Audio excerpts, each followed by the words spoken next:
The once beautiful Rose Castle now lies in ruins and destruction, with family members, servants, and workers of the Ragnar clan being slaughtered indiscriminately everywhere. In the midst of all this madness, stands the young lord of the Ragnar clan from Rose Castle, doing his best to hold his ground against the mysterious faction.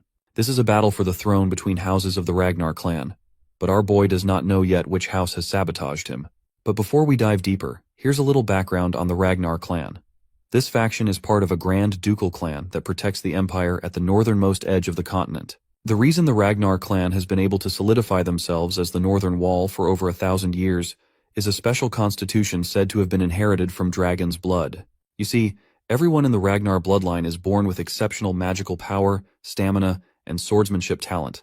But one particular young lord wasn't so lucky, and he's the protagonist of our story, known as Theo, the bastard heir of Ragnar. The opponent he is facing is apparently his instructor and his swordsman tutor, who betrayed the Rose Castle, which is part of Ragnar clan. But our hero does not know his opponent's true identity yet. This filthy man just mocks our boy, calling him a talentless fool who's good for nothing, even though he comes from the prestigious Ragnar lineage. When he pulls off his mask, Theo's eyes widen in disbelief as he struggles to believe that his master, Rendon, would be the one to betray him. The man keeps berating Theo, saying he watched him train tirelessly every morning despite his lack of talent. He says it was a pitiful sight because no matter how hard Theo worked, it wouldn't get him anywhere. He laughs heartily, while Theo can only grit his teeth in anger, taking all the cruel insults. Theo finally tries to stand up for himself, and shouts about how this bastard infiltrated Rose Palace just to teach him those useless techniques, only to betray him in the end. But Rendon doesn't appreciate his disciple yapping back, so he swings his sword and cuts off Theo's arm. The poor guy screams as blood gushes out, and he eventually falls to the ground. Rendon feels pretty tired of hearing his disciple blame him, so he grabs Theo by the head and hoists him up, letting him know that everything happening right now is because of him.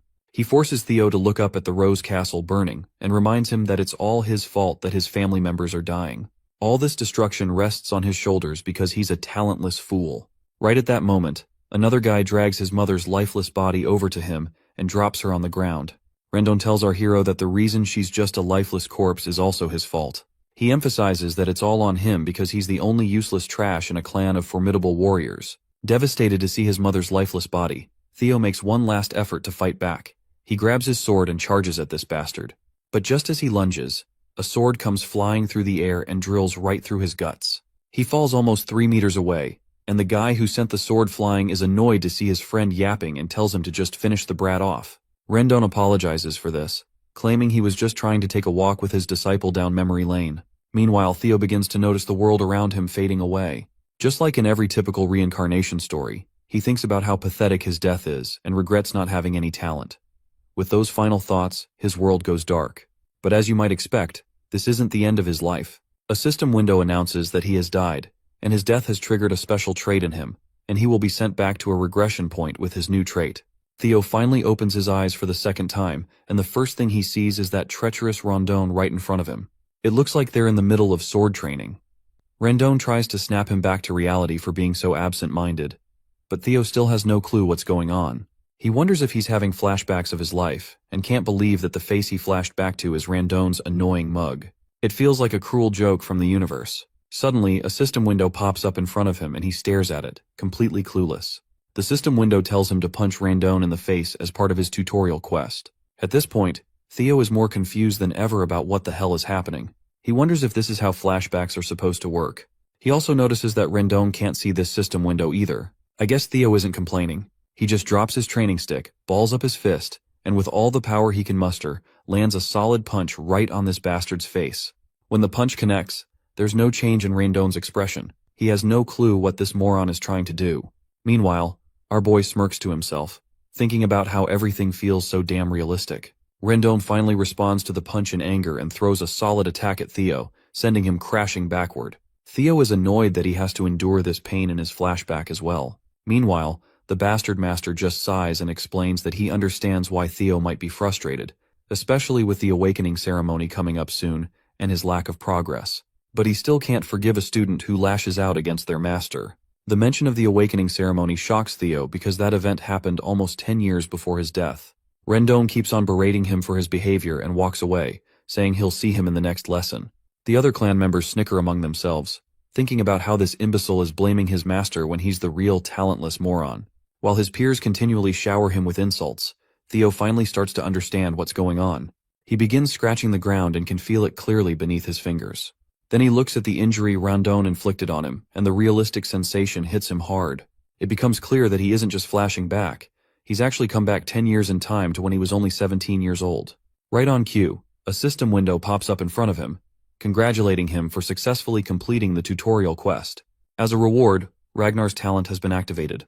The system asks if he wants to receive the reward, and without hesitation, he presses yes. Arcane energy shimmers in the middle of his chest as the system confirms that he has received his reward, and that all his stats will now increase at an incredible speed. Back in the Rose Palace, we see that same filthy bastard is having tea with Theo's mother. He reports to her that he's never seen anyone as talentless as her son, but then he flashes a broad grin, saying that's precisely why he's here. The true teacher, Rondon, will do his best to make Theo strong enough for the awakening ceremony in 5 months at least. The Lady of the Rose Palace, Cecilia Ragnar, says she'll happily leave him in Rondon's capable hands. She also hands over a bag full of gold coins, telling him to give Theo a bit more attention. The filthy bastard takes the money and tries to reassure her that she doesn't have to worry. In response, she says she isn't worried at all because she believes in her Theo. Later, we see Rondon walking down the corridor with the bag of money in his hand, grinning. He's thrilled that he's getting paid such a handsome amount to teach Theo absolutely nothing. He smirks to himself, thinking how mother and son both are imbecile. Not only is he getting paid to train someone from Ragnar's direct line, but he's also going to be rewarded by his other master for leaking all of Theo's secrets and sabotaging his growth. It's an opportunity he's never had before. We then also see Theo in the corridor, sprinting at full speed, and he zooms right past Rondon. His so-called master just scoffs and calls him an idiotic loser as he runs by. Theo was running to meet his mother, and as he approaches, he calls out to her. When she turns around, she sees him completely out of breath. Without a word, Theo hugs her tightly and begins to cry, overwhelmed by the feeling to see her alive. This moment finally convinces him that he really has returned 10 years into the past. The painful memory flashes in his mind when Rondon forced him to watch his mother's lifeless body. But now, seeing her alive fills him with genuine happiness. He is now determined to change the future for her sake. If that mysterious system window is real, he knows he can grow stronger with the help of Ragnar's talent trait. He's sure he'll be powerful enough to hold his ground in the damned war for the throne. Most importantly, he's determined to get strong enough to take revenge on that piece of shit Rondon. The second tutorial quest arrives, telling Theo to train his body to the limit. It's still early in the morning, and the sun hasn't even risen yet, but Theo is already hard at work, fueled by thoughts of revenge against Rondon. He knows he needs to get stronger as soon as possible. In his previous life, he was part of an intelligence agency known as Black Word, but he was relegated to the information and was never given any major role because he lacked the combat skills. He never expected he would end up using the information he gathered back then like this. One thing he remembers is the potion that greatly empowers the body, known as the Bloody Sword Emperor Elixir. Its true worth will be revealed in the future through the secret manuals. Most importantly, he recalls the extreme training he had given up on because of his lack of talent. But now that he has the Ragnar talent, he's sure that he can gain strength if he works hard. His face twists with happiness as he notices that his running speed is increasing, and the system window promptly shows his progress as well. Other clan members have also appeared in the training halls, and they're quite bewildered to see him running without getting tired. They wonder if he's always been this fit. Afterward, he swings his sword and can definitely see that he's swinging faster than ever before. A few days later, we find him practicing in the dead of night. It's then that we also meet the training ground manager, Evelyn Nerveville, who is yawning and feeling tired. She reflects on how he's been training without sleep for days, and she starts to wonder if he really is the talentless fool people say he is. On the other hand, Theo is so tired that he feels like he's about to collapse, but seeing that progress bar going higher and higher keeps his spirits up. Just last night, he was totally wiped out from all the training. He had hit 90% progress, but right at that moment, his percentage dropped to 89 just because he took a little time to rest. That's exactly why he's been practicing relentlessly, pushing himself without a second thought about what speed even means. Now he's hit 98%, so he picks up his speed, knowing he's almost there. After this final push, he's exhausted and can barely breathe, but there's still 1% left to achieve. Somehow, he manages to push through, and finally, his sweat pays off as he sees the 3-digit number he's been craving for so long. The system promptly congratulates him for successfully completing the tutorial quest, and informs him that he has obtained the Dragon Heart as a reward. But before he can read all those juicy details, he just faints from exhaustion, while the system hovers over him, asking if he wants to receive the reward now. His hand trembles as he tries to lift his finger, but he manages to press the yes button. As soon as he receives the reward, a blue light engulfs him, and the hall manager watches in disbelief as he undergoes this power-up. A while later, we see him in a room. As soon as he opens his eyes and looks around, Evelyn appears and reassures him that he's in the break room of Training Ground 4, and reminds him that there was no need for him to push that hard. When Theo spots her, he recognizes her right away, which surprises her that he remembers her and goes on to introduce herself formally as the manager of the 4th training ground. She explains that he lost consciousness while training alone earlier in the morning, so she brought him here to rest for a while. He thanks her for her kindness, and she offers him some water while reminding him that, within the Ragnar clan, opening one's mana hall before the official awakening ceremony is strictly forbidden. Theo has no idea why she's bringing this up but agrees, saying he's aware of the rule. She then asks if he knows why did he break it. He still looks unsure and asks why she's questioning him like this. That's when she reminds him that right when he lost consciousness, there was a mana wave that perfectly matched the opening of a mana hall. With a menacing look, she demands to know if he opened his mana hall. Theo is completely clueless about what she's talking about, but then he finally remembers the incident that took place before he passed out. As we know, he received the dragon heart as a reward, and as a bonus for clearing the quest early, he also gained the magic power of 10 of his past lives. When he recalls this, he's at a total loss for words, because getting a dragon heart is no walk in the park. You see, a dragon heart is special because a mana hall can be placed within it. Placing a mana hall in the heart allows it to operate more efficiently. However, humans, unlike dragons, typically place their mana halls in the lower abdomen because the human heart can't handle that kind of power. That's why every warrior, especially those in the Ragnar clan, longs for a dragon heart, and it's the quickest way to become overwhelmingly powerful without placing the mana hall into the abdomen. However, humans have never been able to overcome the natural limitations of their heart. But now, with the dragon heart given to Theo as a quest reward, he's in an awkward situation. The rewards are incredible, but it's clear that this has put him in a tricky spot. On top of that, he is sitting before Evelyn Neville, a high-ranking swordswoman, who is now retired after losing her left arm and has become the manager of the training grounds. Evelyn was the commanding officer of the white-armored dragon cavalry, and her skills were so remarkable that even the demon dragon revered her. Known for her fierce principles, she was not the type to care about status or strength. She could not tolerate dishonesty or cowardice. At one point, when she found him inflexible, she relinquished her position as his direct master. In other words, if she discovers his dragon heart and mana hall, he could very well lose his head. But he smiles because he has a plan in mind. As long as he doesn't get caught, there's nothing to worry about. He makes a sassy comeback to her accusations, asking how she can talk about executing him just based on her gut feeling. He asks if she can handle the consequences of her words. The girl falls silent, unable to counter his question. Theo further tries to demoralize her by reminding her that he is also an heir of the Ragnar clan. If they find out that the suspicions against him are baseless and false, it could be seen as defiling the Ragnar name. She agrees, acknowledging that these are the rules. With a menacing look on his face, he asks her if she knows what the punishment is for humiliating an heir. She confidently replies that it's execution. He is glad that she understands, and tells her to think before she speaks. The lady is blown away to see this new side of him and wonders if this is the same person she knew. In any case, she's sure that what she saw was definitely a mana wave, so she decides to investigate further. Even if he is of Ragnar's bloodline, rules are rules, and she intends to hold him accountable. However, she soon realizes that he actually doesn't have a mana hall. Her expression quickly falls as she understands she might have been wrong. Theo just feels cocky and asks her if she's satisfied now. According to the rules, she sits down at his feet and, without a shred of hesitation, tells him to just execute her, claiming she will pay for her sins with her lowly life. As she bows her head lower and lower, he reveals to us that dragon hearts are different from ordinary mana halls. The existence of a dragon heart is essentially a mana hall that can be controlled freely by its user. In other words, he can hide his mana at will. Plus, the fact that humans can also possess a dragon heart will only be discovered a few years later, so Theo is confident that no one can accuse him of having one. Instead of executing her, he places a reassuring hand on her back and tells her there's no need for that. He walks away, saying she did her job and that not many would risk their lives to demand the truth from an heir, which he appreciates about her righteousness. But the truth is, Theo just doesn't want to kill her because she is one of the strongest. Keeping her alive would benefit him in the long run. He then explains that the restriction on opening mana halls before the awakening ceremony is meant to prevent overflow. He's glad to see her concerned about someone like him, who is a bastard of Ragnar.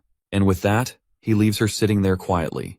Theo walks confidently, feeling on top of the world as he recalls that not only does he have the dragon heart, but he also gained 10 years worth of magic power from his past life. A few days later, we run into this shithead once again, screaming at Theo, telling him to swing a bit more to the right. It seems like Theo is pretending to be weak, and it's getting harder to listen to Randon insult him every chance he gets. Theo can't help but notice how this bastard is subtly but deliberately teaching him weird sword techniques. He's becoming more certain that there's a mastermind behind Randon's actions, and he's convinced that the person who gave him that final blow in his previous life must be the true mastermind. Theo decides it's time to find out who that mastermind is, and a smirk spreads across his face as he realizes what he should do next. Randon, meanwhile, keeps yelling at him, and that's when Theo snaps the stick he was holding in two. He lets this jerk know that he can't listen to his yapping anymore because his lessons are utter trash. He further asks this piece of work how he even became a mid-rank swordsman with the trash skills of his. To further provoke him, Theo reminds him that he'd probably struggle even against demonic beasts. Of course, Randon takes the bait and is fuming at this point, but Theo isn't backing down either. He strides toward the old man and makes it clear once again that his skills are pathetic. We soon learn that Theo's plan is to provoke Randon into resigning from his position. And if things go south with Randon, Theo is certain this bastard will contact his mastermind. The scene then transitions to Camellia Palace, where we see a man bursting into a pub with a big grin on his face. He calls out to someone named Axion and announces to everyone that the bastard of Ragnar is going to duel his master next week. The man in question, Axion, just sits there silently, unable to even lift his glass from the table. Meanwhile, the excited guy keeps going on about how Theo was blaming his instructor for his lack of talent, and is confident that Theo will be left disabled after the duel. Suddenly, the glass Axion was holding smashes into the loud guy's face, knocking him out cold with a single hit. The guy is seriously pissed off, and makes it clear that he doesn't care if some bastard ends up half disabled. Of course he doesn't care. After all, he's just another Ragnar, specifically, the Four Hounds of the North, Dark Tiger Axion Ragnar. The man standing next to him is Remington Narcio, one of the Four Hounds of the North, Silver Lion. Just then, another guy makes his entrance, and this pissed-off man is Ed Troyven, the Nine-Dragon Sky Dragon. He looks particularly worried and says that things might go wrong if they let their guard down. But Axion reassures him that this is only true for people with talent, so they don't need to worry about Theo, who is essentially a muddle-headed nobody. However, Ed points out that with the Ragnar clan, unprecedented things can happen, even from the slightest possibility. Axion responds that it's actually a good thing that Theo is trying to mess with Randon, which means that the instructor should be more than capable of handling our boy. A week later, people gather at Training Ground 4, and it's not just members of the clan, there are also other big shots in attendance. In the arena, we see Theo, who appears quite anxious standing under the gaze of hundreds of spectators. He curses himself, recalling how he just wanted to get this shithead fired after the humiliation, but things have spiraled out of control. However, he isn't too worried since this was supposed to happen, and he's fired up to get revenge on Randon. The system notification confirms that his third tutorial quest is to fight Randon and win. We then flash back to a moment when Theo confronted Randon about his pathetic skills, telling him that he's fired and can get lost. Randon tries to protest, claiming there's still time left on the contract, but Theo counters that since he's fired by the employer himself, there's nothing left to discuss. Theo would have loved to punch this bastard in the face, but he isn't sure about his abilities. On the other hand, Randon can't afford to get fired since he hasn't accomplished his main goal yet. As he walks toward our boy, trying to convince him otherwise, a system window flashes right before Theo's eyes, stating that he must fight and win against Randon. This blindsides him, and at the same moment, Evelyn Neville pops into the scene, encouraging Theo to resolve this matter the Ragnar way, which is the rule of the strong. A sword match will decide everything, eliminating the need for a tribunal. They should just follow the will of the victor. The old bastard finds his chance and quickly agrees that this is a brilliant idea to solve the dispute. This leaves Theo at a loss for what to do while Evelyn keeps insisting that this is a great idea. However, Theo isn't so sure about it. He doesn't feel ready to beat this bastard yet. But eventually, Theo finds himself confronting Randon. The people in the crowd smirk among themselves, sharing how pathetic Theo is. They whisper that he doesn't even know how to swing his sword, and are sure he's going to get crippled today, because there's no way he can beat a mid-rank swordsman. Randon then cockily tells our hero that if he apologizes now, he'll pretend nothing happened, as there's no need to risk his life over his pride. But Theo has sass for days and fires back, saying that Randon should be the one apologizing. He warns the old bastard that if he doesn't want to become a one-armed swordsman, it would be best for him to accept that he's been fired and leave quietly. Randon simply smirks with a big grin on his face, thinking about how this fight is in his hands. He decides to take advantage of the opportunity to kill Theo while pretending it's just an accident. Once the battle starts, Rendon invites our boy to come at him first, offering the first strike as his teacher. Theo charges at him with his sword raised, and everyone's jaw drops when they see this imbecile charging recklessly, not even knowing how to swing his sword properly. Rendon delivers a few sword strikes, but Theo manages to safeguard himself. Meanwhile, the old bastard continues his barrage of swings. As he corners Theo, he thinks to himself that this is the obvious result. After all, Theo isn't even a low-ranked swordsman, he's an apprentice swordsman. He strongly believes that while Theo's skills may have improved slightly, it's still not enough. He admits that if Theo were at least at the level of the 4 Hounds of the North, it would be a different story. But in his mind, there's no way this imbecile from the Ragnar clan could ever beat him. The scene then transitions to a few days earlier, where Theo turns to Evelyn and asks her what she was thinking when she suggested the match. She simply replies that she was trying to help him. If he wants to cut Rendon out, he needs to be strategic about it, as she strongly believes Rendon has someone backing him up, so just firing him won't solve the problem. Theo asks her how she knows all this, to which she responds that it was obvious since Rendon was teaching him a bizarre sword style. She had someone secretly investigate him. Theo is bewildered to hear this. Evelyn didn't bother to catch this person in his past life, but now she's making an effort to expose him just because he caught her interest due to the Manhwa incident. She explains that her investigation revealed that all of Rondon's traces lead back to Camellia Palace. Well, this isn't surprising to Theo. He's more annoyed to realize that all of this is happening because of the miserable war for the throne. But then he quickly dispels his anger and annoyance, saying it's surprising she deduced this much. He explains that with his current skills, he's afraid he can't beat Rondon yet, so he asks her what she plans to do now. To this, Evelyn tells him that he can beat Rondon, and advises him to stop underestimating his own potential too much. Back in the fight, Rondon keeps throwing one blow after another, but Theo fends off all of these attacks as if they're no big deal. This is making Rondon wonder what happened to this brat, as he's clearly not the Theo Ragnar he knew. The tables have completely turned, and now it's Rondon who's struggling. Everyone in the crowd can feel the constipation of defeat. We also see this hoodie guy, Remington, and he is also shitting his pants in some corner of the seating area, though I'm not entirely sure if he is Remington. Meanwhile, Evelyn is having the time of her life watching the fight. For some reason, she's really proud of him. Then, the scene shifts to the past, and we find out that in just 1 week, she's the one who personally trained him. She admits it is technically against the rules for her to do so, but since Rondon is a jerk, he doesn't deserve to be a teacher anyway. This revelation puts a smirk on our boy's face. He's feeling a mix of excitement and arousal, convinced that having Evelyn in his debt was totally worth it after all. However, there's one thing he's concerned about. He wants to know what's her real reason for going so far to help him. He asks if it's because of what happened last time. She agrees that's true to some extent, but she also mentions there's someone she knows who would like him, because that guy is obsessed with collecting talent. Back in the present, the battle rages on, and Rondon is getting more desperate by the minute. He starts to wonder if this brat has been acting like an idiot and pretending to be weak on purpose all this time. In the middle of the fight, our boy asks him who's backing him, which makes the old bastard lash out, questioning what he means by that. But Theo reminds him that he already knows he was teaching him trash lessons on purpose. He finally gets blunt and asks if he's working with Camellia Palace. This revelation leaves the old coot stunned for a moment, and the old man's reaction confirms to Theo that it's true. With that cleared up, our guy swings his sword the very next moment, severing the old man's hand. The amputated hand flies through the air, leaving the crowd absolutely boggled. The wannabe teacher cries out in pain and starts cursing under his breath. Theo strides confidently toward this shithead, finally feeling like he's actually gotten stronger. He reminds this old bastard of the words he had said in his past life. It was his fault things had come to this because he had been a weak, talentless fool. With a menacing swing of his sword, Theo throws those same words in the old man's face, reminding him that he is the weakest one here. He tells the old man that given Ragnar's belief in the rule of the strong, someone as weak as him shouldn't have come here. Then, with one final swing, the sword comes down, and this fucker's head rolls across the ground, leaving the blood splattering everywhere. The system window pops up promptly, congratulating him for successfully completing Tutorial Quest 3. Not only did he win the fight, but he also exceeded the objective, so he's earned a bonus reward. The system asks if he wants to receive the reward now, and of course we already know what his choice is. Everyone in the crowd has finally sharted their pants. It's mind-boggling to witness an apprentice swordsman just slaughter a mid-tier swordsman like that.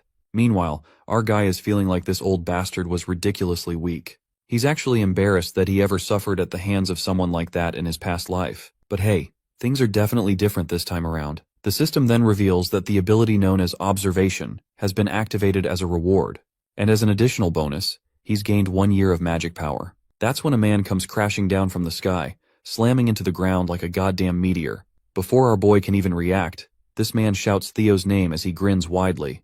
The man in question is none other than Julius Ragnar, the demon dragon and commander of the white armored dragon cavalry. Theo is absolutely stunned to see him. He can't believe it's really him and starts wondering how long he's been watching this whole time. Meanwhile, the crowd starts losing their minds, because this man is the commander of the white armored dragon cavalry, and everyone's freaking out, trying to figure out why someone of his rank is even here. I think this is the guy Evelyn was talking about, the one who likes collecting talent.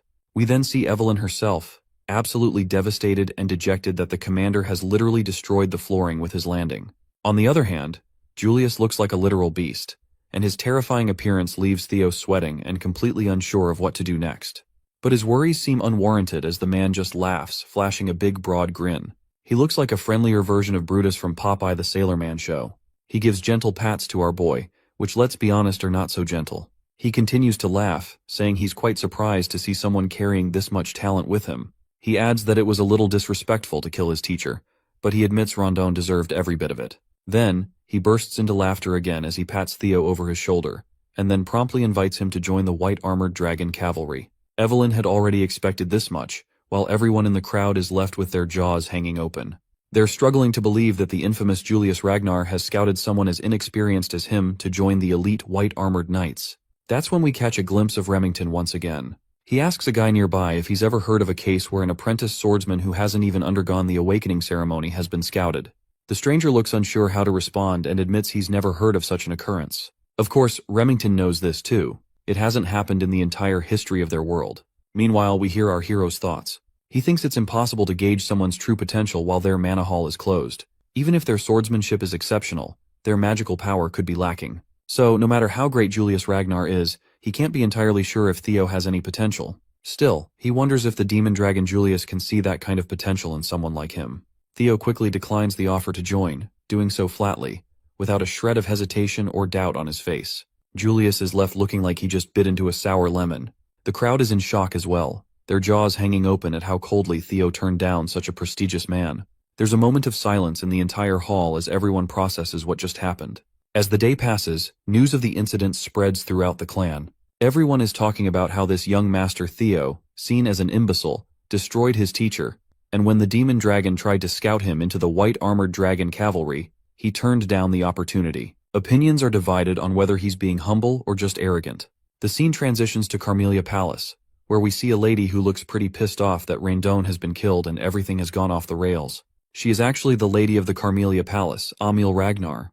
A man steps in to assure her not to worry, reminding her that Rondon was a noob, assigned only because of his terrible skills. She brushes it off, stating that his death isn't a major concern. The man speaking to her is her brother, Sky Dragon Ed Troyven, whom we've seen before at the pub. She explains that the demon dragon personally reached out to Theo, and what's even more troubling is that people are saying Evelyn ordered it. This means they can't interfere by assigning Theo a new master anymore. If Theo starts to stand out, it'll become much harder to take control of the Rose Palace. At that moment, Axion enters the scene, casually asking why they're so worried. He reassures them that there's no way the clan head will take an interest in this situation, and their plan can proceed as usual. Emil asks if he understands that the best way to take control of the Rose Palace without offending the clan leader is for Theo to remain powerless. Her son acknowledges this and says he knows it already, adding that he's certain Theo is still powerless. After all, how much could someone like him really have changed? He believes that Evelyn and the demon dragon have always been interested in underdogs, so there's no reason to make a big deal out of it. But Ed Troyven isn't vibing with his nephew's nonchalance and warns him not to take the situation lightly. That's when Axion pulls out a letter and, with a sly grin, says that since his mother and uncle are so worried, he'll just play with Theo a little and remind him of his place. Later, the scene transitions to the training grounds, where Evelyn is giving Theo props for his good practice session. He thanks her back, saying it's definitely different learning from a proper master like her. She then mentions that it would have been better if he had joined the white armored dragon cavalry, and she is curious about why he declined the offer. Theo thinks to himself before responding. He considers how it would be a lie to say he didn't regret rejecting that juicy offer since it was his dream in his past life. However, he just smirks, thinking that joining now would be detrimental for him. There's no reason to limit himself this early in the game. When he thinks about the privileges that will come with being at the top after the awakening ceremony, getting into the white armored dragon cavalry doesn't even compare. So he just smiles and says he didn't want to receive any special privileges and that he still feels he's not ready. He's satisfied just training with her for the awakening ceremony. Evelyn then reminds him that the commander will probably be disappointed after being rejected like that. At that moment, Theo decides to use his observation skill for the first time. He reads all of her stats, and without a doubt, she's a high-ranking swordswoman. He learns that she admires his humility and character, and she feels a sense of energy and purpose teaching him, which is something she hasn't felt in a long time. We also read that she misses the white armored dragon cavalry. Theo is thrilled to realize just how useful this observation skill is. He then squints a little and notes the last line about Evelyn missing the white armored dragon cavalry, which he finds quite surprising. That's when a guy enters the scene, introducing himself as Sybil Drea.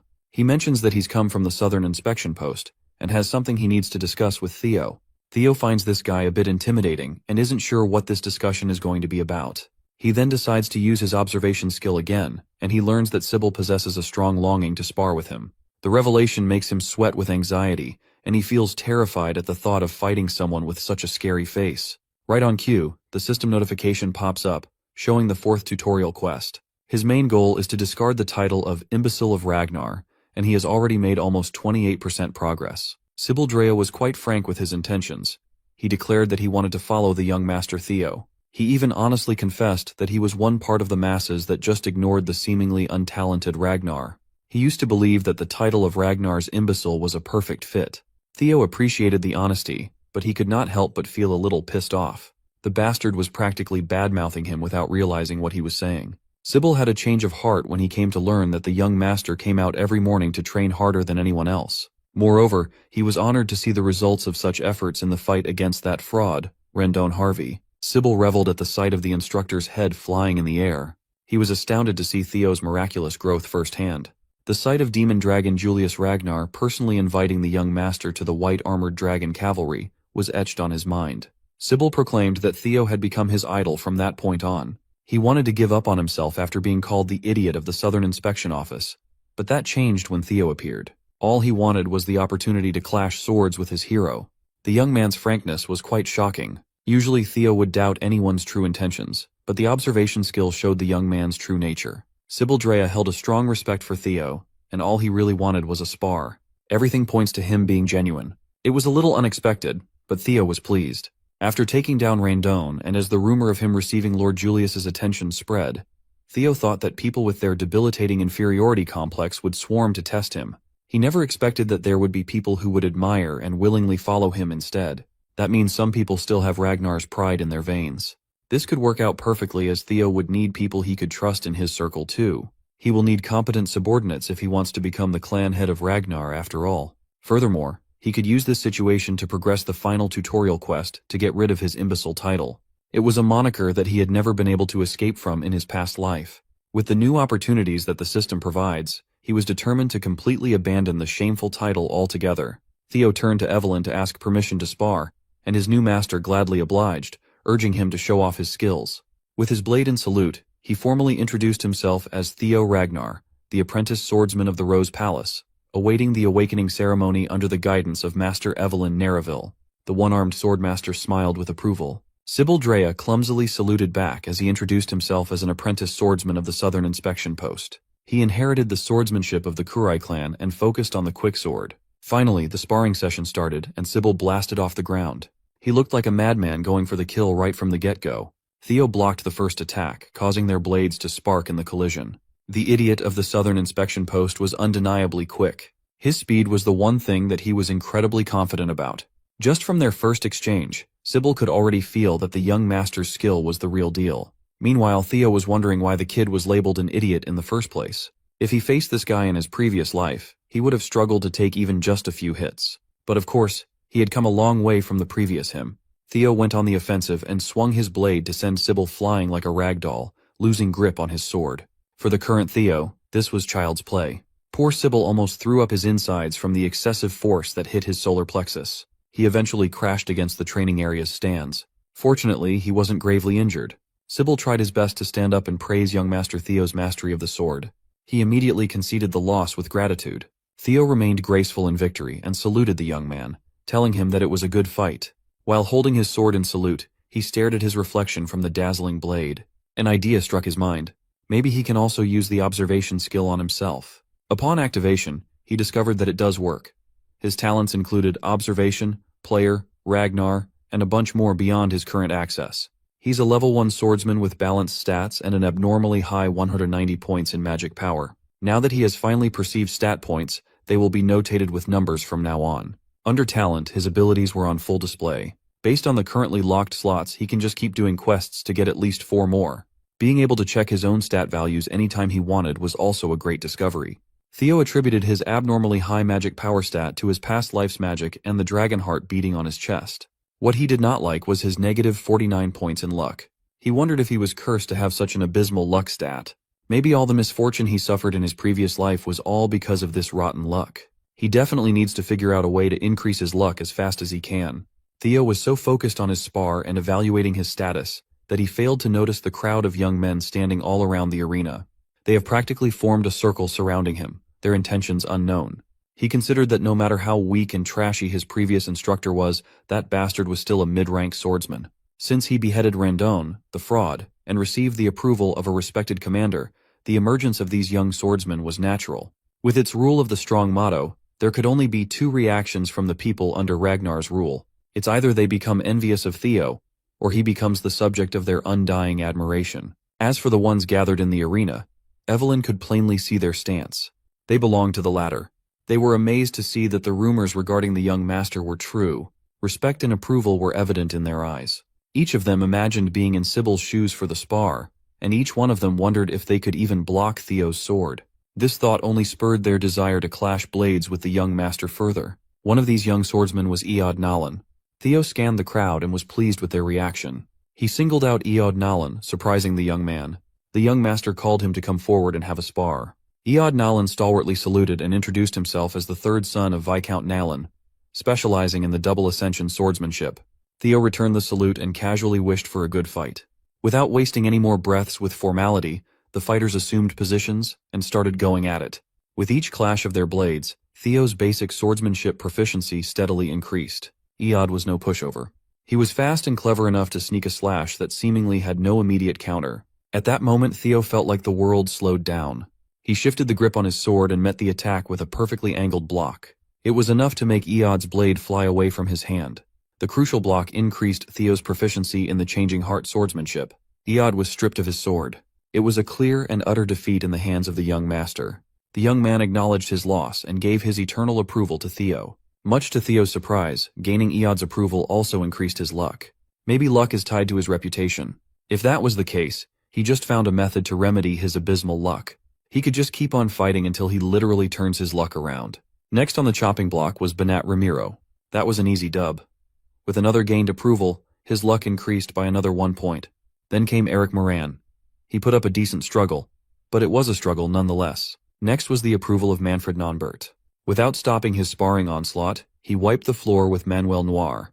The thuggish-looking Viro Perenc did not even last a whole minute. After a while, Theo was wholly immersed in battle as he continued his winning streak with Daniel Riemann. By the time he was done with most of the young swordsmen, he was itching for more.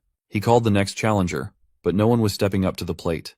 He fought so much to the point of near exhaustion, but upon checking his quest progress to escape the imbecile title, it had only progressed by 1%. Maybe it's because these people have already approved of him. He might need to seek stronger foes or show off his skills in front of the people who still look down on him. Either way, he's going to need something different. Suddenly, a man parted the crowd, telling Theo that he looked exhausted. He argued that he'll rest when the need arises, but right now, he can still fight. Since he claimed that he's still in shape to fight, the armored man dubbed as the Silver Lion, Remington Narcio formally asked for a sparring match. Theo and the crowd of young swordsmen were not expecting so esteemed to show up. Remington's one of the 4 Hounds of the North, after all. The 4 Hounds of the North consisted of Hulkus Lanka, Ray Ragnar, Remington Narcio, and finally, Camellia Palace's very own Axion Ragnar. They hold the title of the 4 strongest people within the Awakening Ceremony generation under the Ragnar clan. Remington Narcio claimed to have come early to observe the swordsmanship of the young lord before the Awakening Ceremony. Saluting with a smile on his face, Remington thanked Theo for honoring his request. The Silver Lion is a talented sword genius with keen senses and an outstanding work ethic. Right now, he's just surprised at the appearance of an unexpected rival in the form of Theo. Theo Ragnar returned the salute with pride.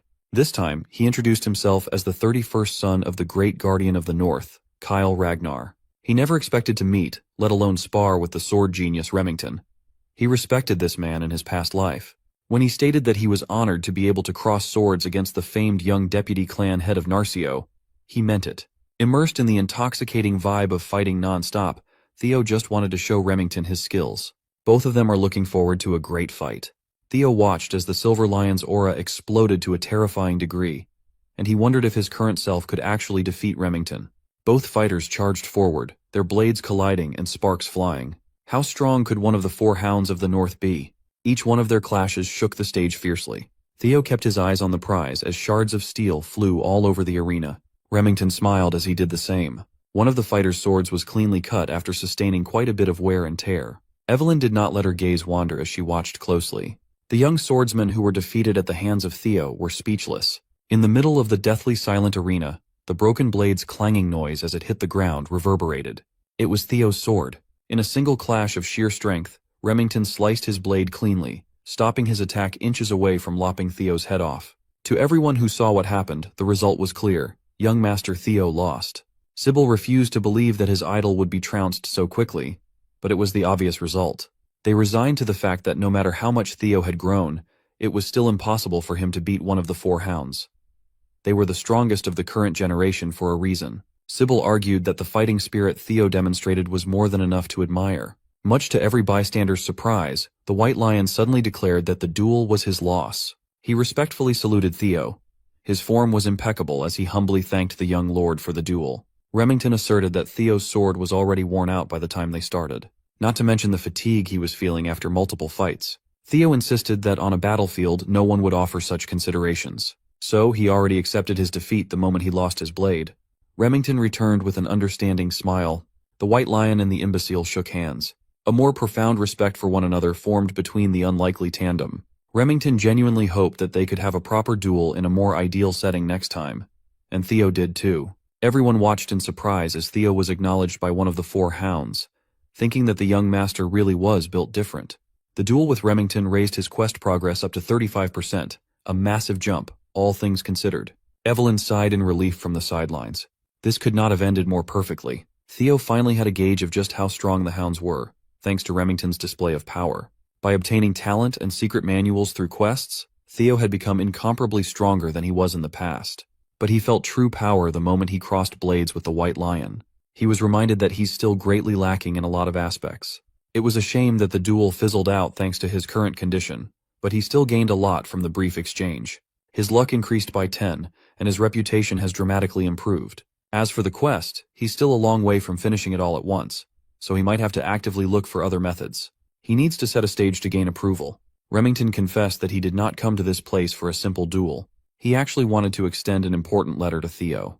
It was a formal invitation to the so-called Scaled Dragon Society. Just hearing the name of the Scaled Dragon Society made all the young swordsmen's blood rush to their heads. It's a high society group with an exhaustive selection process. Furthermore, Remington himself was inviting the young master. To be invited to the Scaled Dragon Society was an honor for any rising star. Theo modestly asked if it would really be okay for him to be admitted to the club. The White Lion hurriedly assured him that he was more than qualified. Besides, he insisted that it was not that serious of a group in the first place. Most of the prominent members simply view it as a social group for peers waiting for the upcoming awakening ceremony. Theo can't discern if Remington had ulterior motives for this invite, but he knows that the Scaled Dragon Society is currently centered around his half-brother, Axion.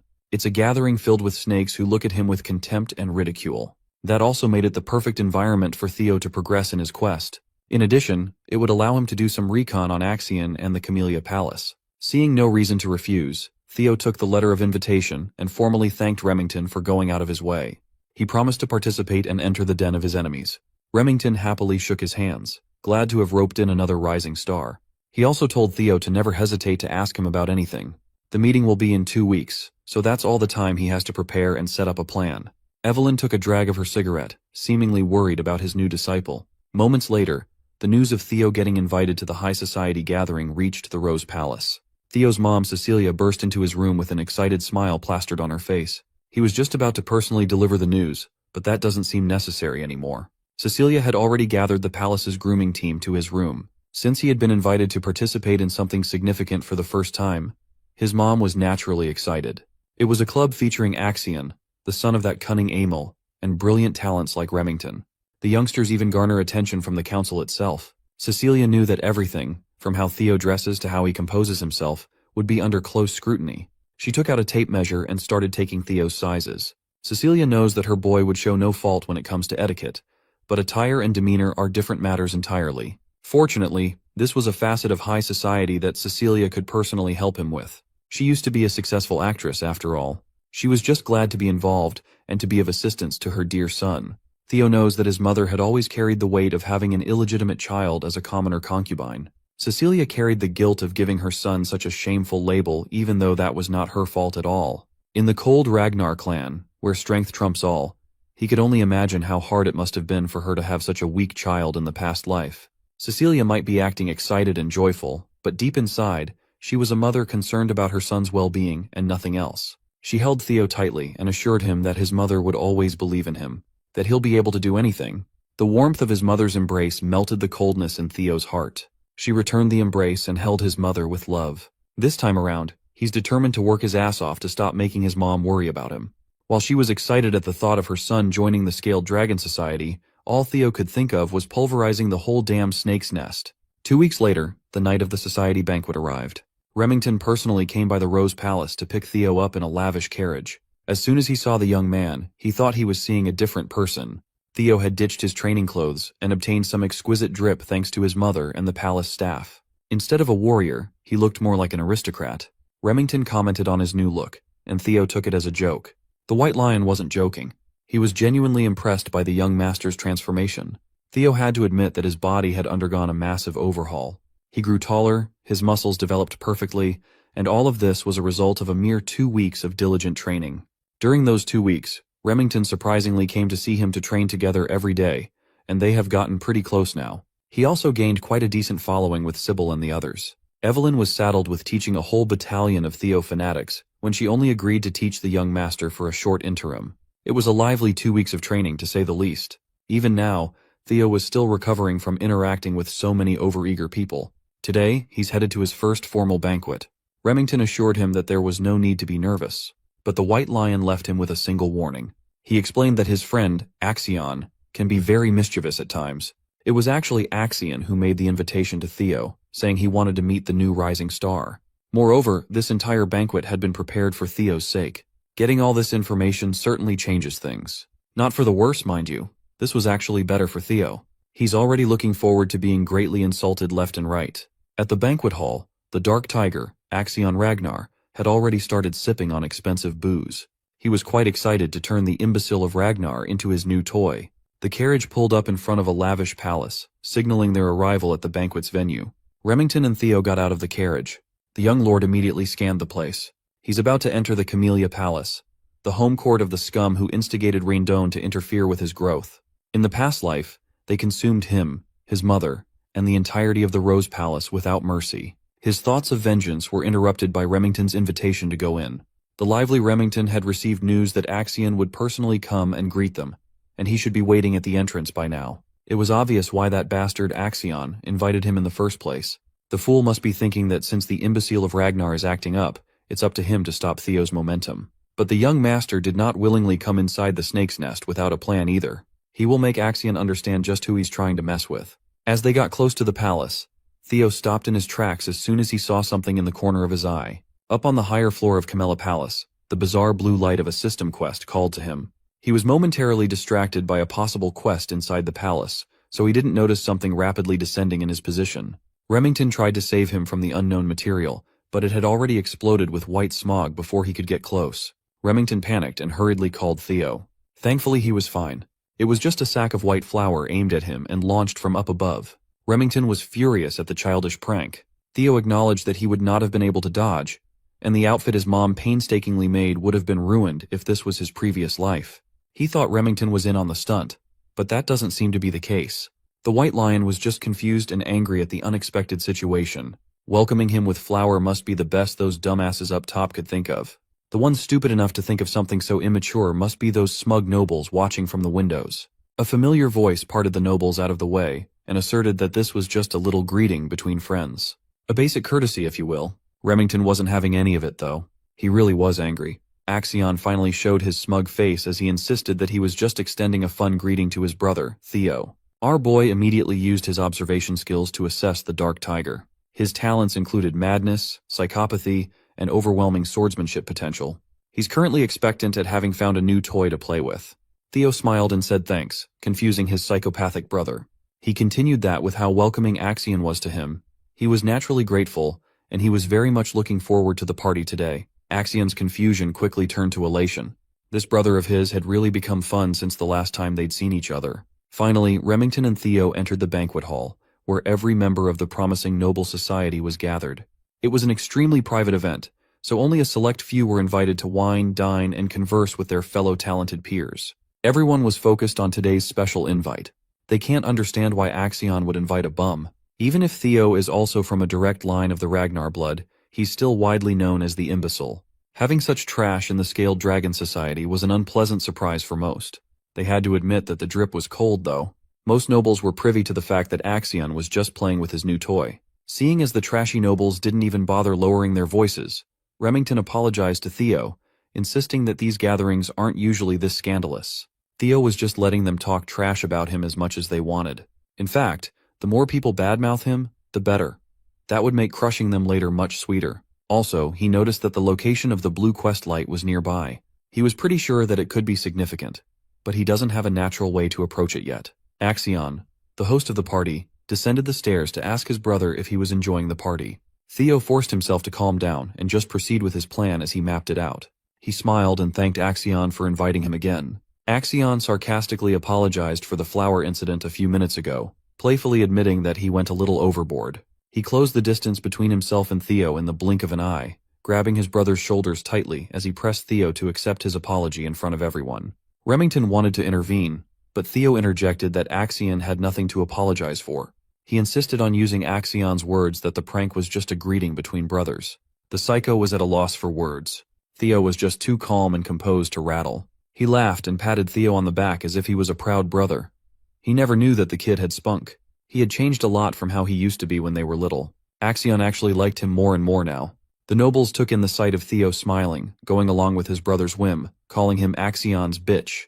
They even commented on Theo's illegitimate lineage compared to the noble blood of Troy Van. While it's true that they were half-brothers, the nobles believed that Theo and Axion were on an entirely different level, even if they were both Ragnars. Troyvan clan is the swordsmanship powerhouse of the East, while Theo's mom is just a random woman who came from bumfuck nowhere.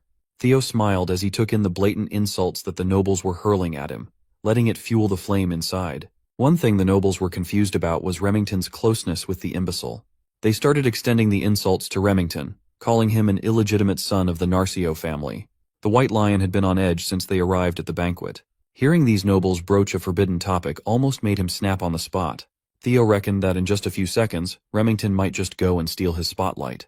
He was thinking of observing and listening to more insults for a little longer, but that won't do now. Before Axion could take him upstairs, he paused. Since he had just arrived, Theo asserted that he should greet his new friends as well. So, he walked over to the banquet table where the snickering nobles were gathered. All of their eyes focused on the imbecile of Ragnar. Theo quietly took a bottle of wine from the table. He walked towards the noble, who was running his mouth about Remington's lineage, and motioned to fill his glass. The noble smugly smiled and asked if he said something wrong. Theo shifted his grip on the wine bottle and swiftly shattered that thing on Blondie's head without mercy. Remington and even the psychotic Axion were shocked by this sudden turn of events. Blondie grabbed his head in agony as blood stained his piss-colored hair. Theo stood on top of him, still holding the bloody, broken bottle. The bastard dared to sit up and curse at Theo for humiliating him in front of everyone. Before he could run his mouth with a litany of the usual arrogant noble yapping, Theo sent a kick that broke the bastard's jaw. Theo's straightforward plan had finally started, as his eyes turned cold and crazy. He insisted that he was just giving Blondie a little greeting only to get a hurtful response back. The other nobles stopped in their tracks, scared and confused by what was happening. Meanwhile, Theo's quest progress was starting to go up, reaching 43% now. Remington had spent 2 weeks of training with the young lord, and he knew the guy to not be a hot-headed thug. He considered that Theo might be doing this for his sake. As Blondie continued bleeding on the palace floor, Theo asserted that this was his form of welcome greeting. He stepped over Blondie's arm and situated the noble's limp body on top of a platform, while slowly applying pressure. Since he sent his hellos already, it's time to say goodbyes now. Blondie desperately shouted for him to wait and stop what he was about to do, to no avail. Theo stomped on the bastard's arm and completely shattered Blondie's bones, sending a horrifying cracking sound all over the banquet hall. The nobles who were running their mouths freely just a few minutes ago were stunned and tongue-tied at the ruthless display of punishment. That little breaking bone act raised Theo's quest progress to 58%. Blondie passed out from shock and agony, his drool staining the palace carpets. As Theo discarded the limp body like the trash that it was, he asked the crowd if anybody else wanted to say hello. His intimidating actions pushed the quest progress to 66%. Suddenly, knights that had been hiding from the shadows made their entrance and surrounded Theo from all sides. They drew their blades and focused on neutralizing the threat at hand. 4 blades surrounded Theo, trapping him in place. The knights wanted payback for the sin of hurting their young master. They asserted that the punishment for such vile actions must be death. Theo smiled as his plan just kept on getting better. He asked the knights who's the guy he just trashed. They answered that Blondie was the 3rd young master of the Hanavi clan, young master Ian Hanavi. Theo was amused by their confident answer. The Hanavi clan is one of the 6 snow clans that support Ragnar. He knew that the bodyguard knights of these spoiled nobles would not be able to sit by and watch the whole time. They always look down on the imbecile if he starts acting up. So, Theo asked the knights what the problem would be if he roughed up their young master. With a deep sense of pride imbued in his voice, he asked them if the dogs of one of Ragnar's Bannerman clans dared demand his death. Can they really take responsibility for threatening Kyle Ragnar's bloodline? He's not one to tolerate disrespect after all. The knights felt their grips on their swords loosen upon hearing Theo's threat. Their anger for watching their young master ruined was replaced by the innate fear they had for the Ragnar clan. In addition, the oppressive aura the young man was emitting was suffocating them. This was not the imbecile of Ragnar that they knew and routinely made fun of. Now that they're thinking about it, Theo also has the right of succession to the throne as a direct blood of Ragnar. On top of that, Ragnar is the Lord of the North, the overseer who reigns over the 6 snow clans. To declare death to the blood of the dragon is not something that any sane person should do. It is a sin for which the destruction of an entire insignificant snow clan would not even be considered unreasonable. That protection and prestige haven't been applicable to Theo for such a long time as a useless descendant that most people forget. But that won't do anymore. All 4 knights knew that they had made a colossal blunder, and they needed to apologize. But Theo had already issued the kill order to a mysterious presence lurking nearby. The swift glint of a blade blinded everyone with its speed. The next thing you know, 4 severed heads were already flying in the air, night blood staining the palace floor. Theo was as calm as the eye of a storm as the blood of his enemies swirled around him. The mysterious presence he ordered to slaughter the knights steadily landed on the carpet full of grace. It was none other than his master, Evelyn Nereville herself. With more blood spilling all over the place, the arrogant nobles finally felt the threat looming over their heads. This is not a joke anymore. Theo's quest to escape the imbecile of Ragnar title had reached 70% completion. Axion had no choice but to watch as his banquet turned to Theo's show of force and dominance. Evelyn looked at his disciple and asked when he realized that she was tailing him. Well, it was a given, really. He doesn't exactly know why she followed him all the way to Camellia Palace, but thanks to her, Theo will be able to turn the tables on these morons without worry. As the crowd was stunned into silence, they seemingly waited for Theo's next action. The night before the banquet, Commander Julius paid Evelyn a secret visit. He came to rag on her about not taking in any more disciples, yet diligently training her new student every day. Evelyn must have gotten used to this brute sneaking into her quarters, as she didn't even want to entertain his games. Recently, Julius's only joy in life has been tormenting his former comrade. That includes raiding her expensive wine stash for his own enjoyment. Tonight, Commander Julius really wanted to hear just what Evelyn saw in the kid. She knew that taking the bottle away from the brute's hand was impossible now. Evelyn answered that Theo was simply beyond expectations. Considering his attitude about honing his craft and talent, he's truly among the best ones she has ever taught. Considering that even Axion passed through her hands, that's a bold claim. Evelyn did not mince her words. Considering Theo's potential, she could confidently say that he was beyond that of even young Master Axion. She sincerely insisted that she was not just speaking empty words. Well, Julius always trusted her eyes for talent.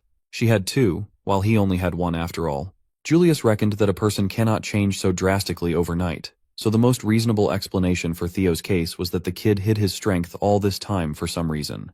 Admittedly, it was odd to believe that someone would do that for such a long time, only to start suddenly showing it off now. As a trainer, Evelyn believes that being hasty in one's steps makes one bound to trip and fall. But what she saw in Theo was different. It seemed like he was being chased by something intangible, like he was pushing himself out of fear. That's also why she's worried about his attendance at this scaled dragon society. Julius finished the bottle of wine and ascertained that the Axion brat really was worthy of worry. He was also the one who suggested that Evelyn should just follow the kid to be safe. Commander Julius feels like something will happen at the banquet. It might be different from what Evelyn's worried about, but something will definitely happen. Being a Ragnar himself, he knew from first-hand experience that when wolf cubs who are hungry for blood gather, they start to establish a hierarchy. The commander laid out a uniform on the table and urged Evelyn to try to tempt Theo to join his unit once more. Not only the kid, but Julius also wanted Evelyn back in the white armored dragon cavalry. He refused to give up on Evelyn. He doesn't want her to retire just because she can't ride a dragon anymore. She has to come back and take responsibility for what she started. Julius exited Evelyn's quarters, thanking her for the delicious wine. She lost an expensive bottle, but she might have just regained her purpose. Back to the present. Inside the Camellia Palace, Evelyn started piecing the events together. She reckoned that Theo must have noticed her following from behind and orchestrated this situation on purpose. Maybe he joined the Scaled Dragon Society aiming for this scenario in the first place. Her worries didn't need to begin with. She wondered at what point did he notice her presence on the way to the palace. Theo actually sensed his master discreetly tailing him the moment he got in the carriage. With his dragon heart, he can unleash his energy perception of his surroundings, effectively acting as a sixth sense. Anyway, what matters now is that the change has been set for his revenge. Theo turned to Evelyn and explained that most nobles in the banquet hall have shown blatant disrespect to a successor candidate of the Ragnar clan. He asked what the punishment for such a horrid crime is. The guilty nobles almost fainted on the spot. They knew exactly what the punishment was. Evelyn, ever a stickler for the rules, stated that depending on clan laws, immediate execution of the guilty parties is enforceable. Theo smiled and he set it up. Evelyn perfectly finished it off. Acting like a magnanimous man, Theo asserted that the offenders are just children who haven't even been through their awakening ceremony yet. He would be satisfied with just taking one arm from each criminal to consider the sin forgiven. Evelyn acted quickly. She was an unstoppable slicing machine aimed at the bratty, panicking nobles of the Scaled Dragon Society. The second son of the Byron clan tried to move out of the way, only to get his right arm severed. The first son of the Red and White Mercenary Corps screamed in agony as his blood spurted from his stump. The dainty arm of the fourth daughter of the Ceres Merchant Guild was not spared. The third son of the Clark clan tried to run, but outrunning Evelyn was practically impossible. When the first daughter of the Howard clan got turned into a one-armed Stumpy, Theo's quest had reached 79% completion. One of the pathetic nobles crawled towards Axion or Axe for those close to him to beg for help. Axe just repeated his brother's words. He can't intervene as this was just another form of greeting. The crawling noble saw a glint of blade in his periphery, and then his arm was sliced cleanly, his blood almost staining Axion's clothes. As the first son of the Parent family twisted and turned in anguish, Axe looked at his former teacher. Evelyn nonchalantly met his gaze and nodded. Axe never expected to meet his former trainer in the middle of such a grisly sight. Evelyn saluted with her blade. Axiom observed the bloodied banquet hall and ascertained that Evelyn only aimed for the ones who made outright comments about the bloodline. Theo made it so that even as a fellow successor candidate, Axiom would not have the authority to stop the slaughter. It only took Evelyn a few minutes to cut the right arms of 14 people under Theo's orders. As for their status, they can still take their arm to a priest right away and get them reattached. But their lives as swordsmen will be a different matter. Everything went just as planned. Axion was more interested in how Theo got both Remington and Evelyn to his side. Theo Ragnar, the imbecile of the Rose Palace, had evolved into something terrifying. The psycho in Axion rejoiced. He really wanted to crush this brother under his foot. Since he had finished what he set out to do, Theo called Evelyn and Remington to leave the premises. They slowly made their way out of the palace with the frightened stares of the remaining nobles fixed on Theo. The brothers stared at one another's eyes. They didn't need to say a word. But before they departed, Theo grabbed Axion's arm. He gripped tightly, tight enough to wrinkle his brother's suit. After a quick second, Theo let go and waved goodbye, telling Axion that he had a ton of fun in this bloody banquet. The final tutorial quest to escape the imbecile of Ragnar title was finally completed. Axion was fuming. He wanted to make a move right then and there, but he knew it wouldn't be wise. The psycho vented his anger by crashing out of his own home and screaming Theo's name at the top of his lungs. With all the tutorial quests finished, no one would dare to call Theo the imbecile of the family. The tutorial is finished, but his true revenge is only getting started. His reward for literally changing his public perception was an experience elixir, a tonic that instantly raises one's level by 5 if the user is below level 30. News of the bloodshed quickly reached the ears of other palaces. Anyone would be shocked to hear that Axion's prestigious Scaled Dragon Society was torn limb from limb, literally and figuratively. As for Theo, he was on a very celebratory move after flexing on those nobles. His subordinates took him to a pub in celebration of his flashy and gory high society debut. Every one of his followers was there. Even Evelyn stopped by to get some drinks. He wondered how the Scaled Dragon Society was feeling after being done in by a man they loved to call an imbecile. Inside the Camellia Palace, Emil Ragnar is in disbelief after learning that not only did they give the MC justification for his actions, but he also chopped off everyone's arms in front of Axion. Axion answers positively, which makes her feel frustrated since it makes no sense to her, and she remembers warning Axion beforehand not to take things so lightly. She is disappointed to hear that they didn't just try pressuring him into submission, but have given our boy complete authority to go wild. Axion tries to defend himself and tells her that once Theo gets recognition, it will be hard to conquer the Rose Palace, assuring her not to worry. However, she tells him to reflect on his actions and doesn't agree to listen to him any further. She points out his mistakes, which almost caused their great plan to get ruined. Axion decides to listen to her and leaves. Emil wonders who Axion takes after to be so obnoxious. Ed Troyven replies that Axion resembles her when she was young. She's not in the mood to joke around, so he apologizes and assures her that the incident might not be worth worrying about so much. He explains that the Rose Palace has been a part of the clan head's harem, so it's very difficult to get its ownership. Even though it has been outside of the clan leader's interest since it's a place where riffraff gathers, it still has the support of the clan leader himself. He shares his plan that all they needed was justification, and thankfully, since our boy Theo has created chaos at the scale of the Dragon Society meeting, he is slowly becoming the representative of the Rose Palace. By using the incident as justification, they can suppress the MC through legal procedures. Emil is left speechless after hearing this and contemplates that the reason she was afraid of Theo becoming stronger was that she feared his power and influence would expand over time if the clan leader focused more on the Rose Palace. However, by using Theo, who is slowly becoming stronger, she realizes the Camellia Palace can suppress him through legal procedures, and the Rose Palace will have no other choice but to bow down in front of the Troyvens. She believes the plan might actually work and asks Ed how long it's going to take to prepare. The guy assures her that all preparations are already finished, and tomorrow morning when she wakes up, she will hear some great news. He comforts her and tells Emil that she can enjoy a bath and sleep well for the night while sharing that he has prepared an aromatic candle for her from the South Akron volcanic region. Emil decides to depend on her elder brother and shows her gratitude. Meanwhile, inside a tavern, Remington expresses how shocked he was and says he didn't know Theo cared so much for him. Our boy doesn't understand what he's saying and finds it funny to see him act drunk after drinking just orange juice. Remington says that despite enduring insults directed at himself, Theo didn't hesitate for even a second and stepped up for his friend as soon as Remington started getting insulted. He feels embarrassed and regrets not doing anything. Remington looks at the MC and feels surprised that Theo has been enduring the times when everyone looked down on him and saw him as an untalented, useless child. But he still ended up not giving up and becoming stronger. Even against opponents whom he doesn't have a slight chance of winning against, he showed strong willpower to win his battle against the Camellia Palace, which no one defies. Remington recognizes that Theo has the courage to wield his sword without any hesitation, and Theo did all that just for him. Theo's friend starts to get teary, and he realizes Remington has greatly misunderstood the situation. The guy gets up and tells our MC that despite the orders of his clan, he wants to follow a different idea and shares that he wishes to follow Theo. The people observing both of them start cheering and call the MC and his friend amazing. Theo tries to clear the misunderstanding, but Evelyn telepathically tells him to just let his friend be. He notices her, and she shares that it's not a bad misunderstanding, and that everyone probably intends to get along with our boy. After hearing this, he starts to smile, but understands that he is nothing special since all of his powers are thanks to the status window. He looks at his own stats and realizes that whatever he has gained is thanks to the status window while recalling that at first, he assumed it was a fragment of his own regrets. However, seeing how detailed this is, he realizes the status window is something else. He gets a vague sense of déjà vu but decides not to care about it since it's helping him improve. After the Scaled Dragon Society incident finished, the MC notices that his level has increased.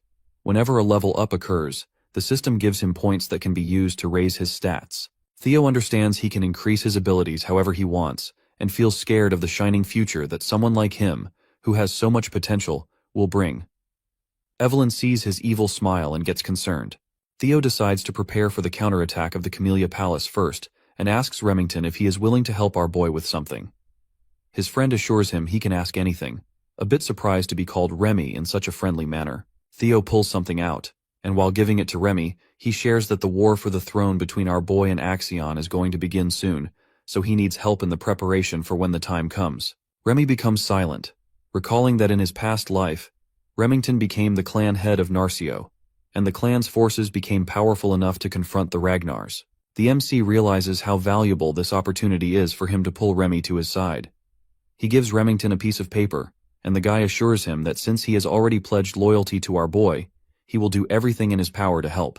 Theo shows his gratitude, and suddenly someone barges into the tavern while screaming Theo's name. Everyone becomes surprised as some knights barge in and announce that under the sword of law, Theo is under arrest for assault, threat, and intimidation. Evelyn calls it complete bullshit, but our boy tells her to calm down and moves forward to see the arrest warrant. He notices that it's real and that the ink hasn't even dried, which shows his enemies were in a rush. He decides to go without a fight, and they quickly handcuff our boy. As he is being taken away, he smiles at his friends since he trusts them to handle everything in his absence. Remington and Evelyn are in complete shock. Remy directs his focus towards the paper Theo gave him. The news of Theo getting arrested reaches the Rose Palace, and Theo's mother, Cecilia, becomes stunned to hear that her son is being taken to the tribunal and falls down on her knees in shock. Her servant becomes concerned, but she assures him that she's fine and questions why her son was taken away. He reveals that it's because of the Scaled Dragon Society, and her son is being accused of inciting a rebellion. She becomes surprised and questions if her son will be taken to trial. Her servant believes Theo won't easily get out of such a situation since he destroyed the Scaled Dragon Society. Cecilia was not expecting that her son being invited would lead to such a mess, but believes that her son will definitely be able to get through this, because that's the kind of kid he is. Cecilia wishes he comes back safely. Meanwhile, inside a carriage, as the MC is being taken away to the tribunal, they reach their destination, and he remembers it's been a while since he saw this place. Since Theo completely obliterated the Scaled Dragon Society, he understands that he won't get a simple punishment, and will probably have to face trial because of his actions.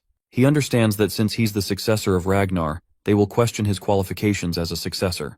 The knights order him to get off, and as he walks, he realizes his enemies want to crush him completely, but smiles because everything is going exactly as he planned. The knights announce that the prisoner, Theo, has been escorted, and they get permission to bring him inside. The MC thinks that if he wants to take out what he has prepared so far, he wants to do it on a stage of such magnitude. He stands before some amazing figures and becomes a bit anxious seeing all of them gathered in one room. He sees the demon dragon captain of the white-armored dragon cavalry, Julius Ragnar, and 4 of the 9 dragons who protect Ragnar, Sky Dragon Ed Troyven. The MC admits that he would have been extremely overwhelmed in his previous life, as he notices that the sword dragon lady of the Plum Blossom Palace, Osa Ragnar, and the elder dragon head counselor, Wolfgang Ragnar, are also gathered. Wolfgang sees our boy, and the MC remembers that it has been a while. He was not expecting to see Wolfgang in this place. Our boy understands that Wolfgang values bloodlines, so to him, a half-blooded illegitimate child like our boy must seem completely disgusting, and he notices Wolfgang does not even try to hide it. The man asks our boy if he is aware of the fact that he was summoned to answer for his crimes. He continues to tell our boy that the Byron clan, the Ceres Merchant Guild, the Red and White Mercenary Corps, and even the Hanavi clan are all cutting ties with the main family because of his foolish actions. Wolfgang becomes angry and calls him a bastard, questioning if he can bear the damage he has caused. He makes it clear that our boy is going to be held accountable for dragging Ragnar's honor through the dirt. Theo agrees with him and admits that he was far too careless. Instead, he should have cut off their heads, not just their limbs. Everyone becomes shocked, but the MC continues to tell them that all the other clans are their subjects. He says the Lord has given them land and honor, and the subjects are the ones that need to offer their loyalty and lives to the Ragnar. This is the way of chivalry, and despite knowing this, they defied their lord. The MC shows his frustration and says that if he had known about their insolent behavior, he would have severed their heads instead, and tells Wolfgang they should be punished to restore the principles of chivalry. He says he could not just sit by and watch Ragnar's honor, maintained for over centuries, get trampled on. Everyone becomes speechless while Julius calls our boy impressive and expects he will be given a normal punishment after the justification. Wolfgang thinks that the MC is mocking them with his sophistry, but Osa Ragnar understands his opinion and admits that Theo is correct. Wolfgang is surprised to see her take his side. Osa explains that Ragnar is strong, but it's not truly great, so they still need to listen to the voices of their vassals and knights. Otherwise, their clan will inevitably fall because she thinks that they can't rule the world with power alone. He understands her, and decides to keep that in mind. The MC observes that the first wife of the clan head, who is the best swordsman in the north, is fortunately taking his side, and is not hostile toward him. He is surprised by her actions and doesn't understand why she is doing that. Osa hopes our boy understands that the punishment he is going to receive is justified. He asks about the punishment, and Wolfgang tells him he will get 3 months of probation. Theo shares his wish to participate in the ceremony, which angers Wolfgang, as he thinks our boy is talking back, but Osa decides to take his words into consideration and allows our boy to participate in next year's awakening ceremony. Ed believes that it has already been decided that the children Theo injured will be participating next year. But thanks to the demon dragon's interference, our boy got a lighter punishment. Ed is satisfied with the results of his plans and knows that the delay of the awakening ceremony brings dishonor within the Ragnar. And since the MC is the one representing Rose Palace, for him to carry such dishonor will allow the Camellia Palace to forward take the Rose Palace. He starts smiling and believes that as his plan is put into motion, our boy won't be able to do anything about it, and he will have no choice but to accept defeat. Ed knows that if Theo decides to appeal, he will get killed, but Ed believes our boy is not that foolish. The MC announces that he wants to appeal, surprising not only Ed, but everyone else as well. Ed tries to stop himself from smiling as he calls the MC a huge fool, since his arrogance has no limits. Ed looks happy that things are becoming easier for him. Julius questions if our boy is aware of what it means to appeal. He answers positively and understands it's not something that can be resolved with just 3 months of probation, so the demon dragon definitely pulled some strings. But he decides to follow his plan, and tells them that in the strong and proud Ragnar, appealing means war. Theo is not planning on taking even a slap on his wrist, and says that in the end, only the strong speak the truth. He thinks he should be rewarded for his actions, which leaves everyone speechless. Meanwhile, at the hidden northern branch of the series Merchant Guild, as everything is engulfed in flames, Evelyn fights off the last guy left. Remington realizes this is where they were hiding, just as the MC said. At the trial, Ed's eyes light up with joy as he sees the Troyven Camellia Palace is now finished. As the MC stands before all the important figures, Wolfgang questions if he wants to take an issue that can be easily resolved if he waits 3 months into a war. Wolfgang calls it arrogance and questions if our boy is confident he can face the forces of 15 clans alone. Theo says that this is something he needs to handle. Since, in their case, the difference in power is huge, he thinks appeals through proxy battles are a normal thing. The MC understands that appealing means deciding the winner and the loser through a battle. However, if the war is completely impossible to win because of the sheer difference in power, each force is allowed to send a representative, and the winner gets decided after a 1v1 sword battle. This is how a proxy battle goes, which means our boy will represent himself. While there is a high chance that the representative of the plaintiff is going to be Axion, Julius understands that if this goes on, it is guaranteed that the MC will lose. He questions if Theo has a plan in mind, and thinks that if our boy believes someone will step up to be his representative, he will be disappointed. Theo requests to have a proxy battle in a week, just as the rules say. Ed thinks he can see through our boy's plan and understands that he is planning on having Julius or Evelyn as his representative, but no one is going to agree with him, so he will have to fight personally. Ed decides to send Axion as his representative to make the MC understand his place by finishing him off. Ed decides to announce his representative, but suddenly all of them hear someone and become completely speechless. Someone walks in and praises Theo's clever plans as he observes that our boy has changed a lot since he last saw him. He is the clan head, Kyle Ragnar. As soon as he enters the trial room, everyone bows down to show their respects, and the MC also gets on his knees and greets the incarnation of the great dragon god. Suddenly, the system window opens up, telling him to complete a new quest to take over the Camellia Palace and uncover its hidden secrets. He notices it's his first quest after the tutorial and questions if this is related to the blue light he saw earlier. The MC realizes he completely forgot about it because of what's been happening lately, and remembers that there was something there. He stops contemplating and decides to focus on the present as he faces his father. He needs to take care of the situation first since the king himself appeared, which is an insane variable that can jeopardize his plan. The MC asks the reason his father is here. Kyle tells him to stand up and says he heard about the whole situation and understands that his son is trying to make an appeal through a proxy battle. Theo responds positively, and his father says he recognizes it's going to be difficult for his son to enter the battle himself, and questions who Theo is planning on choosing as his representative for the proxy battle. Our boy realizes his father is trying to test him, and says there is no one who can stand in his place, so he is naturally thinking about stepping up himself and being his own representative for the appeal. His father believes his son will lose, but Theo thinks he shouldn't come to such a conclusion without even letting him try. The MC becomes determined to face his challenges and not bend against anyone willingly. After hearing all of this, the king bursts out in laughter and asks the other members of the trial if they heard what his son is talking about. The king becomes impressed by our boy not lowering himself against anyone, and recognizes that this is the best way to describe the Ragnars. The king praises his son for such an amazing attitude. Our boy feels grateful and starts to smile as everything is going according to his plan. He remembers the proxy battle is just bait, and since he doesn't have to fight, he feels amazing to say such words without holding back. He remembers the work he requested from his friends Remy and Evelyn, and understands that he will get his hands on the proof of Camellia Palace's treasonous conspiracy, which will make his victory absolute without even fighting. The king decides to give his son an opportunity, and as the master of Ragnar, Kyle says he wishes to test a single strike against our boy. Theo becomes shocked as his father tells him to forget about the trial. He says if the MC can endure a single blow, he will clear all the charges without punishment. The king tells Theo to come out, but Ed starts shouting as he tries to object. He thinks that testing a single strike against our boy means the king approves of him, which means that if, by any chance, Theo is able to endure the single strike, he will receive the approval of the clan head himself. Ed is sure the MC won't be able to endure it, but just in case he somehow does, Ed decides to object and tries to stop the MC from looking favorable in the eyes of the king.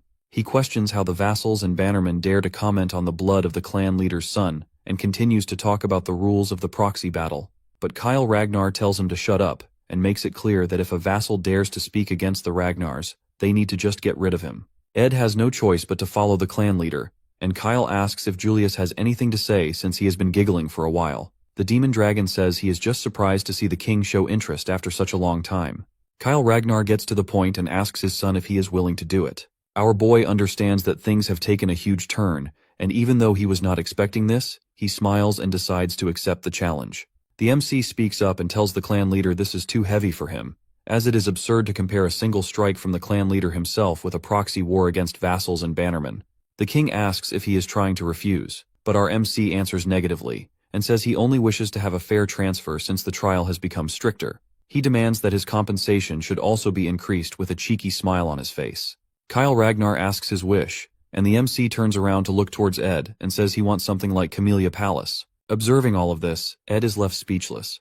Ed becomes frustrated, and Wolfgang calls it complete madness to propose such a deal with the clan leader himself. He thinks he needs to put the bastard in place since agreements are based on the understanding that both parties hold equal standing. Wolfgang assumes the MC will fail because of his arrogance, but to his surprise, the clan leader agrees with our boy. Kyle thinks that if the MC aims to become the successor, he needs to be at least this courageous and bold. The clan leader asks if the Sky Dragon has any objections, but the man assures him everything belongs to his Lord Kyle, so he can't dare to comment on his decision. The Lord is happy to hear this and orders them to quickly prepare a stage, as he wants to test his son himself. Theo becomes a bit hesitant, and after a while, as he confronts his father Kyle Ragnar, the other vassals stand on the sidelines to observe. Ed is in complete frustration since the trap he set to catch our MC has turned into a stage favoring him. Ed assures himself not to be anxious, as he thinks that even if Theo has gotten stronger now, there is no chance he can withstand even a single strike from the clan leader, a feat not even high-ranking swordsmen can easily accomplish. Ed assumes Theo is going to die here, but our boy sees through his plans and is confident he won't die thanks to the tutorial reward he received. The king notices something about his son has changed, and questions whether he consumed an elixir without anyone noticing. The king believes even an elixir won't help him change this much but decides not to care since it doesn't matter to him how the MC became so strong. Our boy realizes his father has seen through him easily. Even the 9 dragons haven't noticed he took an elixir. The king asks if he is warmed up. Theo answers positively, and his father cheers that normally he uses his great sword, but since our boy doesn't even know how to use mana yet, his father is trying to go easy on him by using a rusty steel sword instead. The clan leader asks if he has any objections. Theo says he doesn't, and the father becomes serious as he decides to begin the fight. An immense aura starts to spread everywhere as the clan leader moves forward, making our boy anxious. Theo observes the immense pressure his father emits with just his fighting spirit alone. The clan leader praises him, surprised that his son is still standing. Theo remains confident since his strength has almost tripled because of the reward he received after clearing the tutorial known as the Experience Elixir. Using the elixir, he was able to gain 5 levels, and he put all the stats into his strength. With this much strength, he feels true freedom as he leaves the realm of the weak and enters the realm of the extraordinary. The MC is confident he can survive at least a single strike from his father, and as the clan leader throws his attack, Everyone becomes speechless while Ed believes the MC will die. Our boy puts all his focus into defending himself and is able to see the attack coming. The huge red beam of light falls to the ground, destroying the whole stage, and after the smoke clears, the clan leader smiles to see that he was able to finally find a decent son, as our MC remains standing, leaving everyone shocked. Theo proves his innocence through his will and determination. After successfully surviving the strike, the trial concludes, and the system shows that the sudden quest, Single Strike from Kyle Ragnar, has been successfully finished.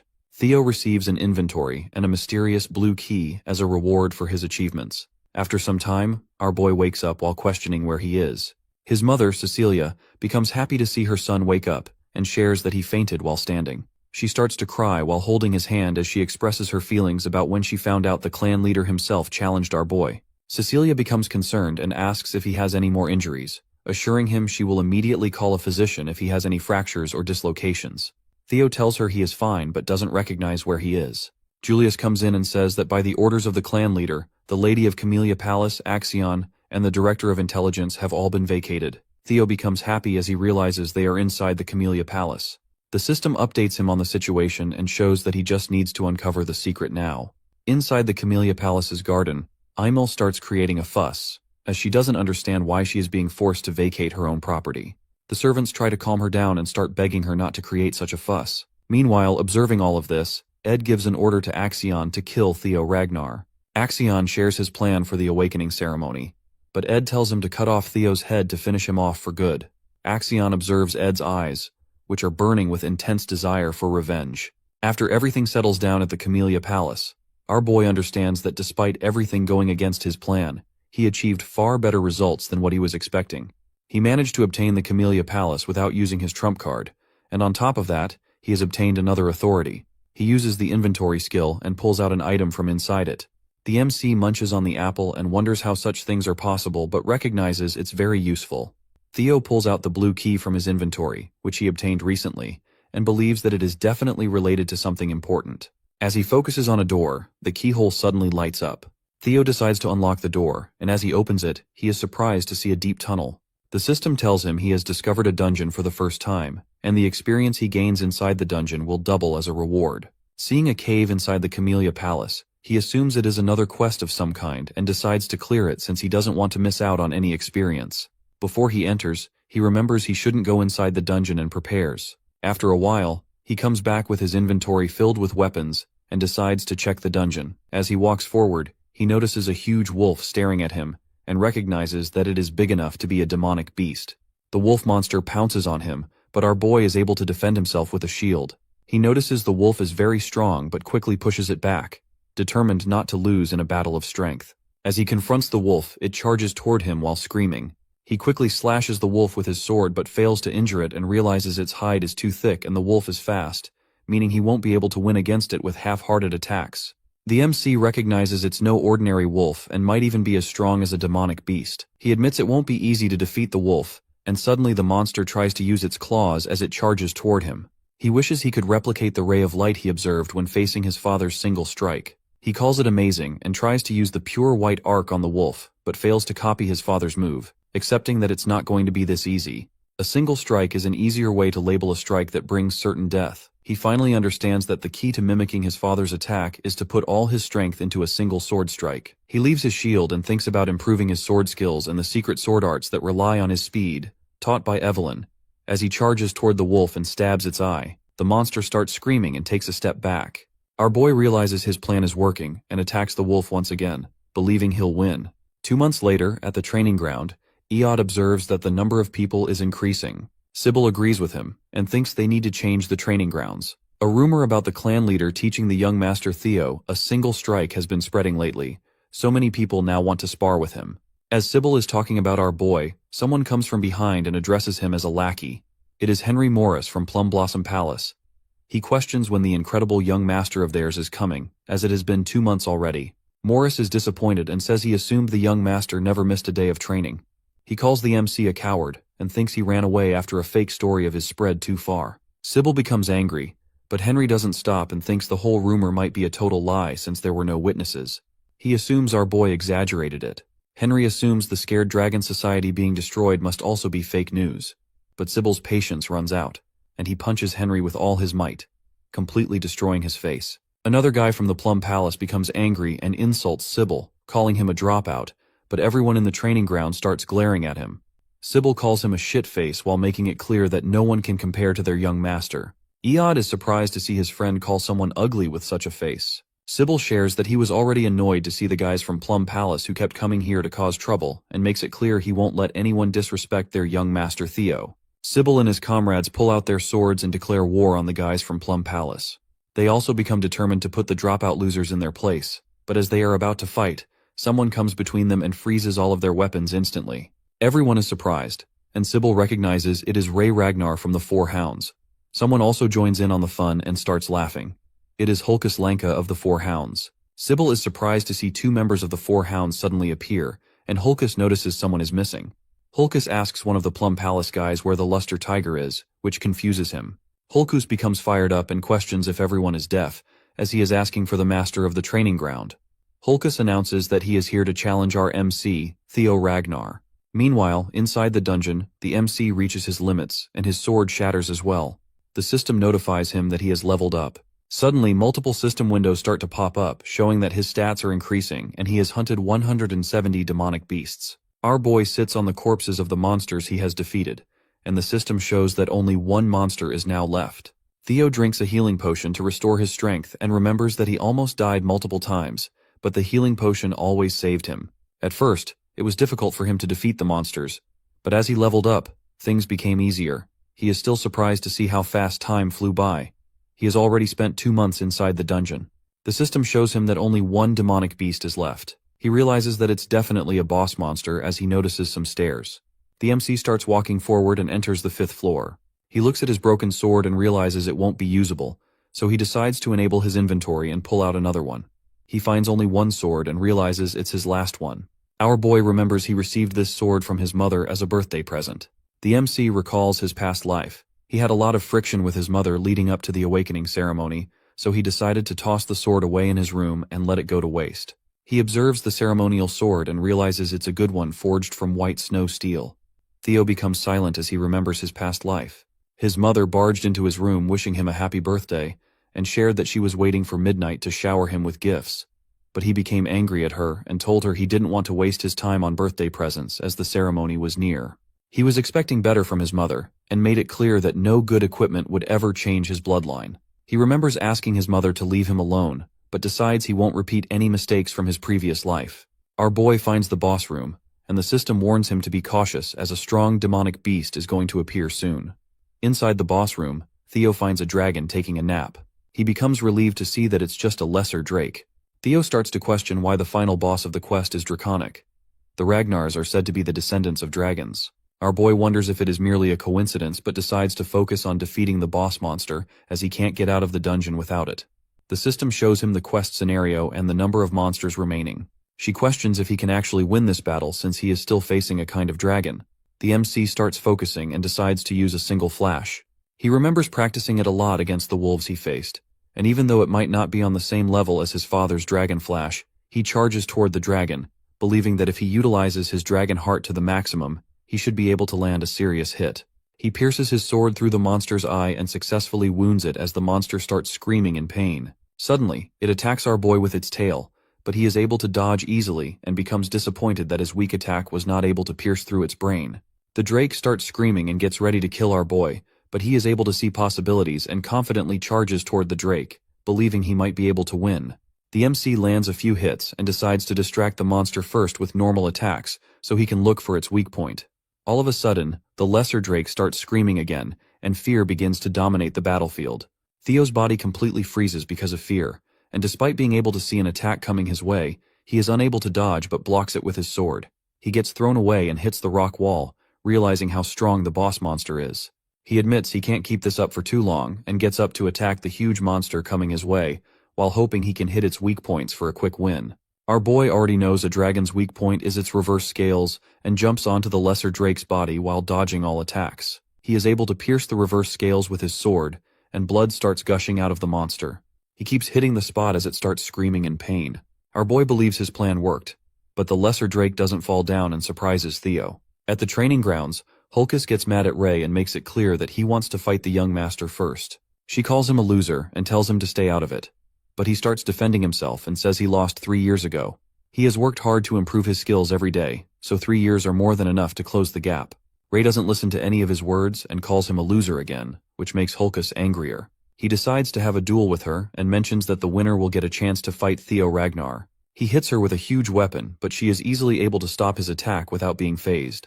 Sybil and Henry don't understand what's happening, but become scared seeing the four Hounds members fight.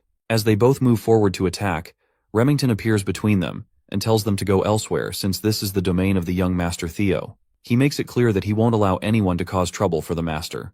Hulkus becomes happy to see Remington and shares his desire to fight him as well, but Remington asks Hulkus to understand his words. Suddenly, all of them start to feel an immense pressure, and Remington questions the source of this menacing killing intent.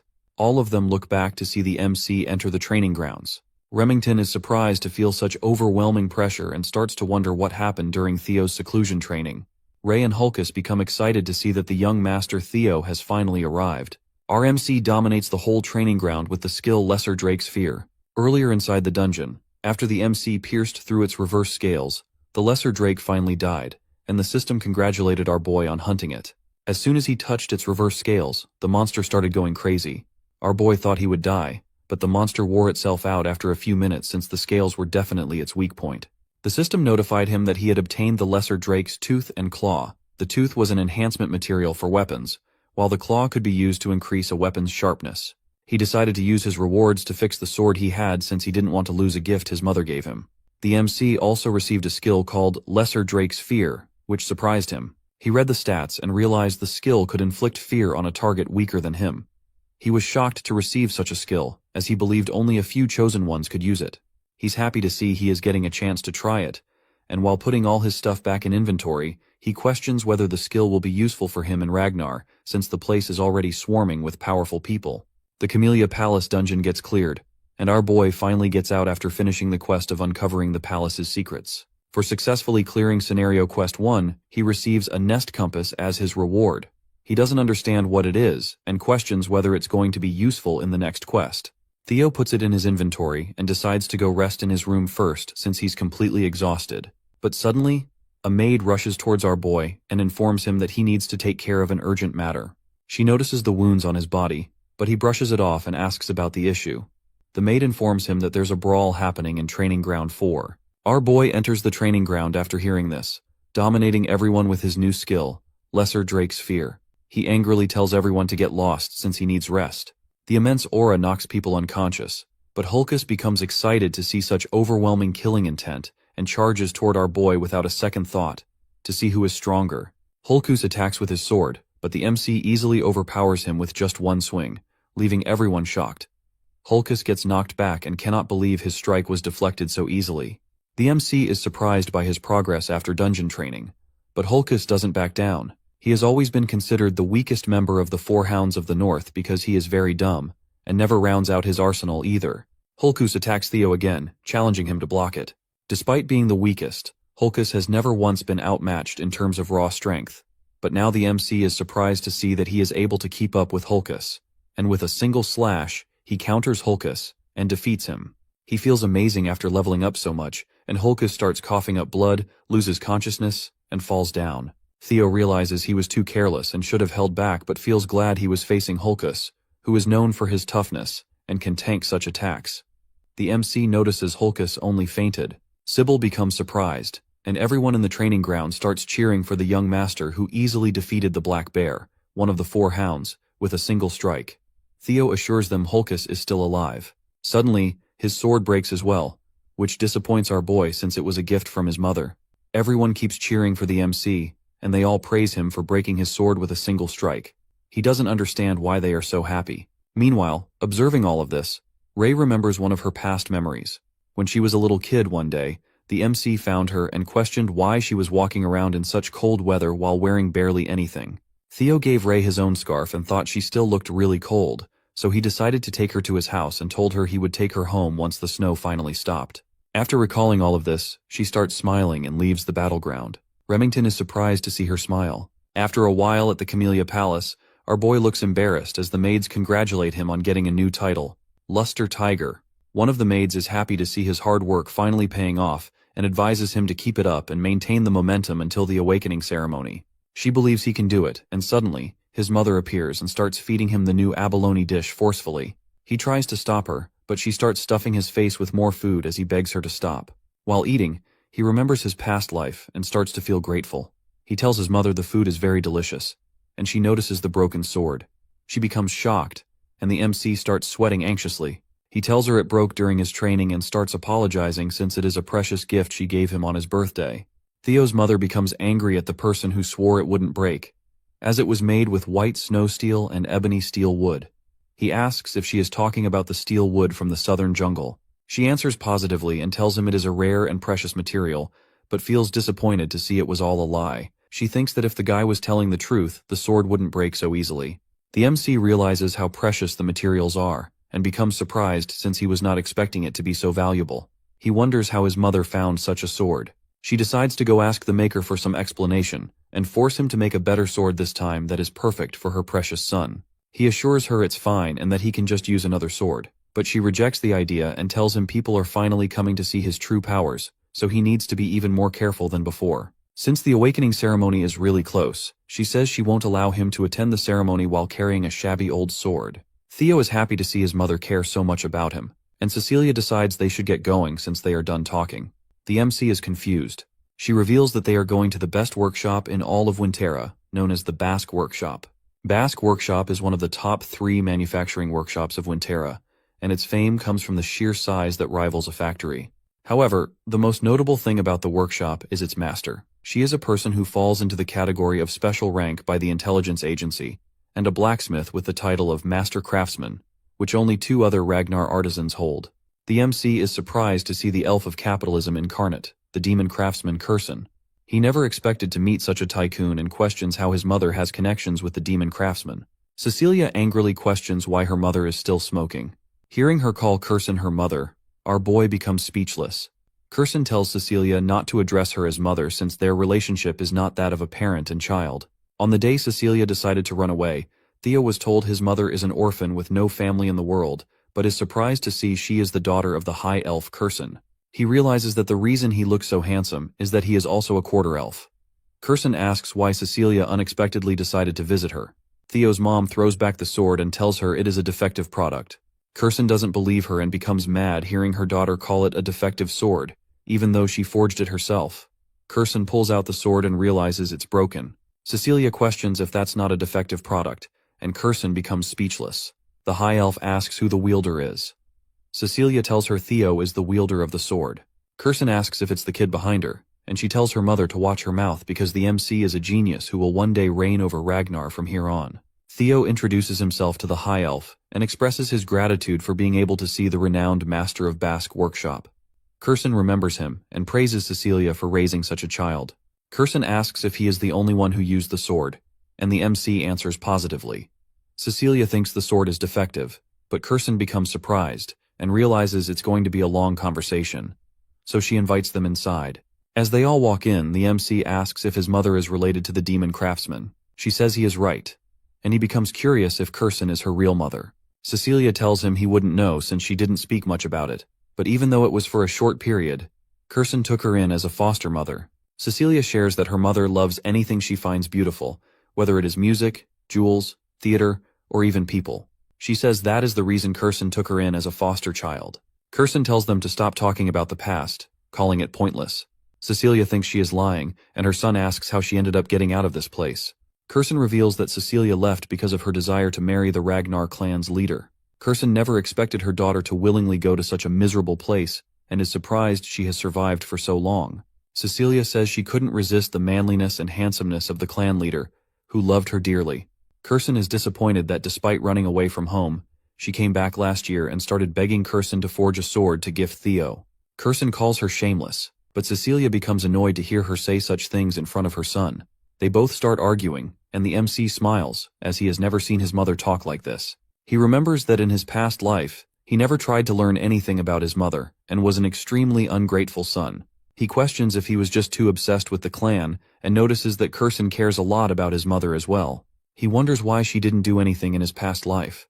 They finally reach their destination, and Kirsten shares that this is the room she lives in. Cecilia asks why her mother brought them so far inside, and demands her to make the best sword for Theo to make up for it. Kirsten suddenly tells Cecilia to wait outside as she grabs Theo and quickly closes the door, leaving Cecilia outside. Inside her room, Kirsten completely ignores Cecilia calling her, and decides to get straight to the point. She asks if the MC has the relic of the primordial dragon. Our boy becomes confused and questions if she is talking about the ancestor of the guardian dragon that protects the clan. He shares that he has heard about the legend that treasure has been distributed across Wintera for the descendants of the Ragnar clan. She makes it clear that it's not a legend and questions if he really doesn't have any relic.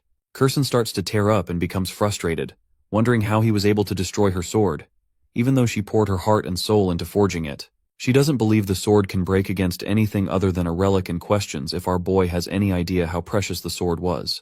He tries to apologize and remembers that the sword got damaged while he was fighting a lesser drake. He doesn't understand anything about relics, but she gives up and decides to show him instead so he can understand faster. She shows him a casket that's completely sealed with chains and asks if he notices something. The MC starts to see the blue glow and questions if it is a quest after recognizing it as the same glow he saw from the door of the dungeon in the palace. Kirsten shares that she doesn't see anything but believes he was able to notice something judging from his actions. She starts dragging the casket and tells him she has tried many times to open the sealed casket and obtain the item inside, but she always fails. She puts down the shield casket and mentions the primordial dragon's relic. Kirsten shares a story of the primordial dragon that removed one of its fangs and forged a blade from it, known as the monster sword, White Moonlight Blade. She tells him that if he tries to break the seal on the casket and is successful, she will hand him the sword known as the White Moonlight Blade. The MC looks a bit confused, and she reveals that if he fails to open it, he might lose his life in the process.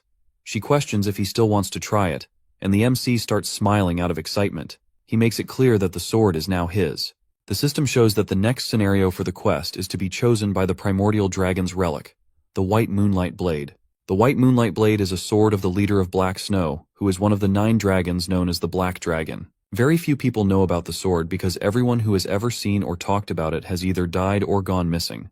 Our boy remembers a mysterious man who noticed him and was surprised he was visible to Theo. The MC ended up seeing the true form of the sword through sheer coincidence and doesn't understand why the Black Dragon let him live. He is surprised to find out that the Black Dragon's White Moonlight sword is here, and it is an actual relic of the primordial dragon. He remembers running into the Black Dragon 4 years ago and realizes Kirsten was in possession of the sword during that time. She asks if he wants to open it, and the MC starts smiling, becoming determined to obtain the sword no matter what. He tells her it's his sword now, and while observing the casket, he realizes it's very similar to the Camellia Palace. He tries to use the blue key to open the casket. Kirsten is confused as our boy unlocks the gasket, and a weird light starts to shine. Suddenly, Kirsten becomes concerned as our boy starts getting pulled inside by a mysterious black fog. The MC tries to free himself but fails and gets dragged into a mysterious place. He opens his eyes and doesn't understand where he is. Theo recognizes the Rose Palace while everything is engulfed in fire. He doesn't understand why he is seeing all of this again, and while watching his past memories, he realizes he completely forgot how weak he used to be. Because of this, he needs more power, enough to defeat Randone and crush the Camellia Palace. A griffin starts messing with his brain and grabs our boy, ready to eat him whole, but the MC wakes up and grabs its beak, catching it off guard. He becomes aware that the monster is trying to take over his mind by using his desire for power against him. The MC realizes this is why it is called a monster sword. The mysterious griffin calls him insolent and tries to free itself, but the boy confidently tells it he has already conquered all the despair it's trying to show him a long time ago. He questions if the monster was hoping he would be tempted by its useless powers, even though he has already seen many quests. The griffin becomes confused, and our MC notices it looks very different from the griffin in his memory. The monster tries to free itself, but our boy doesn't let go and remembers it was at least 10 meters tall, but right now they are both of similar heights. He questions if the griffin became smaller because it was seen for a long time. He decides not to care about it, and makes it clear that the Moonlight Sword is now his as he tries to punch the griffin with an evil look. The monster tries to talk it out with him. Meanwhile, inside Kirsten's room, Cecilia starts screaming after seeing her son knocked unconscious. She tries to wake him up, but nothing works, and Cecilia starts crying as she questions her mother why her son is unconscious like this. Kirsten becomes speechless as Cecilia cries and says she never asked her mother to do this. She just wanted a sword for her son. Kirsten observes that there is a monster's energy linked with Theo's bloodstream, which is something she has never seen or heard about before. She was hoping he would be okay since he already possessed a relic. Cecilia tells her mother that if anything bad happens to her son, she will never forgive Curson for her actions. All of a sudden, the MC grabs the moonlight sword, and a mysterious light starts to form around his chest. Cecilia becomes concerned and tries to wake him up. Theo finally opens his eyes. She hugs her son tightly as she starts to cry. She tells her son she was very worried, but he assures her not to overthink it as he is completely okay. The system congratulates him on hunting a griffin and finishing the quest. As a reward, he becomes the owner of the white moonlight sword. The MC understands that he survived because of his luck. The griffin was easily defeatable because it was just freshly unsealed, and any psychological attacks were of no effect on him. The system notifies him that he has observed the monster energy of the white moonlight sword, so now his magic power has greatly increased. His magic power surpasses 200, and his body starts glowing.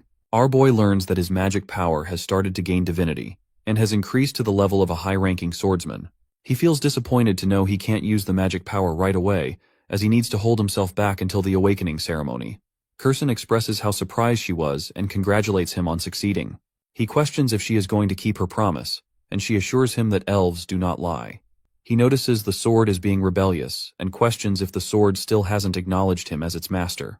He becomes a bit anxious, but the elf assures him the sword is acting this way after being trapped for 400 years. She says since the sword is finally out in the world, it wants to release all the pent-up frustration. Curson suggests he can try taking a swing at the wall with all he has. He questions if it will be okay, but she starts mocking him and thinks he is worrying for no reason because, even if it is the legendary sword, a swing from a brat like him who is inexperienced and hasn't even had his awakening ceremony can't damage the Basque workshop. He becomes unnerved to hear this and decides to give it a try. Our boy understands that he can hide his dragon heart whenever he wants, so this is a nice opportunity for him to test out the new legendary sword he just received. He walks toward the wall and tries using all of his magic power. The MC excuses himself and removes the cover of the legendary moonlight sword as he gets ready to take a swing. Curson observes him and becomes concerned.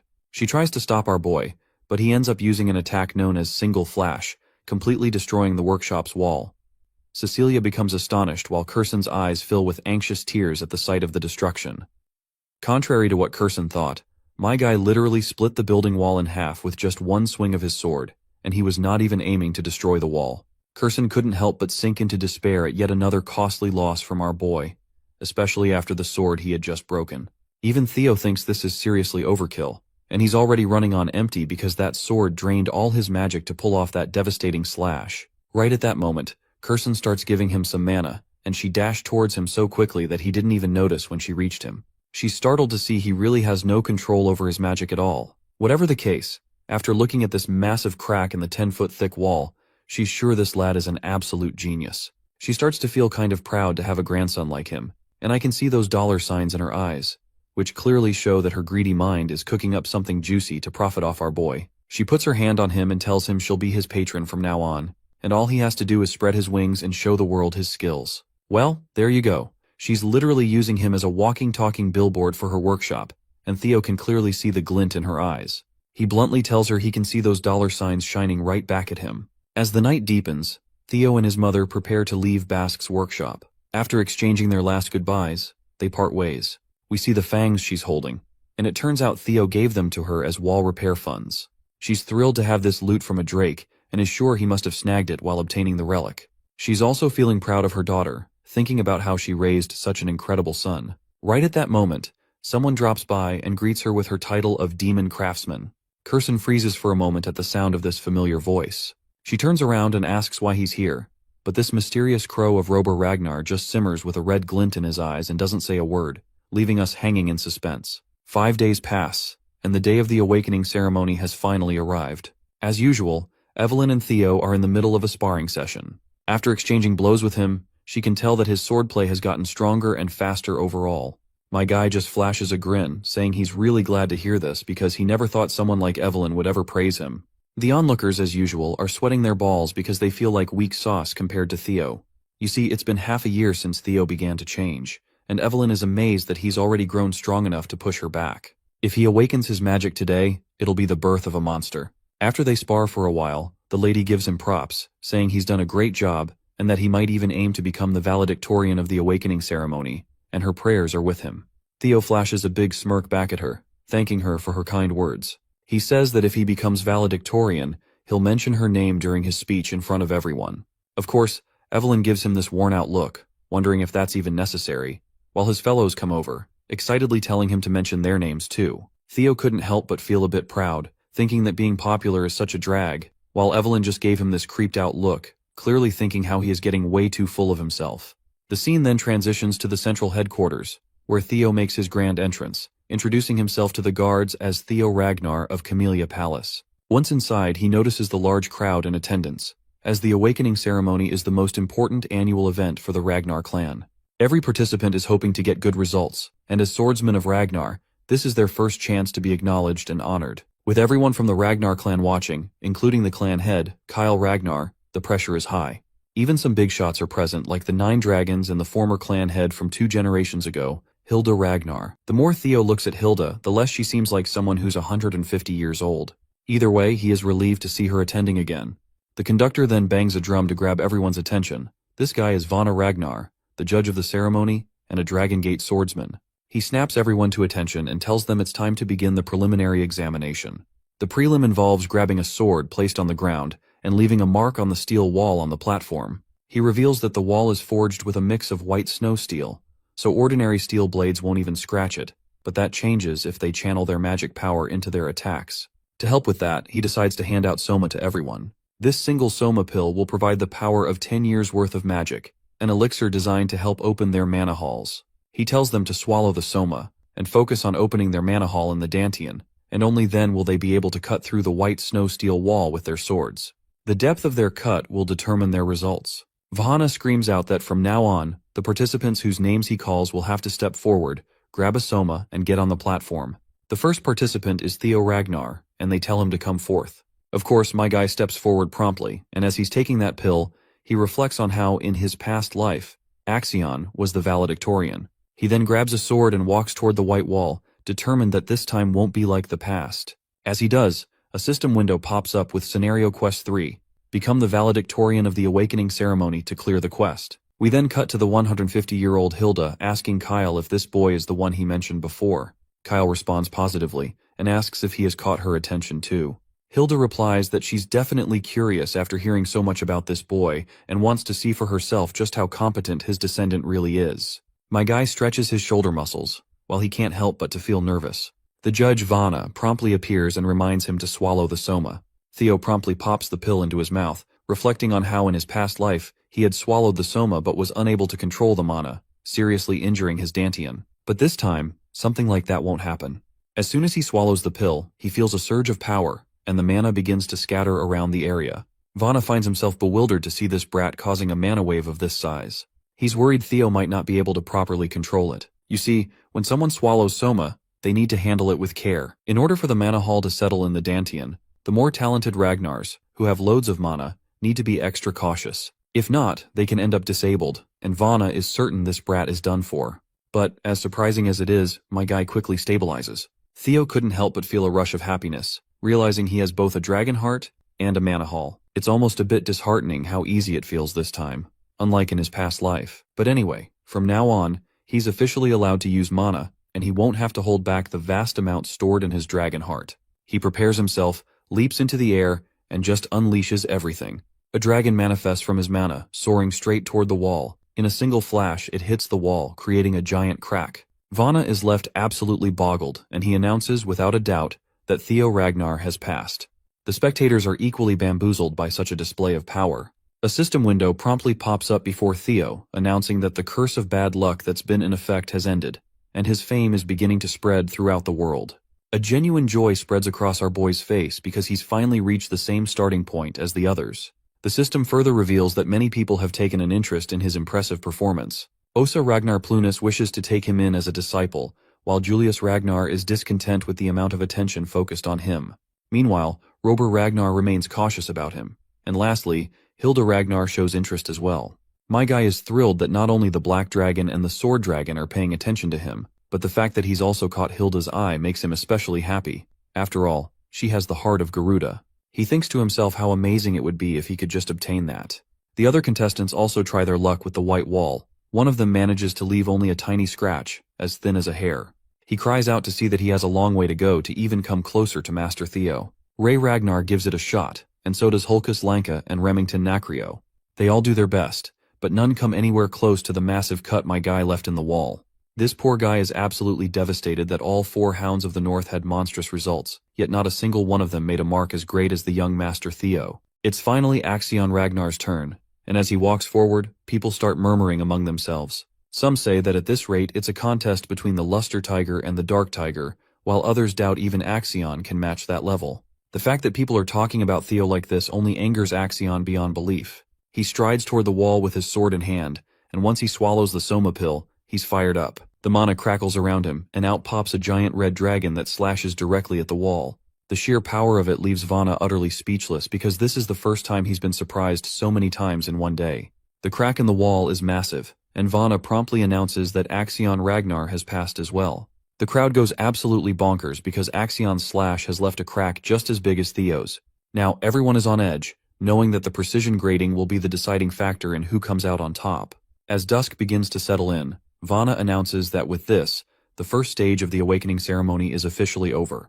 This year, he's particularly satisfied to see so many people significantly increase their scores. He says that those who passed should prepare for the second stage of the awakening ceremony in 4 days. Finally, the rankings that everyone has been waiting for will be announced, including the valedictorian for the first stage of the awakening ceremony. Everyone in the arena held their breaths in anticipation as the valedictorian for the first stage of the awakening ceremony was announced.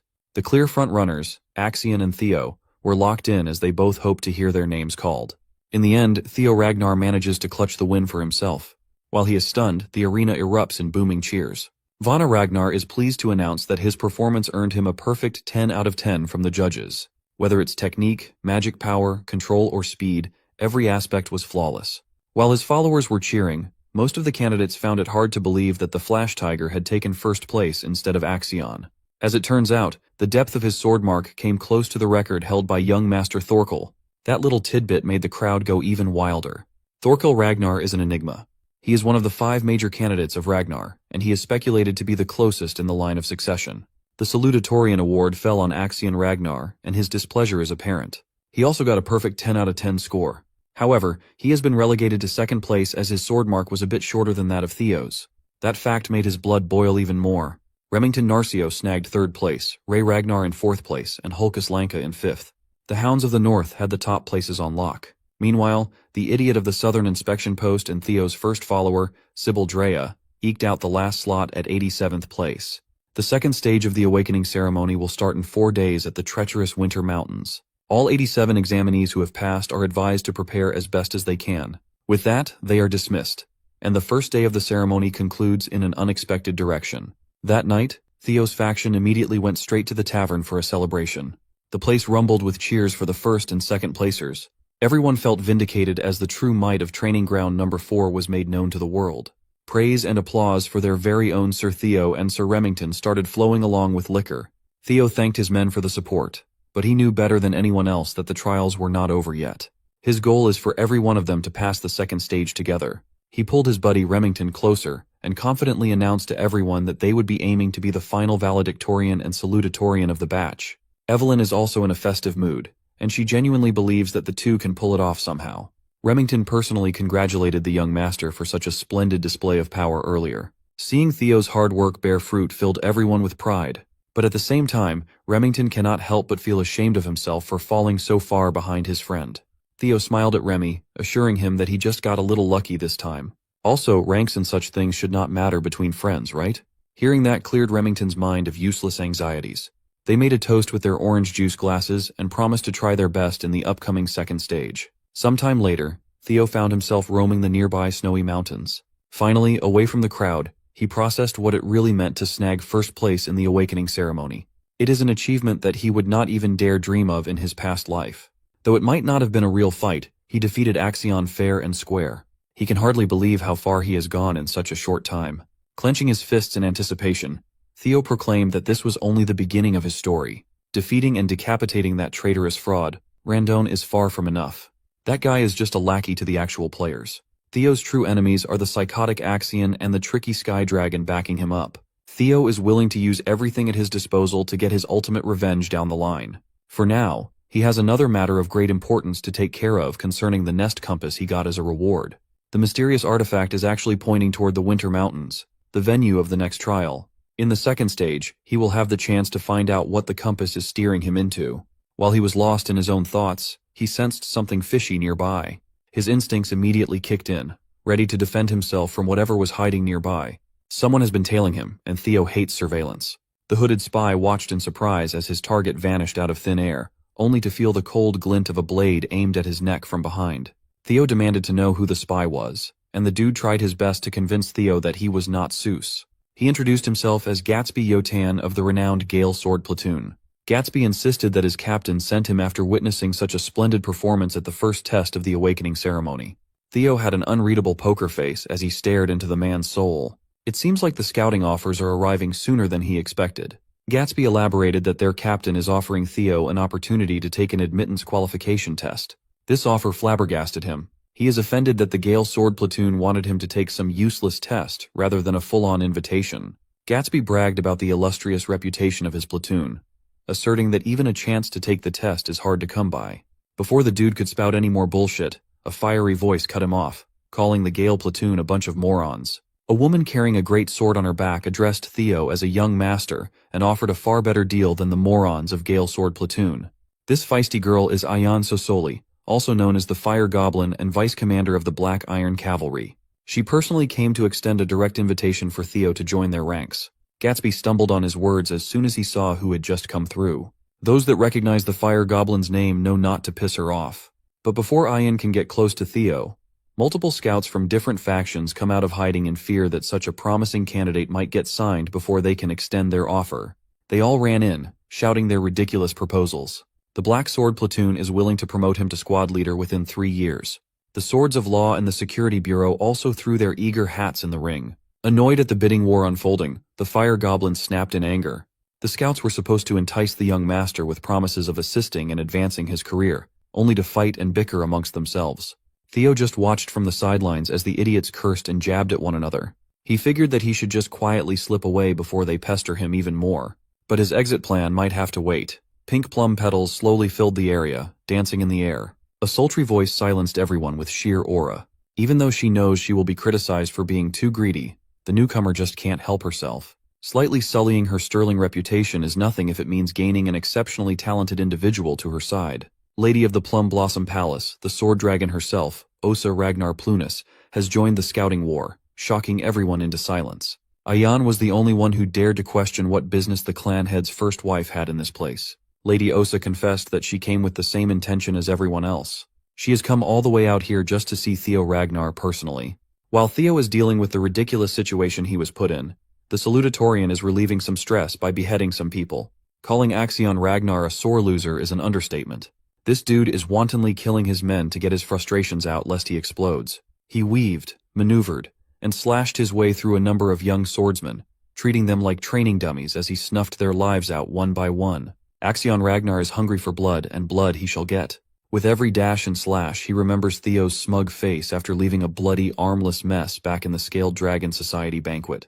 The image of Theo unleashing so much draconic aura when he took the first slash in the trial has been etched deep into Axion's disturbed mind. Losing by a few inches made the defeat even more infuriating. The only thing running in his mind is the thought of killing and gutting Theo Ragnar. For now, killing his own men will do. By the end of his rampage, he had completely abandoned his blade in favor of using a much more hands-on and brutal approach to venting his anger. By the time he calmed down, the training ground was already filled with lifeless young swordsmen who thought they were just getting a spar with their young master. When another person stepped into the arena, Axion's eyes darted around. Without even looking at who just arrived, he picked his sword back up and motioned to attack. He threw the whole blade with pinpoint accuracy, aiming for the intruder's head. But for someone like the Sky Dragon, stopping such an elementary outburst is simple. He just grabbed the sword's tip out of the air. Ed Troyven cursed his nephew out for being so pathetic when releasing his rage on random people won't change a thing. When Axion got a good look at his uncle, he calmed down a little. The Sky Dragon advised that at times like this, Axion needs to cool his head and come up with a proper plan. Ed Troyven had already put some things in motion, and Axiom only needed to follow. The nefarious uncle and nephew duo are hell-bent on turning the second stage of the awakening ceremony into Theo Ragnar's funeral. Back in the snowy woods, the scouts made way for Lady Plumblossom out of fear and respect. They knew that whatever they tried to offer Theo would be insignificant if she was in the competition.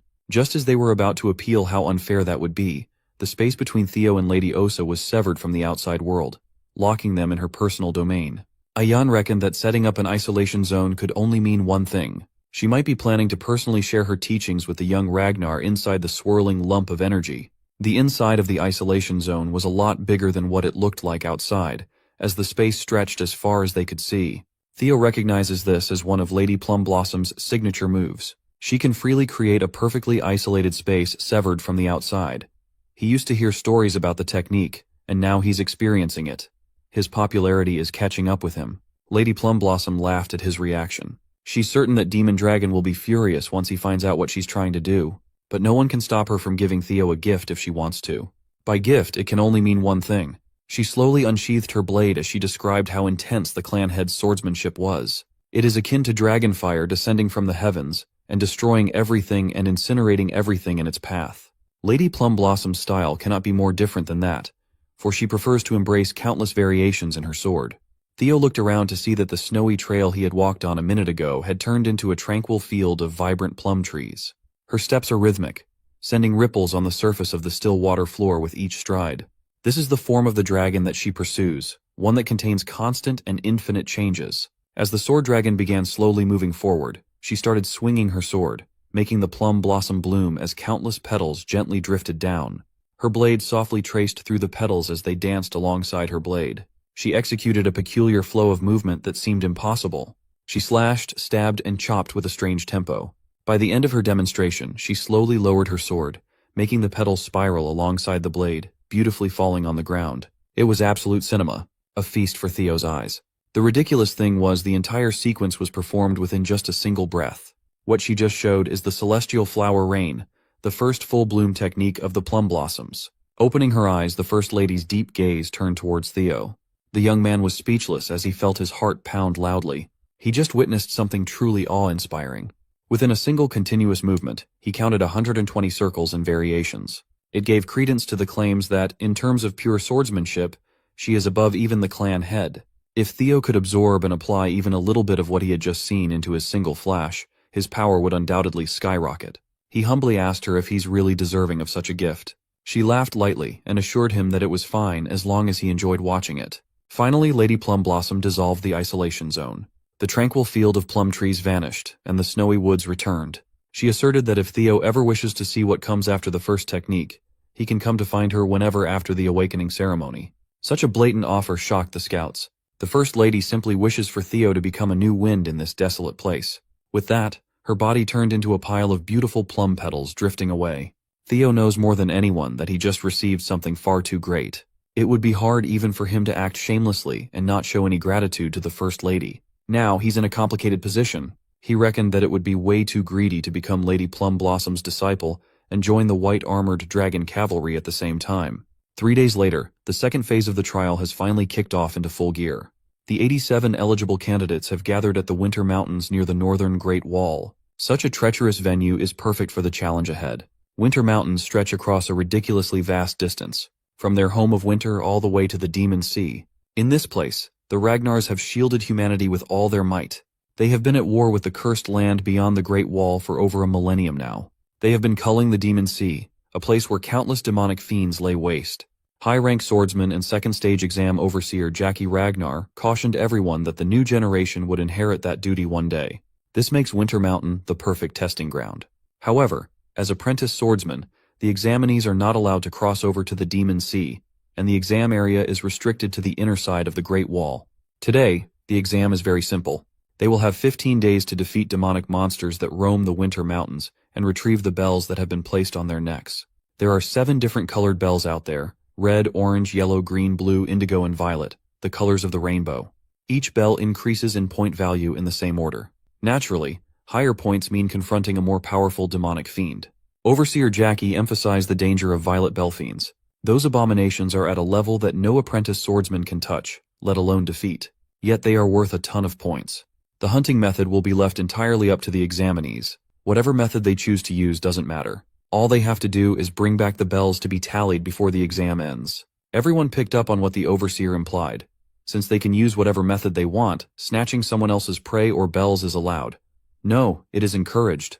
They are purposely sowing seeds of discord amongst everyone. But that's just another reflection of Ragnar clan's law of the jungle approach to things. As a final note, the overseer taught them about the totems that repel fiends installed across the mountains. Inside these safe zones, supplies have been buried nearby, and everyone's encouraged to utilize them effectively. Finally, Overseer Jackie formally signaled the commencement of the second trial. As soon as he dismissed everyone, several candidates rushed off and scattered without hesitation.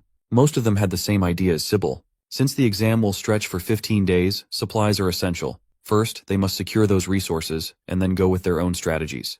It had only started, but Hulkaslanka loved every second of this test. He is in his element.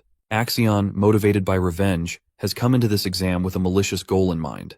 His Sky Dragon uncle heavily emphasized that he must move precisely according to plan. All he has to do is play his role, and Theo will fall. As Axion single-mindedly pushed forward at breakneck speeds, he failed to notice someone tailing him from behind. It was none other than the ever-so-mysterious Ray Ragnar. Seeing as everyone was already rolling out, Theo walked towards the woods to get started too. But before he could get far, a familiar voice called to him. Remy ran to his side and asked if Theo remembered how he said they were friends. The Silver Lion has thought long and hard for the past 3 days leading up to the trial, and it seems that he considers Theo both a friend and a rival. With that realization, a desire has taken root inside him. The desire to truly surpass young Master Theo in power. The young dragon was shocked at first, but he eventually grinned with delight. He knows what Remy is feeling all too well. The moment they first crossed swords in that training ground, a mutual respect for one another blossomed. Theo felt the same way as the Silver Lion. He considered him a dear friend and rival too. Remy heartily laughed in relief as he had been stressing if the feeling was one-sided. With renewed clarity, Remy proclaimed that he would try to beat Theo during the second stage. Theo genuinely wished him good luck with that goal. Without wasting another precious second, Remy exploded in speed and headed deep into the Winter Mountain. Theo took a second to soak the feeling in. Someone incredible like Remington has set him as a goal, someone to surpass. It made him feel a thrill he never felt before. He's finally becoming someone that's truly strong, and it is delightful. Opening his inventory, Theo set the mushy feelings aside for after the trial. He retrieves the nest compass and officially starts the search for the dragon's nest. The compass needle pointed him in a general direction, enough to get started. On the side of one of the deadly cliff faces, the familiar blue light of the system shined through a hidden cavern. The nest compass led Theo to the treacherous outskirts of the Winter Mountain. Upon arriving at his supposed destination, he was confused and saw absolutely nothing that stood out. The compass has turned its needle to the ground, so that must mean something, right? Maybe he needs to start digging until he hits the jackpot. If that was the case, he really should have brought a shovel, as using the white moonlight blade to dig in the snowy soil would have been a gross misuse of a legendary blade.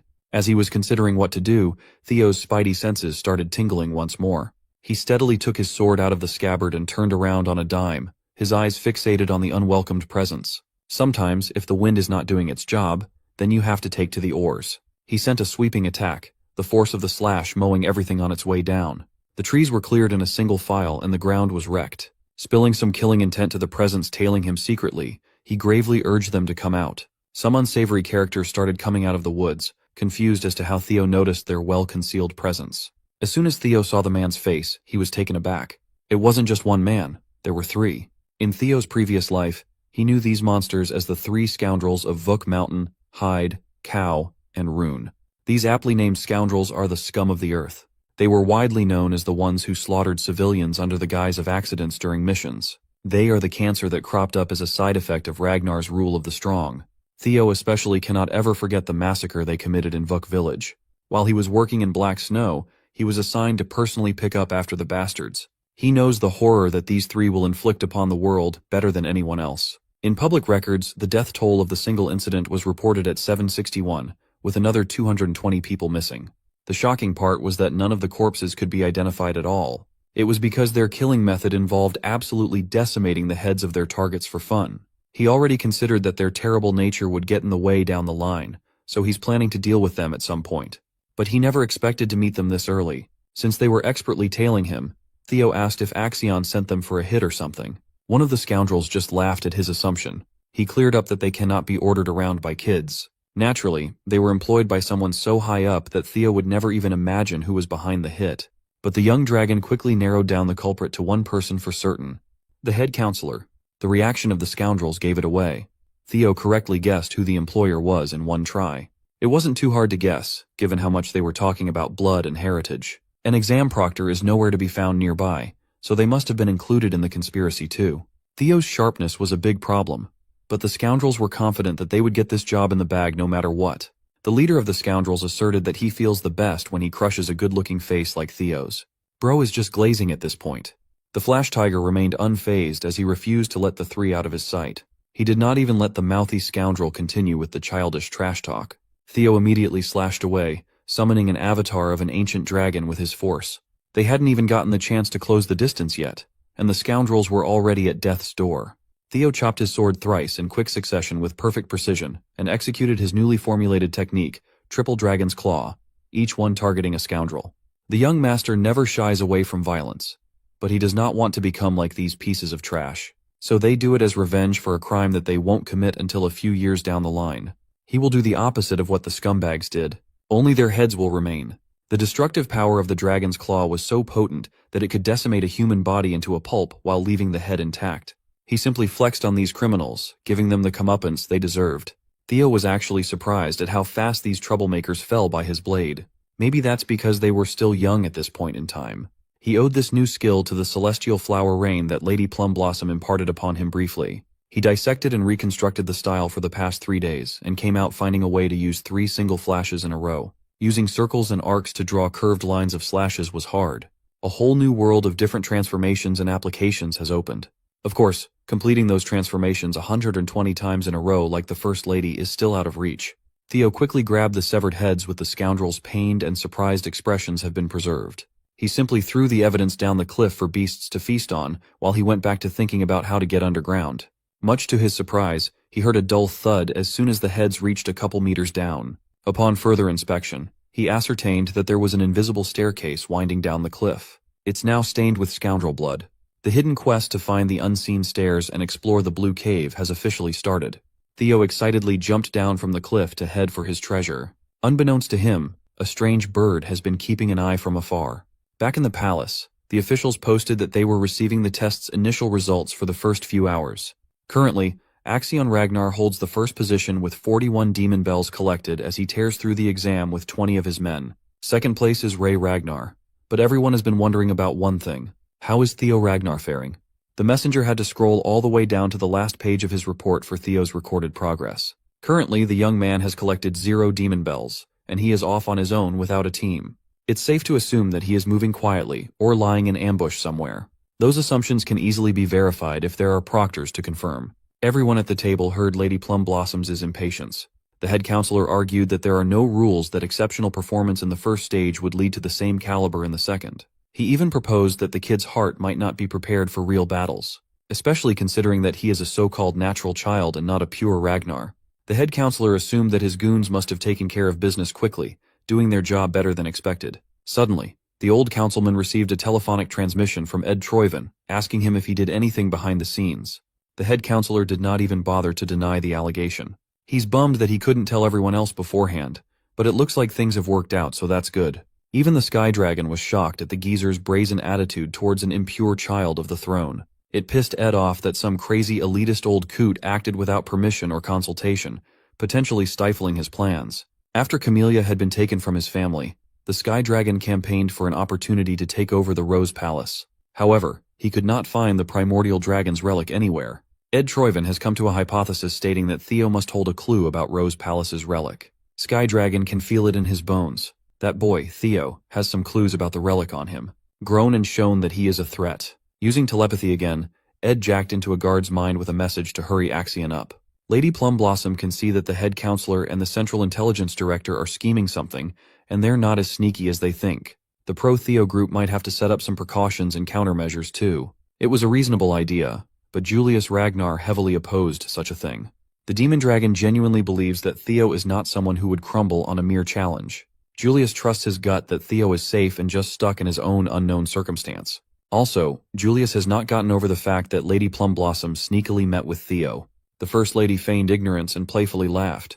Back in the Winter Mountain, Theo finally managed to see where the stairs were leading. Inside was a relatively simple cave structure, but there were a lot of pesky skeletons hanging around on the outskirts. They constantly attack with a pretty strong mental attack trap set up inside. Most people will have a breakdown if they happen to get caught in it. However, such low-level mental attacks are nothing after he passed White Moonlight Blade's tough test. More importantly, Theo managed to follow the compass needle and find something. To check on the situation, Theo expanded his senses outwards, making the wildlife scurry for their lives. For times like this, the special divinity skill is just too juicy. He can even see what's lurking behind every corner. Casting those thoughts aside, Theo was the first to arrive and be tested. Finally, he found the hatchling's lair. 3 years from now, things might be a lot different. Black Snow will end up killing the hatchling and discovering a priceless legendary item. Walking deeper into the cavern, Theo quietly apologized for the future of Black Snow as he planned to take one of their historic records. Behind the gate is the Amon Grimoire, a one-of-a-kind game-changer. As soon as Theo entered the gate, he was frozen in place, overwhelmed at the sight before him. There were literal mountains of gold and legendary weapons, gems and trinkets scattered everywhere. One thing is for sure, this place is not a hatchling's nest at all. In the middle of the gigantic room was a sleeping draconic beast and an ancient dragon, using its sea of gold coins as the most expensive bed in the world. Looking a bit closer, he saw that it seemed to be in a deep sleep, uncaring of the outside world. Theo wasn't delusional. He knew that if this thing woke up and attacked, he could forget about the relic and all the riches in this place, and he would surely die. Could the reports from Black Snow be false? Why is there a full-grown dragon in the chamber instead of just a hatchling? Maybe he's a victim of misinformation, or maybe he just came 3 years too early. Either way, he needs to think of his next move in this unexpected situation. He seriously considered just leaving without touching anything. It's unfortunate, but he can always just come back before the Black Snow can get here again a few years later. But that choice left his hands as soon as the dragon opened its eyes. When he turned around, Theo was locked into a staring contest with one of the most archaic beings in the world. Much to his surprise, ancient dragon Roadbroke spoke in human tongue, calling him the first selector that had come in a long time. The giant beast was actually kind of chill. It even introduced itself without a hint of hostility. Roadbroke explained that the Ragnar calls her the guardian dragon and the owner of Winter Mountain. Everyone who grew up around the clan knew the name Roadbroke. Trying not to be rude and disrespectful, Theo crashed down to his knees and paid respect to his ancestor. Roadbroke was quite interested in the fact that the young human called her an ancestor. As far as Theo was taught his whole life, the guardian dragon Roadbroke is the companion of the Ragnar clan's progenitor, Sigurd, and the mother of Friedreif. The beast asserted that Friedreif the bastard must have been spreading nonsense out there. While it's true that she and Sigurd were old companions for a time, she viewed it just as a sign of respect for the contractor who sold his soul to dragons. There wasn't much emotional exchange between them. It is impossible for humans to mate with dragons in the first place. Maybe the humans in this world are not real monster bangers. This led Theo to ask if his family's line really has the blood of the dragon, or if it is just one big propaganda to lift the Ragnar name up. Roadbroke cleared up that the claim was not wrong at all. Through the long-term contract between her and Sigurd, her dragon's blood is shared. Just as Theo was about to ask more questions about his family's history, Roadbroke cut him off as she was done with the pleasantries. She will now begin her duties as a guardian dragon to the selectors. From this point forward, Roadbroke is going to keep the covenant made at the beginning of the clan, and will allow the selector who passes her test to ask 3 questions. He can finally breathe in relief and thank the gods, as this seems like a non-battle situation. Since his goal is to eventually stand at the peak of the clan, deepening his knowledge of the family's lore is crucial. Through these 3 questions, he needs to get as much information as possible. Outside, the second phase of the awakening ceremony is still in full swing. Axion continued dominating the leaderboard and the beasts in the surrounding area. His 1,000 Dragons roar is already powerful enough to one-shot most enemies. As a white tiger beast fell to the snowy ground, bloodied and lifeless, Axion walked closer. He was heading for the green bell dangling on the poor cat's neck. With another bell secured, that makes 57 confirmed kills. He's quickly racking points up. Nevertheless, killing these monsters was secondary. Axion was just itching to find Theo, but his scouts kept on telling him the same report that Theo was nowhere to be seen over and over. One of Axion's lackeys, Orion Gardner, smugly remarked that Theo must be scared now that he has to risk his life and face real monsters. Orion was determined to attach himself to Axion's entourage the whole way through, no matter what. He fears and believes in the maniac's strength. But he might have run his mouth a little too far when he admitted that Theo got stronger, but lived as an idiot for far too long. The next thing you know, Orion's tearing up and gasping for oxygen as Axion's hand slowly crushes his windpipe in a chokehold. Axion reckoned that this pissant of a follower must not know a simple fact because he had never been strong. In the clan, having power means having no need to fear anything. The Dark Leopard is on the brink of mentally breaking at this point, and he's still as cruel and paranoid as ever. Orion tried to eke out an apology between his desperate gasps for air. This little outburst would have continued if not for another messenger coming in with a message from the director of the Central Intelligence Bureau, Ed Troyven.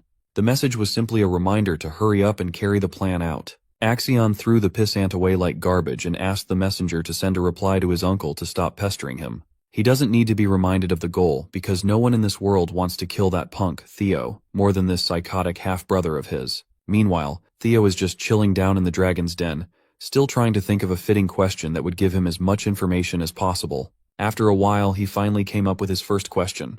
Roadbroke yawned. She was just glad that the young man finally made up his mind as the boredom nearly knocked her back into a deep sleep. So, the first question was why the guardian dragon is still here. He kept it short and sweet. Roadbroke instantly clocked his strategy of asking basic questions to figure out some hidden background knowledge and praised the kid. The reason why she's still hanging around is quite simple. There exists a monster situated at the very edge of the world. Its body is spread across the seas. They call this entity the Nameless Monarch. For the past 1,000 years or so, Roadbroke has been lying in wait and staying in her lair because she was tasked with the mission to protect the world. The Winter Mountain and this dragon's den are just an outpost. Theo fell silent, digesting the bombshell that his ancestor had just revealed. He was certain that he did not feel it wrongly. For a brief moment, he felt what seemed like fear in Roadbroke's eyes. Who would have thought that an almost godlike figure who's as powerful as an ancient dragon is still capable of feeling terror? There is an existence out there that brings fear to a deity who has reigned for over 1,000 years. The Nameless Monarch must be one freaky bastard. Theo desperately wants to ask more questions and dig deeper into the lore, but there are more important things he has to find out first. So, for the second question, he asked what exactly these ancient dragon's relics he kept on hearing about. Roadbroke answered that there are about 3 relics out in the world. Though she doesn't know much about them, she can sense that the young selector has been quite lucky. The 3 that Roadbroke knows of are the dungeon in Camellia Palace and the White Moonlight Blade. As for the last one, it's a bit more complicated. Roadbroke called it the ancient dragon Papnir's relic. It is a result of a great ancient dragon's soul fragmenting into 31 different pieces. These pieces were then bestowed upon humans in hopes of protecting humanity and resisting the Nameless Monarch. The form of these ancient dragon relics is not limited. Some could be an item, some could take the form of an experience, and a rare few even turned into intangible yet strange phenomena. Hearing that last part made the gears in Theo's head turn. He can finally see that he always had the last relic in him. Everything he experienced after regressing in time flashed before his eyes. Going through 20 years of life and being brought back in time to the brink of death is the strangest phenomenon one can ever go through. His regression must have been just another form of the ancient dragon's relic, which means Theo himself contains the relic. He must have been given a fragment of Papnir's soul. But something's not adding up. There's always a dragon protecting the relics, but there was no such thing in his regression.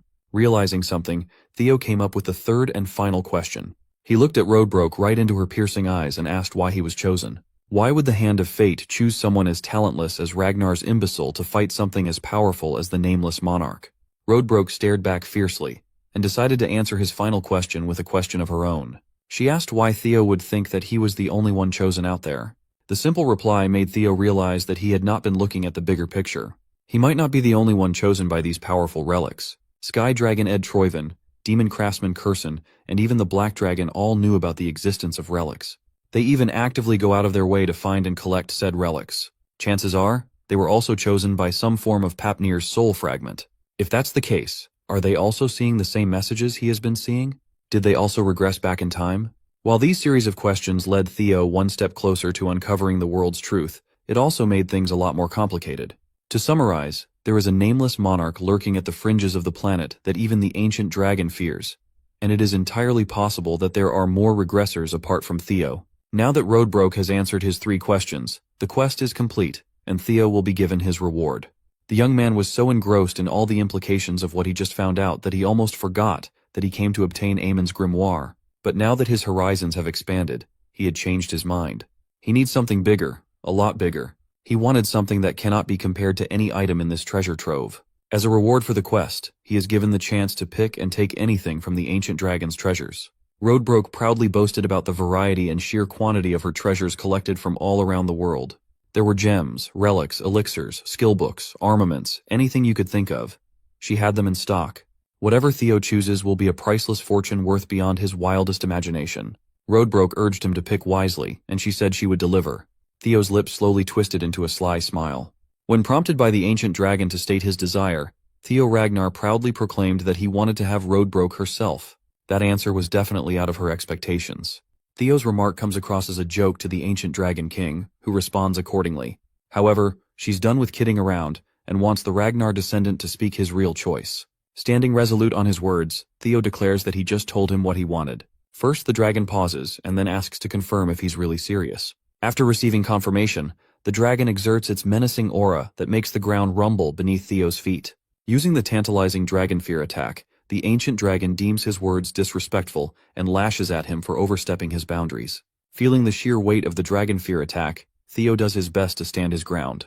That mere roar of the dragon is powerful enough to make blood come out of every crevice of his face. In response, he counters the roar with a lesser drake's fear of his own. Of course, it's a pointless attack in every sense of the word. Even Lodbrok thinks he's an idiot for challenging an ancient dragon's roar with an incompetent one. Determined on his feet, Theo shouts his request, reminding the guardian dragon that he was told to select any treasure from its nest. According to his own words, there wasn't a condition preventing him from selecting the guardian dragon Lodbrok as his desired treasure. He may be speaking confidently, but even Theo thinks this is a huge risk he's taking, one that he's willing to put his life on the line for. This beast, the guardian dragon Lodbrok, has firmly established the Ragnar clan with the help of the progenitor, Sigurd. Becoming her partner will mean for Theo to have proven himself as a legitimate warrior of the Ragnar clan. In order to prevent the atrocities of the dark past, he's willing to cast his life away for this opportunity. Theo demands the guardian dragon to surrender herself as she promised with her own words. The warrior begs for her aid with his aching voice. Just then, the guardian dragon sees a shadow of the legend of Sigurd. Seeing his image trailing Theo, Lodbrok releases her roar and accepts his request, much to Theo's shock. Seconds later, the dragon materializes into a smaller and more human-like state, her sharp golden eyes peering him down. Lodbrok has been impressed, so she's willing to give him a shot.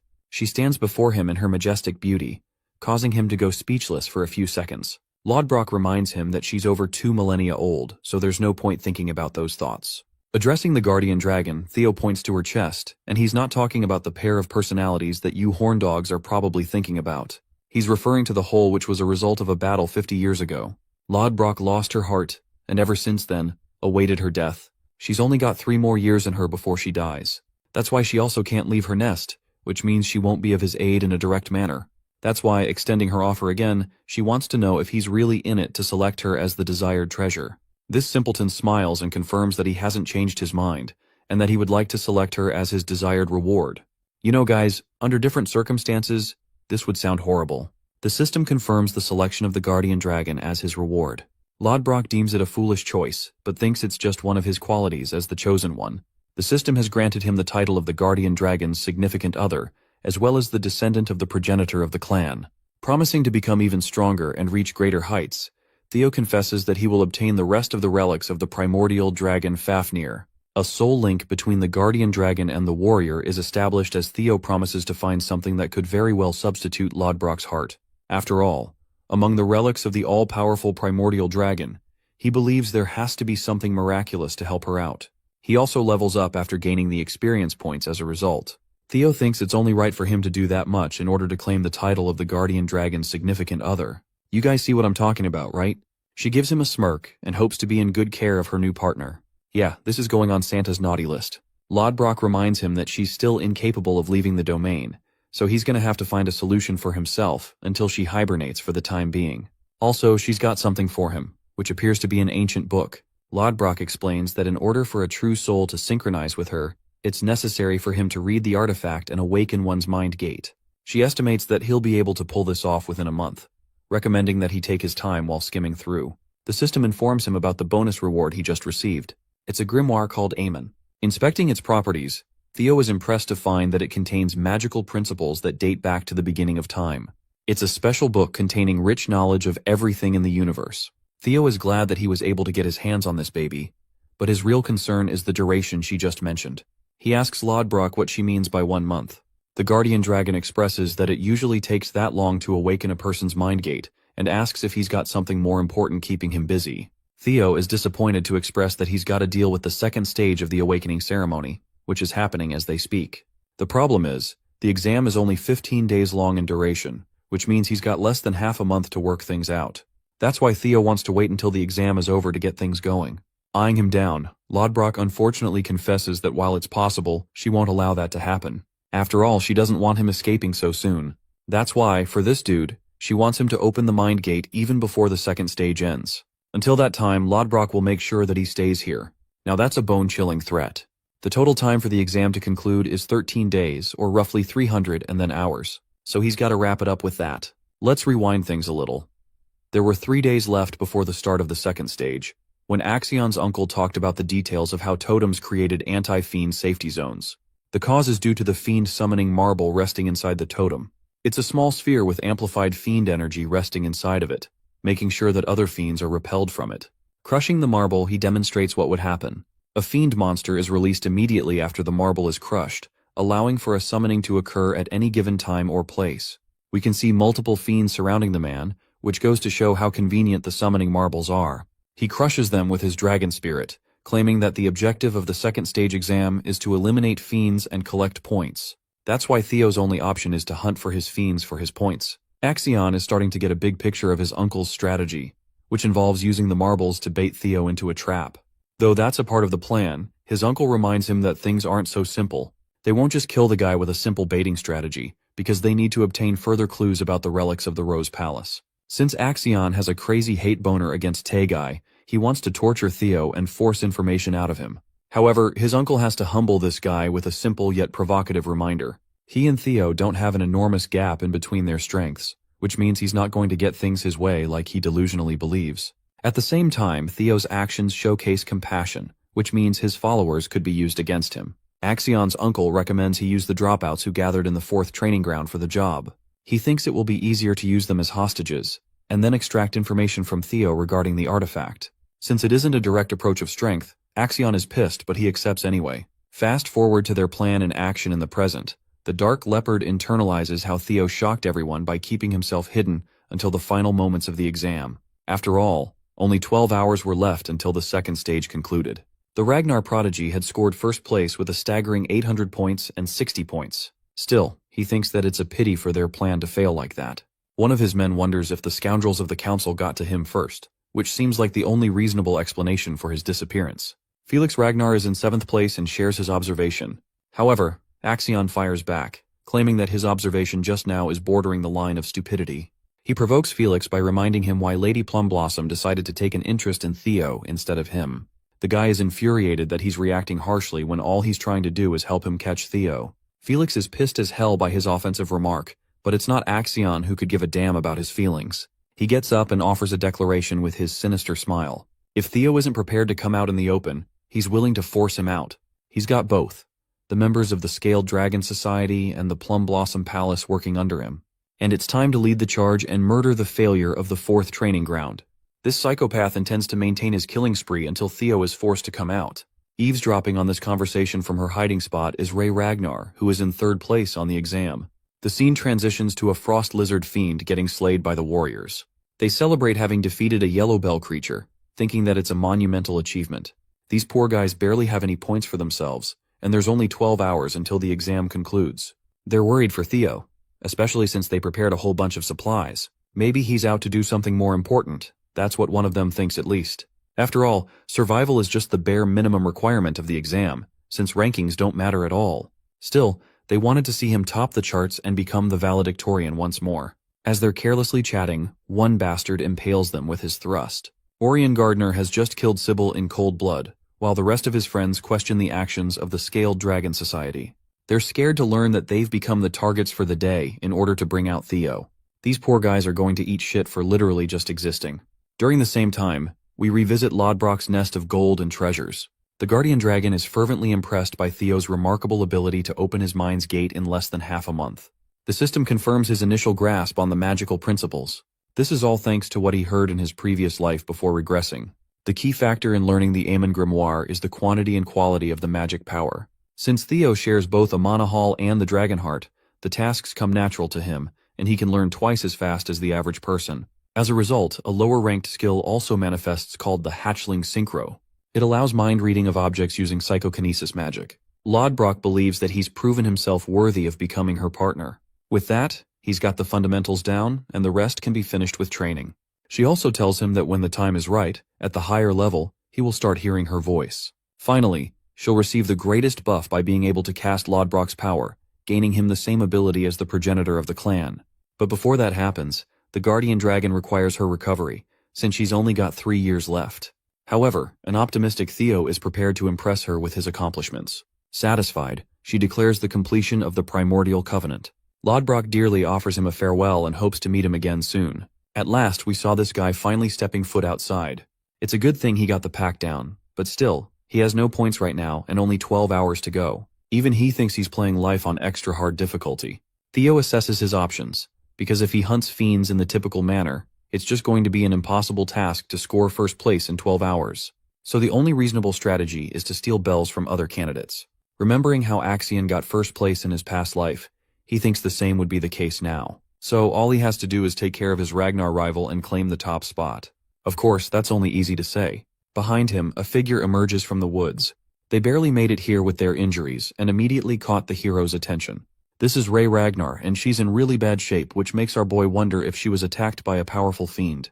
Even then, he fails to understand that Rey was bested by a fiend. However, Theo quickly sees a sword slash across her body, realizing that a person was responsible for doing this. He worriedly asks for what happened, but Rey is in no condition to speak and urges him to go west. Before saying anything else, she collapses in Theo's arms. Armed with his latest ability to read minds of objects, Theo learns the memories of the sword's owner. He sees that Rey was secretly spying on the group who were out to hunt Theo's companions. The failures of the 4th training ground were all restrained and brutally beat down. The final decision was left whether to kill them or not. Orion was asked why he ended up bringing 9 of these clowns when only 2 or 3 would have been sufficient in a hostage situation. But before these lunatics ended the lives of the innocent, Rey valiantly stepped forward, exposing herself before Axion. The Dark Leopard reminded him that this is a personal matter, so she wouldn't be interfering. However, Rey refused to let this madness slide and prepared to fight Axion. Axion is disappointed that Rey has been persuaded by Theo and prepares to take her down. Their fight chaotically began with a powerful exchange, but by the end, Rey suffered a brutal slash. Beyond that, the memories are locked because of his low skill level. Theo is infuriated and perplexed as to why Axion went so far as to capture his allies, while Rey is shocked that he managed to uncover the truth without her saying anything at all. He begs her for answers, and in her half-dead state, she explains that Axion's goal has always been to capture Theo from the beginning. However, since he wasn't anywhere to be found, he took matters into his own hands by taking his friends hostage. This strikes a chord with Theo, who is supremely furious. He realizes that his enemies in his previous life aren't willing to back down in this one either. However, this time he's much more capable of taking them on. Theo demands to know Axion's location as well as his intentions. Speaking of which, one of Axion's henchmen reveals Theo's location in the northern cliffside. This information catches him off guard, but his men are more than certain that he's come in contact with Rey Ragnar, which means they'll be coming here soon. Filled with the joy of being able to cut him down, Theo anticipates his arrival with an evil grin. However, he's keenly reminded that there's no requirement to face Theo in a one-on-one confrontation. After all, his main objective is to gather clues of the relics. His men will take care of Theo on the other hand. In the meantime, they want him to activate the summoning marbles to cause a distraction in the surrounding area. Axion is sold on this plan and states that he's willing to follow through. Going back to Rey, she is begging for him not to go. After all, even the Central Intelligence Proctors are a part of this grand scheme to take him down. It's a task beyond his current strength. She advises him about the current state of the exam, which is more of a slaughtering battleground, a trap that was set up purely to kill him. That's why going alone is the riskiest move ever, and it's better to seek the help of proctors. Even so, Theo thinks there's just no time, and while he's grateful for what she did, he can't allow his conscience to ignore the state of his friends. That's why he's willing to go at once after she drops Axion's location. At this point, the girl is convinced that he's gone crazy. The stakes are too high and death is promised if he goes there. She recommends playing it safe this time. In response, Theo lashes out claiming that he has no desire to lose his precious loved ones a second time. They promise to make it out of the second stage together after all. Mouthing the inevitable fate of the Ragnars, Rey reminds him that sacrifices are always on the table. He bites back by pointing out her personal resolve to fight against Axion's cruelty, because not even she could bear to sit around and watch the terror unfold. The scene makes him relive the memories of his original life, where everything he knew went up in flames, all because he was weak in a clan that was meant to foster the strongest. Theo is done with always losing people and being played for a fiddle. He emphasizes how he doesn't want to relive the mistakes of his past. Fueled with his anger and determination, Theo demands to know Axion's location. The scene transitions to Remington Narcio's side of things, who has just come across the abandoned supplies dropped by Sybil and the rest of his friends. There's blood indicating that something is wrong. He turns to confront the two warriors standing in the distance, Holkus Lanka, who is in 5th place, and then Erica Lanka in 4th place. Finally, Remington Narcio is revealed to be trailing behind Axion as the 2nd placer. Going back to Theo's side of things, he's out here fighting a snow fiend. The first few attacks he manages to dodge, before quickly finishing the fight in one move, prioritizing other pressing matters. Theo runs in the direction of Axion, hoping that some of his friends are still alive and well. He knows for a fact that Ed is playing with Axion's feelings, and making sure that Theo is taken out without much outcry from the clan. There's the fact that the Intelligence Bureau proctors are siding with Axion, which is the greatest piece of evidence available. Theo cuts down the creatures with his Triple Dragon's Claw Strike, reflecting that the proctors who are supposed to kill him will likely suppress Axion from lashing out. Still, he prioritizes his speed, knowing how Axion is just easy to provoke and impulsive in his actions. Lunging for an aerial strike against the fiend, Theo thinks that he could very well manipulate this nature of his in his favor. The sword pierces the creature's head, releasing a pool of blood. Let's see how Ray's doing. She collects her thoughts, remembering how Theo has never once changed from when he was a child. Despite her injured state, she wishes to help him out this time. The hostages are getting brutally smacked around under Axion's heel, who is prepared to cut them down for even making the slightest noise. Again, he's reminded by the proctors not to act on his own to cause unnecessary conflicts. That's why Axion stops his blade and patiently waits. He knows that 4 high-ranking swordsmen from the proctors are being sent to silently assassinate Theo. After all, his uncle is of the opinion that Axion isn't powerful enough to take down Theo, which is frustrating for him to accept since he regards Theo like an insect. To everyone's expectations, the devil himself decided to show his face. Axion spots him covered in trails of blood like a killing machine of war. Theo is armed with his determined eyes, seeing the hurt state of his companions all around. He glances at the scumbags who caused such a scene, and then turns back to Axion, who had been waiting for him for a long while. Finally, his eyes turn towards the corpse of his friends, making him clench his weapon. Axion picks out his sword, ready to fight, but he's again reminded to stay put. That's why he releases his weapon. To follow up with the negotiations, Axion asks Theo to simply reveal information about the artifacts if he wants to see his friends live. Shockingly, Theo Ragnar questions if he is afraid of him. This is a calculated approach from him, because he was planning on using Axion's nature against him. Theo arrogantly mocks him for being a coward and taking extreme measures, all for the sake of preventing a crushing defeat. Axion's blood boils, but the other guy's shit talk continues. He claims that the only reason Axion is surrounded by his scumbags is to protect his own name. Then, there's the hostage game going on.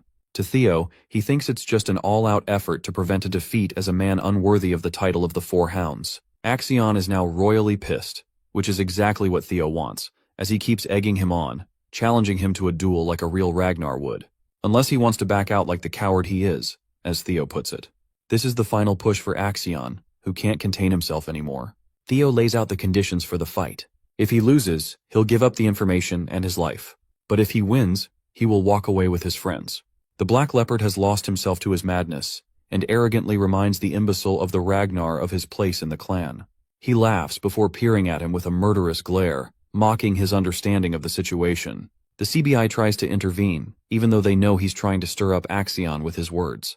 They urge him to follow the plan, but this guy is done playing around. He accepts Theo's challenge and walks forward to take him on, just like our boy wanted. The proctors watching the scene realize that things are going the opposite way of what they intended. They're prepared to act accordingly as planned if Axion is nearing a crushing defeat. The brutal warrior reminds his group not to step in to carry out the tradition of honor in a Ragnar duel. He also doesn't want anyone to hurt the hostages for the time being. Their fight begins with Theo taking the first slash and surprising his opponent.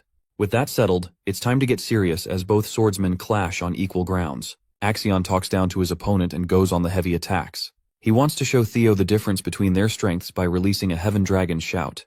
This roaring attack even has Theo concerned for his life. In response, he prepares a charged slash of his own, and responds with the Triple Dragon's Claw, severing Axion's attack and surprising him greatly. Standing before him is a confident man who can challenge the best of his attacks. Theo returns the trash talk and wonders if his opponent is really on his level to be lecturing him. Seeing this clash go down, Orion is sweating bullets after the aftermath of Theo's recent attack. At first he was doubtful of the warrior's abilities, but now even he's starting to believe in the imbecile's real strength. The situation seems tense, and suddenly Axion is the one who might lose the fight. Concerned for his own life, Orion wonders if he should switch sides when there's still time. He also believes that Axion greatly underestimated his opponent. Ultimately, Orion decides against betraying Axion, as the bastard proctors of the Intelligence Bureau are sharply watching. He thinks they'll still take down Theo regardless. Commanding the rest of his men, Orion tells them to scatter and search for the remaining proctors. They want to avoid getting caught up in their battle. The story explores Axion's past, who was expected to seize the throne of their clan at a young age. Both his mother and uncle sought his success for their prosperity. The Ragnar name is nothing more than a cover, because underneath, they regarded the boy as a Troyvan. Axion can't help but praise his opponent's performance. He lunges forth to strike down Theo. However, his attack is unsurprisingly blocked with a confident smile. He's acting just like Theo intended for him to act. Breaking away from their fight and back at the council, they talk about Theo's resurgence and news of his contact with Axion. His supporters are pumped that he survived safe and sound, while his haters are shocked he wasn't done away with by the scoundrels. Axion's uncle is happy that he survived, and while no one knows what he's planning, their plans could be furthered by extracting information from the guy. He's just waiting for the information to come out, and then he'll send the high-ranking swordsman to destroy Theo. Suddenly, they receive new information regarding the fight taking place between Theo and Axion. As you can imagine, the dude is scared shitless because this is definitely against what he planned. Back to the fight. Theo executes his Jester's footwork secret technique, giving him an edge in mobility and evasion. Axion is trying his best swinging his sword around, but nothing connects. Through their exchange, he has come to understand Theo's strength, which has grown immensely. A serious Axion shoots a sharp glare and remarks that he's not as fast as presumed. Now that he's caught an edge on his movements, he tosses his sword full speed aimed at our boy's head. This technique catches him off guard, because he remembers his previous experience with a sword-throwing technique. While he was caught in his thoughts in the past, Theo was inflicted with a sharp sword impaling body from the side. Axion claims that he may be using a secret technique, but it still has predictable movements, which could easily pinpoint the exact location of where he would next appear. Blood trails down the body of the sword, and it seems like Theo survived the attack by catching the blade with his bare hands. Now, he's also confirmed the identity of the assailant who shot him down in his first life. Axion was one of the people who betrayed him and made the downfall of the Ragnar clan come to light. Filled with hatred, Theo is happy to confirm that he's the bitch who knocked him down last time. The same day he died was the day he couldn't even learn about the perpetrators who caused the downfall of the Rose Palace. He had no strength and ran blindly, but it's only thanks to Randon taking off his mask that he was able to understand what was going on. Evelyn's investigation concluded Randon's connection with the Camellia Palace. The rest of it was just a logical conclusion. The people who led the attack were none other than the ones belonging from the Troyvan clan. Among these bastards, the only person who could use the uncommon sword-throwing technique is none other than the sly bastard Axion Ragnar, who betrayed them. He was so arrogant that he risked losing his weapon. At first, he was only suspecting them. But now, the truth of the situation stands before his eyes. He grips the sword tightly, and in his fury, shatters it with his mere grip. Theo is dying to know what makes them so motivated to kill them that they have to go through such lengths. Seeing his display of physical strength, Axion is left speechless. Unfortunately for his enemies, Theo isn't the same man from his previous life. This time, he's hell-bent on prioritizing his life as well as those of his comrades. Theo releases the blade targeting Axion, who easily dodges it, talking down his aim and pathetic imitation of the throwing technique. All of a sudden, Axion feels a wave of anger and bloodlust emerging from his opponent, a killing intent so monstrous that it draws out an enormous mana level. Axion's eyes widen as he realizes that Theo has been hiding his skills alone. Our hero vanishes in the blink of an eye before appearing right underneath Axion for a devastating strike. The sheer force of the attack sends Axion flying on the back foot. He's the one going defensive against Theo's attacks now, who even manages to graze his face with a precise cut. Smirking at the impulsive warrior, Theo wonders when Axion is going to decide and pull out his full strength, provoking him even more. Surprisingly, Theo's arm is caught as Axion returns the favor by slicing his face. They're fighting each other on equal grounds. Theo chooses to disappear before his eyes again, and ushers a slash so strong that it knocks away Axion's blade. Now he's left wide open without any defenses. Theo quizzes his opponent before preparing his blade to pierce his damn stomach. He's about to take the kill shot and not even Axion can dodge it at this distance. Let's focus on Remington's side of things. He observes that the blood trails are caused by the dragging of an injured body. The only person that comes to mind is Axion, even though it doesn't make sense for him to act recklessly, especially with first place already secured. Remington cleverly deduces their plan to hunt down Theo during the second stage of the exam. Holkus is pissed that he had to take such measures and took the way of a coward. But Erika is unsurprised, stating that things like these are supposed to be within expectations in the awakening ceremony of the clan. Remington knows this, and claims that it's the very reason he despises the Ragnar way of doing things. They blindly believe in raw strength and cross boundaries. A provoked Erika warns him to watch his tongue. Remington doesn't really give a damn and focuses on saving the lives of his friends just like Theo would do. He wants their help and Holkus is all in. For Erika, she doesn't care and turns away. She only wanted to meet Theo and he's nowhere to be found. She has no interest in saving weak men, which prompts her brother to ask if she's really that much of an asshole. Remington understands her intrigue to meet Theo, and he advises her that by helping him now would serve her benefits in the long run. The three warriors bounce to uncover the hostages' location. Remington is hoping they are safe and sound until they arrive. However, they're stopped by a bunch of men. Warriors of the Scaled Dragon Society are confronting them out of the blue, indicating betrayal. Orion is a little upset that the white-haired punk ran away to Theo's side, and now associates himself with meatheads. Holkus is greatly offended while Remington warns his friend to take the easy path and step aside. But this bitch is apparently looking to catch some smoke, so he doesn't want to move. Faced with no other option, he draws his blade. All three of them lunge forward to defeat the Scaled Dragon Society. The scene cuts to the hostages, one of which has grabbed the shattered blade that Theo threw. The purpose of the blade wasn't to attack Axion but to land right next to the hostage. It's an opportunity to escape using the blade. Their only chance of doing so. The man wriggles his knees in an effort to cut the rope. Zooming in on the battle, it turns out that Axion's life was saved at the last second by one of the higher-ranking swordsmen. They finally decided to show up after acknowledging the situation. This man is Liam Troyven, and he's even prepared to accept punishment for his intervention. Liam breaks their clash and suggests his men to take care of Axion. He begins his aggressive attack on Theo, while the rest of the proctors praise the young master for his fight. They even return him his blade. Axion doesn't seem to be furious or anything, just disappointed. Liam's ferocious slashes are really giving our boy a tough time out here.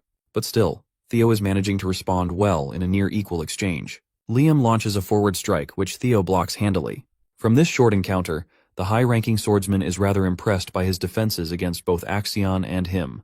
Despite this, it's clear as day that he's no match for Liam's sword skill. There aren't any proctors nearby to monitor the fight, making it the best opportunity to kill the swordsman prodigy. So for the sake of the Troyven clan, he takes an aerial strike to finish Theo Ragnar in this one attack. Time for a plot twist. It's not Theo who gets impaled, but rather Liam out of nowhere. The one who impaled him is none other than Axion, who wants to remind his men of the fair warning he issued at the beginning not to interfere. The fight has just experienced a sudden upset by Axion's betrayal to his own men. The other swordsmen confront the young master for lashing out so blindly. Axion turns to them, furious that they thought he was going to lose. He deems it a mockery of his skills as the heir. Theo acknowledges that he's gone completely mad. As for Axion, he finally recognizes the man's skill as Ragnar. His uncle fed the boy the delusions of grandeur from a young age, goading him to climb to the top and sit on the Ragnar throne. Axion claims that while Theo is stronger, he's weaker in comparison to him. He declares himself as the man who is destined to become the strongest warrior to claim the throne, so there's just no shot of him being beaten here in this fight. Axion is prepared to cut down anyone who stands in the way of his ambitions and lunges to initiate a slash. But this sword slash just doesn't catch Theo, who has used his speed to soar to the skies. He manages to shock Axion with an attack that actually connects. Also, turns out Liam is still alive, just gravely injured. He tells his men to go and help Axion no matter the cost. They need to kill Theo while they still have the chance. However, the high-ranking swordsmen are against the idea, seeing how it led to Liam's downfall. Liam doesn't care and orders them to go, since they'll all die if the young master doesn't make it out of the fight. Axion is seriously on the back foot, completely baffled that he's being outclassed right now. He remembers his uncle's words, who told him that the Ragnar clan is a realm of unpredictable outcomes. Anything could overturn the impossible odds. Axion is in denial, inches away from defeat. He always looked down on this guy, called him a worm, an insect, and even an imbecile who didn't know his place. But it turns out his uncle was right about their skill gaps. Still believing in the delusions of his own strength, Axion lashes out despite being brutally injured. He is now blind in his advances as he spouts maniacal beliefs of his destiny and fate. However, Theo thinks very little of such things. He thinks his ambitions led to the very demise of the ones he cherished. That's why, if Axion isn't willing to concede, he's going to forcefully subdue him. Saying that, Theo channels his powers, casting a beautiful blue dragon. One last time he roars Triple Dragon's Claw, declaring to become strong enough to slay anyone in his path. His attack pierces Axion clean. We get a beautiful frame of his body rupturing apart. When the smoke settles, a corpse hits the ground, its head severed from its body. Axion's head descends from the air and plummets to become a paste. Blood trickles down, but nothing can be done now. The victor of this long fight is Theo Ragnar, who stands firmly after exacting his revenge. Lastly, Liam is left dazed at the sight of the young master's headless state, a fitting death for an arrogant man. The cold, sharp edge of Theo's blade hung in the air like a deadly pendulum, its crimson droplets staining the pure white snow below. Axion lay sprawled on the ground, his lifeless eyes fixed on the unyielding sky. A heavy silence blanketed the battlefield, broken only by the labored breaths of the few who remained alive. Liam's subordinates, their faces pale with a mix of shock and fear, stammered as they referred to him as young Master Axion. Despite his serious injuries, Liam struggled to his feet, his gaze locked onto Axion's motionless body. He rasped out a barely audible command to kill Theo. Theo, his once pristine white coat now soaked in blood, stood still among the group. His sword, though lowered, dripped with the evidence of his victory. Even though Theo was exhausted and wounded, he assessed the situation grimly, realizing he was in trouble. He thought to himself that it would be a gamble from here on out. Even at his best, he couldn't take on 4 senior proctors at once, and in his current state, it was impossible. His stamina was drained, and his mana was nearly depleted from his last attack. Gripping his sword tightly, Theo steadied himself, his mind racing. He thought to himself that the figure should appear any moment now. As he prepared for what was to come, 2 cloaked figures began advancing toward him, their swords drawn. Figures dressed in dark cloaks moved with astonishing speed, their swords glinting in the dim light. A startled grunt was followed by the sickening sound of a body hitting the ground, breaking the stillness. Before anyone could react, more figures joined the fight, their movements fast and precise. Remington, Hulkus, and Erica emerged from the chaos, their faces set with determination as their blades clashed with the attackers in a storm of steel. This was not who Theo had been expecting. Theo shouted at them in a voice mixed with surprise and relief, asking what they were doing there. Remington, his silver hair glinting, responded with a faint smile and calmly stated that it should have been obvious. They could not leave a comrade in trouble, especially not young Master Theo. Momentarily speechless, Theo simply stared at his unexpected allies. Erica, clearly impressed, grinned and remarked that Theo looked even better in person. She added that it was her first time meeting someone as strong as him and that she liked him already. Hulkus, unable to contain his excitement, chuckled and agreed with her, saying Theo was amazing. Sybil, his face bruised but his resolve unshaken, stepped forward to join the fray. He declared with unwavering loyalty that they were there to help Theo and could not simply stand by after all the trouble they had caused. Despite knowing their actions were a direct violation of the rules, as interfering supervisors were strictly forbidden, they had chosen to fight alongside Theo. Remington shouted above the chaos, sarcastically reminding them that supervisors were not allowed to get involved and pointing out that helping a candidate was a serious offense. The question of their defiance hung in the air as the tide of battle shifted. The remaining agents of the Central Intelligence Bureau, now outnumbered and overwhelmed, found themselves pushed onto the defensive. Liam, his face twisted with pain and frustration, watched helplessly as his carefully crafted plans unraveled. One of his subordinates, trembling with fear, stammered as he asked Liam what they should do and whether they should eliminate everyone there. Another subordinate, speaking urgently, pleaded for Liam's decision, emphasizing that the situation had spiraled out of control. Liam's mind raced, filling with dread as he realized the full extent of their failure. He internally listed their shortcomings. They had failed to uncover anything about Rose Palace's artifacts, they had not succeeded in killing Theo, even Sir Axion was dead, and now they had been caught red-handed. Though defeat loomed, a dark smile crept across Liam's face. He announced his plan to cover everything up. When one of his men protested, saying they did not have time, Liam dismissed the objection and calmly explained that the best solution was simple: kill everyone. Liam's gaze swept over the battlefield littered with bodies as he elaborated on his plan. He proposed staging the scene as an internal conflict, claiming there had been an outbreak among the examinees that led to their deaths on sight. Pulling several dark orbs from his coat, he revealed a 5th-grade monster summoning stones and explained that they would create enough chaos to make the situation look like an accident. His men hesitated, but under the weight of his commanding glare, they quickly nodded. One of them, his voice shaky, agreed to the plan. As Liam prepared to unleash the monsters, his twisted plan began to take shape, threatening to turn the battlefield into a scene of carnage. However, a voice suddenly cut through the tense atmosphere, stopping Liam in his tracks. He gasped as a sharp blow struck him. The arrival of 3 supervisors, representing the White Dragon clan, Plum Blossom Palace, abruptly halted the chaos. Their faces reflected concern and suspicion as they scanned the scene of destruction. Supervisors Selford Gardner and Sally Gardner from the White Dragon clan and Plum Blossom Palace stepped forward, demanding answers. Natasha, the supervisor from Plum Blossom Palace, observed the devastation with a grim expression. The remaining members of the Central Intelligence Bureau were confronted by the other supervisors. One of the supervisors commanded the trio to stop and warned them to follow if they wanted to save themselves. Otherwise, the supervisor added, they would end up like Liam. A tense standoff unfolded, thick with unspoken threats. Amid the turmoil, Theo stood silently, watching the events unfold. Though he had survived against impossible odds, the cost of victory weighed heavily on him. He softly mentioned that it was a relief the supervisors had arrived in time.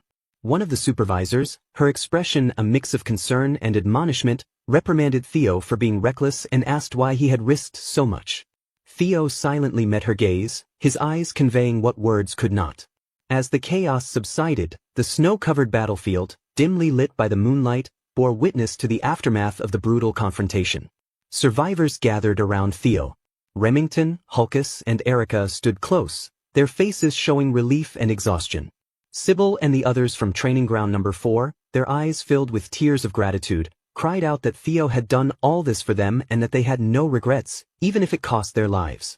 Theo looked at them, his heart heavy with the burden of their sacrifices. His gaze shifted to her, her pale face glowing with unbroken determination. She declared aloud that she aspired to have strength like his and extended her hand, telling Theo to give her the bow and that she would take first place. Her faint smile held a glimmer of hope, a rare light amid the desolate scene. The moonlight bathed the stark snowy landscape, casting a somber glow over the unfolding drama. Far away, at the Central Intelligence Bureau headquarters, Ed listened to a subordinate's report. His face turned pale with shock and disbelief as the subordinate informed him of Axian's death. Ed murmured Axian's name in disbelief, his voice barely audible. The news hit like a hammer. The other council members, Wolfgang, OSA, and Julius, sat in stunned silence. Years of planning and manipulation had unraveled in a single night, and their carefully constructed schemes lay in ruins. Everything had come to an end. The announcement reverberated through the air, a formal proclamation marking the conclusion of the second round of the blooming ceremony. In a snow-covered forest clearing, a crowd of figures looked up toward the source of the declaration. A wave of murmurs swept through the gathering, confusion and curiosity evident on their faces. Among them, 2 individuals exchanged stunned glances, their expressions bearing the weariness of their trials. The focus shifted to the deliberate steps of an examiner, their boots crunching against the snow with a soft but resolute thud.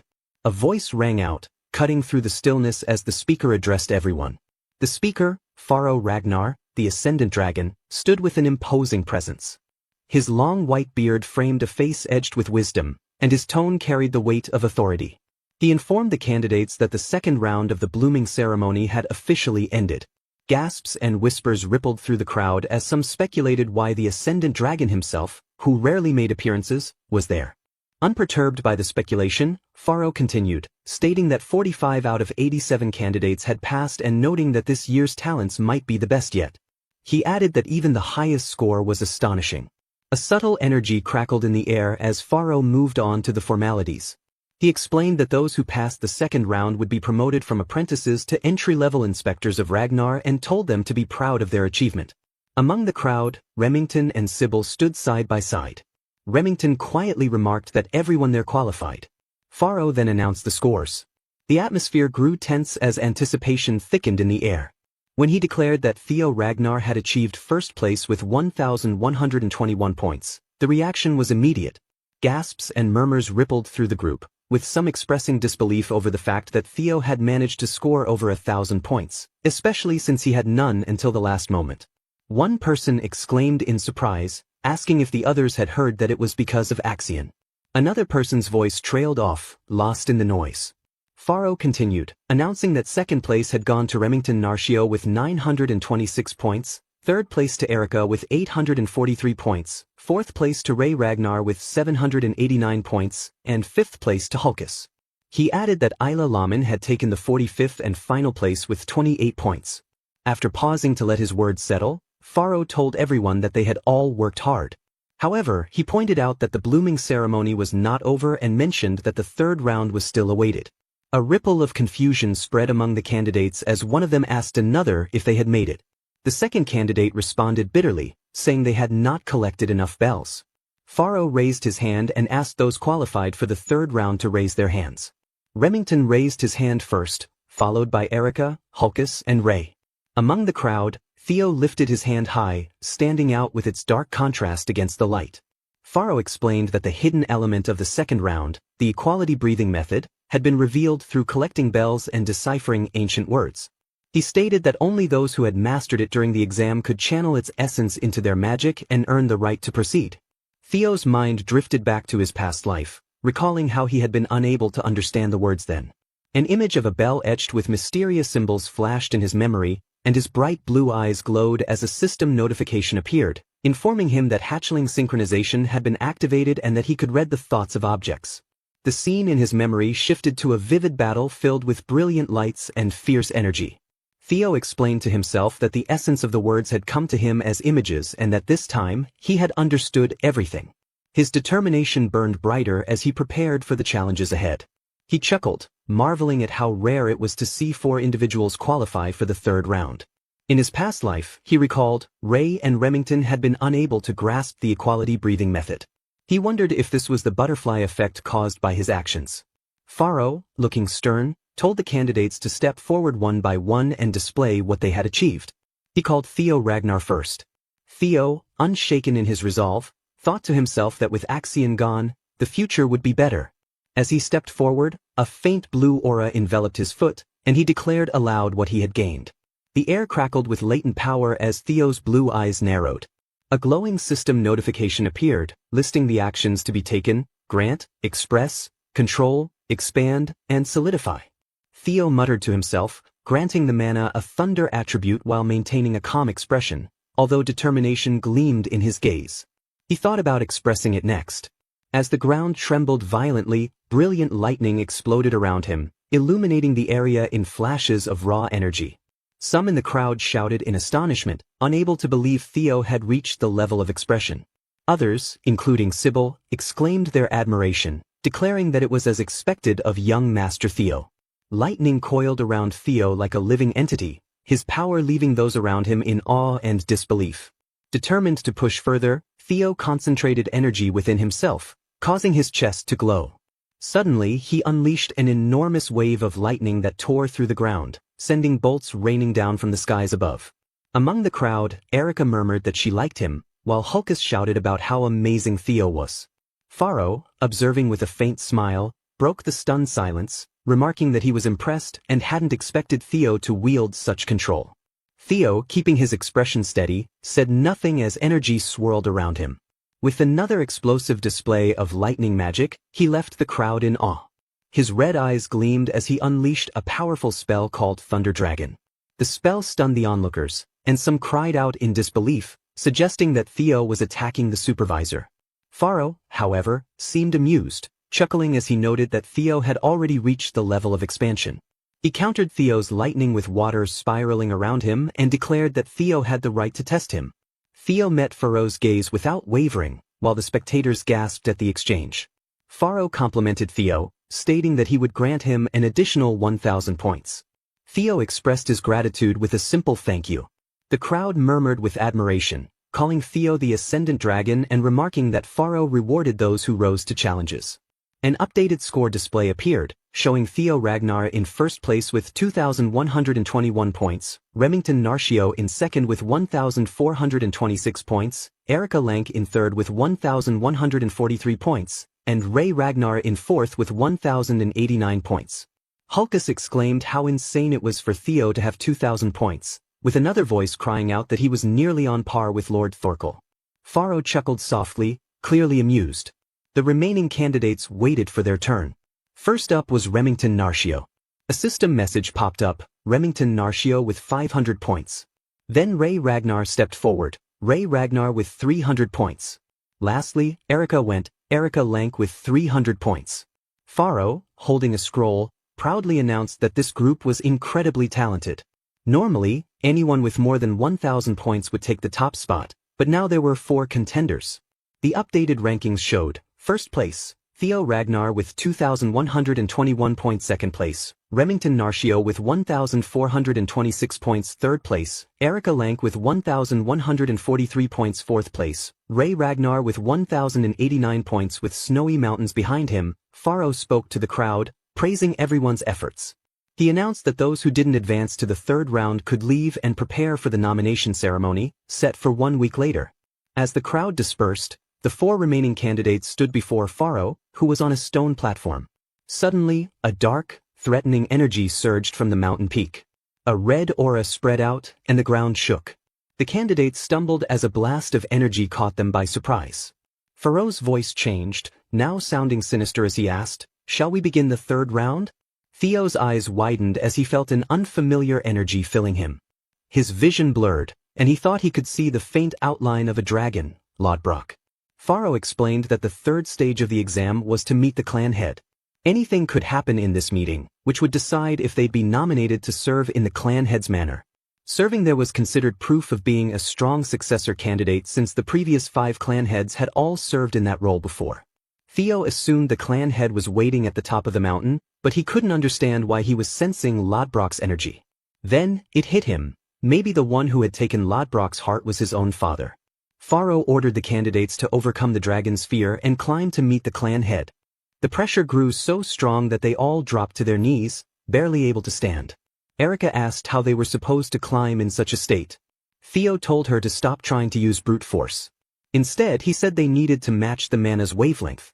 Erica looked confused and had no idea what he meant. Remington stepped in and explained to her that Theo was talking about creating an anti-phase wave to cancel out the pressure. Theo complimented Remington for understanding so quickly, while Erica stood there, still completely lost. Remington explained further. He said Theo's message was that only those who could properly control their magic power were worthy of meeting the clan head. Remington had grasped this right away, but Erica couldn't follow and asked if they were speaking some foreign language. Sighing, Remington simplified it. He explained that magic power is like a wave. The clan head's aura was also made up of waves, and to push through it, they needed to create an opposite wave with their magic power to cancel it out. Even after hearing this, Erica was still shocked because it made no sense to her. Frustrated, she summed it up herself. "So, we just need to make magic power that's opposite to the pressure?" The others agreed it was basically that. Annoyed, Erica called Remington a goody two-shoes and asked why he hadn't just explained it that way from the start. As they bickered, Ray quietly focused on what they were saying, trying to figure it out. Erica teased Remington, asking if he was really only 17 since he sounded like an old man. Meanwhile, Theo concentrated.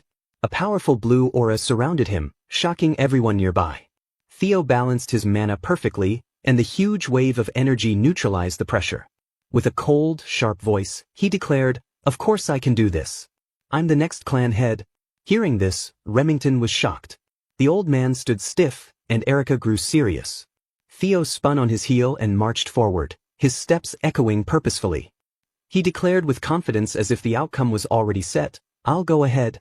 Behind him, the remaining participants shouted after him, their voices filled with frustration and desperation. The Zenith Dragon observed the 3 remaining participants with an amused glint in its eyes. Its deep booming voice carried an unusually cheerful tone as it spoke, "Don't dawdle, little ones. The points depend on the order you arrive." The revelation struck like a thunderclap. The 3 remaining participants exchanged startled looks, the stakes climbing higher yet again. Erica exclaimed, her irritation transforming into determination. Without wasting another moment, all 3 pushed themselves to the limit, breaking through the heavy aura and sprinting toward the next stage. As their hurried footsteps faded, the Zenith Dragon stood alone, laughing softly. "To think I'd start wanting a disciple in my old age. What a time to be alive," it mused. The scene shifted to Camellia Palace. Its grand halls bustled with activity. A voice rang out, "My precious daughter, where are you hiding?" The palace staff exchanged knowing looks as they followed the source of the voice. One maid whispered, "Oh no, the demon craftsman is at it again." The other maid chuckled, Ever since young Master Theo became famous, she's been unstoppable. Inside one of the palace rooms, Cecilia sat talking with a guest. The atmosphere was calm until the door burst open with a loud bang. Grinning widely, Curson strode in. "So here you are, my dear Cecilia," Curson said enthusiastically. Cecilia turned to her mother, her voice sharp but composed. "Mother, please act with decorum inside the palace." But Curson, too excited to care, pulled Cecilia into an enthusiastic hug. "Cecilia, who cares? I'm about to become ridiculously rich," Curson exclaimed. Cecilia raised an eyebrow. "Weren't you already rich?" Curson leaned back, her eyes gleaming. "Yes, but not this rich. Ever since Theo became a star, my workshop has been buried in orders. Weapons, armor, everything's in demand." A soft smile crossed Cecilia's face as she watched her mother's excitement. She thought to herself, "I always believed Theo would succeed, but now that I see him in action, I can't help but worry." Her smile faded, replaced by a worried frown as she clenched her fists. What if he gets hurt? What if the pressure is too much for him, and all I can do is sit here helpless? While Cecilia wrestled with her thoughts, Curson continued rambling, her energy nearly boundless. "The days of just making weapons are over. I'm branching out, bracelets, necklaces, maybe even an entire jewelry line. Can you imagine?" Curson's declaration suddenly sparked an idea in Cecilia. Her expression sharpened as inspiration struck. "Mother, listen," she said. "Have you ever made a prosthetic arm?"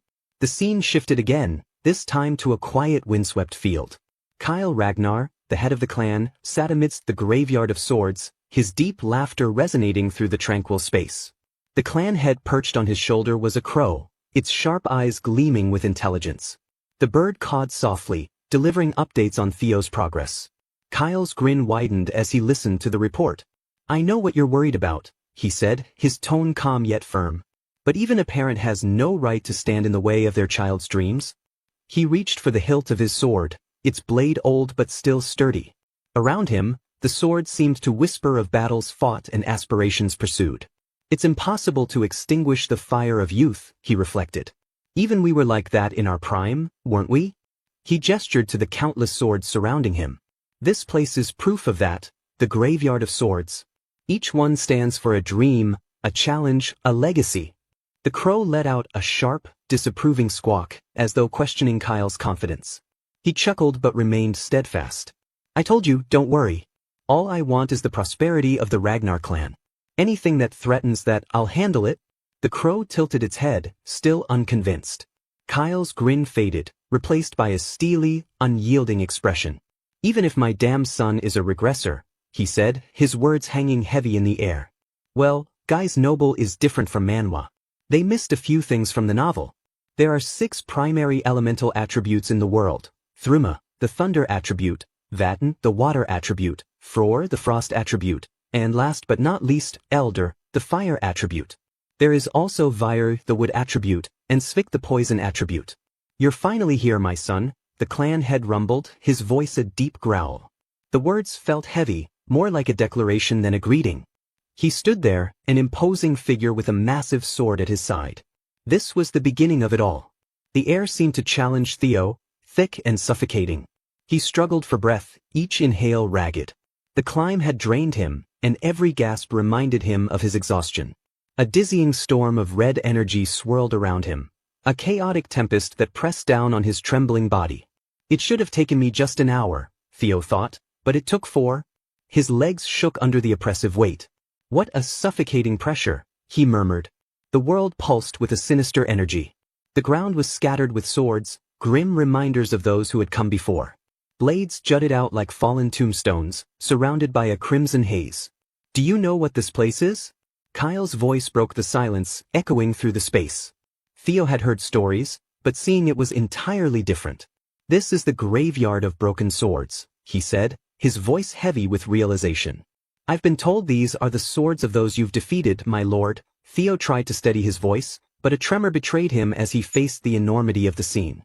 Kyle's tone was sharp, cutting like a blade. "Correct. That is the position of the clan head," he said. "It's a role where you must stand alone against endless threats and challenges, a position where you can never truly rely on anyone." He paused, letting the words sink in like a harsh truth. His great sword shimmered with a menacing glow. It's a position that follows the rule of the strong, Kyle continued, his voice ringing with authority. You must rise above everyone else with your power. Do you think you have the right to claim such a position? His tone dropped dangerously low. Yes, Theo replied, the word firm but quiet, a small act of defiance. Kyle's gaze darkened, his displeasure evident. Don't answer lightly, he snapped. I've killed thousands to stand here, he growled, his voice heavy with the weight of bloodshed. Can you do the same? Can you bear their hatred? Before Theo could answer, the air crackled with violent energy. Ghostly blue figures appeared, their voices a mix of rage and sorrow. Kyle, they roared. I curse you for eternity. How dare you commit such atrocities? The spirits of those Kyle had slain materialized, their faces twisted with anger and pain. Their hatred was so intense it felt like a physical force. I'll destroy you, they screamed, their voices filled with venom. Despite the storm of hatred, Theo stood firm. The chaos raged around him, but his resolve was unshaken. His resolve was unchanged, he declared. Kyle asked why that was, his tone sharp. Theo replied to avenge his past life, become the clan head and put an end to this cursed battle for the throne.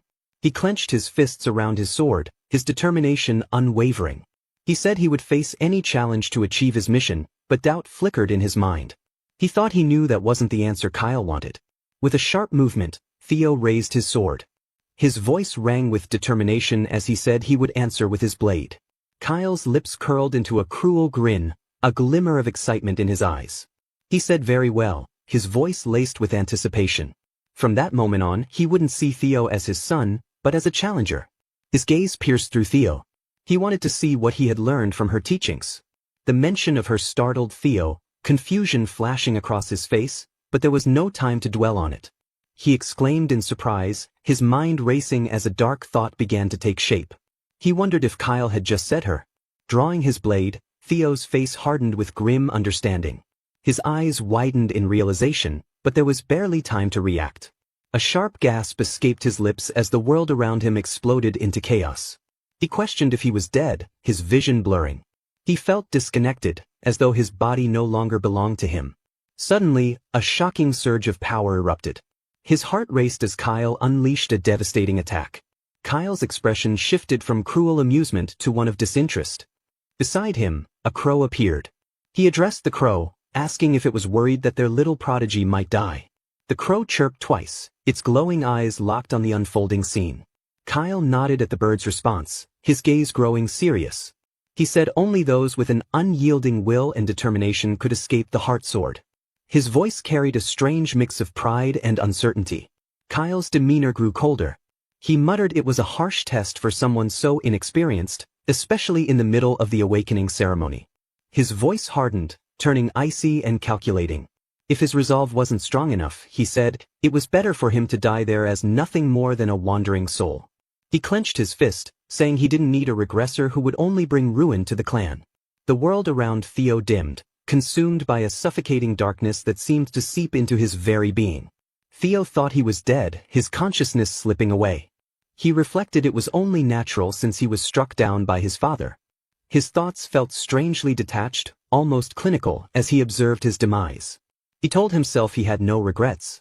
A strange peace washed over him as he reviewed the events of his life like a series of fragmented memories. He recalled his past deeds, including stealing Camellia Palace and killing Rendon and Axion.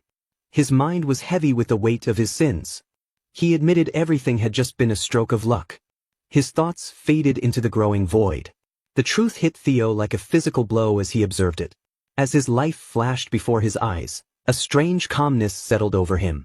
He realized this life had been happier than his previous one. His face softened into a serene smile. He said softly that his time had come and it was time for him to go now. His thoughts began to fade into nothingness, the edges of his consciousness blurring. A distant hollow voice echoed as his awareness slipped further away. The last thing he saw was a swirling darkness that soon dissolved into oblivion. But then a harsh guttural voice shattered the silence, startling him. It was loud and clear, and it didn't seem to be meant for him. Out of the shadows emerged a magnificent beast, a creature woven from light and darkness. It commanded him to get up, saying that if he was going to sulk like this, he should have just let it devour him. A small spark appeared, faint but powerful. It grew rapidly, flames licking at the edges of the void. Theo thought he was right, thanking the voice as a newfound strength surged through him. He felt alive again, the icy grip of death retreating as his determination rekindled. He resolved he couldn't let it end like this. His consciousness stirred as he recalled his promise. Lifting his head, Theo's eyes shone with a fierce inner light. His mind was sharp and focused. Drawing his sword, he felt a surge of power flow through him. He thought he may break, his body stretched to its limits, but he would never yield. He roared his voice as a raw challenge to the encroaching darkness. His body moved instinctively, a symphony of power and precision. His sword became a blur of light, unleashing a devastating attack that shattered the darkness into countless fragments. As the chaos subsided, Theo stood dazed, his vision clearing. The shattered world around him began to reform. He lunged forward, his sword glowing with a brilliant blue light. The air vibrated with a violent energy. But Theo had survived. Kyle lowered his gaze, his expression unreadable. His eyes were shadowed beneath his dark brows. He declared that Theo passed. His words were starkly different from his earlier cruelty. Though his tone was still sharp, there was an edge of pride. He had been pushed to his absolute limits but had prevailed. 1 week later, the clan headquarters buzzed with activity. The day of the nomination ceremony had arrived, and the air was thick with anticipation. The grand hall was alive with murmurs. The tension is almost tangible. Hulka stood beside Erica, visibly uneasy. He muttered that there were way too many people there, his voice tinged with nervousness. It was making him anxious. Erica rolled her eyes, a teasing smirk playing on her lips. She asked how someone so big could be so timid, her tone mocking yet playful. Hulkus bristled, his voice defensive.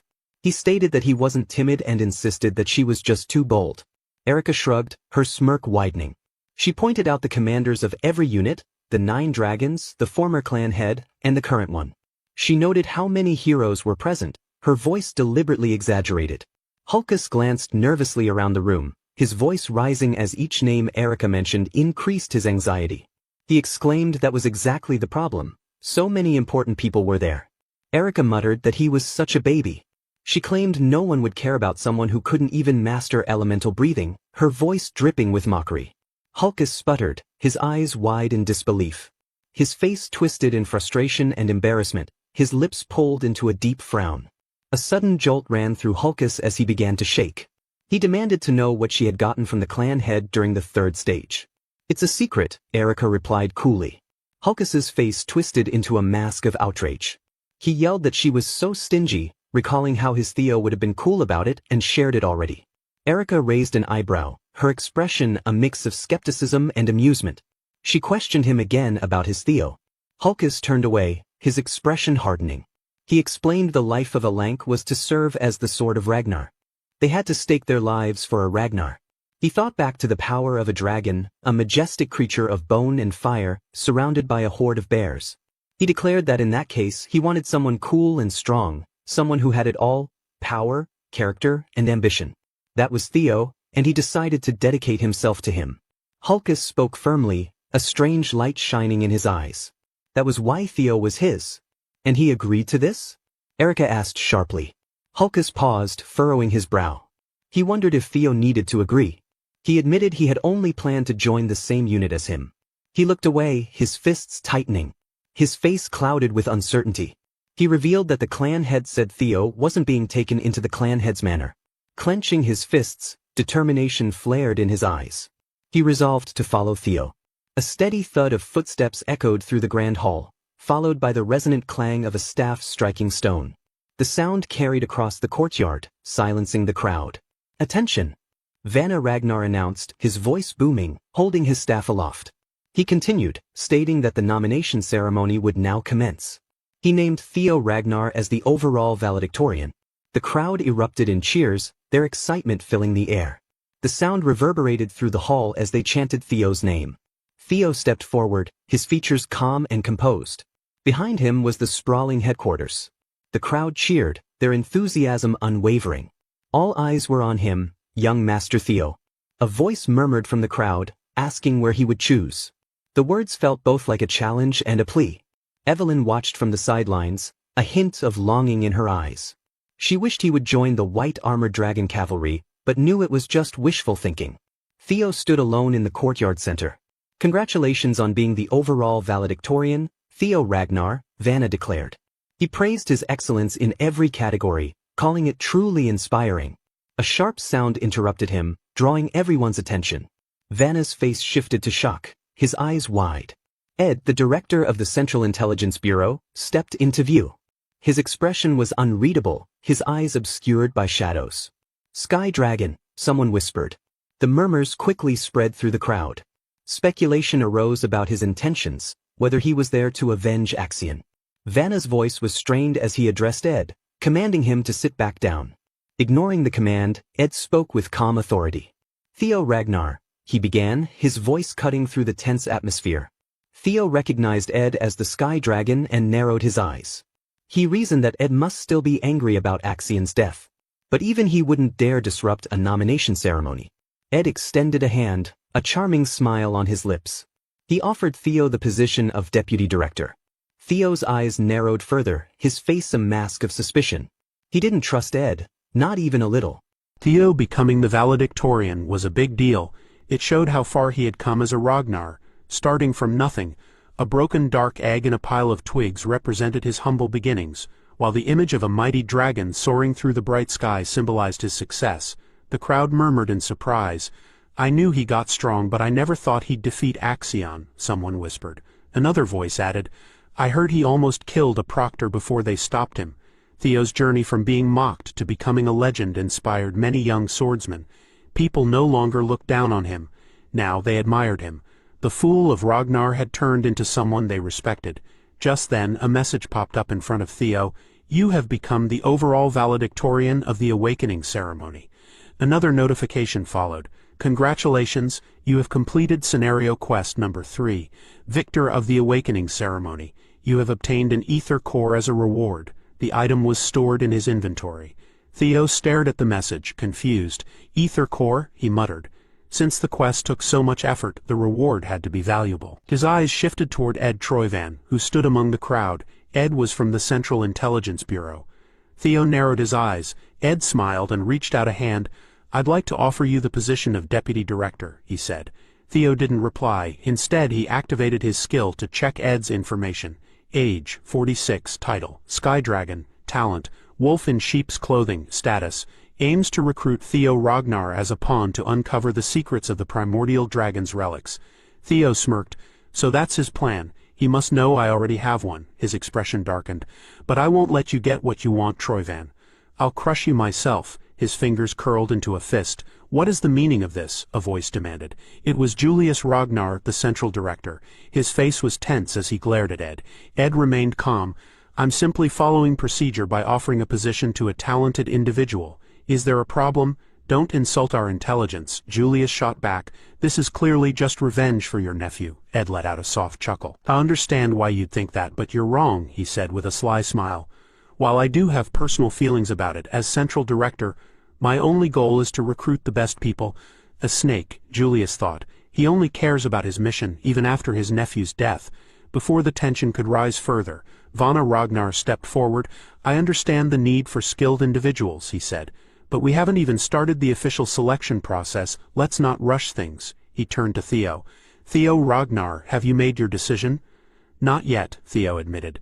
"That's why I'd like to hear what offers are available." His sharp eyes scanned the grand hall. After a moment, Osa Ragnar stepped forward. "I offer not only to take Theo Ragnar as my disciple," she announced boldly, "but to appoint him as junior lord of the Plum Blossom Palace." The crowd started murmuring in surprise. "Did she just say junior lord?" someone asked in shock. "But Lady Plum Blossom doesn't have any children," another person whispered, sounding doubtful. "This is like accepting him as her adopted son," a third voice added, astonished. Theo watched Osa Ragnar calmly, fully aware of the importance of her offer. "He'll be the next sword dragon," someone pointed out. Glancing at Theo with admiration, "2 of the 9 dragons have already made their offers," Remington said excitedly. "You really are amazing, young Master Theo," Halkus exclaimed. "Even most commanders and directors can't compete with these offers," Erica noted. Suddenly, a lone figure appeared among the swirling clouds with a bird flying nearby. "I'd like to make my offer as well," a powerful voice announced. A massive force crashed down, shaking the hall with an earth-shattering impact. A figure descended, surrounded by dark energy. As he landed, he stepped forward, revealing himself. A man with long white hair partially hiding his face behind a dark mask. Gasps filled the hall. The Black Dragon, Robert Ragnar, someone shouted in shock. Even he's getting involved. Robert's sharp eyes locked onto Theo. Theo Ragnar, I've been watching you throughout the awakening ceremony, he said. Theo met his gaze without hesitation. So he's been watching me, Theo realized. Come to Black Snow, Robert continued. I'll grant you the rank of Null Snow. Null Snow, the highest position in the Black Snow Intelligence Agency, allowed its agents to live public lives while gaining both fame and honor. Theo remembered that in his past life he had never been able to reach that rank. To think I can achieve it so easily now. Pharaoh Ragnar cleared his throat, drawing everyone's attention. Theo Ragnar, you left a deep impression during the third stage, he said with a warm smile. I hope you won't forget about Zenith Academy. Aaron, the Zenith Dragon, and the supervisor who had once saved Theo spoke in disbelief. That's 4 out of the 9 dragons, Evelyn chimed in. And don't forget, there's still one more. The Demon Dragon, Aaron whispered. Julius Ragnar, the commander of the White Armored Dragon Cavalry, stepped forward. The White Armored Dragon Cavalry will not offer Theo Ragnar any special treatment, Julius declared firmly. He's sticking to his principles, Aaron said in surprise. As expected of our commander, Evelyn added with pride. Julius's face remained serious. Honor is something you must earn yourself. As much as I want to recruit Theo, I cannot give him special privileges. That wouldn't be fair to the other recruits. The only thing I can promise is my full support for his growth and the honor of being a dragon. His unwavering gaze settled on Theo, standing in the center of the hall.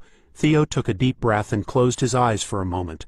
When he opened them again, they shone with determination. With a confident smirk, he declared, I will choose. Suddenly, a sharp voice filled with a strange power cut through the air. You're a regressor, aren't you? Theo's eyes widened in shock. He quickly turned around, looking for the person who spoke. His gaze landed on a woman sitting like a queen on a throne. Hilda, the former leader of the clan. His throat went dry, and he swallowed hard. I don't know what you're talking about, he said, keeping his voice calm and steady. Hilda smirked, her eyes full of understanding. I don't know what kind of life you lived before, but your acting is flawless, she said, amused. Truly impressive. Before, what does she mean? Does regression have a limit? Theo's mind raced, trying to make sense of her words. Are you okay? You don't look well, Vana Ragnar asked, concern in his voice. Can I have a moment to think? Theo asked, his voice tense. As you wish, Vana said with a nod. This is an important decision, but don't take too long. Hilda leaned back, her smirk deepening. There's no need to hide it. After all, I'm also a regressor, she revealed. But my cycles have come to an end. Theo's mind spun. She said it again. That means she's regressed multiple times. His eyes narrowed as more questions flooded his mind. Are there other regressors? How many? He decided to ask directly. By cycles, do you mean a person can regress more than once? Hilda chuckled, amused. Wait, you don't know? Kyle must not have told you anything. I guess I shouldn't be surprised. Kyle hates regressors, she said. I was surprised he let you live. Theo's voice shook with confusion. Is that why he gave me such a harsh challenge? Hilda laughed softly, her eyes glinting with understanding. You have a lot of questions, but we don't have time now. If you want to learn the secrets of this world and our clan, come find me. We'll continue this conversation later. Theo stared at her, his thoughts a mess. During the third stage of the awakening ceremony, Father gave me no answers, only the heart sword. He looked down, remembering the ceremony. So Father hates regressors. But that energy, Lodbrok's essence, I sensed it from him back then. A realization hit him. The stolen heart of Lodbrok, was it really Father who took it? Is it because Lodbrok, the ancient dragon, supports regressors? A human defeating an ancient dragon should be impossible. But maybe not for Father, who's called a demigod. His gaze shifted to Kyle Ragnar, who sat silently on his throne watching everything. To uncover the clan's secrets about regression, I have no choice. Vana Ragnar's voice broke his thoughts. Now then, Theo Ragnar, have you made your decision? Theo took a deep breath, his determination solid. Yes, I have decided, he declared, his voice strong. Remington chooses Zenith Academy and becomes the Zenith Dragon's disciple. Theo thinks he probably made this choice because both he and Remington used the water current breathing technique in their past lives. Remington went back to his Narcio clan to become stronger.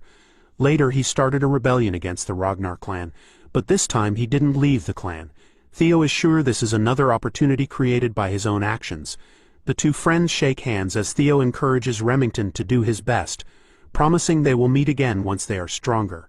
Remington smiles and says he is looking forward to their reunion. They exchange a respectful glance before parting ways. Just as Theo expected, Ray returned to Daffodil Palace where her mother, the Ice Dragon, lives. It is the best place for her to grow stronger. Some of Theo's followers wanted to go with him, but their grades were too low. He feels it's unfortunate that he has to separate from his friends like this. After the ceremony ends, Theo looks up at the sky, hoping that everyone will work hard to achieve their goals. Just then, a voice calls out to him. It's Hulkus. He says he didn't expect them to end up in the same unit. With him is their strong female companion. As they walk towards Theo, he greets them with a smile, happy to have made new friends. He thanks them for helping him during the second stage. Erica, blushing slightly, tells Theo that he owes her a favor. She secretly thinks that strong guys are the best. Meanwhile, Hulkus, like a sibling, also believes that strong guys are the best. As they playfully argue, Theo wonders why they are suddenly so interested in him. The supervisor interrupts, telling everyone to focus because the commander is arriving. Despite this, Theo feels satisfied. He has accomplished his goal. He has joined the most honorable unit.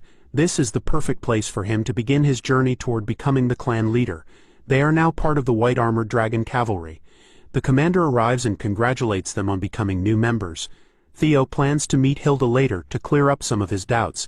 The commander then asks the recruits to state their goals. Hulkus, the simple-minded one, loudly declares that he wants to become an awesome dragon. Another recruit shouts that he wants his name to be known everywhere. Erica confidently states that she will become the strongest of her generation. One by one, the recruits share their ambitions. Soon, everyone turns to Theo, waiting for his declaration.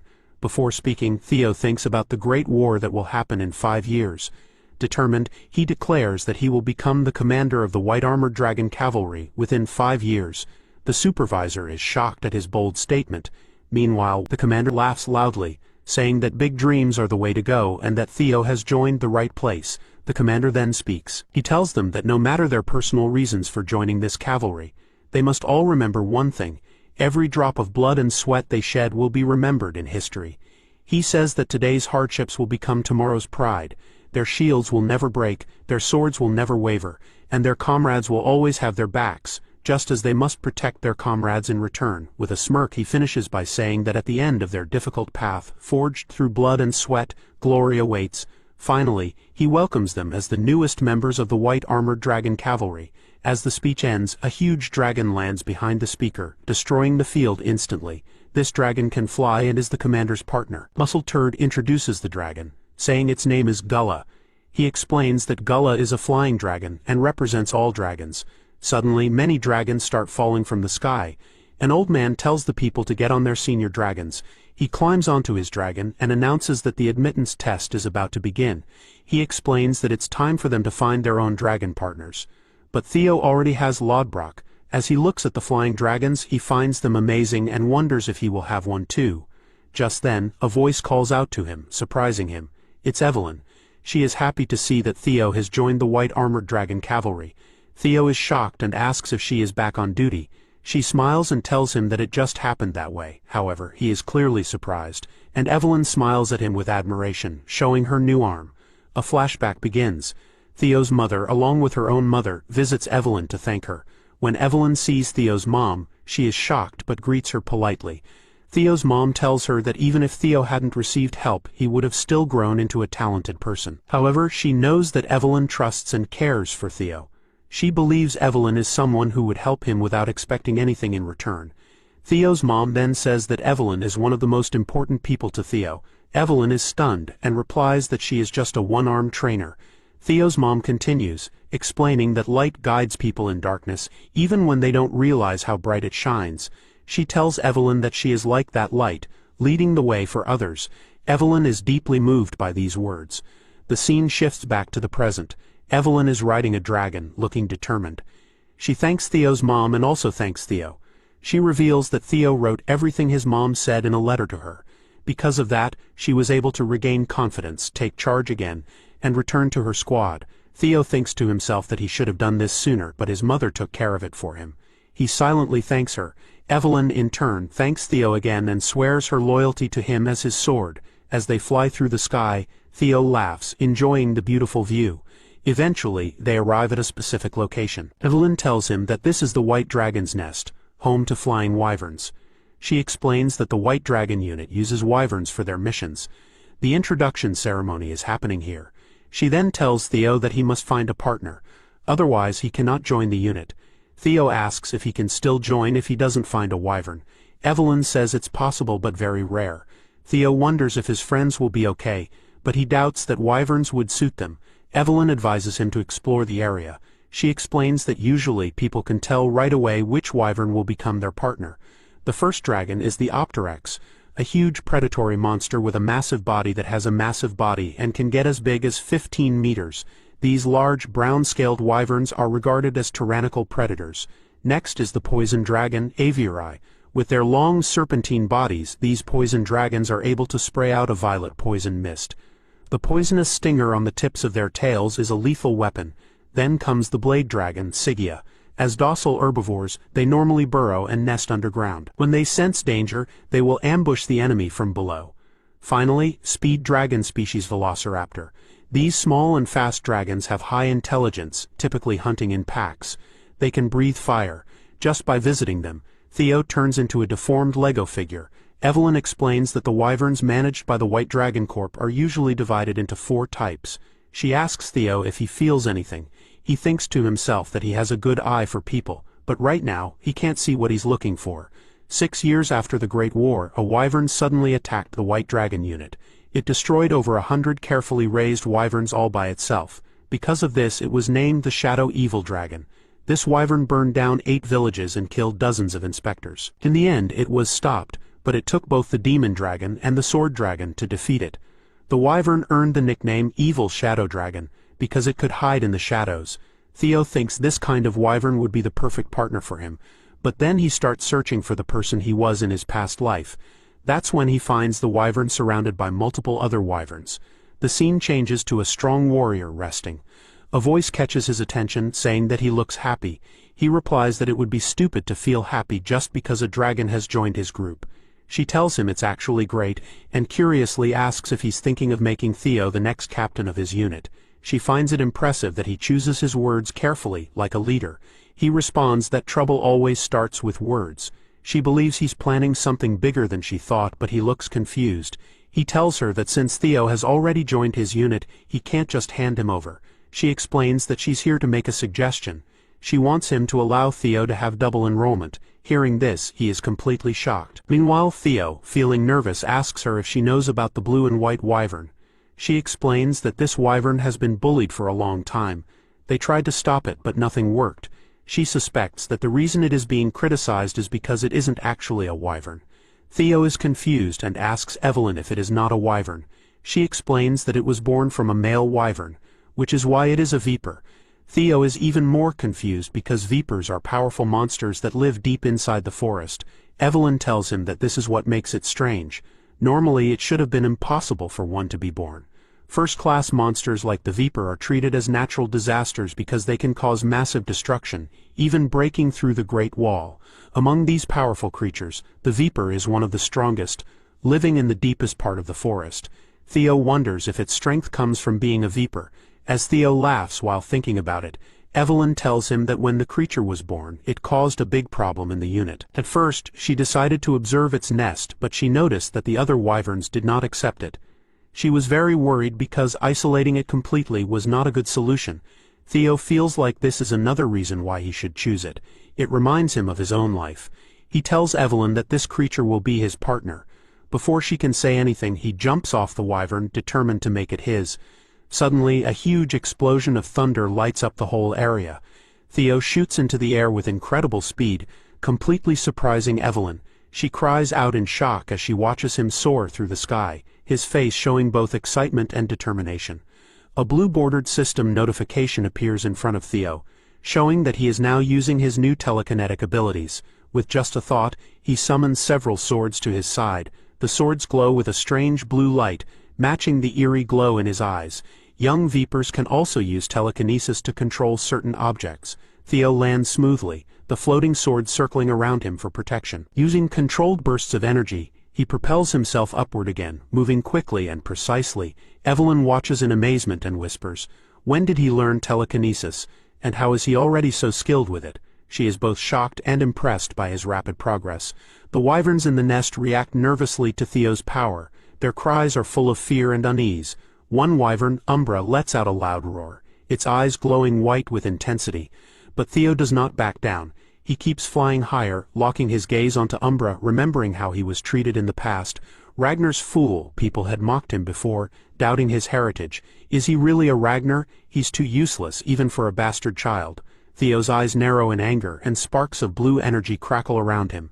His power surges as he activates his Thunder Dragon breathing technique. The air hums with electricity, and a glowing dragon emblem appears on his skin, surrounded by a blue electric aura. The wyverns, sensing Theo's immense power, shrink back in terror. Their cries grow louder. Some panic and try to escape, fleeing the moment they sense his overwhelming strength. Bullies are just cowards hiding behind masks, Theo said, watching the wyvern fly away. Then, noticing Umbra looking uneasy, he called out, "Are you okay?" Umbra let out a low growl, filled with both fear and defiance. "Key," he cried as he started to take off, sensing the wyvern's hesitation. Theo shouted after him, "I'll wait for you," Evelyn, watching from the side, warned him. "Theo, he's nervous. Getting close to him won't be easy. You should wait and try again later." But Theo was determined. "No, that's exactly why I need to be with him now," he insisted, looking back at Umbra. His voice softened. "Why do you think he stays near the nest even though he's been rejected?" He sighed. "Emotional wounds are harder to heal than physical ones." He turned to Evelyn with concern. "He's hurt. He couldn't have gone far. Please help me find him." In the mountains they spotted Umbra, tired and on edge. Theo walked toward a glowing rock that lit up brightly. Many had tried to tame Umbra before, but none had succeeded. The commander, his voice serious, said, "He's extremely cautious around people. In his current state it'll be even harder." Then he turned to Evelyn. "Can you get something for him to eat?" Theo nodded. "I'll try to understand him. This is my entrance test, after all." He activated his ability, Wyvern Fear, while Umbra countered with Drake Fear. The wyvern let out a powerful roar. Theo took a step forward, Umbra did the same. Theo stepped closer again, and Umbra mirrored him. Using his ability, Theo began healing Umbra. He poured a vial of healing potion onto the wyvern. "How's that? The pain should be less now, right?" he asked gently. Umbra looked confused. Theo thought to himself, "Maybe it's because of the dragon heart, but I can feel Umbra's emotions. His anger at the herd that abandoned him, his sadness and longing to still belong, the loneliness he has endured for so long.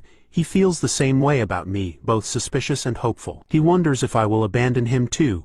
Theo reached out and touched Umbra's face. "Don't worry.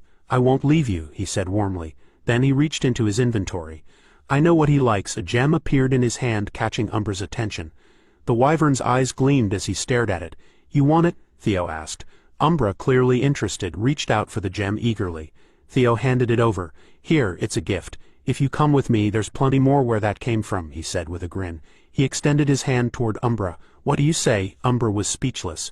Meanwhile, Theo muttered to himself, "Guess I'll have to raid some from Grandma Curson." Far away, Curson shivered. For some reason, she had a bad feeling like she was about to lose a fortune. Back with Theo and Umbra, the wyvern let out a loud roar, and nodded firmly. A blue system message appeared in front of Theo. "New skill acquired. Wyvern Taming Rank C Mastery 1%. Higher mastery increases the dragon's trust when mounted and gives a 10% power boost to both the rider and the mount." With that, Theo flew into the sky on Umbra's back. Evelyn, who had been watching, was shocked. She stood there, holding two bulls behind her, looking confused. How did you do that? He's never let anyone ride him before." Theo smirked while Umbra looked satisfied as they returned. Evelyn watched as the wyvern ate the food she had brought and commented, "It's nice to see him eat so well." Theo nodded and said, "Thanks for the meal." Still curious, Evelyn pressed on. "Seriously, how did you do it?" Theo replied casually. "I just helped heal the wound in his heart. Once his emotions wavered, the gift sealed the deal." Evelyn was speechless. Theo teased her with a laugh. "Ha ha, you wanted him to eat that?" Evelyn, still trying to process everything, thought to herself. "That's so like young Master Theo. He's not just good at winning over people, but even a wyvern." Amazed, she suddenly exclaimed, "Congratulations, young master. He has accepted you as his partner," she explained further. "A wyvern showing its neck and back is a sign of trust." But then panic filled her face. "Wait, what are you doing all of a sudden?" she shouted as Theo got ready to mount Umbra again.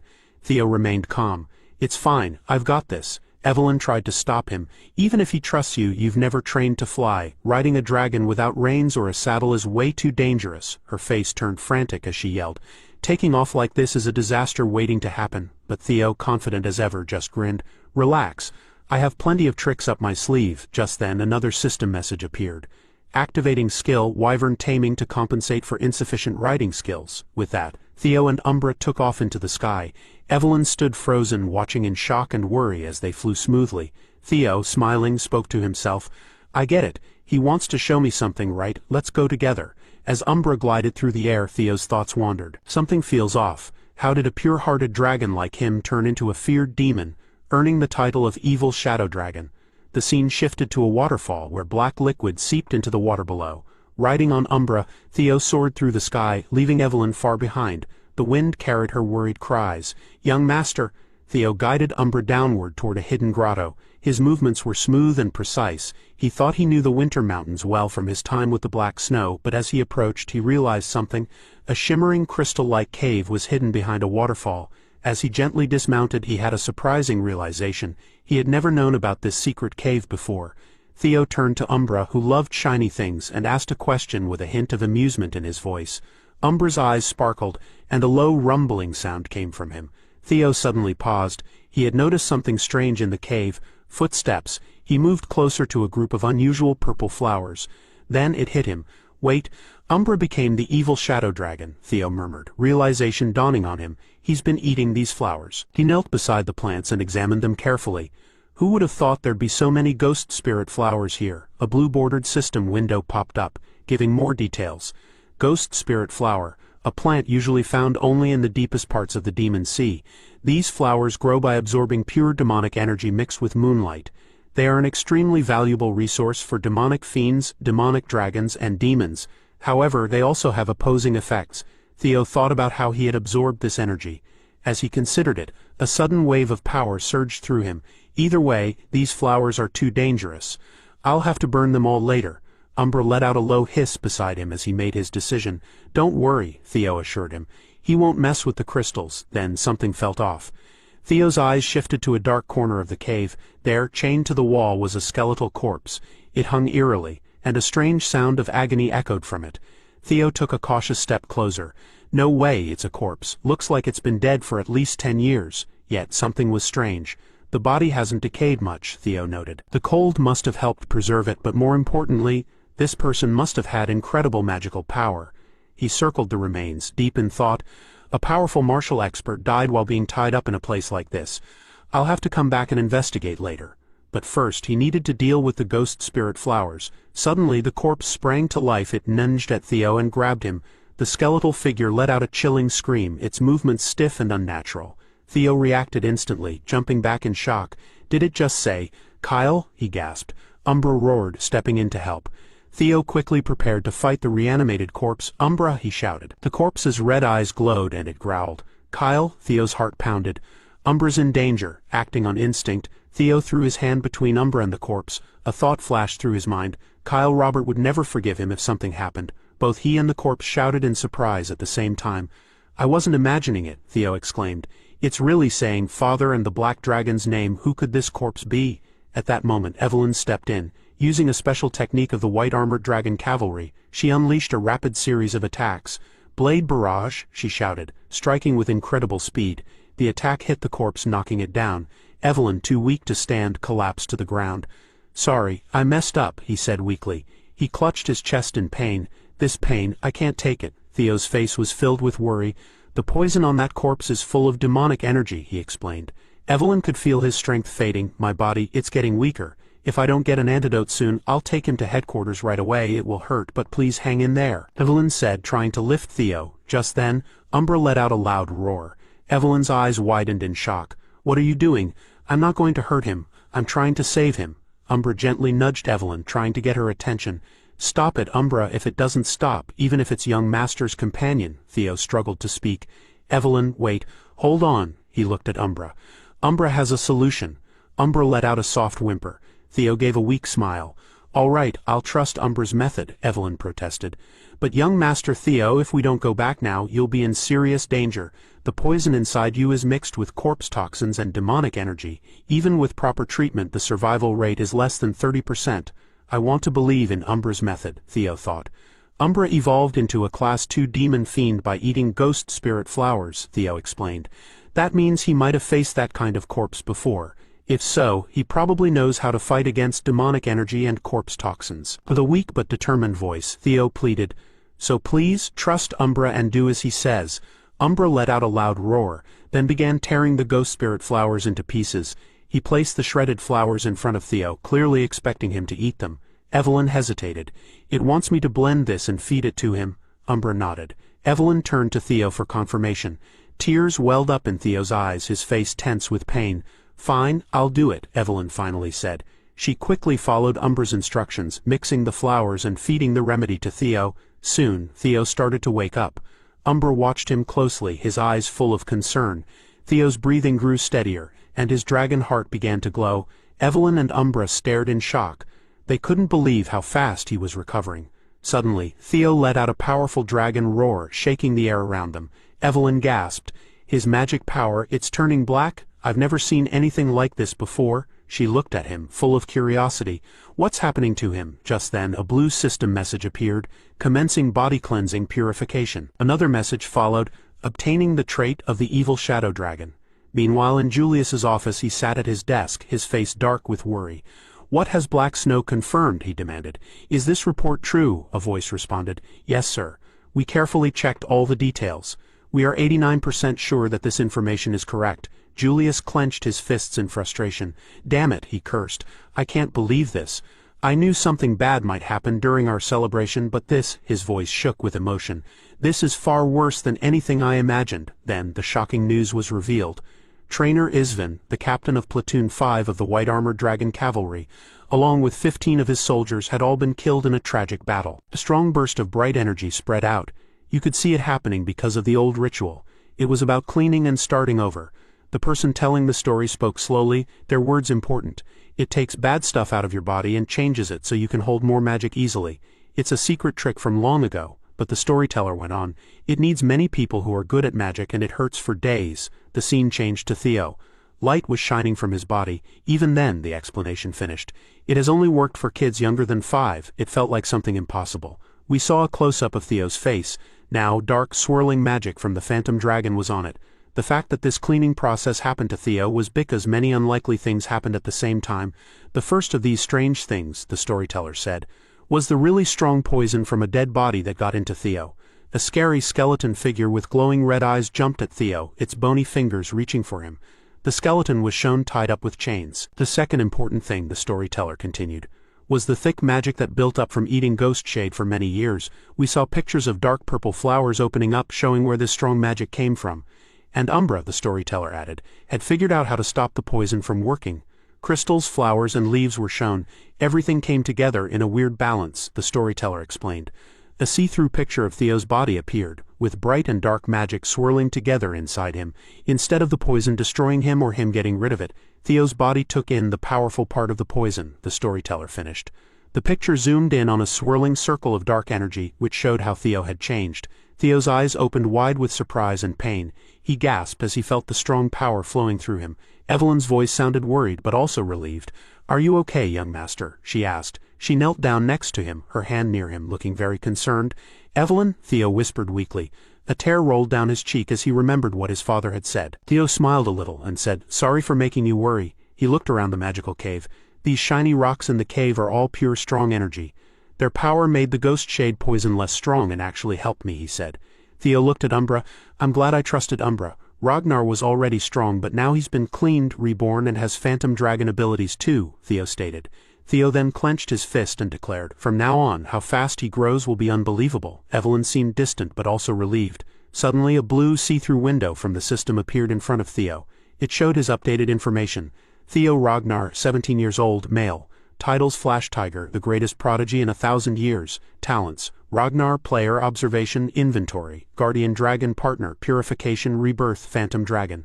Access denied, access denied, access denied. Below this main information, more details were listed. Status: feeling confused because of a lucky but unexpected event. He got the demonic poison that created the first phantom dragon. If he doesn't handle it carefully, he could become the second phantom dragon. Theo stared hard at the system window. The power of the phantom dragon. Another system window popped up with even more details. Current: Lesser Drake, Fear Hatchling. Synchronization: Wyvern Taming. Access denied, a total of 85 extra points to add to his abilities.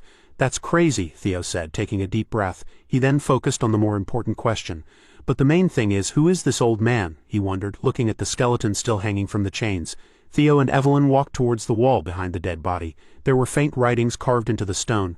What is it, Evelyn? Theo asked. There's something written on the wall. A journal? Theo wondered, squinting at the faded marks. Yes, but for someone to carve such detailed letters onto a cave wall, he must have been a very powerful master. They looked closely at the writing. The words sadly told the story of someone whose life was all about getting revenge. Defeated by Kyle and Robert. I hid here to get ready for my revenge, but my body is all ready. Theo and Evelyn were shocked by the names written on the wall. Evelyn thought to herself, still in shock. Kyle, Robert, Theo was so surprised he couldn't speak. The writing continued, showing a sad picture of the writer getting weaker. My body is getting worse very quickly. Is it because Robert hurt my monocore?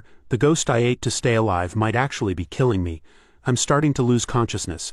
The evil power is taking over, damn it. I haven't even started my revenge, so why? You could feel the desperation and sadness in the fading words. I'm losing consciousness more and more often. It's time to make a decision. And I have to admit, there's no hope left for me. I will leave everything behind and melt my precious sword, the Jade Serpent Blade, to bind myself. I hope someone finds this place. I hope they make my wish come true. I hope they finish my revenge. I pray that my successor will be stronger than them. I leave my legacy here. Theo and Evelyn looked at each other, completely stunned. Wait a second, the next part is this phantom sword art and storm thunder god, Evelyn exclaimed, her voice full of surprise. Then that means this man is, the storyteller started talking again, explaining what we didn't know before. There was a famous person who could control the wind perfectly, and then there was the sad hero who 40 years ago fought for the throne against the current leader until the very end. Wind Lord Hector Ragnar, Theo suddenly said, realizing something important and scary. I thought he was dead, but he was here all along? Evelyn's face looked sad and shocked. She knelt down and her voice was shaky.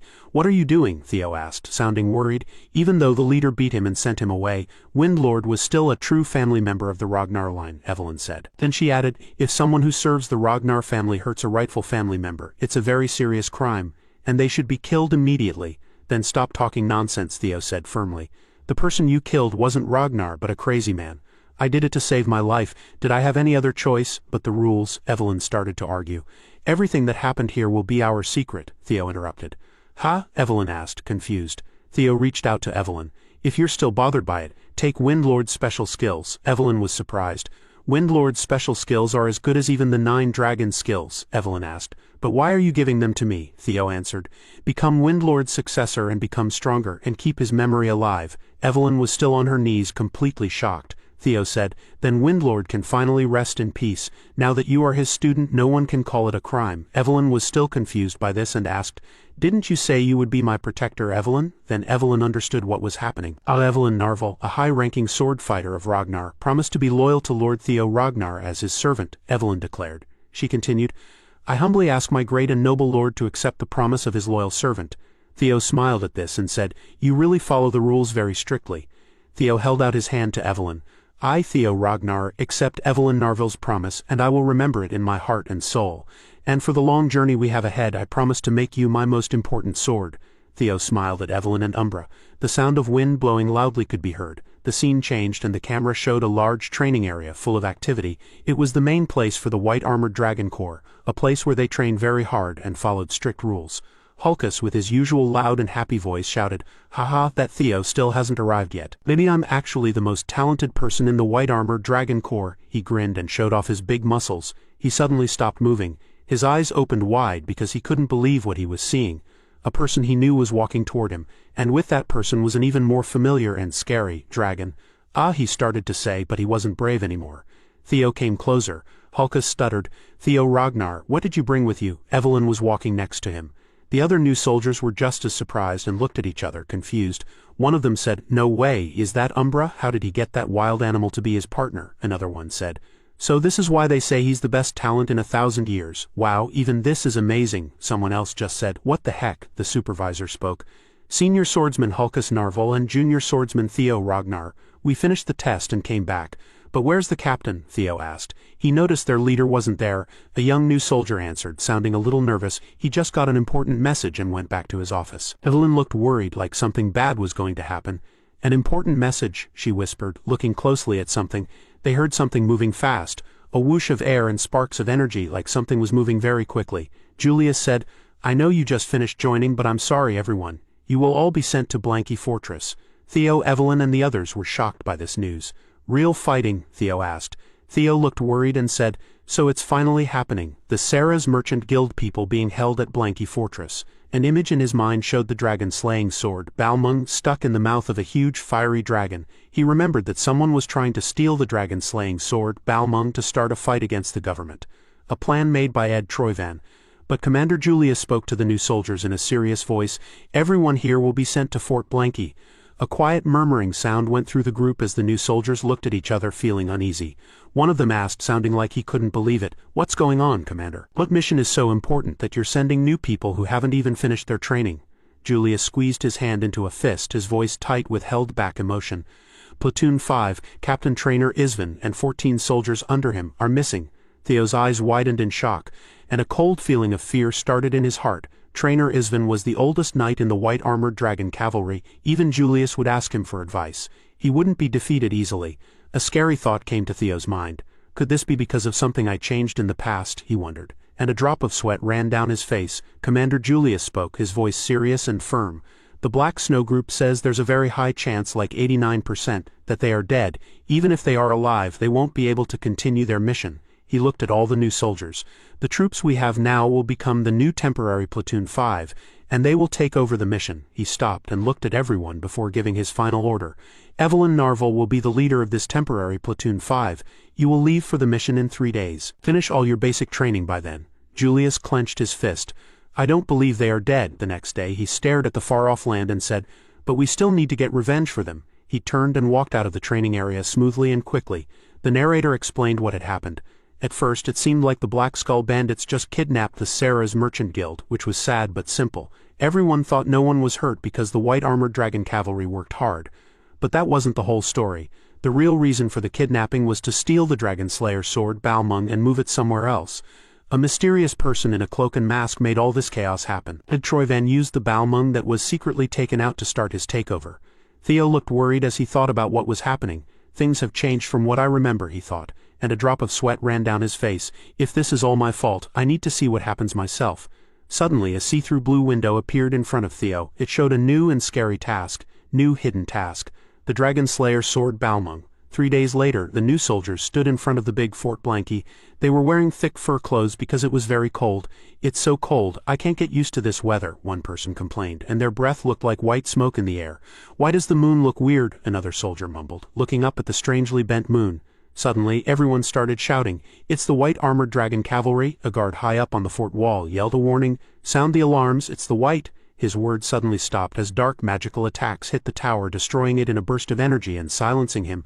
Evelyn's voice was loud and clear, "Everyone throw the bombs." The new soldiers looked determined and threw explosive weapons.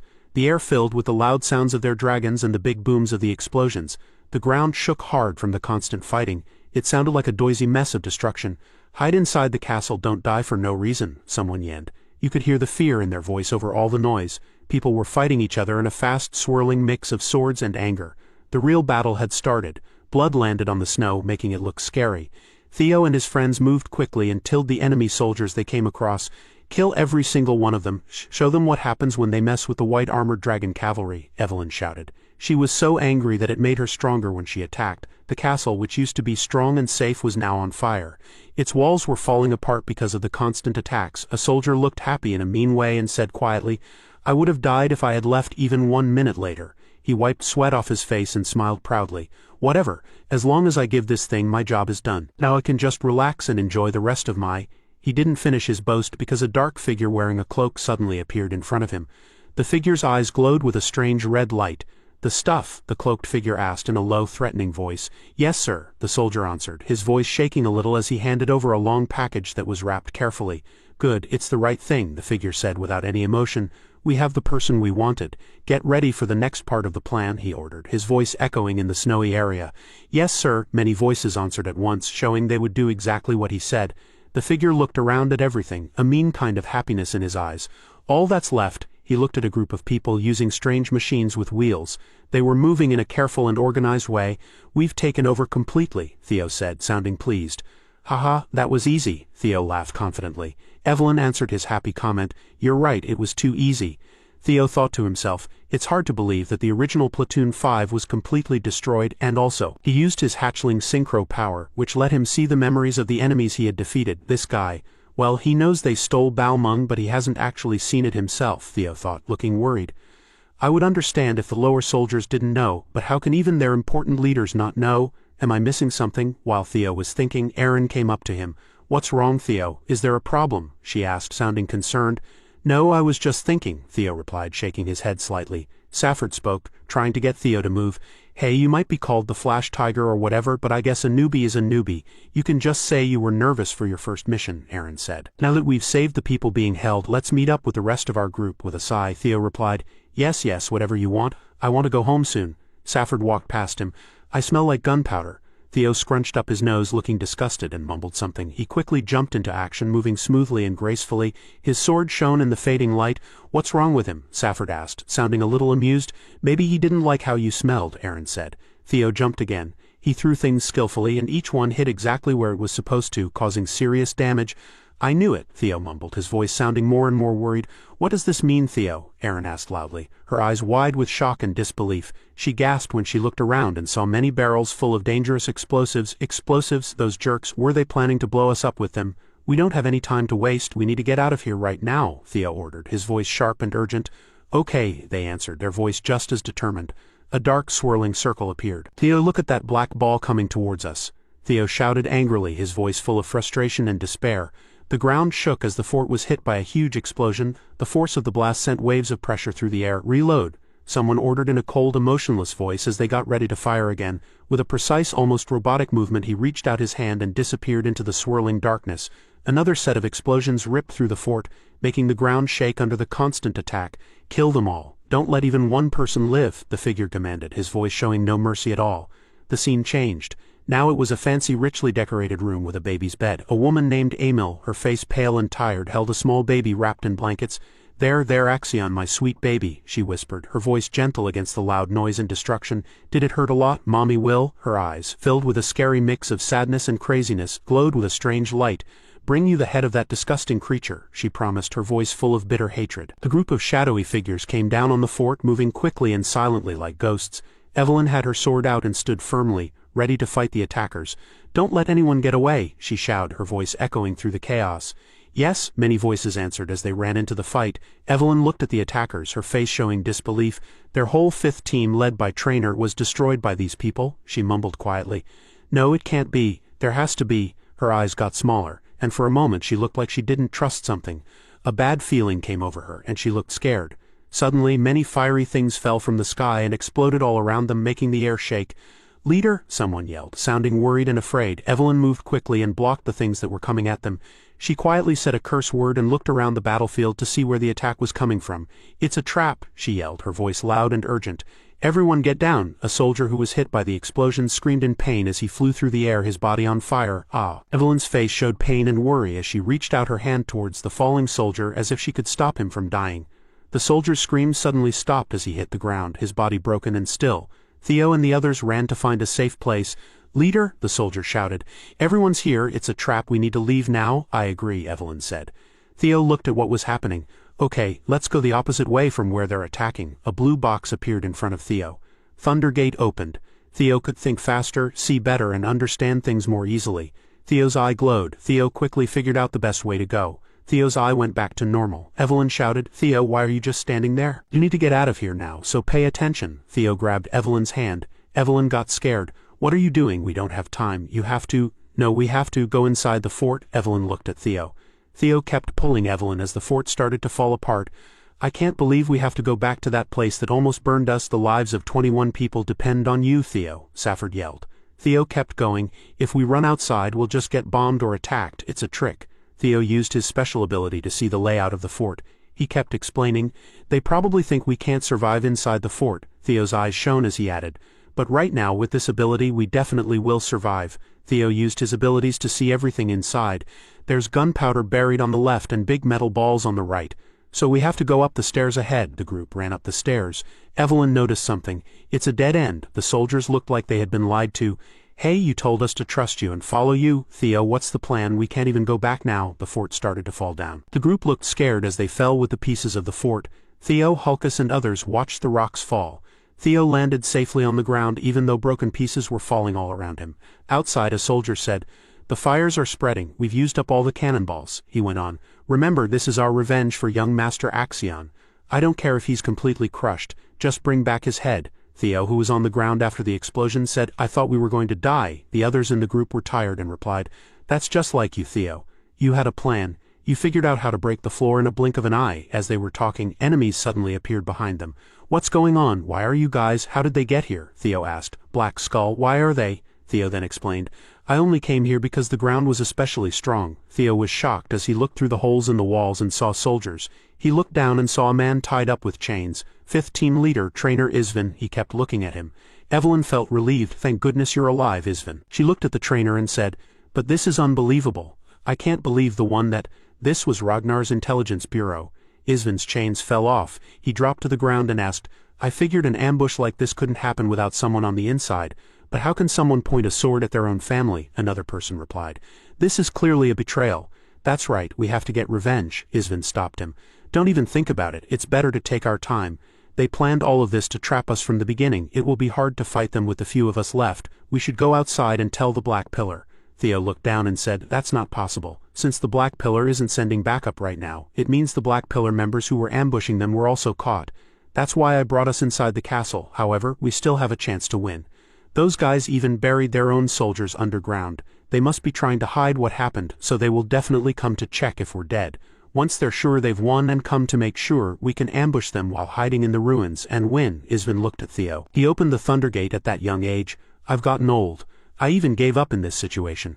"I think they chose the new people very well this time," said Aizen. He jumped up and exclaimed, "You're right, the White Dragon Squad can't be defeated. The plan is what you just heard. White Dragon Squad, get ready to fight." The battlefield was a destroyed wasteland under a sky that was starting to turn light with the dawn. Dead bodies were scattered like broken toys among the smoking ruins of Fort Blanky. A lonely figure, hidden in the shadows of the fallen fort, walked through the destruction. His boots crunched on broken stones and bones. He stopped next to a body that was barely alive, a soldier holding on to life by a thread. A soft "help me" came quietly from the man, then weaker, he begged. "Please, just this once." The leader in the cloak spoke, his eyes shining a cold, cruel red, like the dying man's last words making them sound like a joke. "Help me." Another person, hidden in a thick cloak, stepped out of the darkness. "Did you find it?" His voice was rough and cold. "No," the first leader answered, sounding annoyed. "We've looked all over the west and now we're searching the east." He stopped, a little unsure. "Also, we haven't heard anything special from the group that was supposed to attack." He looked around at the dead bodies on the ground.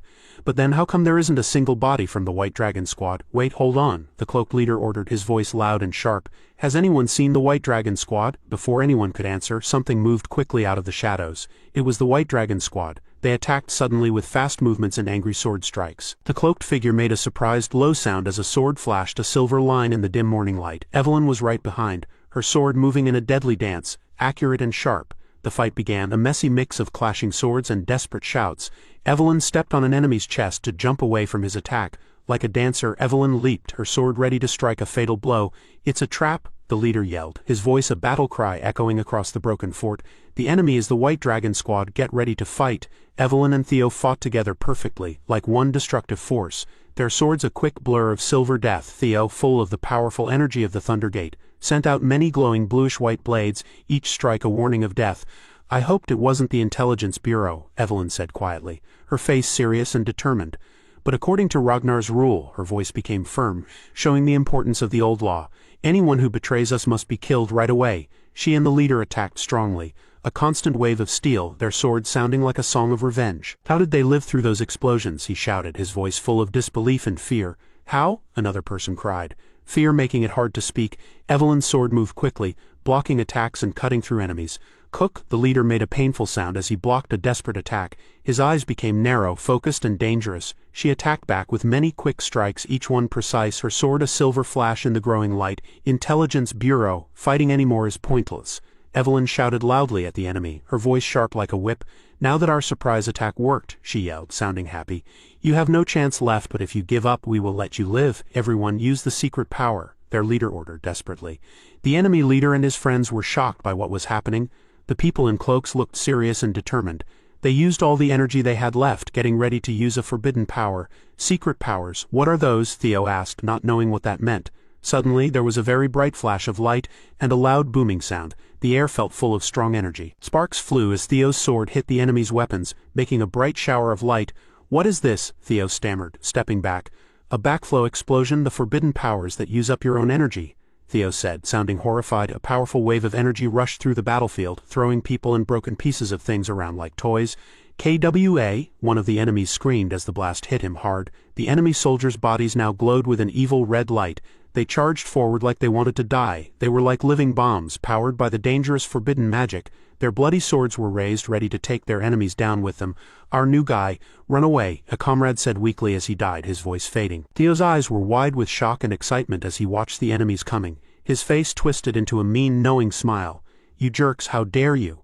Theo roared. A wild scream of anger and pain, he used every bit of his power, using his strongest move, Dragon's Third Claw. The air tore apart as a series of powerful hits smashed through the battlefield, leaving behind glowing trails of destructive energy. A message appeared. Thunder Gate opened. It almost seemed unimportant at that moment. Theo's body crackled with raw power, and he moved so fast he was a blur, stronger than any human. He used the Dragon's Third Claw again, each hit like a clap of thunder, hitting exactly where it needed to. Erica could only shout in surprise as Theo's attacks landed. Evelyn jumped back in shock and looked at Theo in amazement. The enemies fell down like trees that had been cut, their bodies broken by fast and focused hits. Theo cut through the last of the enemies. How did he stop the backflow explosion so easily? A dying enemy asked, his voice full of disbelief. I can't let that boy live, he growled, ignoring his own injuries, with hate burning in his eyes. The leader moved incredibly fast, appearing in front of the enemy in a blink. Selford and Aaron watched, amazed and impressed. Theo, that weakling, when did he learn to do that? You're right, we should try harder.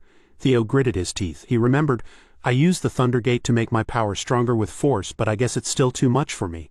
Theo Ragnar, I will take you to hell with me no matter what. The enemy's eyes, shining with craziness, jumped forward. His power center, it's messed up.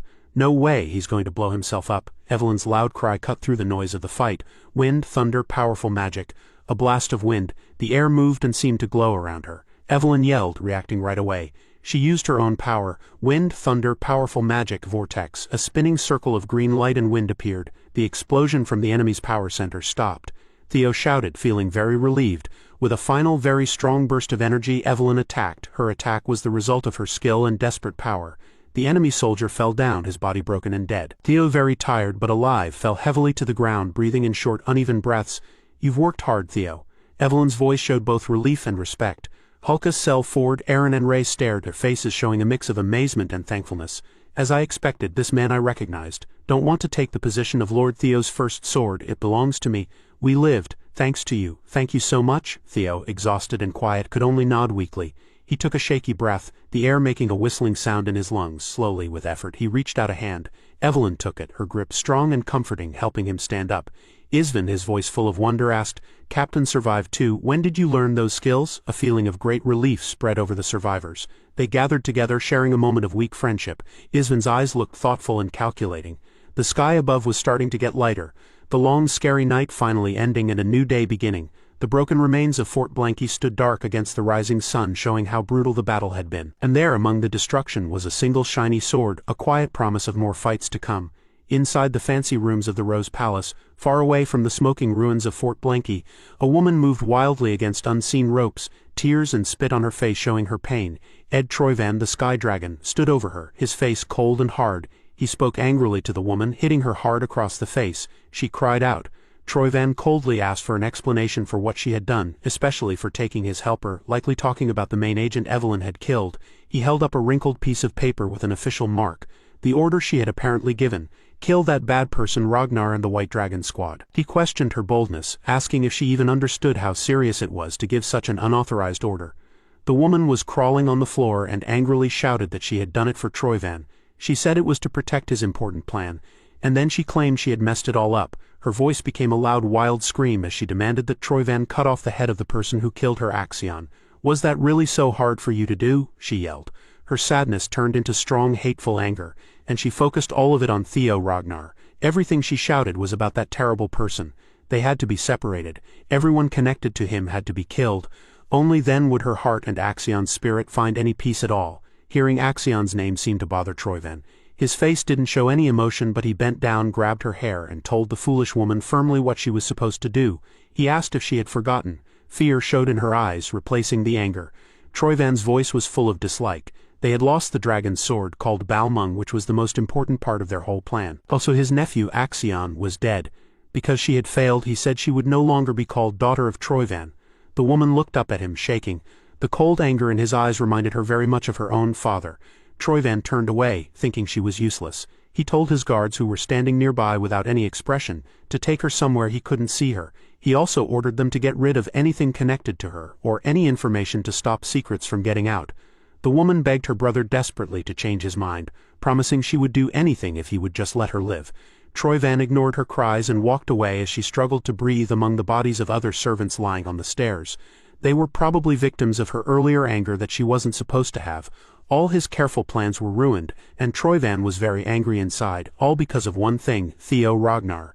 He promised himself right then and there, his eyes burning with cold determination, that he would kill the boy himself.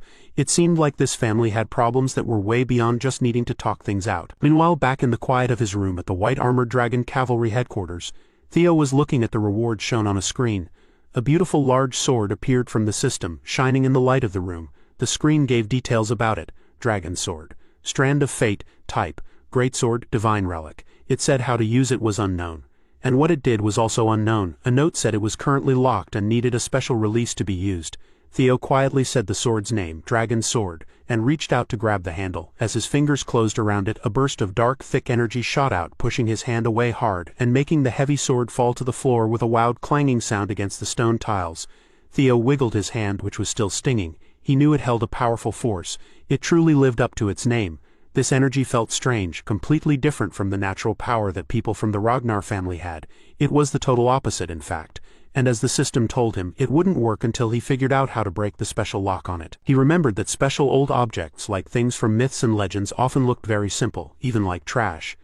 They wouldn't just fall into anyone's hands, but if someone could break their locks, they could get power like the heroes in stories, making these objects truly legendary. In his past life, Ed Troyvan had somehow managed to break the lock on this very sword, the Strand of Fate. Thinking about what Troyvan did back then, one important thing stood out to Theo. Until that lock was broken, the sword, even though it had great potential, was just a fancy and very dangerous toy. A gentle knock interrupted his thoughts. Evelyn stood in the doorway saying sorry for being late. She told him that the captain, Commander Julius Ragnar, wanted to see him and asked if he had a moment. Commander Julius sat behind a big desk looking surprisingly relaxed. Julius greeted him with a rough smile, saying he was really relieved that Isvan had come back alive. Then, the commander's face became more serious, and he put his hands together in front of him. He got straight to the point, asking if Captain Isvan was planning to retire. A moment later, Isvan himself walked in looking tired but calm. He nodded, agreeing with Julius's guess, saying it was a shame but he had to. He explained that the last battle had been hard on him. He had lost his dragon partner and his leg. Continuing to work would be too difficult for his aging body. He planned to go back to his hometown and spend the rest of his life remembering the comrades who had died before him. Julius slowly took a sip of tea and nodded in understanding.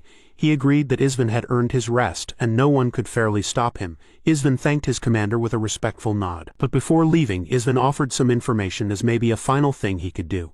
He said it wasn't much, but he could tell Julius about the new recruit, Theo Ragnar.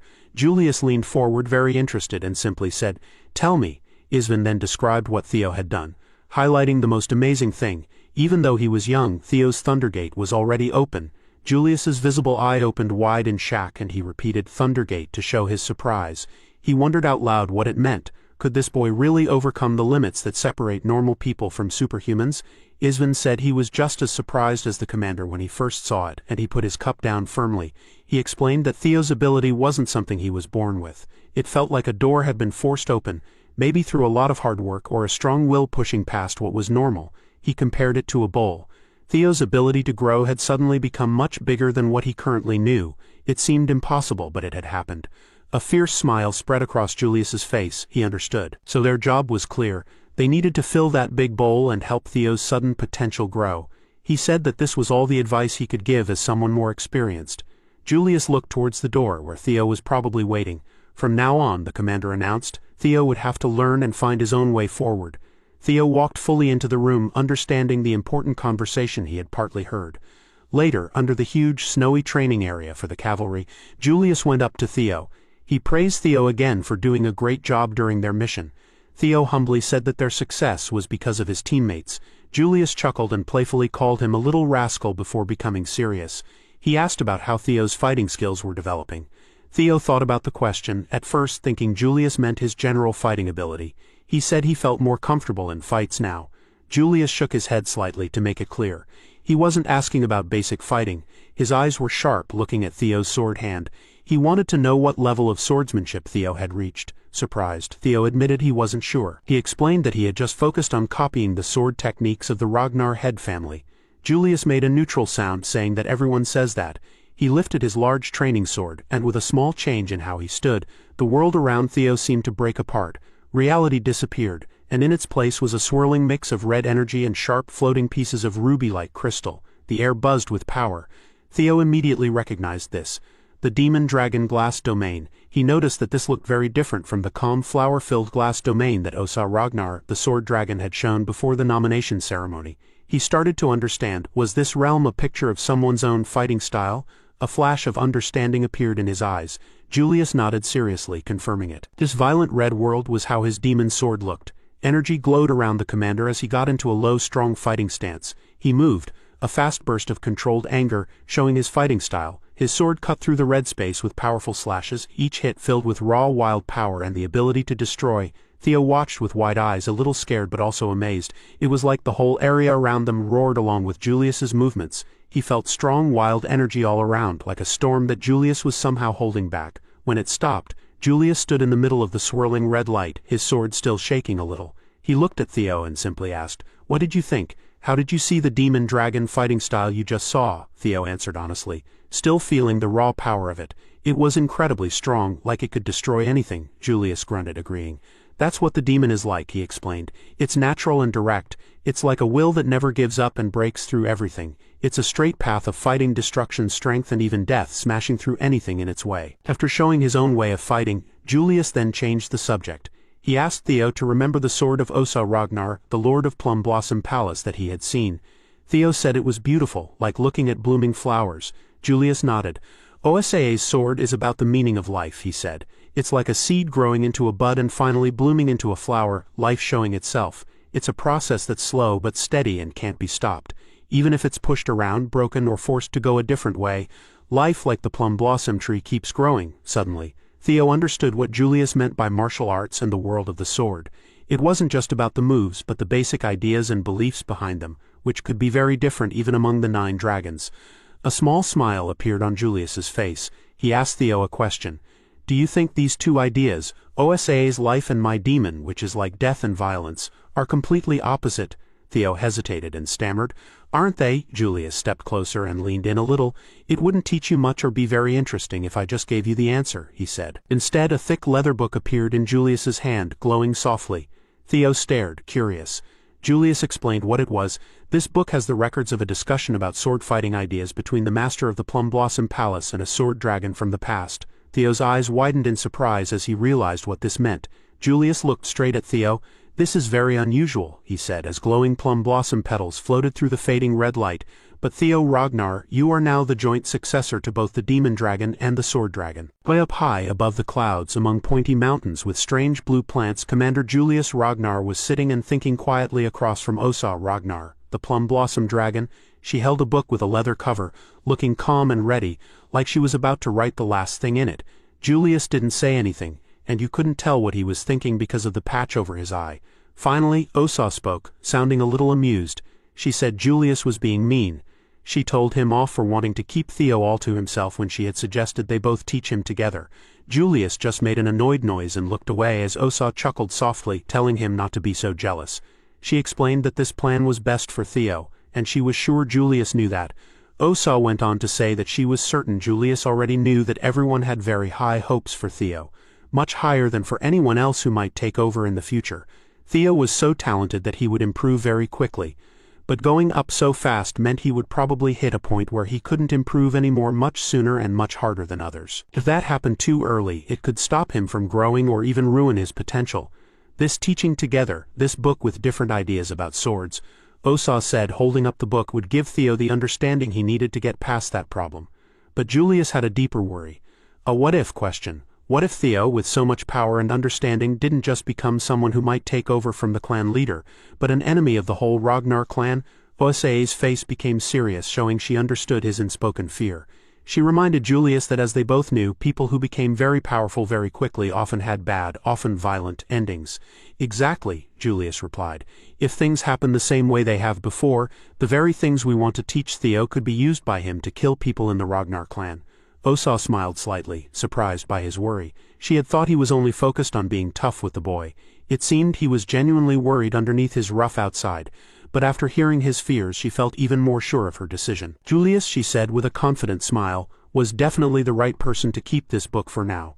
She gave him the book and told him exactly what to do: watch over Theo. When Julius was sure that the boy wouldn't become greedy, when he had grown into a true Ragnar who valued every moment and understood how much power he had, only then should he give the book to Theo. Julius took the book looking determined and thought about the big responsibility. Theo, still surprised by what he had just learned, held the book close, knowing he was now going to be taught by both the sword dragon and the demon dragon. These two people were known as the best and second best sword fighters in the whole group. It felt unbelievable to Theo. He wondered if he really deserved such an honor. Julius dismissed Theo's shyness, saying firmly that he was only giving Theo this chance because he truly believed Theo was capable. A real rare smile spread across Theo's face. Thinking back, he realized how much Julius and Evelyn had helped him from the Rendon trouble until now. They had helped him grow a lot, and always supported him, even though he hadn't done much for them in return. He looked at Julius, who was standing nearby, and told him how grateful he was, promising sincerely that he would repay their kindness someday. Julius's smile got wider, looking a bit dangerous. He told Theo that there was a way to repay that kindness right now. With a sudden burst of energy, Julius jumped forward, saying it had been too long since he had a fun new student to practice with. He couldn't just be called commander and do nothing, could he? It was time for a fight.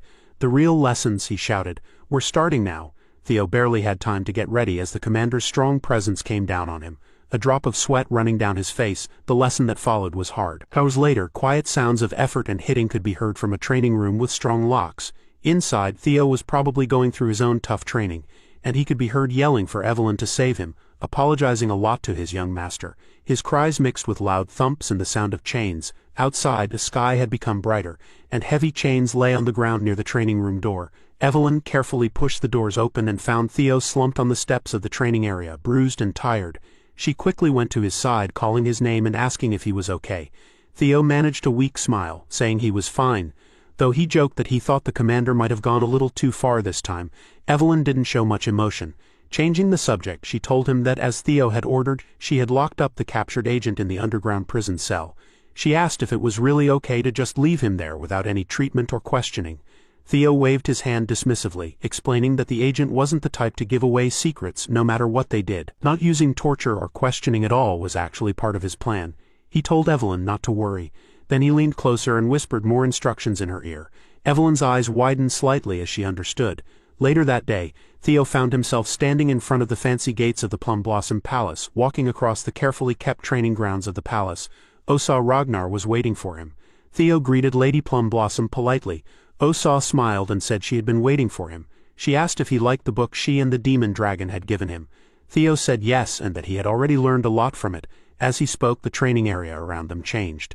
It filled with glowing plum blossoms, and see-through swords appeared. They moved in beautiful flowing patterns, showing the life Osa had talked about before. Osa was happy he liked it. She said she wanted to keep teaching him about the basic parts of sword fighting that people often ignore. These were the real roots of swordsmanship, and they would start with this display. She pointed to the phantom swords. She said that by the end she looked forward to talking about how to make life bloom with the sword.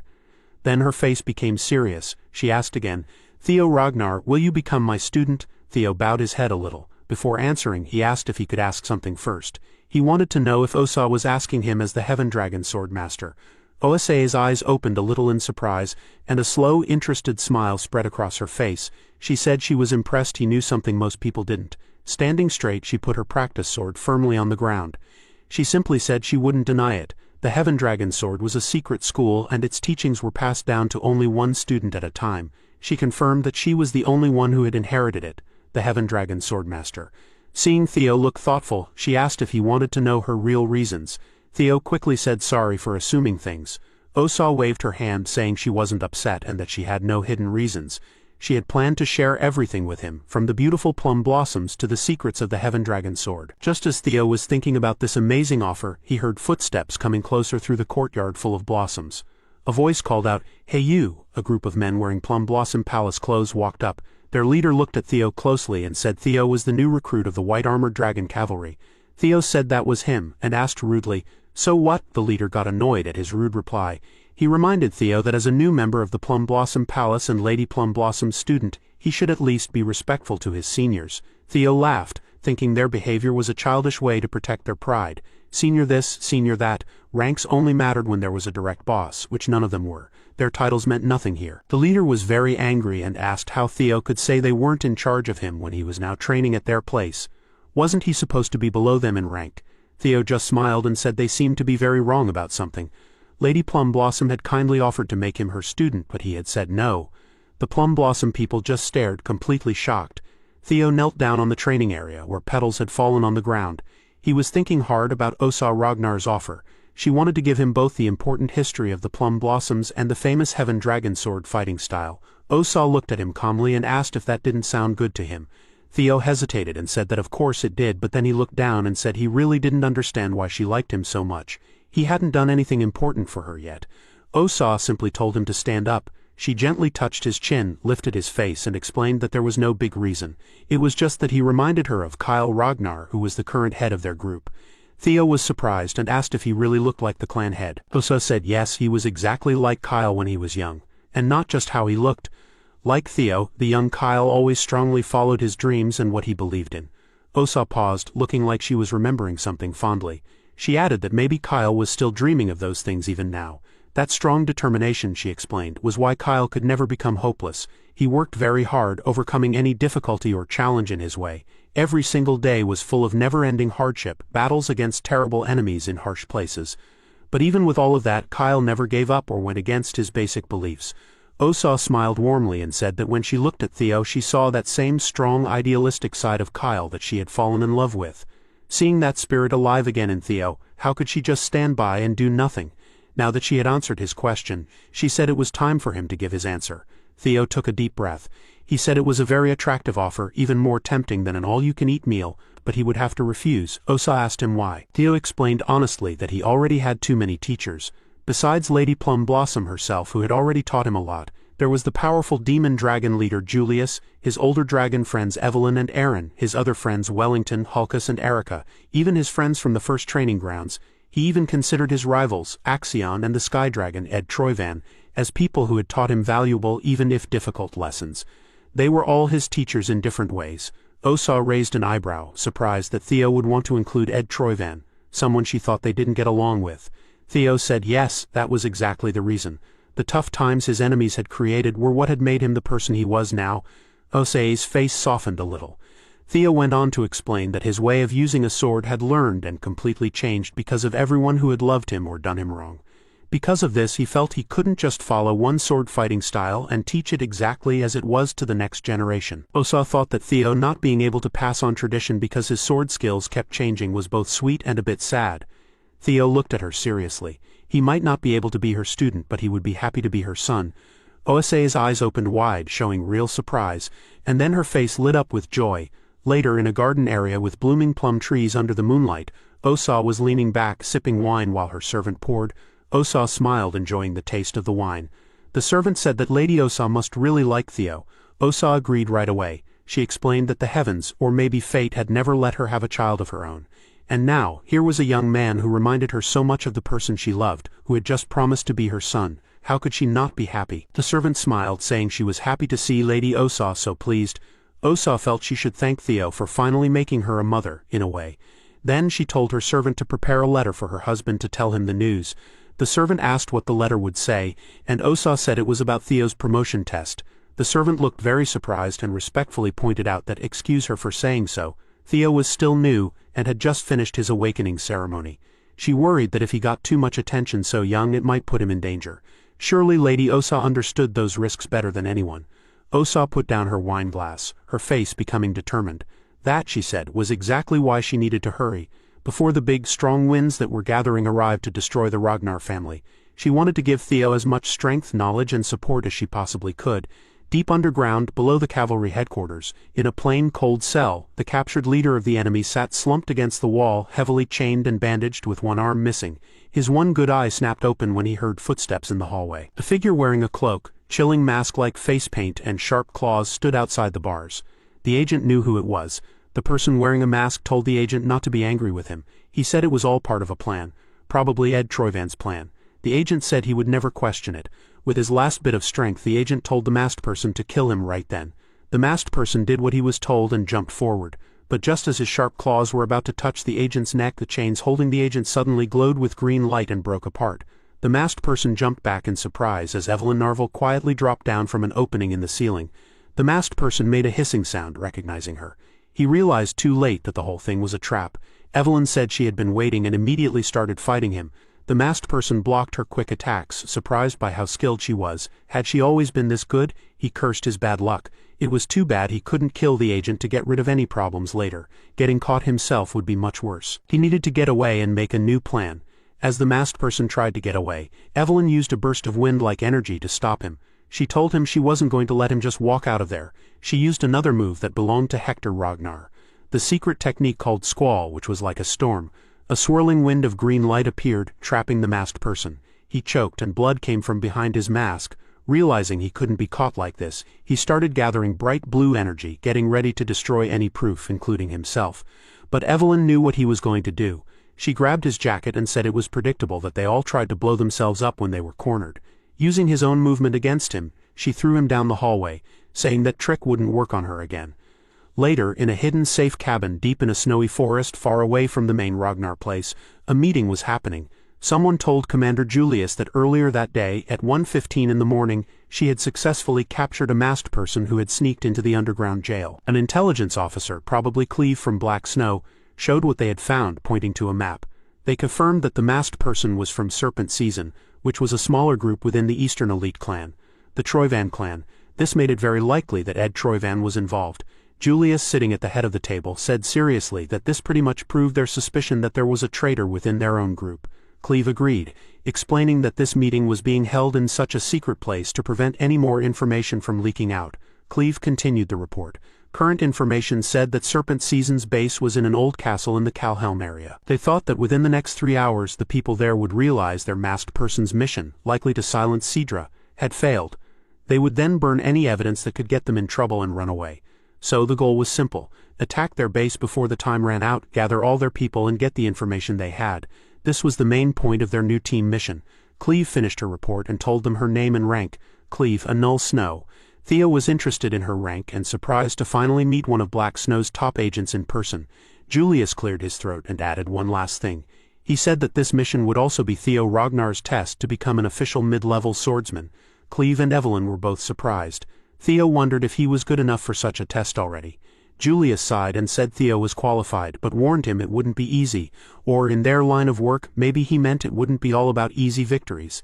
The difficulty of Theo's test had been made much harder. Julius explained that usually, the tests get harder as you go up in rank, but giving a mission that could start a war as a test for someone in the middle rank was definitely not normal. Julius leaned forward and said he knew Theo had told Evelyn to watch the prison cells because he thought someone would try to kill someone there. Evelyn coughed slightly to say yes. Julius continued, saying that since Theo started this whole thing, he now had to see it through to the end. Theo apologized for acting on his own.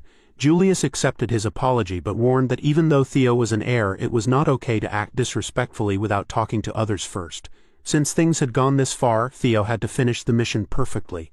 Julius leaned in, grabbed Theo's shirt and shook him roughly, telling him he had to get promoted to mid-level swordsman and earn the right to go on missions alone. Understood, Theo said, getting his calm back. Yes, sir, he added with a small, knowing smile. He thought to himself that this whole situation was really starting to focus on him. He hadn't expected to become the center of attention like this. A familiar blue screen appeared in front of him. Scenario Quest Number 4, Dark Ties of the Previous Life. The goal: this is your chance to get rid of the bad connections from your past. Stop their secret plan. Theo looked at the message, wondering, as he always did, what invisible link connected him and these people across different times and caused all this trouble. Cleve noticed he was distracted and asked if something was wrong. Theo looked at her, his face becoming serious. No, he replied, there wasn't. He would finish this mission no matter what. Julius slammed his hands on the table, looking pleased. Good, let's get rid of all the sneaky people in the family. Under the cold moonlight, snow lightly covered the thick pine forest around the old Calhelm castle. Cleve, who worked for Null Snow, spoke to Theo and Evelyn. She said that because they knew someone might be a traitor in their group, only the three of them would go on this mission. These were the two who were already involved, and herself. Their target was Serpent Season, a group of killers. Since Theo and Evelyn were trained with swords, they should have an advantage if they fought directly. Cleve said this, her voice a little quiet because of her mask. But she also pointed out that there were many more enemies, and they probably knew the area very well. No matter what happens, she warned them seriously, don't let your guard down even for a second. Theo nodded briefly to show he understood her warning.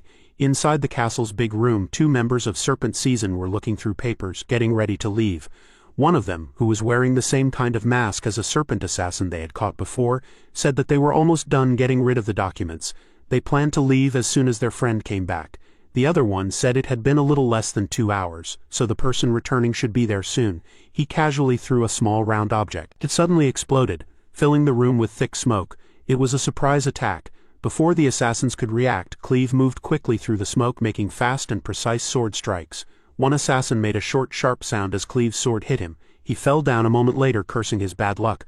Cleve looked around as the smoke cleared, putting her foot down firmly as she announced that the area above them was safe. She told Evelyn to help her secure the main floor while Theo had to go into the basement. Theo was impressed by how fast Cleve had taken down 3 enemies almost instantly. He acknowledged her order, saying, "Yes, ma'am." Theo didn't wait. He jumped down toward the lower levels. If the maps they were given in the briefing were correct, the stairs to the basement should be right in front of him.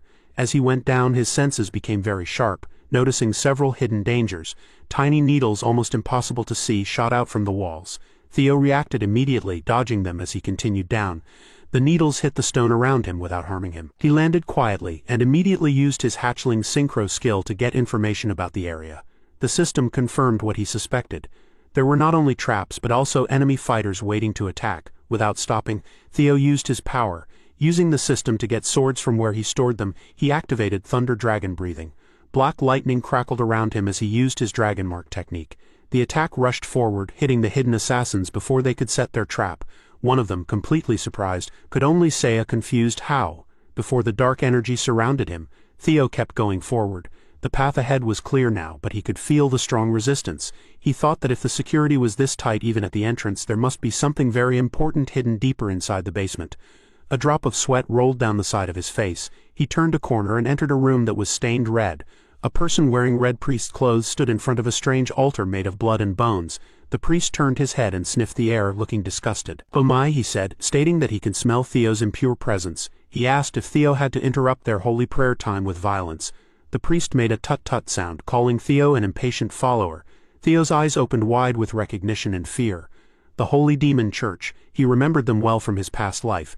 They were a dangerous group that talked about the world ending soon and a savior coming down. They tricked people who didn't know better. Most importantly, they were the secret cause of the terrible Great War that would eventually destroy the Empire. The Blood Priest smiled slightly, noticing that Theo seemed to know who he was. Theo didn't say anything. He focused his senses and used hatchling synchro again, this time to understand the flow of magical energy around him. He felt a cold feeling. A strange, corrupted magical energy that didn't follow the normal rules was coming from the priest's open mind gate. It was a source of power completely different from anything Theo had ever known. Was this the grace that the blood priests always talked about? The priest chuckled sadly, seeing that Theo still didn't believe. But that was okay, he kindly told Theo, because he would give Theo the special honor of being a sacrifice for the one and only true God. A powerful wave of bloody energy rushed toward Theo. He quickly moved to block it, his sword hitting the priest's outstretched hand. The impact shook him. The priest's hand felt strangely hard, like stone, not flesh. Sparks flew as Theo blocked the priest's next attacks. The strange power behind them pushed Theo backward. Theo dodged another hit and quickly swung his own sword. His blade made contact. The priest's hand only had a small cut. The flesh underneath was strangely tough. House Cadenitz. The priest had stopped Theo's full power attack easily, and his hand was already healing the small wound. Theo frowned, tasting blood in his mouth. This man was supposed to be just a blood priest, one of the lowest members of the Holy Demon Church. Yet he had this much power. And even worse, using the triple dragon's claw here was too risky. The explosion could bury him and the priest alive. But simple magical attacks weren't working either. What could he possibly do? What could he achieve with the sword he was holding? His mind raced, remembering the different sword ideas that Osa and Julius had taught him. Julius taught that swordsmanship's base was strong, destructive power, like death itself. Osa showed that swordsmanship could also bring life, like a flower blooming from a sword. So, violence held both life and death. Julius had asked Theo if he thought these two ideas were completely opposite, like two swords fighting each other. The priest lifted his hands and chanted, "Dear Lord, this young person is wasting precious life." He got ready to attack again with great force, asking his god to accept this poor young person as a sacrifice. The floor cracked from all the energy building up, but at that moment Theo understood something. Life and death weren't truly opposites, they were part of a natural cycle. Death always comes at the end of life, and life grows again using what's left from death. They weren't two separate powers but one. If he could use this idea, gather the power that was being wasted by spreading it out too much, combine the opposite energies of destruction and life from what both his teachers had taught him, and focus it all into a single bright flash of light. The priest smirked and called Theo foolish. He asked if Theo hadn't realized that his sword just didn't work on him. Blocking Theo's attack with his strangely tough hand, Theo rushed forward, his sword aimed carefully, using his new technique called Dragon Flash. The attack, a mix of violent darkness and bright life, hit the priest's hand. The priest noticed the attack was louder, but it didn't seem any different than before. Then his eyes opened wide in shock. The attack wasn't just strong, it felt alive, digging through his defenses and exploding outwards in a powerful burst of black and white energy, leaving behind only scattered remains. The defeated priest, his body fading away, whispered that Theo had gained knowledge through killing. He called Theo a source of evil, saying he couldn't be allowed to ruin the Lord's world any longer. As the priest disappeared, Theo quickly moved forward, placing his hand on the dissolving figure's head. He used hatchling synchro again, this time to read the priest's memories. He needed to use this chance to find out where the Holy Demon Church's strange power came from. Energy rushed into him, twisting and confusing his senses, pulling his mind away. He felt like he was floating in a huge empty space filled with stars. This was completely different from any other time he had read memories. It felt like he had been moved to a different place. He felt a very strong presence. His system information flickered, showing messed up text for his current task, followed by a loud red warning. "Warning, you have encountered an enemy who is much stronger than you. Please run away." What was this? A giant, unclear being stood before him, its voice echoing not in his ears but directly in his soul, asking, "Who are you? What are you that you disturb my peaceful sleep?" The empty space filled with countless sharp blue-green eyes. "My sweet slumber." Floating in the dark emptiness filled with stardust which looked like the dying memories of the blood priest, Theo looked up at the huge thing in front of him. Was this giant, unbelievable shape the creature that the Holy Demon Church worshipped? Many bright blue-green eyes looked at him. The strong pressure around him grew stronger as a voice spoke directly into his mind, asking, "Tell me, who are you?" Theo felt a cold fear mixed with a new understanding. The special favor that the cult members always talked about, it wasn't just crazy talk. This being, the source of their power, was terrifyingly real. Then the biggest eye closest to him seemed to recognize him. Theo saw his own shape reflected in its depths.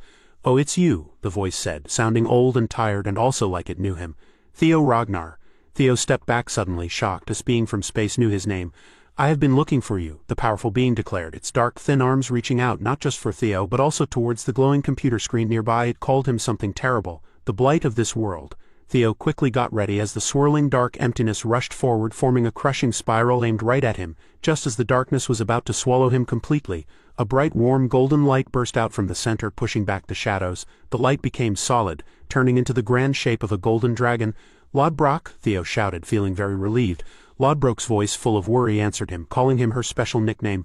"Oh, significant other," appearing, Theo yelled, wondering how Ladbrok, her dragon form, had shown up here. The golden dragon turned its huge head towards Theo's spirit form, warning him that this thing, the nameless sovereign, was not something he was strong enough to fight yet. Ladbrok explained that even if Theo was as strong as the legendary Siegfried, she couldn't promise victory against such a powerful enemy.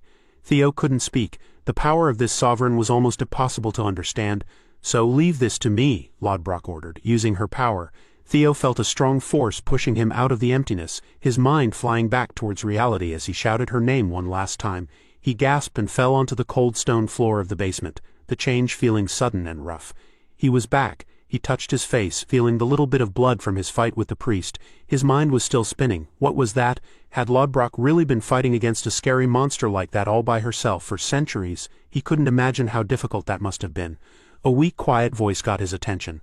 The blood priest was kneeling close by. He looked like he was fading away, his body shimmering and disappearing. He stared at Theo in total disbelief.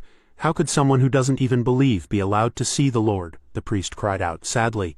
He had spent his whole life devoted, but he had never been shown such a thing directly. He screamed in pain and confusion, demanding to know how Theo had done it, before he finally turned into nothing. Theo watched him go. A god like that, he didn't want anything to do with it, but this encounter had given him important information. The thing the Holy Demon Church worshipped, the source of their power, was the nameless sovereign that Lodbrok had warned him about. He remembered Lodbrok's serious words. For 1,000 years she had been trapped, doing her duty to protect the world from its influence, and then came her sad admission. Because she had lost her heart, her power was getting weaker. She wouldn't last more than 3 years. Theo's mind started putting the pieces together.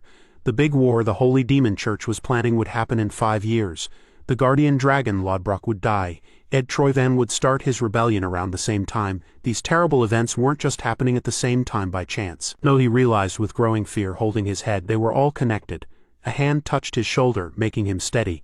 Evelyn helped him stand up, praising his great work, though she looked worried. Cleve came closer, her calm face hiding any surprise she might have felt.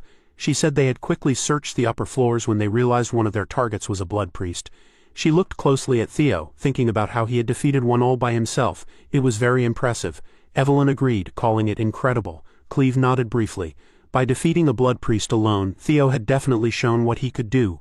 Back in the main hall, they looked through the documents they had found in the castle. Cleve sighed, saying that most of it was evidence that suggested things, but wasn't direct proof. It was useful, but not enough to openly accuse Ed Troyvan. Theo then showed them the small fancy box he had found deep in the basement. Asking Cleve to look inside, Evelyn gasped quietly, recognizing it right away. It was the lockbox she had kept safe for Theo before his awakening ceremony. It held the secret records of illegal trading between the Sarah's Merchants Guild and the Troyvan family. She wondered out loud why Theo hadn't used this important evidence sooner. Now realizing how much he had planned ahead, Cleve opened the logbook. Her eyes narrowing as she looked through the pages, she pointed to specific entries that showed trades directly involving Ed Troyvan, confirmed with his official, unmistakable stamp. "Great job, Theo," Cleve said, snapping the book shut. "With this clear evidence, we can finally prove Ed Troyvan is planning to betray us and show that the Holy Demon Church is involved. We have enough proof now," Cleve then announced their next plan. "We're going to attack the Sarah's Merchant Guild right away." Theo watched her, a strong cold feeling settling in his eyes. "Just wait, Ed," he thought. "It's finally your turn to be crushed." Meanwhile, in a fancy office at the Ragnar clan's main building, Julius Ragnar slammed a first report down on his desk, his face twisted with anger. He yelled that he knew it, that he always knew that rotten Ed Troyvan would betray them someday. Across from him, Robert Ragnar, the mysterious black dragon, calmly drank his tea. He told Julius not to jump to conclusions, saying that even though things looked suspicious, Ed was only a suspect for now. Julius laughed scornfully, asking if Robert thought he was stupid. Robert replied calmly, pointing out that the fact that he, the head of Black Snow, was sharing this very secret information showed that the situation was much more than just a suspicion. He advised Julius not to waste time guessing. Julius's eyes narrowed as he accused Robert of knowing about these things but letting them get worse. Robert smoothly changed the subject, mentioning Theo Ragnar. Julius immediately became defensive, getting angry as he remembered Cleve's report about Theo defeating a blood priest all by himself. Robert said Theo was very talented and perfect for Black Snow's secret missions, and he demanded that Julius hand the young man over. Julius exploded, asking what nonsense Robert was talking about. "Now," Robert continued calmly, "Theo's ability to see things clearly, figure things out, and put information together, in ways very similar to Black Snow agents, is very impressive. It's almost as if," Robert wondered aloud, "Theo has done this before." Julius strongly interrupted, telling Robert to stop trying to justify stealing Theo. "I already claimed Theo like finding treasure," he warned Robert. "So keep your greedy hands off." Julius called both Robert and Osa thieves. A small smile touched Robert's lips behind his mask. It had been a long time since Julius had called him Big Bro, he said with a hint of warmth in his voice. "It's been too long." A quick picture flashed in his mind. 4 young figures standing together against the setting sun: Kyle, Osa, Robert, and Julius. Robert sighed, remembering how it felt like only yesterday the 4 of them had become like brothers. Julius didn't care at all. He told Robert that his sad story wouldn't work, and that Robert would be sorry for trying to steal Theo. Robert chuckled quietly and said that Julius still didn't get it. He leaned in close and whispered like they were sharing a secret. "It's normal for an older brother to take things from his younger brother." Before Julius could say anything, Robert turned and grabbed a fancy bottle of liquor from Julius's shelf. He told Julius to get something even more expensive next time to make up for it. Then Robert happily skipped away, humming a tune, leaving Julius standing there making confused noises like a cartoon character. Once Robert was out of sight, his happy face changed. He felt relieved. He thought that the dragon cavalry with the white armor seemed to be safe from spies. Not many places had managed to stay free from the sky dragon's sneaky influence. He trusted Theo with the next part of the plan. Attacking the Sarah's guild shouldn't be a problem. Robert disappeared into the shadows, saying, "My people should be here soon." Robert thought with a secret smile that attacking the Sarah's guild today of all days would definitely make things interesting. The scene changed to the fancy main wedding hall of the Sarah's Merchant Guild. Inside, a wedding was happening, joining two powerful families. Navin Bacchus, the groom and the second son of the Bacchus clan, stood proudly. Across from him, Quadric Sarahs, the leader of the Sarah's Merchant Guild, officially asked for the marriage on behalf of his family. He presented his fourth daughter, Lily Sarahs, as the bride. Quadric announced that the marriage was official, connecting the Sarahs and Bacchus families by blood. Quadric's eyes shone with greed. Finally, he was about to get what he wanted. Navin smirked and held his sword tightly. He thought that this was just the beginning. He would become an important noble and make the proud Ragnars pay. Quadric threw his head back and laughed like crazy, saying that soon he would get his great revenge. At the Sarah's Merchant Guild's main wedding hall, the introductions continued. Navin Bacchus, the groom, said he was the second son of the Bacchus family. Quadric Sarahs, the heavy leader of the Sarah's Merchant Group, had officially asked the Bacchus family for a marriage alliance, offering his fourth daughter, Lily Sarahs, as the bride. As Quadric announced that the two families were now joined, one man hidden among the Bacchus servants was boiling with anger inside. How dare a simple merchant say his family name before the Bacchus family, one of the 6 most important families in the empire? He tried hard to control his anger, reminding himself that the money from this marriage was very important for saving his own branch of the family. His father, the head of their less important family branch, didn't care what happened to Navin, an illegitimate child, after the wedding. Navin, though, gave a small, knowing smile. He found it funny how easily he could understand what his supposed family was thinking. He wondered if these merchants, who were known for their careful planning, really meant to help the struggling Bacchus family. He knew the truth. The Sarah's Guild was in so much debt that their main store was used as security for a loan from Ed Troyvin. They wouldn't last much longer anyway. Kneeling down in front of Lily, Navin thought to himself that he had to see the unlucky Bacchus family fail. He greeted Lily in a friendly way, promising to treat her well as both the Sarah's family's son-in-law and her husband. Lily didn't say anything, and it was impossible to tell what she was thinking. Then Lily leaned closer and asked how she could prove what she intended to do. Navin asked what she meant. His smile grew wider. It seemed like she wanted something from him. He explained his own terrible situation. His family was broke, and he was basically being sold off. It was a shame he couldn't start a no-fans to make some quick money. But if Lily, his future wife, wanted it, he could give her the Bacchus family seal. This made his father very angry, and he silently cursed Navin, calling him that damned illegitimate child. Lily thought about the offer, then suddenly screamed, demanding that Navin bring her the head of Theo Ragnar, the one who had scarred her arms. Navin watched her outburst and thought that for her to publicly demand the murder of a noble heir, she was clearly not an ordinary woman. A quiet buzz went through the wedding guests. Quadric hurried to his daughter, scolding her for saying such things in public, but then quietly agreed to her request. The fake sadness on Lily's face disappeared, and a hungry smile appeared instead, which greatly surprised her father. Navin, seeing this exchange, thought that since his young bride wanted Theo's head, he guessed he would have to get it for her. Suddenly, the sky outside became dark. Guests looked up, wondering at the sight of dragon-like creatures flying in circles overhead.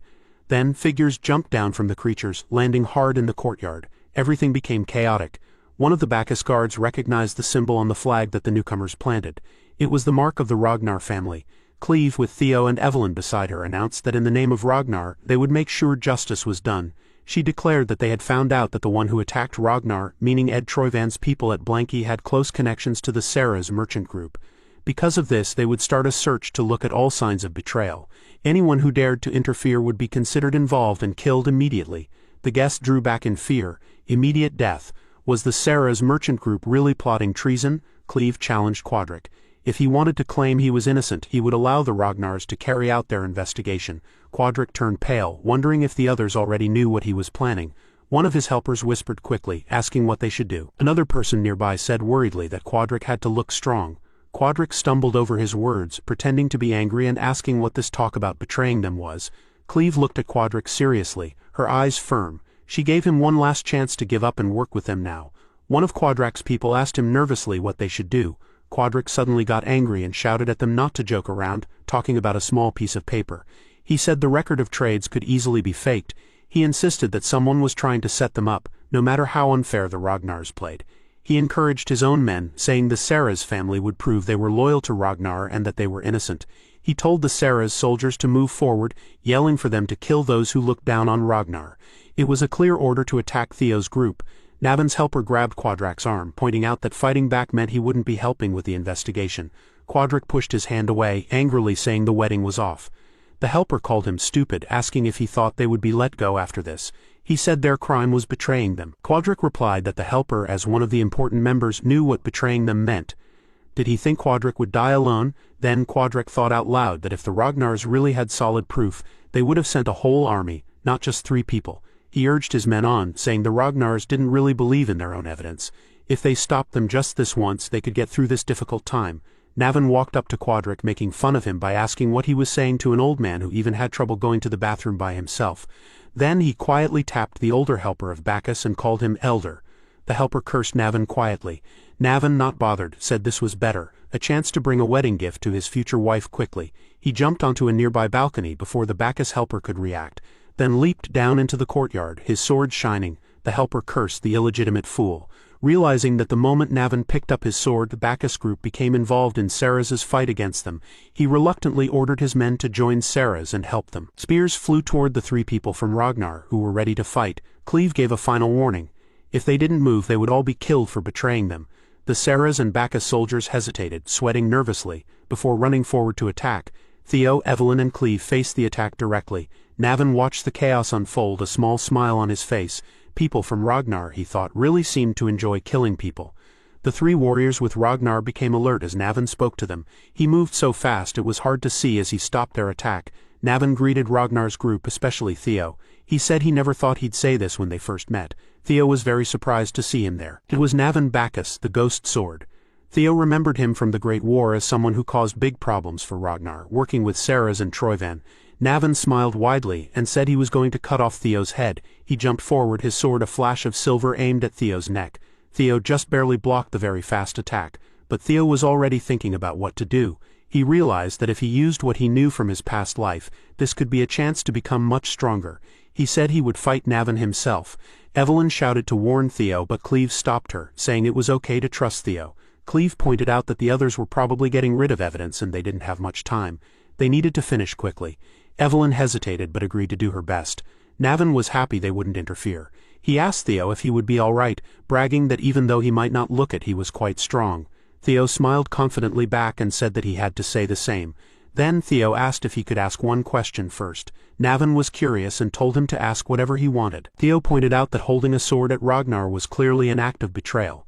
Did this mean Navan was a traitor? Was he trying to ruin the Bacchus family? Or maybe, Theo asked, was this revenge for Navan's mother? Navan's smile disappeared. He said that the great young leader of Ragnar was bringing up a sad memory that just gave him another reason to take Theo's head, and he would chop it off well. Just listen to me until I'm finished, Theo said, looking serious. Let me help you get your revenge. As the Bacchus family fell, a message appeared in Theo's mind. Secret task, get Ghost Sword Navan to become your ally. Navan Bacchus is the family's unofficial strongest sword. The reason he didn't receive any recognition from his family was that, despite having abilities comparable to Thorkel, it's because he's an illegitimate child born in a brothel. Because of this exceptional talent, his mother was killed as he cried in deep agony. Because of that, he must also have the intention of taking his revenge against the Bacchus family. If he can make use of this information, he can come to his side. Theo says he will help him with his revenge and the downfall of the Bacchus family. He holds his head, telling Theo that he is not aware where he got this information about his mom. But one thing is certain, that in that instant, he launches an extremely strong attack, which Theo blocks. As Navan says that he has no reason to accept his offer, even without working with Theo, the Bacchus family is going to fall because of treason. Theo says that he is right, that without his help the Bacchus family is going to disappear together with him. That is this lazy ass size telling him that there is no need to worry since he doesn't have any regrets in life anyway, so he doesn't mind disappearing with that useless family. He remains quite the second. Theo says that it is because of the ether fever, an illness he got because his young body couldn't bear his talent. If he received intensive treatment in the early stages, it would be curable. But if one misses the time, it becomes an incurable disease and dramatically shortens his lifespan. The Bacchus family didn't treat his illness on time, so his remaining life expectancy was reduced. Navan says that he has 5 years at max and elaborates that, as expected from a young master of a noble clan, he must have done a dirty investigation on his background. As he gets ready to attack Theo, saying that nothing is going to change anyway, since the Bacchus clan will disappear today, and he will meet his demise. Theo blocks his sword, smirking and telling him that he can cure his disease, but Navin cannot accept that Theo pushes him back, thinking to himself that in his past life the cure was found just after his death. So now only he knows the cure for the disease. Theo assured him that the cure can be cured 100%. Hearing this, he instantly loses his composure. Theo says that just like he said that the Bacchus family will disappear even without him working with them. But if he takes his side even after the Bacchus family disappears, he can live as a hero who helped the Ragnar family, telling him to trust him this once. Moving to the Sarah's Guild main building, they are throwing cannons at the ladies, but they are easily deflecting them. Evelyn thinks they are very annoying. Cleve agrees but wonders if Theo is done. Looking at them from afar, they are having in conversation. Cleve throws aside the spear and thinks it too much for her and wonders if she should kill everyone. In a flashback we see the Black Dragon ordering her not to act up since their priority is to analyze his potential and they should recruit him soon. She asks him if what he means is for her to observe him. He agrees, saying that although he caught the priest she didn't witness it directly. She agrees, and he says that is why they will have to confirm it. The mission of the Black Pillar is to accurately analyze the individuals who will lead the future of Ragnar's. She should keep that in mind. Securing additional evidence is Theo's mission in this operation. So she should focus on assessing Theo's capabilities. She says that she will keep that in mind. But what is the limit beyond which she can intervene? He thinks for a second, and since it is related to the demonic sect, he will let him interfere at the level of bishop and above. Moving to the present, she thinks that the leader is going to nag him a lot if she interferes only at this level. But if the mission is delayed, her time off will also be delayed. That's when a figure rushes forward at blazing speeds at none other than Navin Bacchus. Evelyn is worried that Theo has lost to him, but he is rushing behind him. Seeing all this, she gets shocked as he blazes through all the arrows, telling the ladies that if they will forgive him for the discourtesy with this.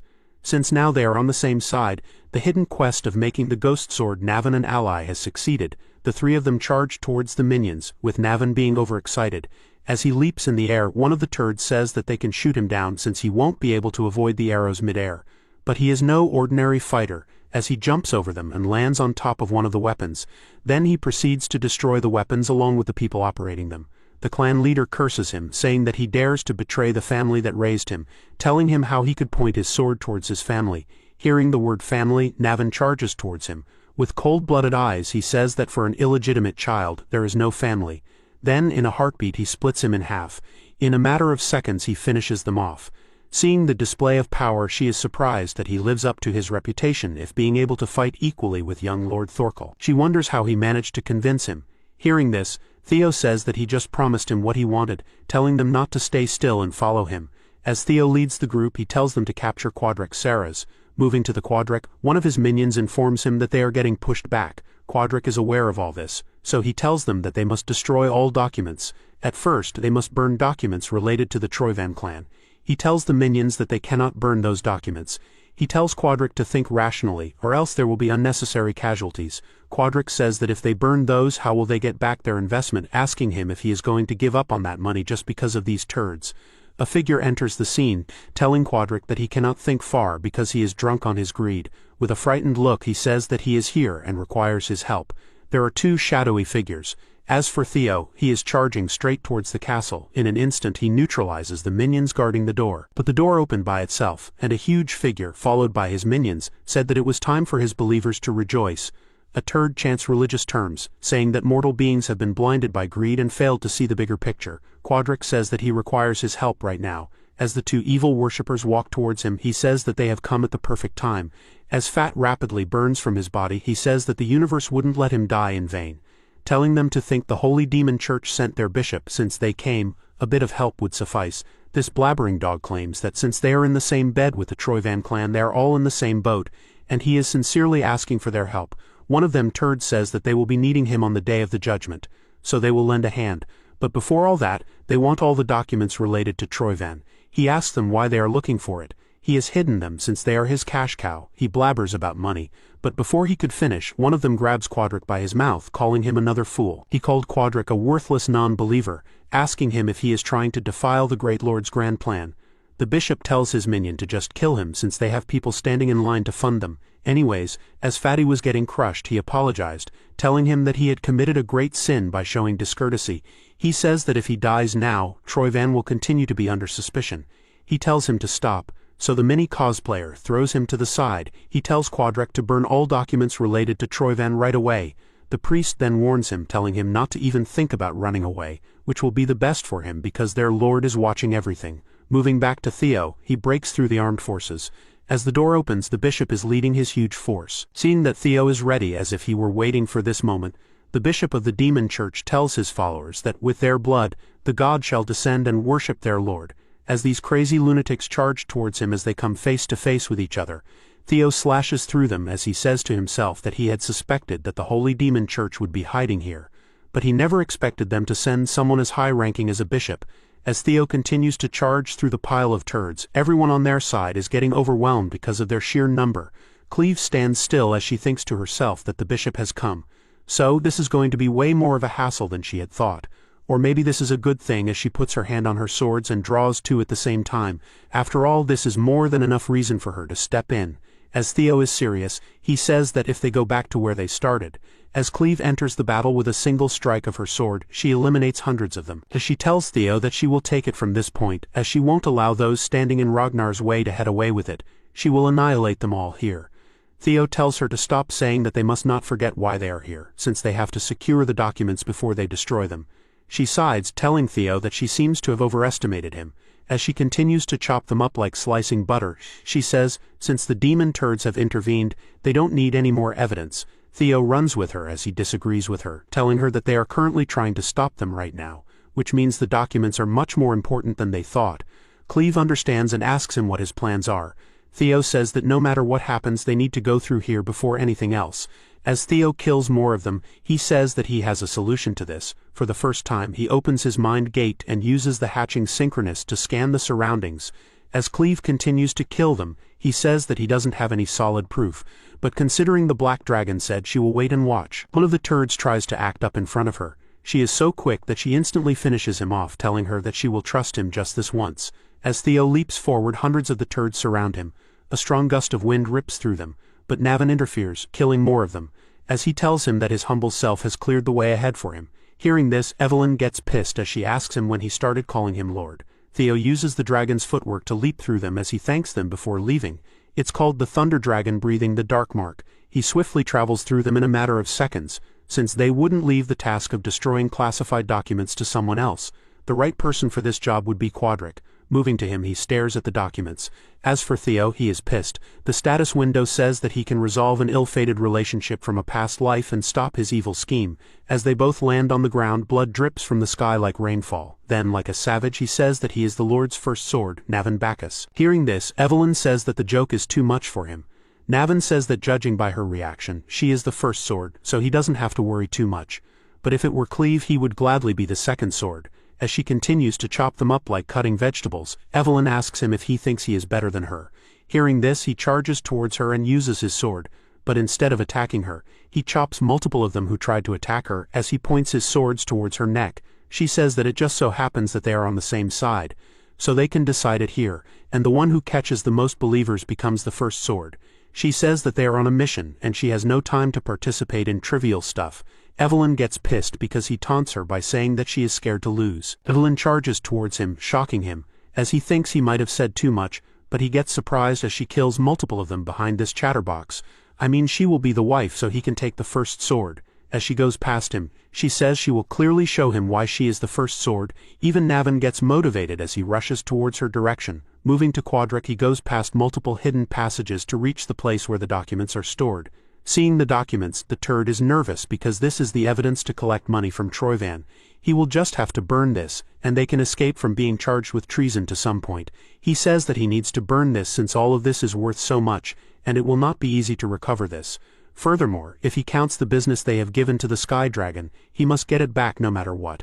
As he lets go of the torch, thinking he has no other choice, but before it could land, Theo barges into the room, grabbing onto the lamp in the last moment. Quadrax asks Theo how he managed to reach here. Theo tells him that it seems his fourth daughter was not enough, as the fatty leaks blood. He apologizes, telling him that he will do anything if he spares him. Without any hesitation, Theo uses a simple strike, finishing him off instantly, saying that a traitor of Ragnar must be executed. As Theo is done with the task, a system panel says that the fourth quest has been completed. Theo wonders if this is worth mobilizing the demon forces. The secret ledger given to Cleve is more than enough to take him down. But with this, they can take down the Troyvan clan, since the Sky Dragon is just a tail. But he must go for the Troyvan itself. With the documents presented, all ties to them. Every document is important evidence. So he is not sure what to take first. As he looks around, he finds the Rose Palace investigation report. Theo gets shocked as he sees the opening that warns about the Black Dragon's surveillance when trying to acquire relics. It is Ed Troyvan's handwritten document, and they have acquired 2 relics so far. It says he has found 2 relics and the rest are in the Rose Palace. Theo gets pissed as he realizes that it means that the discrimination, false accusations and miserable ending happened for no reason in his past life. As such, Theo and his mom shall be removed. All this just because a relic might exist. He tears the paper and says that nothing will change even if he opens it. He will need to slowly take revenge, and as a first step he will take away the relics he has acquired with effort. A system information pops up saying that he has discovered 2 relics of the ancient dragon. It's already night, and the duo is fighting non-stop. Evelyn says that he remembers him now. As they continue to charge towards him, they continue their attacks.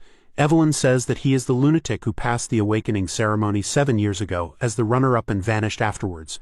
As he continues to kill them, he says that he is honored that she remembers someone like him. As he continues his assault, he asks her if she has time for this, since at this rate he is going to take her place as the first sword. But he gets shocked when a strong wind forms a tornado. Evelyn used the God Tempest's secret manual squall tug, instantly killing hundreds of them, telling him that it's a tie now, and he has no choice but to agree on this. A huge man tries to attack him, but he manages to dodge the attack. Moving back to the unknown man who just appeared, he says that our duo is a bunch of insolence for interfering with God's plan. Navin tells Evelyn to end the comet with this guy, and Evelyn agrees, telling him to settle this wager with this guy. As they both charge towards him with full power, a figure appears behind him, instantly crushing him to death. It's Evelyn's subordinate, as he asks her how his performance was, telling her that he showed up at the perfect time. But both of them are extremely pissed, asking him why he touched him. As for him, he is turned into a donkey, thinking about what they are talking about. Soon enough, hundreds of drakes surround the place. As one of the squad leaders, he orders the platoon to annihilate the Ceres Merchant Guild and Holy Demon forces. As their battle continues from inside the church, a voice echoes. It's the bishop, as he says that he deeply yearns as the blood sky heralds a new sun that never draws its end. And their faith shall not falter, and their sacred guide shall bring in peace. As for Cleve, she is exhausted after her battle. She sighed, saying that being calculative doesn't sit right with her as she went all out for this battle. As for the bishop, he has been turned into a pile driver, as she says that it feels like weight has been lifted off her chest. After the battle, Evelyn sits with townspeople and tells them to show their trade association ID, and they are free to go. She orders the damage control people to move over to another desk. As for the guy helping her, he has gone mad, telling her why she even needs this information. Everyone has gone crazy as rumors mention that someone ate Flying Dragon's cargo horse. Another turd asks if they will get a special allowance for this commission. Their voice floods her ears as she cannot control her temper. As she loses her control, she throws them away, telling them to figure it out themselves since she sucks at paperwork herself. She then starts looking for Black Snow, since they dumped their work onto them and ran away. Theo reports that the files he has submitted are the ones they try to destroy. It contains evidence of stealing property and intel from Ragnar, and even a detailed treason plot. Cleve shocks Theo as she praises him, calling him a mid-rank swordsman. She says that he works well like someone who has been with Black Snow, so it might not be bad to accept the Black Dragon's offer.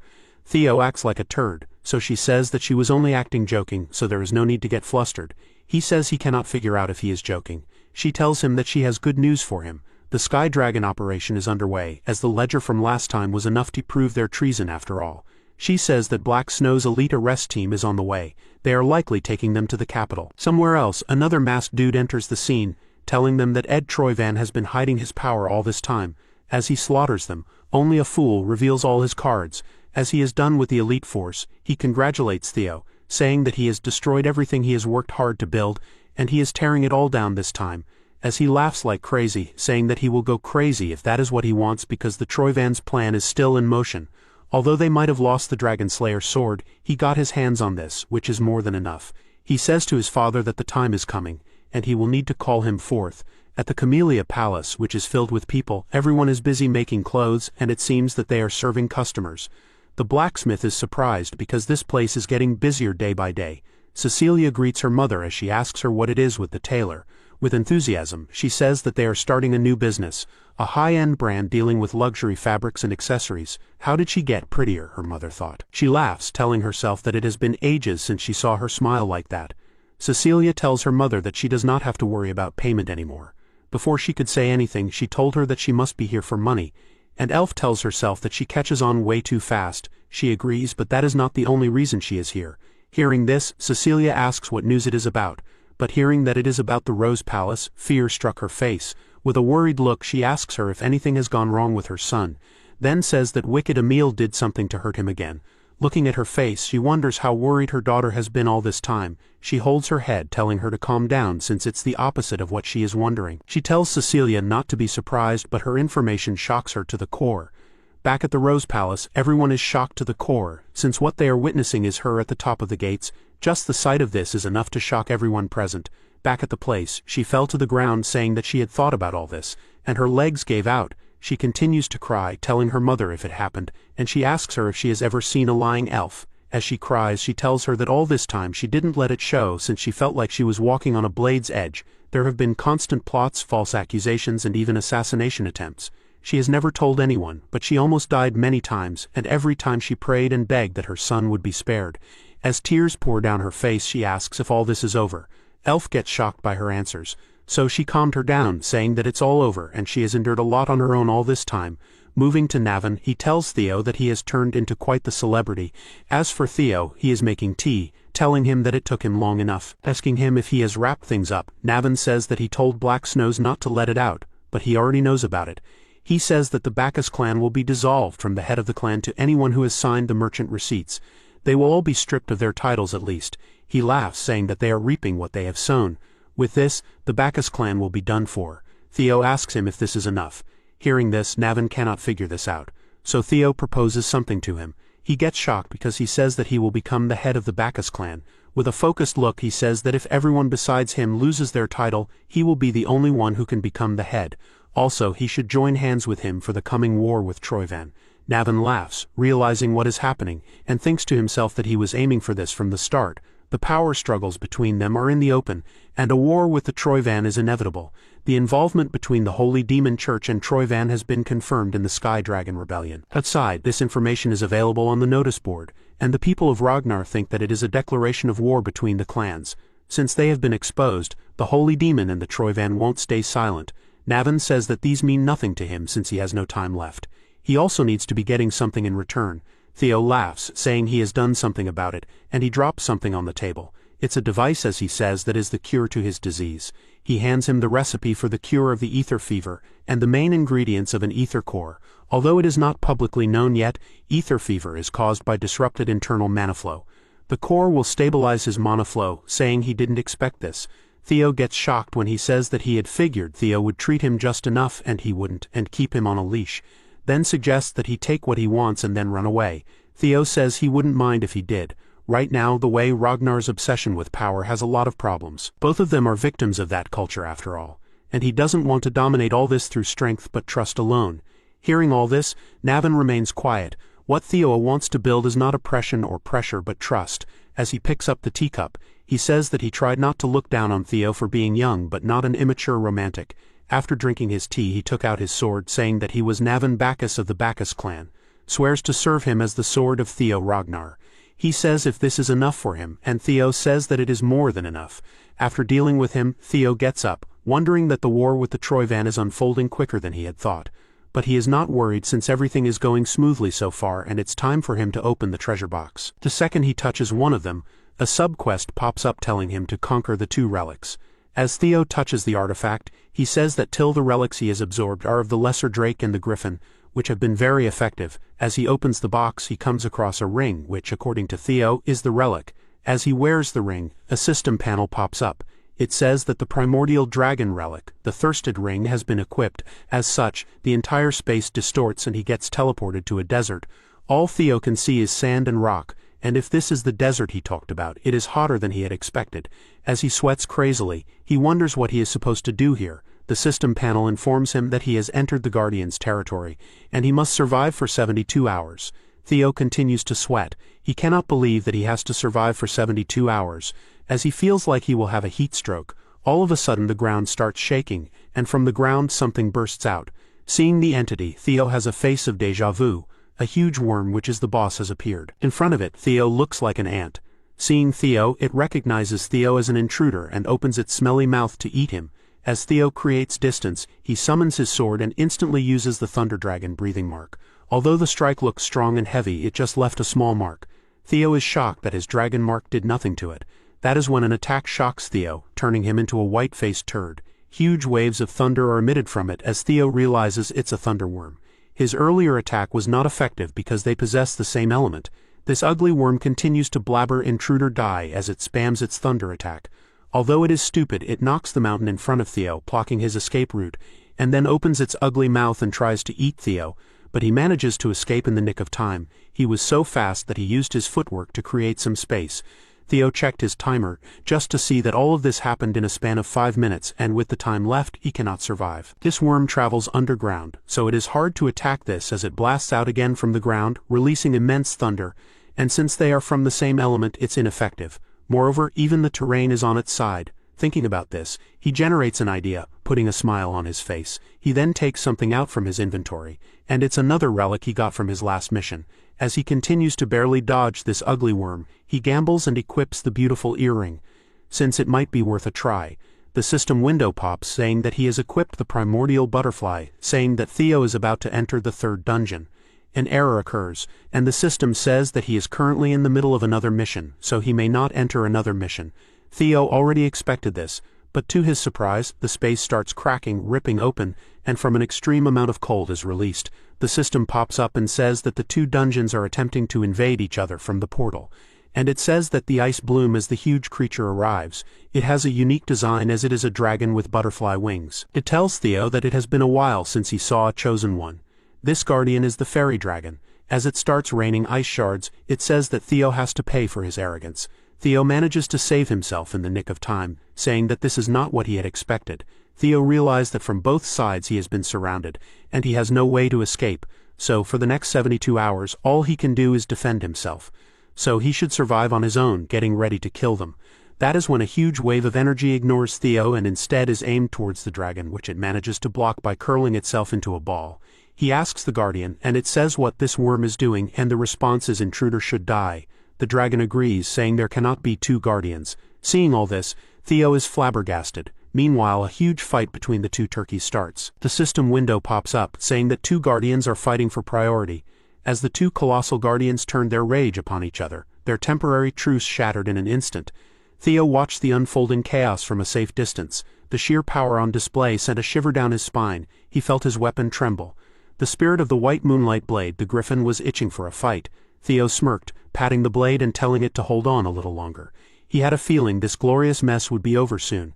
The battlefield became a storm of elemental fury as lightning met ice. The fairy dragon's crystalline form was battered by the worm's electrical assault, while the worm writhed in pain from the dragon's frost attacks. The fairy dragon pierced the worm's hide with a shard of ice, but the worm simply coiled around its foe, its massive jaw preparing to crush the elegant beast. The fairy dragon retaliated, unleashing a beam of pure frost that froze a section of the worm's body. The ground was littered with shattered ice and scorched sand. The worm howled as its flesh was torn by the dragon's ice. The 2 beasts mauled each other relentlessly. A flurry of scales and teeth. The worm chomped down hard, its teeth scraping against the dragon's icy armor. The impact sent the fairy dragon reeling. Though both were bloodied and bruised, the fairy dragon found an opening. Tearing at the worm's side with a furious counterattack, it ripped and clawed, finally managing to tear one of the worm's limbs clean off. Seeing his opportunity, Theo decided it was time to crash the party. He shot forward like a dark arrow, spinning his blade as it glowed with power. He declared that the worm was first on his list. His attack, amplified by the chaotic energy, struck the wounded dragon. The beast shrieked in pain. Theo then gave his blade permission to run wild. With a surge of power, he unleashed the spectral form of the griffin. The ethereal beast dove towards the shocked desert worm, its phantom claws tearing through the monster's spiritual essence. The fairy dragon could only watch in stunned horror. The battlefield fell silent. Theo landed softly on the now frozen ground. A pair of system notifications confirmed his success, congratulating him on hunting the desert worm and updating his sub-quest progress to 1 of 2.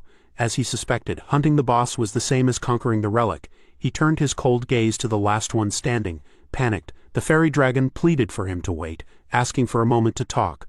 Theo calmly asked what it wanted to discuss, as the dragon insisted this was not the proper way to conquer a relic. It claimed to be the most knowledgeable of the guardians, there to test his wisdom. It offered to spare him if he could solve its riddle, a proposition Theo found amusingly timed. He simply stated that he had proven his wisdom already, much to the dragon's confusion. He explained that his wisdom was making them fight each other, a revelation that made the dragon tremble in terror. He told the so-called most knowledgeable guardian that if it were truly wise it would accept the outcome. Defeated, the dragon stammered that they could have the riddle anyway. A final flash of light consumed the creature. Another system message congratulated him on hunting the fairy dragon. He was back in his room, the 2 relic boxes now sitting open before him. He focused on the ring on his finger. Letting out a long shaky breath, a triumphant exhausted grin spread across his face. He had cleared them both. The system confirmed the completion of his subquest. Now he could finally sense a malevolent energy pulsing from the white moonlight blade. He felt a present stir calling out to the griffin. A dark spectral eye formed from shadows, its voice echoing in his mind. It addressed him by name, Theo Ragnar.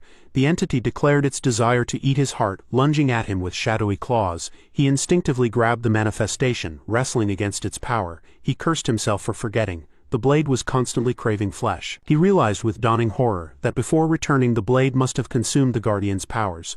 The dark energy grew exponentially, erupting from his arm. It had eaten both souls and now it was far stronger than before. If this continued he was going to be consumed. The griffin's voice boomed in his head, promising to swallow him whole and chase the moonlight once more. The darkness closed in. The darkness closed in around Theo, a prison of shadows. His world condensed into a black sphere suspended in nothingness, woven together by ethereal threads. He snapped back to awareness with a gasp. He found himself standing in a rippling, colorless void, wondering where he was. Shadows coalesced around him, revealing the spectral forms of the guardians he had defeated. It became clear he was inside the griffin's stomach. The fairy dragon informed him that the griffin had finally swallowed him. Having waited for such an opportunity, it warned him that the beast would soon consume his heart, a fate Theo seemed grimly prepared to accept. The guardians called him a foolish chosen one for desiring their power when he couldn't even control a single griffin. He calmly asked what would happen when his heart was eaten. The fairy dragon stated the obvious: he would die. The desert worm added that they as guardians do not die. He was the only one facing oblivion.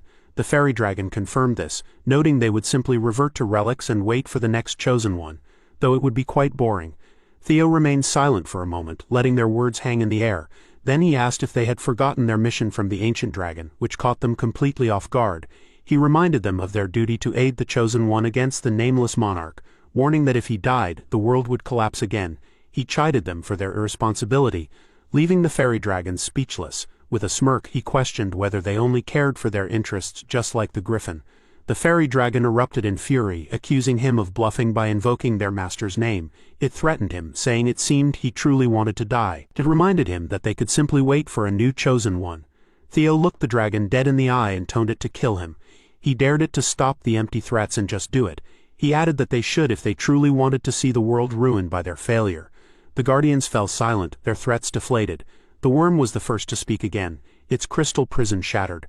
Both guardians conceded. The worm called him brave while the fairy dragon admitted he was good. The fairy dragon confessed it liked his confidence. It announced it would open a door for him to escape. The worm declared it was opening the way as well. A portal began to swirl into existence before him. They explained that opening the door was all they could do. The rest was up to him. They urged him to get in. Theo didn't hesitate. He leapt toward the portal. He vowed to teach the griffin a lesson once he was out. He shot through the swirling void, emerging into a different part of the internal space. The griffin spirit had finally found Theo's core consciousness. It was prepared to swallow the orb of light, certain that Theo's body would soon be its. Suddenly it let out a choked cry. Theo burst out from within, impaling the spirit with his essence. The griffin writhed in agony. As Theo stood over it victorious, he had escaped. The griffin's physical form collapsed, stunned at how he got out of its stomach. It looked around wildly, accusing the other guardians of helping him and having no pride. Theo promptly grabbed its beak, shutting it up. He reminded the talkative creature that they had first met through subjugation, not discussion. The griffin stammered, asking to be let go so they could talk. Theo stated he wasn't expecting cooperation, pointing out that if they all kept fighting for dominance, they would just exhaust each other. The guardians considered this. The griffin's glowing eyes dimmed slightly. Theo simply told them to be sensible. As the griffin relented, Theo noted it was a wise choice, but he was interrupted by another presence. The lesser drake, his first relic, materialized. greeting the chosen one and asking if the others had forgotten it. The Drake explained that pitting the spirits against each other to control their power was a method used by past chosen ones. When Theo asked about these others, the Drake dismissed the question as something he didn't need to know yet. It simply promised that they would all help him grow. Now they would be looking forward to what he did from now on. Back in his room, system notifications confirmed new buffs. The fairy buff granted enhanced immunity, while the worm eater provided resistance and increased attack power. The dark corrupting energy receded from view. Theo staggered slightly. The ordeal is finally over. He was surprised to find that the guardians were not dead, but living inside of him. His eyes narrowed. The white moonlight blade lay still on his desk, its malevolent aura gone. It was finally calm. He walked over and asked if it had finally settled down. He mused that things had turned out for the better, as he now had a deeper understanding of the ancient dragon's power. He picked up his relic boxes. Whether they liked it or not, he would be in their hands. Meanwhile, in a desolate, snow-covered graveyard of swords, two powerful figures stood. Robert Ragnar, the Black Dragon, asked Kyle if he was truly going to recognize Theo as a successor candidate. Kyle confirmed it, but asked if Robert was worried because Theo was a regressor. Robert admitted he was, and Kyle noted his well-known loathing for them. Robert recalled that Kyle had killed every last Ragnar regressor with his own hands. Kyle confirmed this without emotion. He stated that was precisely why he would take this chance to test Theo himself. Robert was taken aback. Kyle explained that to be an official candidate, Theo must follow the proper procedure. His eyes fell to the sword in Kyle's grasp, noting its dangerous aura. Kyle agreed but said there was no sword more suitable for the task. He revealed it was the sword of the previous family head, the crazy dragon whom he had also killed. At that moment, Julia summoned Theo, announcing that the family head had summoned him. He was to go to the sword grave immediately, a command that left him utterly shocked. The air in the sword grave was thin and cold. Each snowflake is a frozen whisper. Theo's boots crunched on the icy ground, the only sound in the desolate field of blades. He walked with a grim purpose past the countless monuments to fallen warriors. A crushing weight pressed down on him, far heavier than the last time he had stood here. He understood now. The spectral resentment clinging to this place felt heavier because he now had more burdens to bear. He recalled his father's words from their last meeting. A grim smile touched his lips as their meaning finally clicked into place. A voice cut through the wind, announcing his arrival. Theo immediately dropped to one knee, formally greeting the great family head. Kyle Ragnar stood before him, dismissing the formalities with a wave. He began to list Theo's recent accomplishments with cold precision, from the instructor to his brother Axion. Then came the master of the Rose Palace, whose execution was a direct result of Theo's actions. He continued, stating that it wasn't all. The Sarah's merchant group was exterminated, and the Central Intelligence Bureau was mostly executed. He finished by saying he heard they all cried Theo's name in their final moments. A statement that struck Theo with the force of a physical blow. Before Theo could stammer out an explanation, he commanded Theo not to make excuses.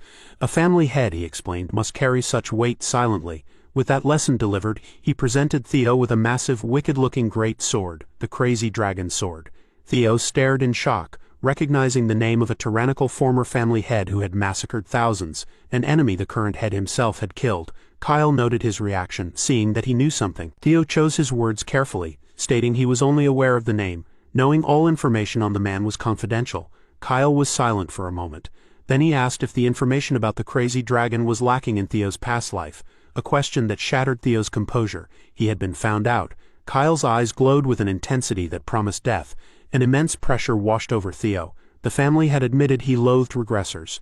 He saw them as greedy and foolish individuals who could change the world as they pleased, treating it like a chessboard they could flip over at any time. That was why he had resolved to kill any he discovered personally. Theo felt the pure, undiluted killing intent.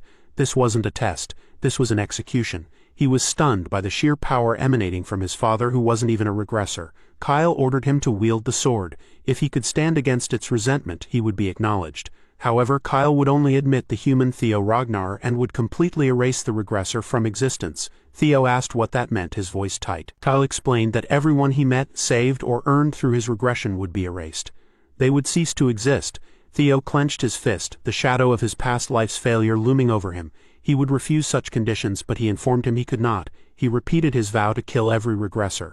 Theo had two choices: die for rejecting the offer or survive as the sixth successor after cleansing himself of his past.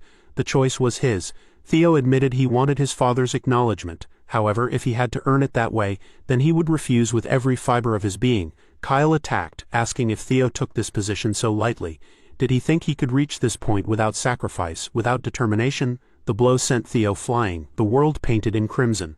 The gap in their power was still immense. Kyle declared that by being swayed by emotion, Theo was no different from the other aggressors. He struck him down again. He asked if Theo thought he could just regress again and escape. Theo pushed himself up, telling Kyle not to misunderstand. The reason he had come this far was to take responsibility and protect everything that was ruined because of him.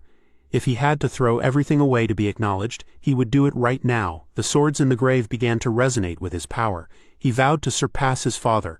He launched himself forward in a desperate assault. Kyle effortlessly blocked the attack, his power flaring. The sky itself seemed to crack under the pressure of their combined might. Kyle caught Theo's arm, but Theo used his new guardian's powers to maneuver through the storm of blades, landing a shallow but meaningful cut on his father. As the dust settled, Theo stood before a silent, colossal dragon spirit. But Kyle's sword flew at him, piercing him. He grunted, the impact rattling him to the bone. He landed on the ground, battered but standing. He was alive. His will had not broken. Robert admitted he hadn't expected Theo to fight back. Kyle noted that Theo was unique. Every other regressor they had fought used others as disposable tools. Kyle agreed this one was different. A faint smile appeared on his face. A regressor who wielded his sword to protect. He admitted that he was interested in Theo's way. He then formally acknowledged regressor Theo Ragnar. He declared Theo the sixth successor. As a token, he bestowed upon him the crazy dragon's sword, which had belonged to his father, a regressor like Theo. He remarked that they were both regressors but walked different paths. He was eager to see how different Theo's path would be. A brilliant light enveloped Theo. He was absorbed into a pillar of energy. He found himself in darkness, wondering where he was. The darkness gave way to a modern cityscape at night. He saw people at a bus stop, a completely alien sight. The view was utterly unfamiliar. He reached out with his hand, touching a glass window. His reflection stared back, the face of his pathetic past self. Now he thought with dawning horror, everything was truly over. He woke with a start, sunlight streaming into a lavish room. He sat up, groaning, wondering what that vision had been. A familiar voice asked if he was awake. It was his mother smiling warmly at him. She noted he must have been tired from waking up so late. He asked if she was all right, a question Cecilia felt she should be asking him. She explained that the family head had carried him in unconscious last night, which had shocked her immensely. Theo realized with a jolt that the entire ordeal, the life or death ultimatum, had been a test. Just then, Evelyn entered the room, asking if the young master was awake. Captain Julius was with her, and he congratulated Theo on passing the family head's test. Theo was still processing it all when Evelyn cheerfully informed him that everyone outside was talking about him. Indeed, newsboys were shouting the headlines. Ragnar's sixth official successor had been announced. The news sent ripples through the other successor candidates. One found a new competition to be fun. Another, a woman standing at the top of a roof against a full moon, seemed intrigued. A shadowy figure in a wide-brimmed hat crumpled the news in her hand. In another snowy wasteland, a warrior in a tattered cloak stood alone. His subordinate Ian ran up to him, crying that the punk Theo had become the next successor. She lamented that she should have brought him to the Black Iron Cavalry. Her captain Thorkel told her not to blame herself. His gaze was fixed on the horizon as he spoke Theo's name. The Black Iron Cavalry captain, Thorkel Ragnar, decided it was time he met this newcomer. Since Troyvan failed to make an appeal within the allowed time, war was declared. At the Nine Dragons Council Chamber, an important meeting was taking place. The members talked among themselves, some saying that the warlords of the northern continent were moving suspiciously, while others argued that a rebel gathering made no difference. One of them laughed even though there was now an empty seat in the council. The family head remained silent, but everyone knew the discussion about succession could not be delayed forever. When a member asked if it was too soon to bring up the topic, the White Dragon said it was the perfect time because a conflict among the heirs before a war would be disastrous. Another dragon told the White Dragon to watch his blasphemous words. The White Dragon insisted that variables must be minimized and asked if he was wrong. Another member stepped in and told both of them to stop, saying a proper meeting with everyone involved was needed. He promised to arrange it soon and said they would make decisions after observing the upcoming event. The scene then moved to Lord Brock's lair, where Theo was training hard, swinging his sword again and again. The half-sword his father had given him whispered darkly in his mind, urging him to kill and take whatever he desired. After the intense training, Theo stopped and his guardian dragon, Lord Brock, appeared. She asked if the grudge of the Mad Dragon Emperor was still bothering him. Theo looked troubled and admitted that it was. Even though a long time had passed since his father had given him the sword, the grudge inside it still tried to interfere with him. It was not unbearable, but the fact that it had once belonged to the Mad Dragon Emperor troubled him. Theo added that because of the sword he had caught a glimpse of the Mad Dragon Emperor's realm. Lord Brock said she could never forget that name because the Mad Dragon Emperor had once stolen her heart. Theo replied that she had told him that before, which made him even more confused about why his father had entrusted him with this sword. Calling him her contractor, Lord Brock advised him not to be impatient, warning that if he rushed ahead again he might face something beyond his strength like before. She then asked if his severed arm had healed completely. Theo said it had, thanks to the high priest who treated him right away. When Lord Brock touched the spot where the arm had been severed, Theo was surprised and wondered if she was worried about him. After checking, Lord Brock said it looked fine. She then asked why he was staring at her and told him that was enough for the day, saying he could go because someone else was looking for him. Before he left, she scolded him for making a mess in her lair every time he came. When Theo asked what she meant, she irritably said that one made the mess and another had to clean it.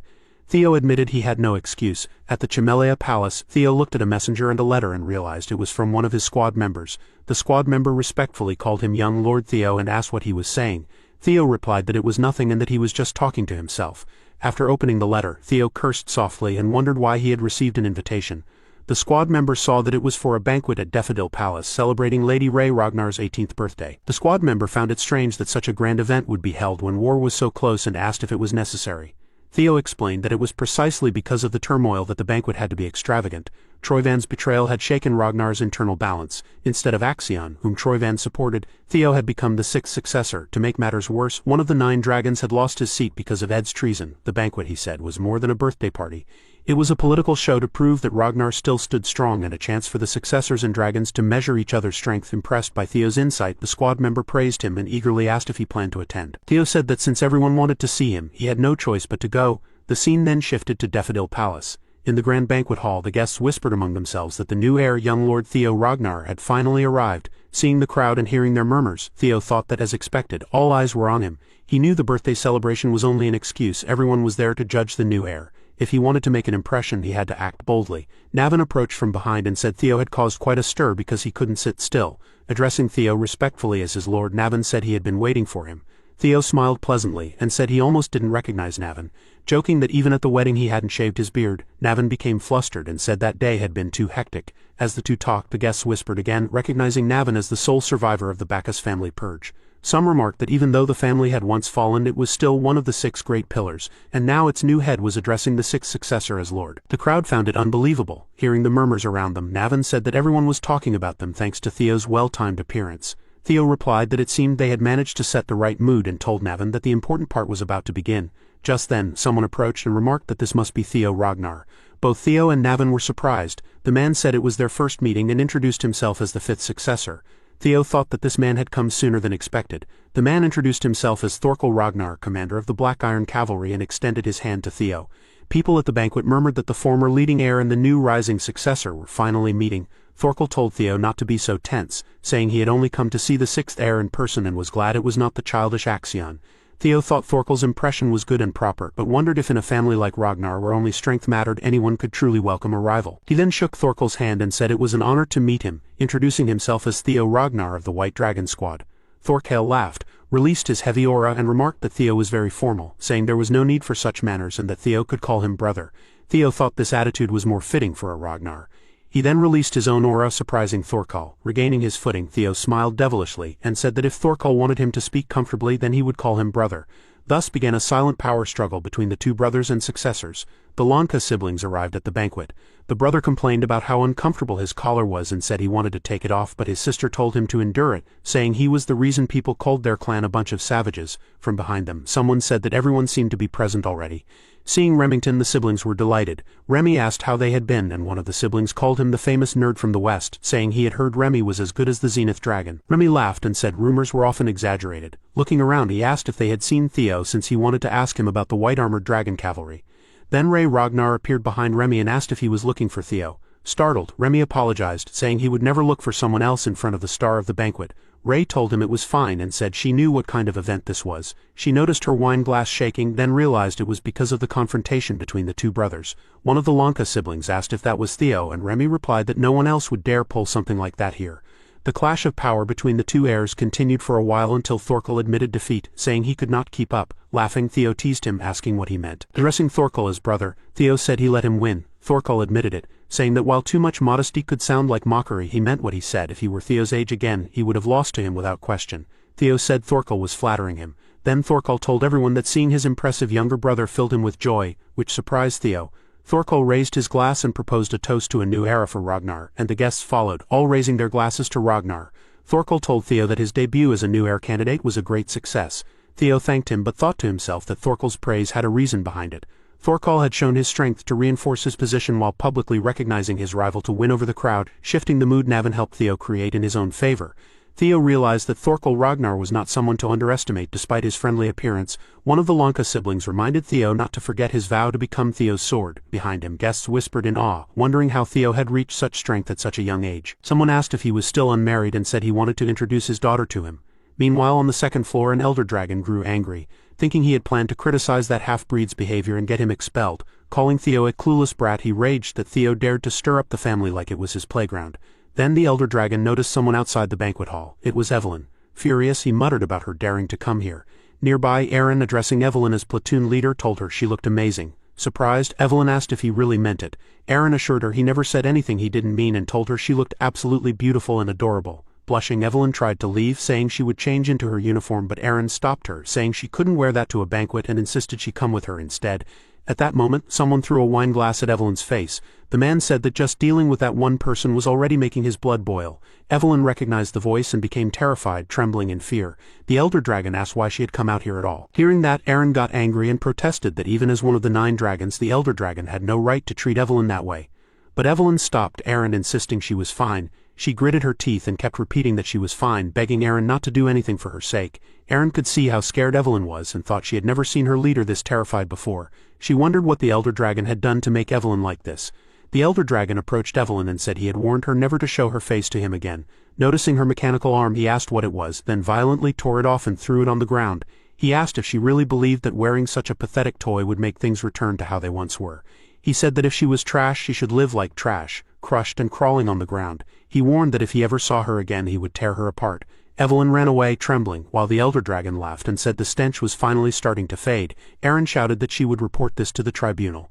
The elder dragon told her to do whatever she wanted. As he walked toward the banquet hall, he said she would soon learn again what Ragnar's law of the jungle truly was. Evelyn, while leaving, thought she had known she shouldn't have come here. She had tried so hard to overcome the past. The scene shifted to Evelyn's childhood. The elder dragon had thrown her to the ground, making her bleed. He warned her that if she ever called him father again with that filthy mouth, he would tear her apart.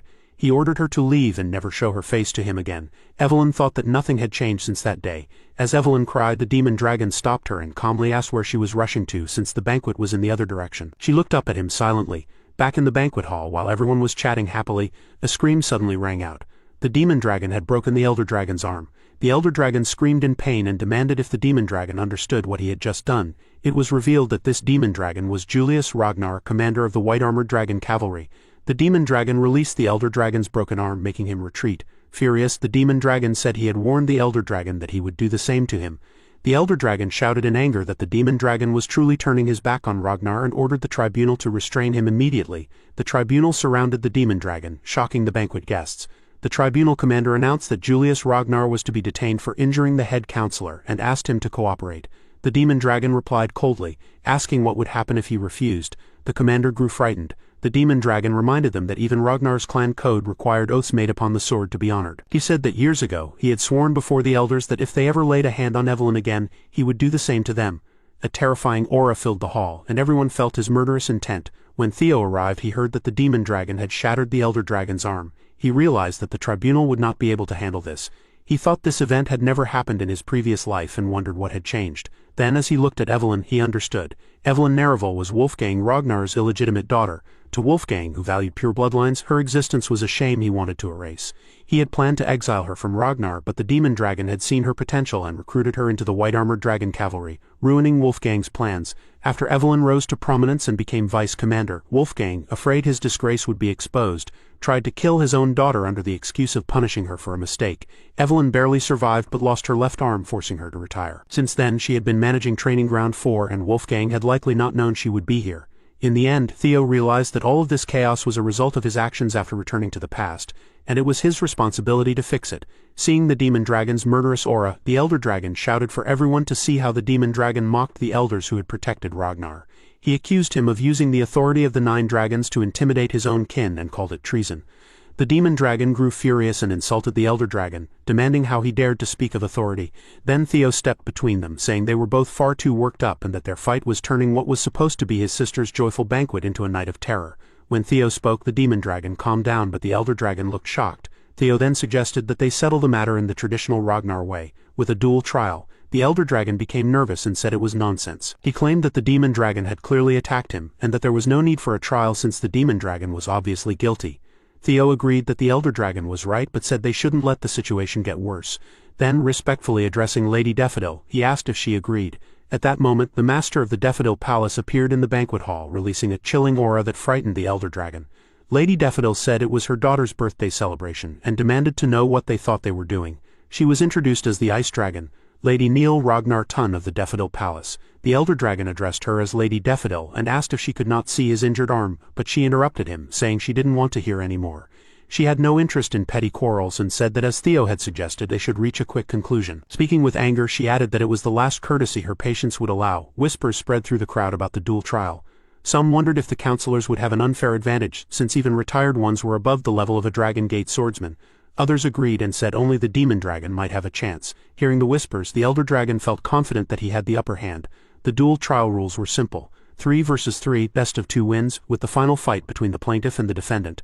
The first 2 battles had to be fought by their chosen representatives. The elder dragon thought the demon dragon had only a one-armed weakling and that annoying man as allies. Feeling confident, he decided the match would never reach his turn. He would win in the first 2 rounds. He then accepted the challenge and declared that the purity of the sword would decide what was right and wrong. Thorkel thought Theo had surpassed his expectations. Knowing the demon dragon's temper, the situation could have easily gone out of control. If Theo hadn't intervened, the elder dragon might have used it to destroy the demon dragon politically. In such a short time, Theo had found a way that satisfied everyone. Thorkel thought this would be interesting to watch. Outside the Daffodil Palace at the duel ground, the tribunal hall commander announced that under the tribunal's supervision, the duel trial would now begin. To ensure fairness, all use of magic was forbidden, and everything that happened in the duel would be protected under Ragnar's law.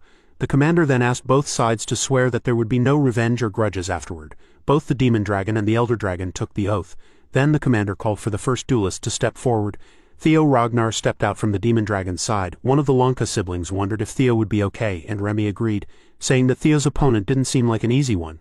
When asked if the elder dragon's duelist was really that strong, Remy explained that the elder dragon's aide, Gale Sword Beta, was an elite even among high-ranked swordsmen, though it was still better than having the counselors fight. The elder dragon told Beta not to hold back any deadly moves. Beta asked if that meant he should kill Theo Ragnar, since Theo was now an heir candidate.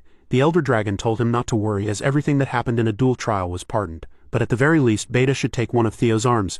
The demon dragon worried if Theo would be all right and felt guilty for dragging him into this because of his reckless actions. When he apologized, Theo assured him that he was fine and told him to trust him. He promised that through this duel he would resolve their long-standing feud.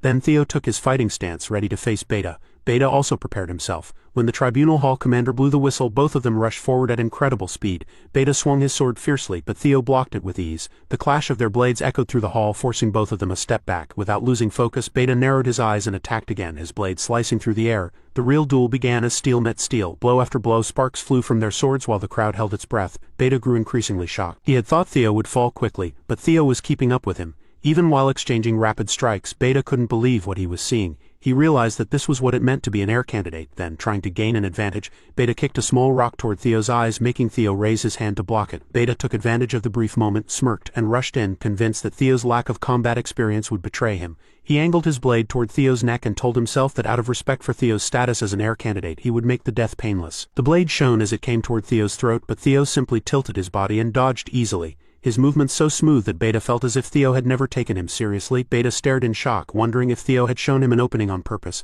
and while his thoughts raced, he barely noticed Theo preparing another strike. When Theo's blade arced down, Beta scrambled to raise his sword and block. The collision shoved him backward and his arms shook, and then he realized Theo had stopped his sword at the last moment. If Theo had not restrained himself, Beta would already be dead, and a chill ran down his spine as he asked himself why Theo had stopped. Before he could recover, a terrifying change began.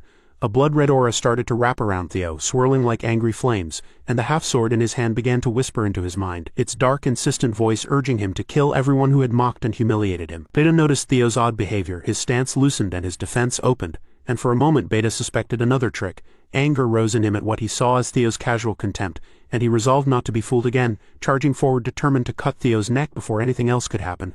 At the last moment Theo deflected the strike, then shouting in fury he spoke back to the half-sword, rejecting its commands and saying he did not need it, telling him to kill. His voice boomed through the hall and the blood-red aura crackled more fiercely as he tried to wrest control from the cursed blade. Before Beta could understand what had happened, Theo moved with terrifying precision.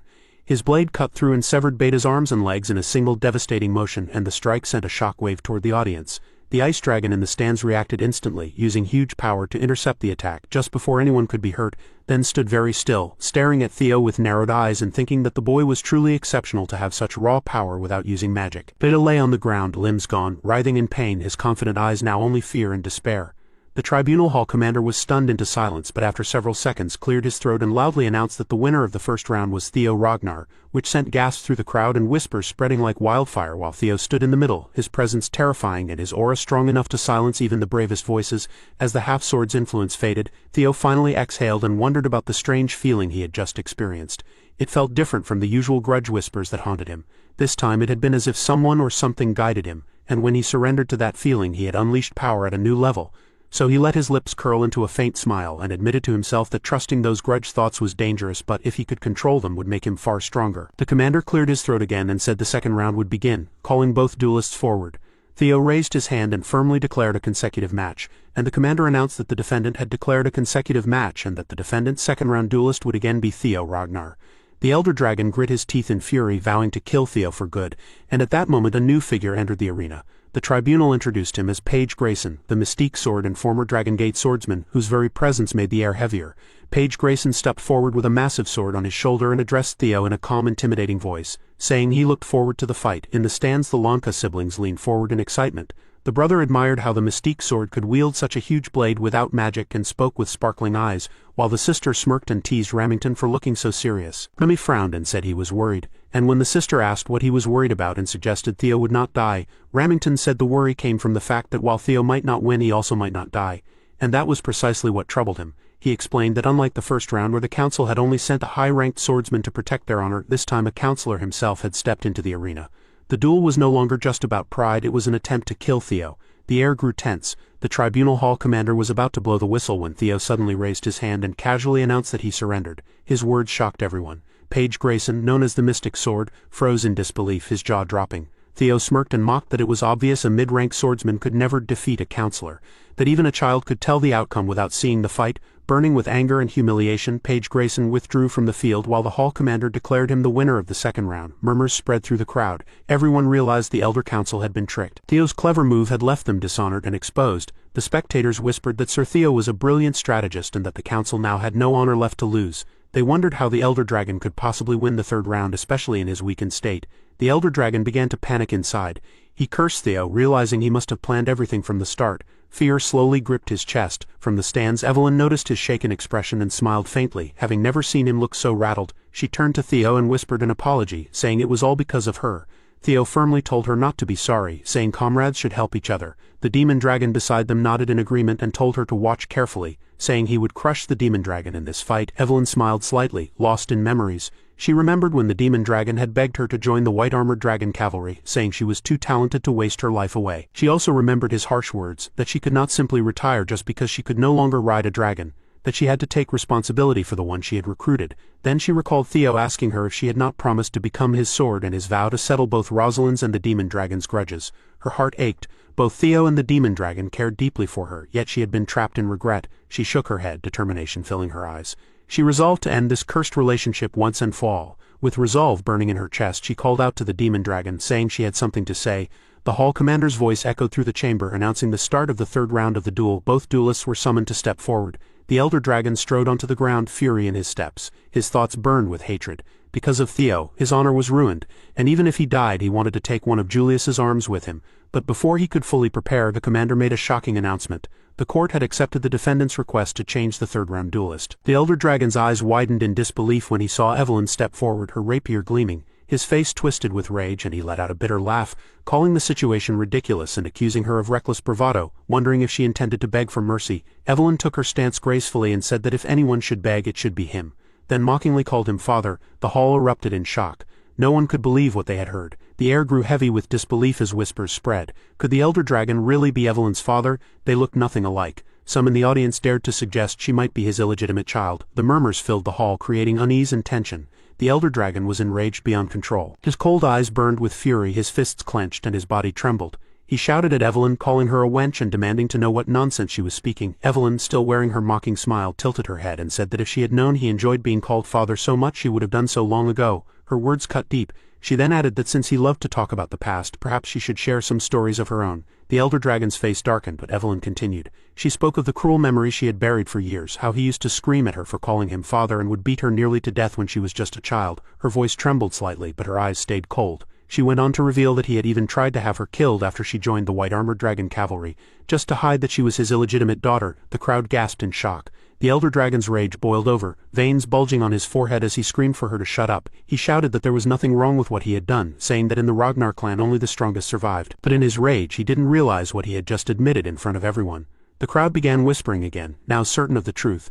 They muttered that she really was his illegitimate child and mocked the elder dragon for always boasting about pure bloodlines. The audience sneered, calling him a disgrace. Even the council members began to whisper among themselves in low, disappointed voices. They say that the elder dragon had always been too reckless and arrogant, and now he had caused a terrible mess. Some murmur that they had warned him many times that such a day would come. One member even quietly wonders why the elder dragon allowed his illegitimate daughter to live in the first place. Their hushed voices are full of judgment and disapproval. The demon dragon, who has been silently watching, finally speaks and tells Evelyn that she does not need to push herself any further. He says that if this is what she truly wants, he can step in to help her. But Theo, standing nearby, shakes his head slightly and tells the demon dragon not to worry too much. He softly says that they should just trust her and watch, because this is Evelyn's determination. His words linger in the air like a promise. Then, without another word, both Evelyn and the elder dragon charge forward. Their blades collide with a thunderous clash that echoes through the arena. Sparks fly as the fierce and violent duel between the estranged father and daughter begins. The atmosphere trembles with their killing intent. The demon dragon watches closely, his eyes widening in surprise as he recognizes Evelyn's sword technique. It comes from the secret manual of the god of Tempest. The council members notice it too and are shocked beyond belief. One whispers that it looks like the swordsmanship of the Wind Baron, while another gasps and wonders how Evelyn could have learned such a long-lost and legendary technique. As Evelyn's movements become more fluid and sharp, the crowd starts cheering in spite of themselves. Her sword cuts through the air like a storm, graceful yet deadly.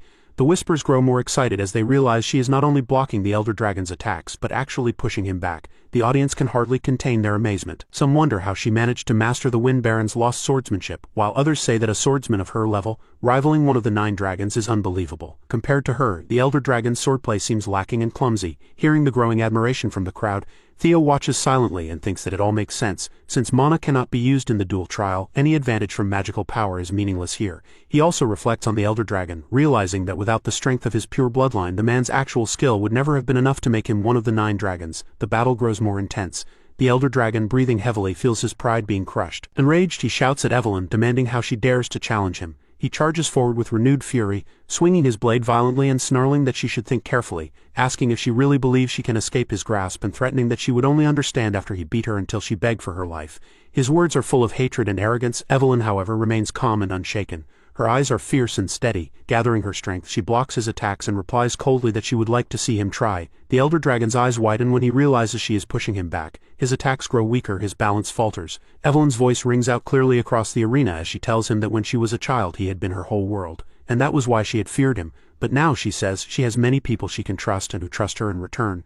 So she is no longer the weak little girl she once was. Her words strike deep into the elder dragon's pride. Then, in one decisive moment, Evelyn breaks the stalemate. Her sword flashes like lightning, slicing through his defense, and she strikes him down with tremendous force. The elder dragon is thrown backward, blood spilling as one of his arms is cut off.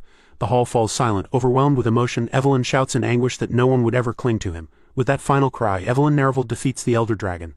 The once proud warrior who stood among the 9 dragons now lies beaten, trembling and humiliated. Gritting his teeth, he tries to rise, his face twisted with rage and disbelief, shouting hoarsely that the duel is not over yet. But as he attempts to stand, his hand freezes solid. The ice dragon steps forward, her cold voice sharp as frost, telling him that if he truly is one of the 9 dragons, he should stop this disgraceful behavior and accept defeat. Her words pierce through his arrogance like a blade of ice. Then the tribunal hall commander raises his voice and firmly announces that the winner of the 3rd round of the duel trial is Evelyn Nerval. His words echo clearly through the arena. Evelyn Nerval not guilty. Cheers erupt from the audience. Evelyn lowers her blade, catching her breath, and walks toward the demon dragon and Theo with a bright, beautiful smile. She proudly says that she, Evelyn Nerval, is back on duty. The demon dragon nods gently and tells her she did a great job. Hearing that, Evelyn smiles warmly and says that it was all thanks to him, her voice soft but filled with gratitude. Several members of the Elder Dragon's faction rushed to the Elder Dragon's side. One of them knelt and said he would take care of the Elder Dragon's sword, adding that the Elder's injuries were serious and needed treatment first.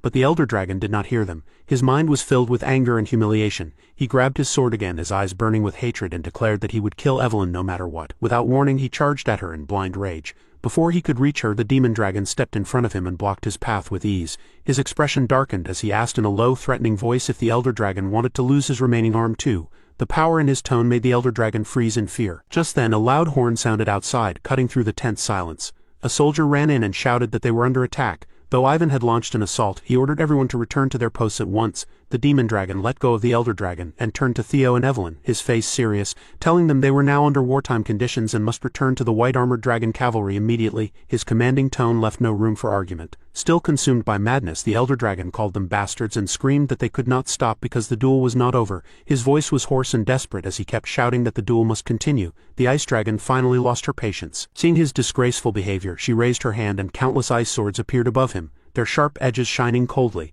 She warned in a freezing tone that she would not say it again and told him not to disgrace the 9 dragons any further.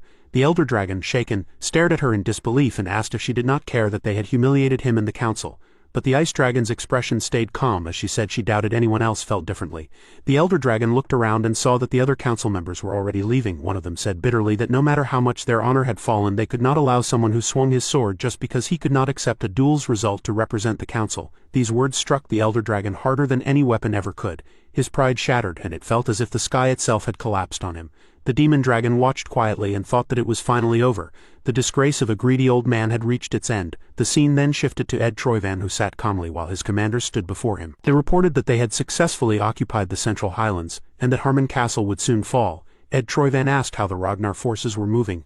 A soldier replied that the clan head's personal cavalry and the 6 Sword Clan soldiers were expected to meet at the Central Highlands soon. Ed Troyvan laughed darkly and said the Ragnar fools were acting exactly as he expected. He added that it was time to show them this war was only part of a much larger plan. His eyes gleamed with ambition as he smirked and declared that while the Ragnar clan focused on the Highlands, they would seize another target, 6 noble houses within the Bacchus family's territory. In the Bacchus territory, the mood was heavy and bleak. Outside the castle walls, one soldier told another that ever since the new lord had arrived he had done nothing but lock himself inside and drink all day.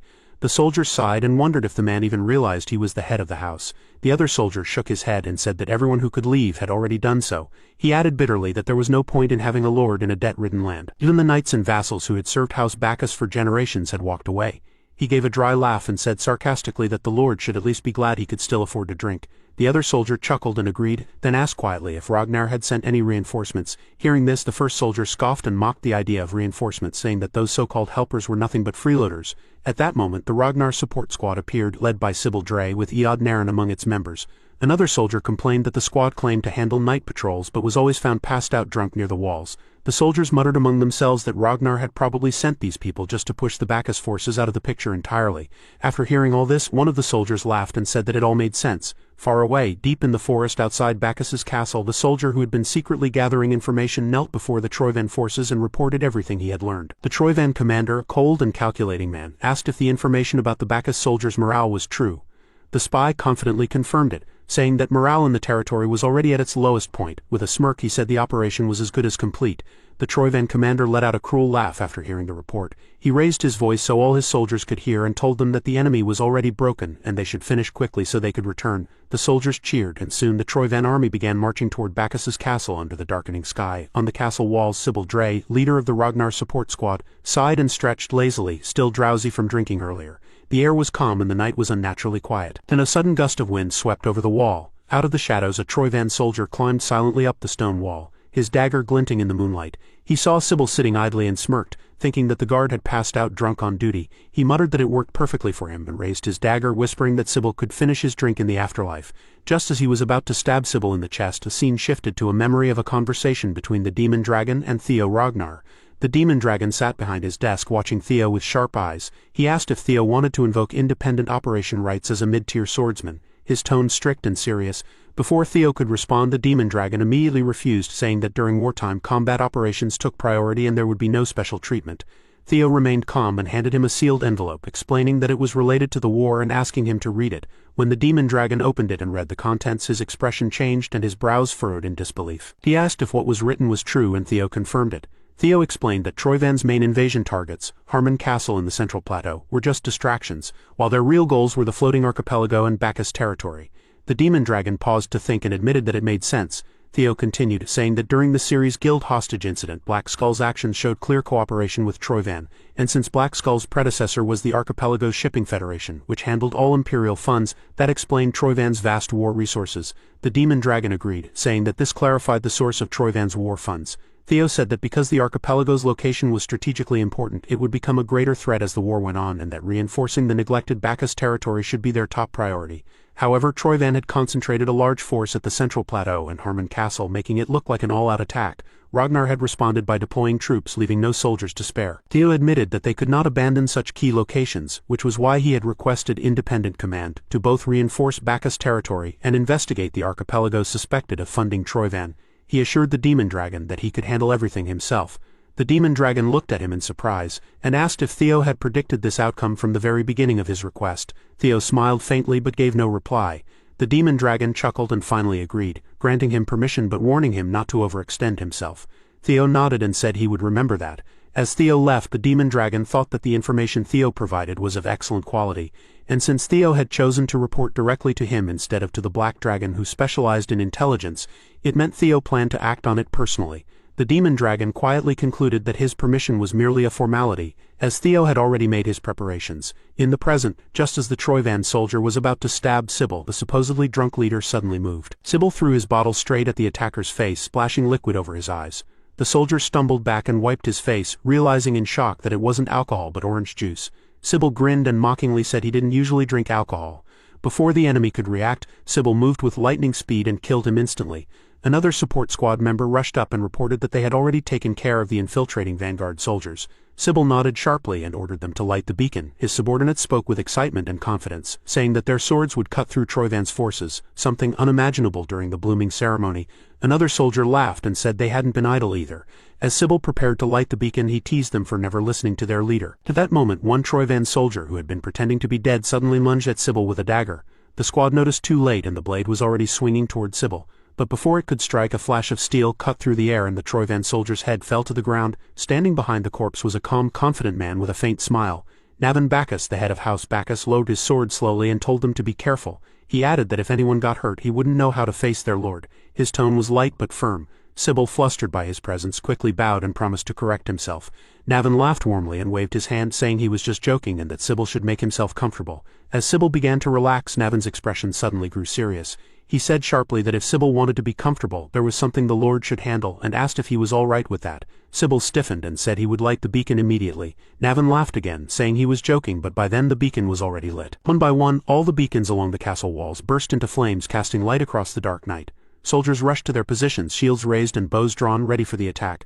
Navin stepped up to the wall and looked down. His sharp gaze caught the Troyvan forces climbing the stone walls. He wondered quietly how their lord could have foreseen all this and how he could see through everything. Down below, the Troyvan forces froze when they saw the blazing beacons. Fear spread among them as they realized their ambush had failed and that they had walked into a trap. Sybil shouted in a commanding voice filled with fury that Troyvan's forces had attacked and ordered the soldiers to hold the castle and eliminate the raiders. His command echoed through the courtyard, and then the one-sided slaughter began. Castle soldiers rained arrows and spells down from the walls, cutting through the invading Troyvan troops mercilessly.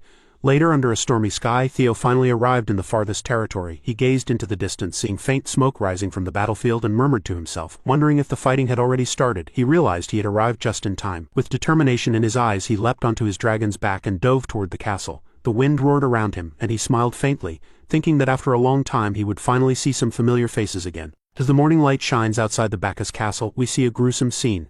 All the Troyvan forces are massacred, their bodies lying powdered across the ground, weapons fallen from their lifeless hands. The faint smell of blood mixes with the cool morning air, a silent reminder of the fierce battle that has just ended. Sybil screams, his voice echoing through the stone walls, saying that as Lord Theo commanded, the mission to defend the back territory has been completed. His tone carries a strange mix of pride and exhaustion. Theo, standing calmly amid the aftermath, casually tells Sybil that he doesn't have to shout like that. Theo approaches Sybil and tells him he has done well this time. Unable to contain his emotions, Sybil cries, his shoulders trembling slightly, thinking Theo acknowledged him for real this time. It was not just an order followed or a duty fulfilled, it was recognition from the man he respected most. Navin steps forward and tells Theo he didn't expect him to come here in person. Theo, with his usual composed tone, says he dropped by just in case, but seeing it for himself, it seems Navin didn't need his help after all. Navin smiles faintly and says it's all thanks to those lads. He gestures toward the group of men who stand proudly, their armor still dusted with battle dirt. He asks Theo where on earth he found people like them. Theo answers simply that they are the ones he trained with back when he was an apprentice inspector. They wanted to serve him, so they joined the Chemelia Palace Guard. Theo tells Navin that it looks like they have earned his approval. Navin nods slowly, admitting honestly that he didn't expect much at first. They were only intermediate inspectors with no remarkable experience after all. But after a few days of operating together, though their skills are still rough, Navin realized they are people he can trust. With a satisfying smile, Theo says, hearing that makes him proud. His eyes soften, and for a moment the tension of command fades into something warmer. Theo then says that in that case he has a request for Navin. Now that the vassals and knights have left, the position for the Bacchus family's knight order remains vacant. How about Navin train those friends of his to become the Bacchus Knight Order? Hearing the name Bacchus Knight Order, Navin pauses. He looks distant, almost nostalgic. It's been a long time since he has felt this kind of anticipation. The memories of his youth, the days of glory and discipline, briefly return to his mind. Seeing Navin's expression, Theo stays silent, understanding that some memories are better left unspoken. Saying he will count on Navin, Theo turns to leave. Seeing Theo leaving so early, Navin asks why. Theo simply replies that he has seen what he came to see. This was just a stop on the way. He has another purpose. Navin tilts his head and asks what the purpose is. With a scheming smile, Theo says it's an investigation of the floating archipelago. Navin gets flustered hearing Theo say that. Addressing him as my lord, Navin says one would think he'd be used to it by now, but Theo's boldness still catches him off guard. Navin asks Theo if that isn't the place where they are notoriously hostile to outsiders, where it's hard to even get in. With a small, knowing smile, Theo says he's got his ways. The scene shifts to the port city of Dion. The sound of seagulls echoes across the harbor mixed with the creaking of ships and the chatter of sailors. In a certain bar filled with smoke and noise, Theo enters quietly, blending in with the crowd. While entering, Theo accidentally bumps into someone. The big guy he bumps into glares down at him and calls him Shorty, asking if he can't open his damn eyes when he walks. Theo, mocking and calm, says it's his bad. He guesses he didn't see him down there. While holding a beer mug, Theo adds that he'll make the big guy lower himself to Theo's level. The big guy grits his teeth in anger, his hand tightening around his drink. The crowd senses the tension rising, and thus, slowly a bar fight begins. People start cheering them on, some banging their mugs on the tables. Others shout for more drinks, turning the brawl into entertainment. The barmaid runs around frantically, unable to keep up with all the orders. In a certain room inside the bar, far from the chaos, a voice speaks coldly. Starting from the 15th, the floating archipelago shall regularly offer gunpowder and steel to Troyvan as tribute.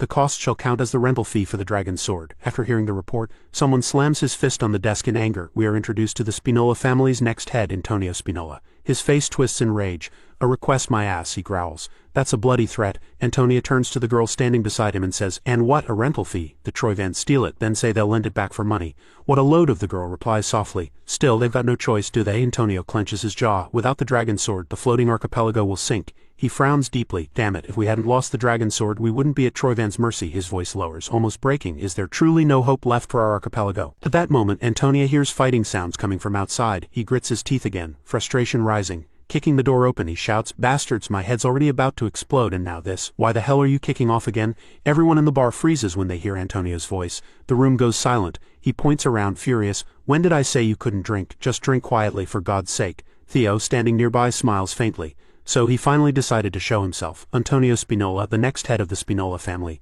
Theo enters the room with Antonio while two guards stand at attention outside the door. Antonio looks at him suspiciously and says, so what you're saying is you want to go to the floating archipelago and you want me to take you aboard my ship as a combatant? Theo nods. That's right, I heard sea monsters have been appearing more often on that route lately. And as for my skill, Theo smirked slightly. That little scene back there proved it well enough, didn't it? You're short on manpower anyway. It's a win-win, isn't it? Antonio scratches his chin thoughtfully and tells Theo, well, you're not wrong. We were looking for crew, but you're not getting on my ship. He narrows his eyes for a mercenary looking for work. Your gear's too clean, no signs of wear at all. That scuffle you caused just happened to be right where I was, and you just conveniently know I've got a ship bound for the archipelago. If you were me, would you let me aboard? After hearing Antonio, Theo chuckles lightly. I'd have been disappointed if you hadn't seen through it, he admits. Good. Let's get straight into it then. Placing a badge on the desk, Theo says, the armed resistance fighting for the liberation of the floating archipelago. The Black Skull's leader, Antonio Spinola. How about we make a deal? Hearing Theo's words, Antonio's eyes widen. He goes stiff, nervous, and shocked. How do you know that I'm the Black Skull? Theo smiles faintly. Come now, that's not the important part, is it? It's not about how I know, it's about what I know. For example, that dragon sword you're so desperate for. After Theo says those words, Antonio's eyes widen even more. In anger, he kicks his chair back and yells, "Bastard. So you're a dog of Troyvan after all." Theo remains calm. Calm down. The basis of any deal is composure, isn't it? Hearing the noise, one of the guards peeks in and asks, "Sir Antonio, is everything all right?" Antonio gestures for the guard to go back. He faces Theo again, even thinking calmly, "It's nonsense. If you're not with Troyvan, there's no reason you'd mention the dragon sword." Theo leans forward slightly. "What if I told you I have the dragon sword?" Antonio picks up his chair slowly, scoffing. "That's ridiculous. It's a fact that Troyvan stole it and now you're claiming you have it. Absurd." Theo tilts his head. "Why is that absurd? Like me, the Troyvans probably only said they had it too." Hearing that, Antonio freezes, his mind races. Come to think of it, the Troyvan have never shown the real thing. Could it be possible to think their judgment has grown so clouded, even with the archipelago's fate at stake? Theo says, "You've got nothing to lose, right? Why not just hear me out?" Antonio exhales slowly. "Fine, I'll hear you out," Theo begins, his tone calm but serious. "The legend and mystery of the floating archipelago. It all begins with the tale of the hero Krimha." Antonio frowns slightly, flustered. "Looks like you already know the story." Theo nods. Krimha drove his sword into the head of the sea dragon that once ravaged the ocean, sealing it beneath the waves. The hero of legend, Krimha, that fairy tale, Theo continues, is real. The floating archipelago is said to float above the sea thanks to mysterious currents. But that's not true. The dragon Krimha's sealed lies deep under the sea, and the immense mana it releases creates an updraft that holds the islands aloft. The dragon sword is the device that maintains that seal, a medium that keeps the mana flow stable. He pauses briefly before continuing. But ever since Troyvan stole it, the mana currents have grown unstable. If the dragon sword isn't returned soon, the archipelago will sink back into the sea. Antonio leans forward. "You're not joking. The lives of our people are at stake. If you truly have the dragon sword and you return it to us, we'll grant you anything you wish." Theo thinks quietly for a moment. Returning the dragon sword isn't a real solution. Troyvan could steal it again at any time. More than that, it would mean giving it up forever. Most importantly, it means he would have to abandon it. The very thing he's fought for. Antonio looks at him seriously. "Let's continue with the deal. Then what do you want? If it's money, we can pay any amount." Theo shakes his head. "I don't need money." His voice is calm but resolute. "I've already prepared for this, a way to keep the dragon sword and save the archipelago." With a faint scheming smile, Theo tells Antonio, "All you have to do is take me to the floating archipelago." Hearing that, Antonio grits his teeth in frustration, but deep down he knows he doesn't have much choice. The fate of his people might depend on trusting this man who seems to know too much and hides even more behind his calm smile. Heading toward the floating archipelago on Antonio's ship with the sea breeze on his face, he says, "Finally, I see it. The floating archipelago." Theo explains that the floating archipelago is a merchant federation with its own unique history and traditions, so much so that even the emperor recognized their autonomy. However, with the Great War as a turning point, it was occupied by Troyvan and reduced to a mere production base for their war supplies. Toward the end of the war, the entire archipelago sank and vanished from the map, he continues. "For the sake of both Ragnar and the floating archipelago, I must drive Troyvan out of the floating archipelago," Antonius says. "You're not just bluffing, are you? You're promised that saving this archipelago will stop it from sinking any further." "The part about moving the entire archipelago," Theo smiles and replies, "Yeah, it's possible." Then he explains that the sea dragon at the bottom of the ocean here is the guardian of an ancient dragon's relic. The scene shifts to Theo asking his dragons, "What do you guys think of this sword?" The dragons reply, "Oh, it's a relic." Another says, "An ancient dragon's relic. When he touches the sword, it emits lightning toward his finger."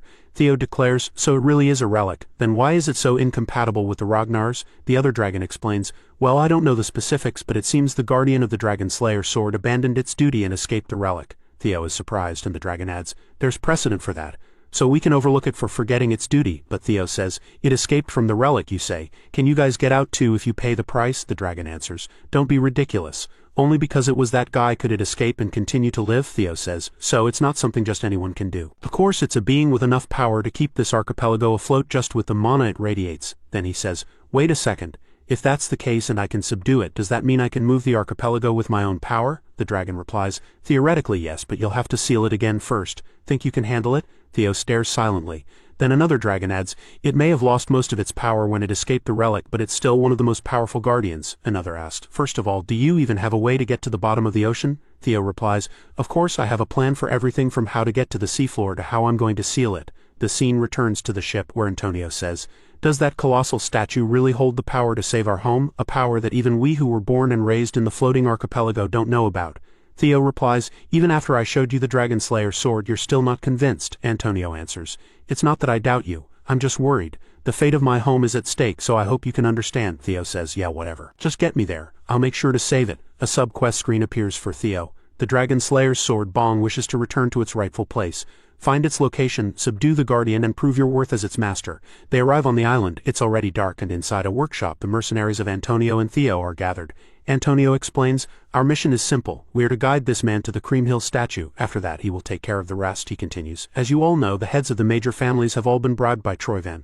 Security around the statue is extremely tight. We'll use our usual infiltration route," everyone yells. "Understood." Antonio continues for the floating archipelago, then turns toward Theo and says, "Well then, I'm counting on you." Among the mercenaries, there's a suspicious young man. The soldiers are watching the Cream Hill statue, and below them, through a small door, Theo emerges with Antonio's mercenaries. Through a secret passage, they reach the statue. One of the mercenaries says we're inside. The sound of the waterfall makes it hard for us to get caught, but please be careful. Theo summons the Dragon Slayer sword and says, "Thank you for your hard work. I can take it from here." One of the mercenaries watching it says the real Dragon Slayer sword. The mercenary behind him seems surprised to see it. As Theo observes, he thinks the reaction is definitely getting stronger the closer I get to the statue. Is it up there? Then immediately after, Theo jumps onto the head of the statue. The mercenary says, "Really? You had the Dragon Slayer sword all along?" and looks happy. He continues, "Finally, there's hope for the floating archipelago," but another mercenary cuts off his head. He says, "From now on I will retake the stolen Dragon Slayer sword." Bao Meng, the infiltrators, spring into action. Above the dragon's head there is also a statue of a man with a sword driven into the stone dragon's head. As Theo looks at the statue of the man, he thinks the reaction is strongest here. That's for sure. The problem is what to do next. Theo also tries to drive the sword in like the man in the statue and is repelled, injuring his hand. Then he says there's no reaction even when I try putting it in a similar spot. "Let me think," the system message definitely said. And in the meantime he drinks a potion. Immediately after, a mercenary attacks him, trying to catch him by surprise, but Theo dodges, leaving the attacker speechless. Then he kicks him in the stomach, making him bleed. The surprised mercenary thinks, "When did he get behind me?" Other mercenaries arrive and ask him how he is, and we discover his name is Gray. He replies, "I'm fine, but he's incredibly skilled. Don't engage him recklessly." Theo laughs and watches them. The guards around the dragon statue hear noises coming from above and say, "Did you just hear something? It sounded like something shattering." A soldier yells, "Look over there." The statue, the Cream Hill statue. They are shocked to see the statue collapse. At the foot of the giant colossus, Antonio wondered why everything was taking so long and grew impatient as he questioned inwardly what Theo was doing. One of his soldiers soon approached with urgent news, reporting that the gray man and his brothers who had entered with them had suddenly attacked the guest. Antonio was taken aback and could hardly believe it, muttering in disbelief that Trovan lacked the ability to infiltrate this deeply. Meanwhile, Theo's fight with the Trovan men continued to rage. Despite his efforts, he found himself steadily pushed back, frustration building as he realized that even when he created an opening, they refused to advance. It became clear to him that they were stalling for time, having already seized the third harbor zone and choosing to hold their position while waiting for reinforcements. Realizing this, Theo's anger flared, and he told himself that he would never let them get away with such a tactic. Charging forward, he struck the ground hard enough to make the earth tremble. To everyone's surprise, the ground collapsed, exposing the location where the Dragon Slayer sword had once been hidden. Gray, seeing the lockbox revealed, grew nervous and sharply ordered his men to stop Theo. Theo approached the lockbox with his heart racing. As he examined it, he recalled the system's instruction to return the sword to its original place and concluded that this must be the correct location. With renewed resolve, he opened the box and placed the sword inside. For a brief moment, both he and Gray paused, sensing that something significant was about to happen. A deafening roar then erupted as a massive shockwave burst out from the lockbox, throwing the Trovan men off their feet. The blast was so intense that the giant colossus itself began to break apart, its massive structure crumbling piece by piece. The soldiers guarding it were alarmed, shouting to one another in confusion as they demanded to know what was happening. Horrified, they watched the colossal structure shatter. Amid the chaos, Theo lost consciousness. When he awakened, he found himself in a strange, ancient-looking place. Disoriented, he wondered if he had passed out and questioned whether he was still alive. It soon became clear that he had arrived in the relic dungeon as he had expected. One of his relic guardians appeared in its smaller form and remarked that this was indeed the dungeon's domain. Surprised by their appearance, Theo asked himself what was going on with their unusual forms. The guardian explained that they had manifested directly through his mana as a medium, adding that because his mana was insufficient, their forms appeared ridiculous, though still fascinating. The relic guardian appeared to hold an unusual longing and pity for a human, a notion that took Theo by surprise. At the mention of a human, he wondered in disbelief whether the guardian might be referring to Kriemhild. The Griffin, one of his guardians, replied that they did not know and that they merely read lingering thoughts. Theo considered this and concluded that context suggested it was probably Kriemhild. Since there was no immediate need for his guardians to intervene, Theo decided to take his time exploring the area. The scene shifted to the interior of one of the giant trees. Without warning, a skeleton archer raised its bow and released an arrow at him with blinding speed. The projectile shot toward him, yet he remained still and unafraid. At the last second, he stepped aside, avoiding it, and caught the arrow in one hand. Examining the skeleton archer, he quietly wondered to himself how an empty home could contain something like this. Within moments, numerous skeletons gathered and surrounded him, hissing that an intruder had arrived and insisting that the gale belonged to Cream Hilt, declaring that the intruder must be eliminated for Cream Hilt's sake. Observing the scene, the Griffin remarked that this was what they believed, and that all of this was being done to protect the ownership of someone called Cream Hilt. Hearing this, Theo's irritation flared. He hurled the arrow toward the Griffin in anger, and although the Guardian barely dodged it, the arrow struck the skeleton that had fired it, shattering its skull. Theo noted that there were many of them, though none particularly impressive, and thought that defeating them should be simple. One of his Guardians, however, warned him that the fight would not be as easy as he assumed. Startled by the sudden caution, Theo asked what the Guardian meant, and the Guardian explained that these were not ordinary skeletons, but immortal soldiers, Dragon Knights. As the skeletons charged him, Theo braced himself, muttering that the battle would certainly not be easy. The fight began in earnest. Theo cut down one skeleton after another, but each one simply regenerated. From afar, the Griffin called out that Theo could not keep fighting endlessly. Gritting his teeth, Theo demanded to know if the Guardian had a better idea. The Griffin, speaking with arrogant disdain, claimed he had a piece of advice, even if it would be wasted on Theo. He suggested that since Cream Hilt was supposedly a human like Theo should tell him to relinquish ownership. Theo's expression twisted in fury at the suggestion. In his mind, Cream Hilt was a legendary hero, and if such a man were still alive, Theo doubted anyone could still call him human.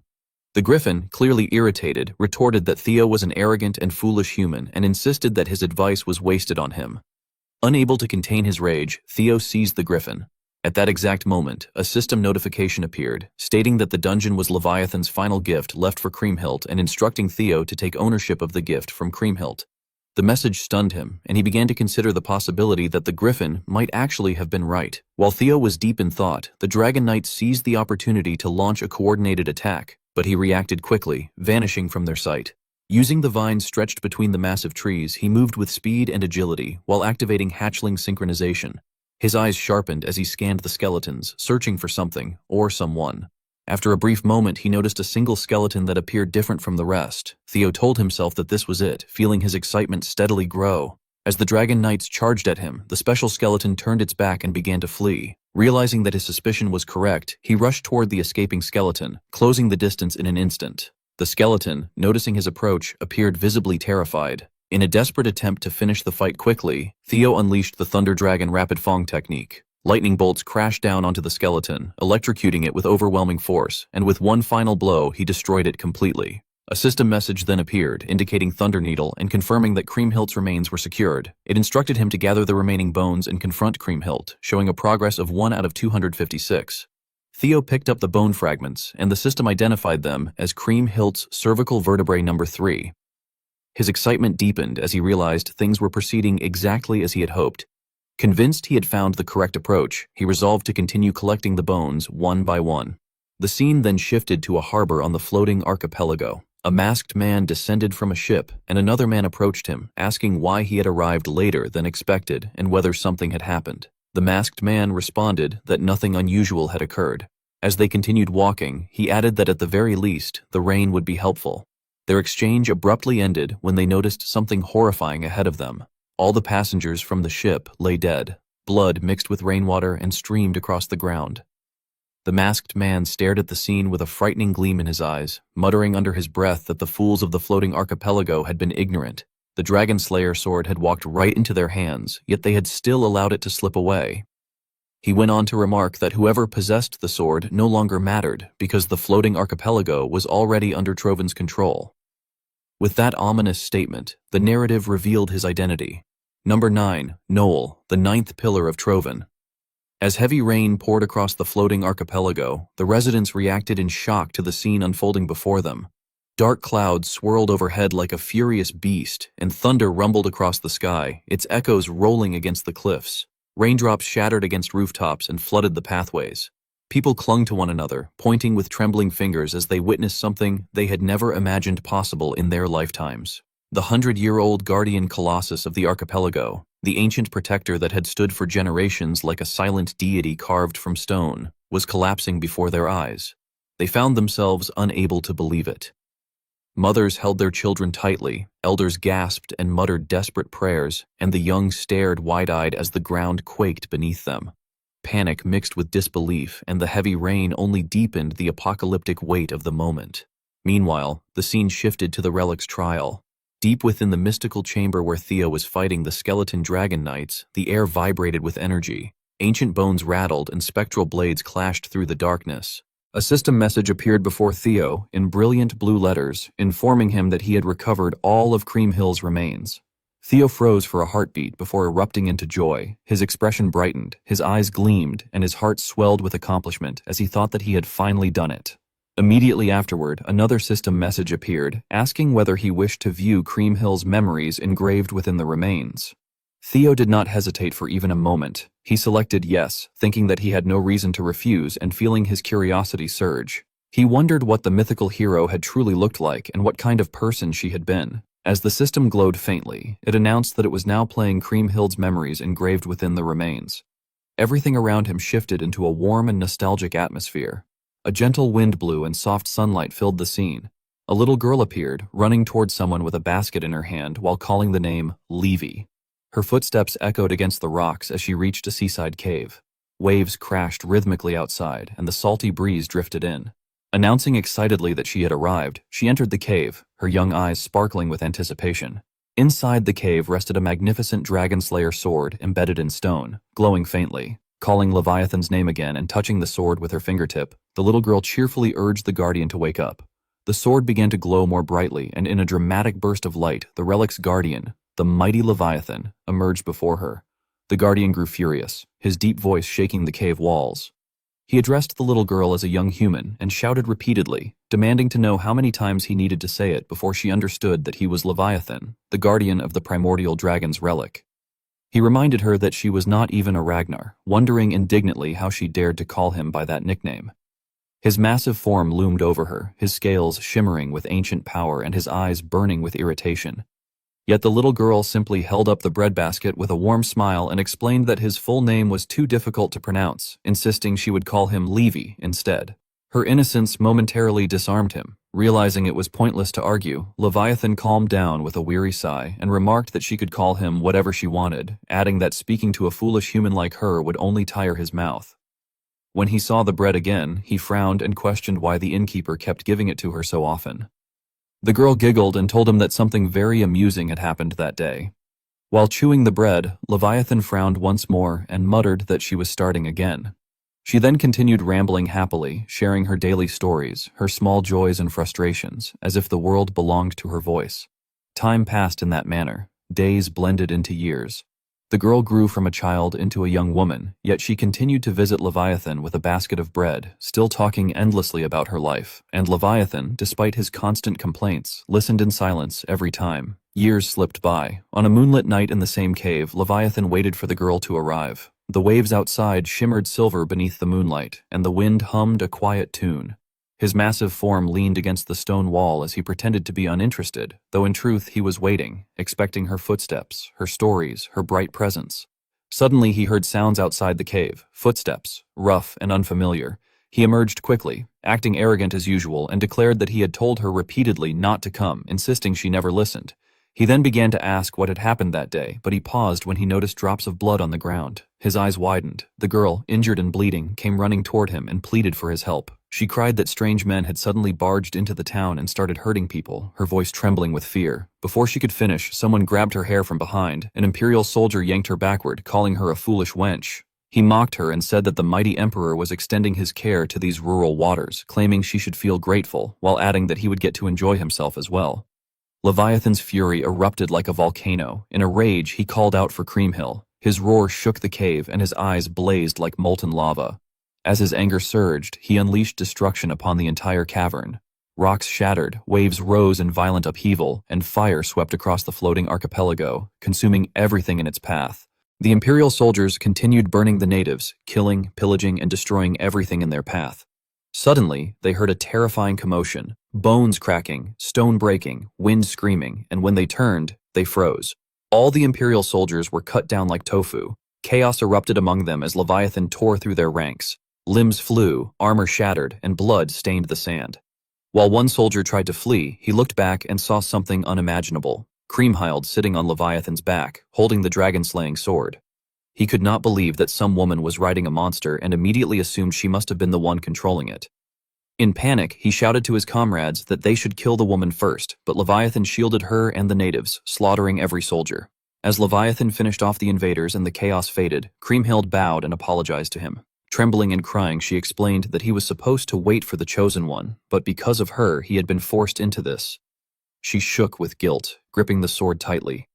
Leviathan told her gently that she should not weep so sorrowfully and asked whether everything had not turned out all right in the end. When she tried to argue, he enclosed her in a protective bubble of magic, insisting that she did not need to be sorry. The natives, seeing their savior, began cheering for her. They shouted her name with joy, and as Leviathan set her down, they recognized her fully. It truly had been her who had brought the sea dragon. Their joy spread like wildfire, their cheers echoing into the sky. Leviathan then told Kriemhild that she had been right. He admitted that he might have abandoned his duty, but somehow he felt at peace, because it had been by his own will rather than the will of the primordial dragons. By acting as he did, he had been able to protect her smile. When the news reached the Emperor, he became furious.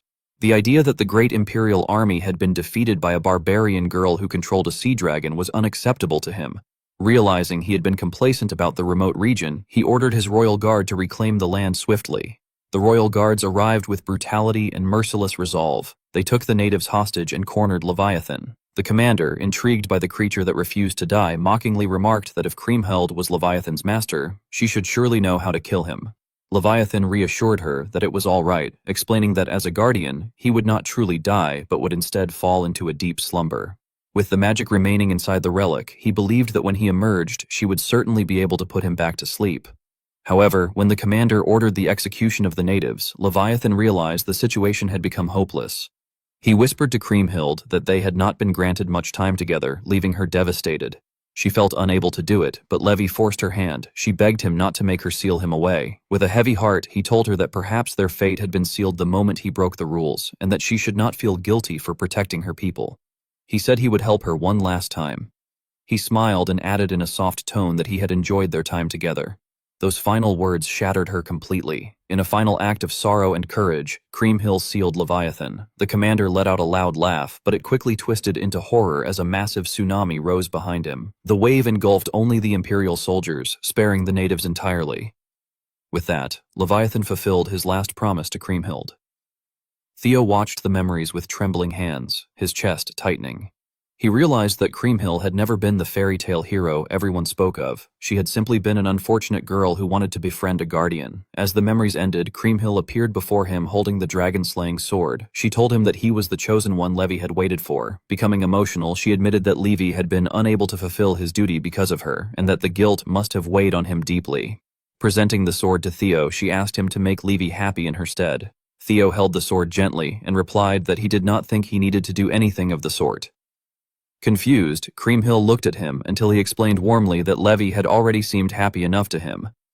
She paused in surprise, and then understanding slowly spread across her face. Tears of joy filled her eyes. Back in the real world, the natives of the floating archipelago arrived at the collapsed Colossus. Soldiers attempted to stop them, warning that the ruins might collapse further. But then the people noticed a figure among the debris.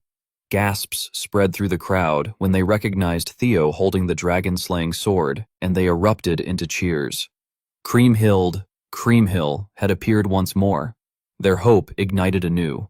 In the floating archipelago's underground meeting hall, Noel, number 9 of the 9 noble servitors of Trovan, finally arrived. The moment he stepped inside, he noticed that every family had gathered in haste. The air felt dense, thick with anxiety and whispered dread, and the dim lanterns hanging along the stone walls flickered as if echoing the unsteady breath of the crowd. Even Noel, usually calm and cold by nature, could see the way their eyes darted around, restless, desperate. One of the heads of the 3 maritime families stepped forward. His voice cracked as he asked Noel why he remained so calm. The man trembled slightly, swallowing waves of panic, and insisted that their plan was already falling apart, something everyone in the hall felt in their bones. He demanded to know why the Dragon Slayer sword was not in Troven, as it was supposed to be. Noel gave no verbal answer, he only nodded, his expression unreadable. The family head continued, frustration spilling out of him as he demanded to know what the outsider had been carrying then. His voice rose in agitation as he claimed that because of that outsider, everyone in the archipelago had rushed to the Colossus, shouting that he was the legendary hero Kriemhild. At that moment, it seemed inevitable that the power of the three maritime families would eventually fall into his hands, something far from what they had originally agreed upon. The family head appeared not only upset, but visibly anxious. Sweat rolled down his face and dripped onto the stone floor as his breathing grew heavier with every word. No then addressed him, stating that Troven had indeed promised the maritime families the preservation of their status in exchange for the Dragon Slayer sword. His tone remained flat and controlled. However, his expression soon darkened, and he added in anger that the family head had caused a commotion over something he considered trivial, which he found extremely irritating. Another member of the maritime families strode toward No with palpable hostility, his footsteps echoing sharply through the hall. He placed a hand on No's shoulder and questioned aggressively what No thought of their three maritime families if he called such a matter trivial. Yet, before he could even finish speaking, No suddenly cut him in half. The strike was so swift and precise that even the sound of it came late, a sickening, wet noise as the man's body split apart. Silence fell instantly. Fear rippled through everyone as the two halves of the body hit the cold floor. No then calmly asked what they thought now, making it clear that to him they were nothing more than insects he could crush at any moment. The family head gasped in horror, his legs weakening as he instinctively stepped backward. Shock, fear, and confusion blended on his face as he struggled to speak. He eventually managed to ask what No was doing. No slowly turned to him, his gaze cold and blade sharp, and stated that they were traitors, people who had sold out their own country for personal gain. He said they should simply obey Troven's orders, yet they complained about ruling the floating isles even as those lands were sinking.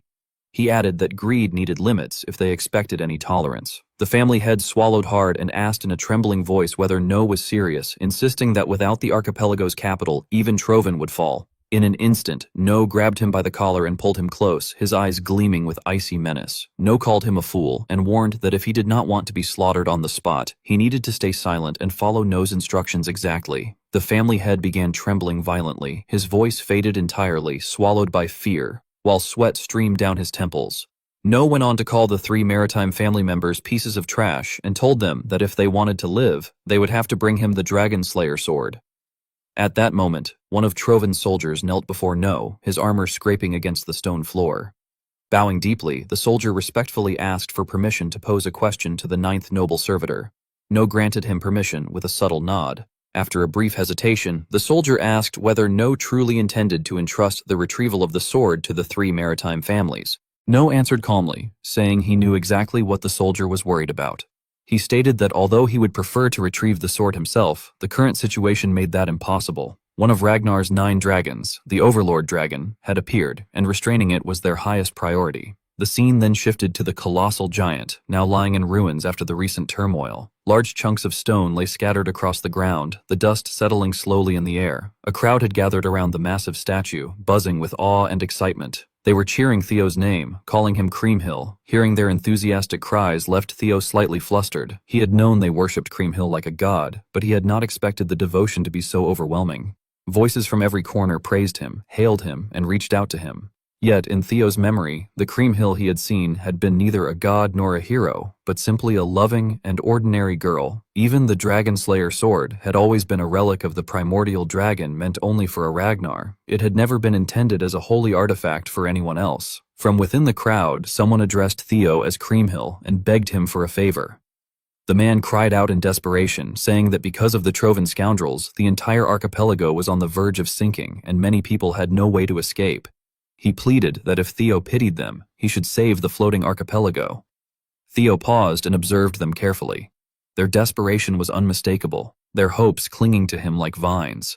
A scheming smile curled on his lips as he considered that it might be useful to play along for a while, seeing the leverage and opportunity hidden within their belief. He then lifted the Dragon Slayer sword high and declared that he would do whatever it took to save the archipelago. The crowd's cheering erupted with even greater force, thundering across the square. Some referred to him as their long-awaited hero, insisting they had waited for him their entire lives. At that moment, the high priestess of the Cream Hill Temple stepped forward gracefully, her robes flowing like water. She introduced herself as Marty and told Theo with a warm smile that they would attend to him from that moment on. The scene shifted to the Cream Hill Temple. Inside, the atmosphere felt sacred. Ancient inscriptions marked the walls, faint blue lights glimmered, and the air itself seemed filled with quiet reverence. Marty walked ahead, guiding Theo through the corridors.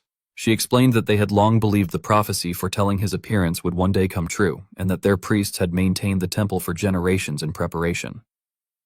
As Marty led him deeper inside, they eventually reached a particular chamber. Theo's eyes widened in surprise when he saw what awaited him. Before him rested a necklace displayed like a sacred treasure. Marty explained softly that the necklace was said to have been worn by the hero Kriemhild. A system panel appeared, identifying the object as Kriemhild's pearl-type magical enchanted accessory, a gate-link key. Marty continued explaining that it was the only keepsake of the hero Kriemhild and that it also served as a key, an essential item required to reach the sea dragon of the deep seas. Theo took the key, feeling a twist of guilt forming in his chest. As he gripped the necklace gently, the weight of guilt and pressure mixed within him. Marty then asked whether they should continue now that he had the key, but Theo hesitated. The guilt pressed heavily on him, and he told her that there was something he needed to confess before they left. Before he could say anything, however, Marty addressed him as Lord Ragnar and reassured him that he did not need to worry so much. Her words shocked him. His eyes widened as disbelief washed over his face. He had not expected her to know. He asked how she had discovered the truth, and Marty explained that the Dragon Slayer sword was the primordial dragon's relic, making it natural for a Ragnar to be the one to awaken it. Theo then asked why she had referred to the situation as Kriemhild's comeback. Marty calmly explained that after generations of protecting this place, she could sense certain things, the sorrow of having no choice but to harm a friend, and the pain the hero Kriemhild had endured while trying to protect the island. She told Theo that Kriemhild had acknowledged him, and for that reason, it was only right for him to receive the treatment he deserved. They soon arrived at the designated location, a chamber with ancient stairs descending deep underground. Marty informed Theo that if he descended to the bottom of the stairs and threw the necklace, a gate linked to the sea dragon would open. She handed him a ring, explaining that it would allow him to breathe and move underwater as long as he kept it with him. She added that she would pray for his success in saving the floating archipelago. Meanwhile, outside the Cream Hill Temple, people were praying to Cream Hill, chanting with a mixture of hope and fear. Suddenly, the three maritime families arrived and ordered them to stop. The atmosphere shifted instantly as confusion rippled through the gathered crowd. The families announced that their investigation was complete and declared that the man who had appeared earlier, Theo, was actually a terrorist falsely impersonating the hero Kriemhild. The people gasped, their shock echoing across the temple courtyard. One of the three families, represented by the Spinola family head, Umberto Spinola, stepped forward with grim authority and announced that an operation to reclaim the Dragon Slayer sword, which Theo had allegedly stolen, was already underway. He requested that the citizens disperse immediately. Soldiers from the three families surrounded the people and began pushing them back. Privately, Umberto reflected that even if his reputation suffered because of this action, he had no choice. Without the Dragon Slayer sword, he would lose his head. It was a choice between disgrace and death, and, he thought, when a man stood on the brink of death, reputation hardly mattered at all. He felt certain that even if it meant killing everyone present, he would have to retrieve the Dragon Slayer sword at any cost. Umberto then announced that from that moment onward, regardless of the reason, anyone who stood in their way would be eliminated. Following that order, the soldiers charged forward. Inside the temple, Theo descended the ancient stairs at a slow pace. The deeper he went, the colder and darker the stone steps became. When he finally reached the bottom, he found himself in an underground water chamber where the water lay still, dark, and unnervingly silent. He quietly wondered whether he had reached the right place. Taking out the key, he dropped it into the water. The liquid began to twist, swirling fiercely until it opened a gateway, a portal that rippled like liquid glass. Without hesitation, he leapt inside. He soon discovered himself submerged in an unfamiliar underwater world, unsure of where to go. Everything around him appeared distorted, immense, and strangely quiet. Then he sensed that something was wrong. His instincts sharpened as he scanned the surroundings for movement, though he saw nothing at first. Still, he could feel a presence. His eyes widened when he realized he was surrounded. Sea serpents, the guardians of the deep sea, were coiling around him from every direction, their glowing eyes fixed on him, their massive bodies rippling through the darkness. One of the serpents suddenly lunged at him with ferocious force, yet instead of fear, something else surged within him: excitement. A wild, strange exhilaration rose as the sea serpents closed in from all sides.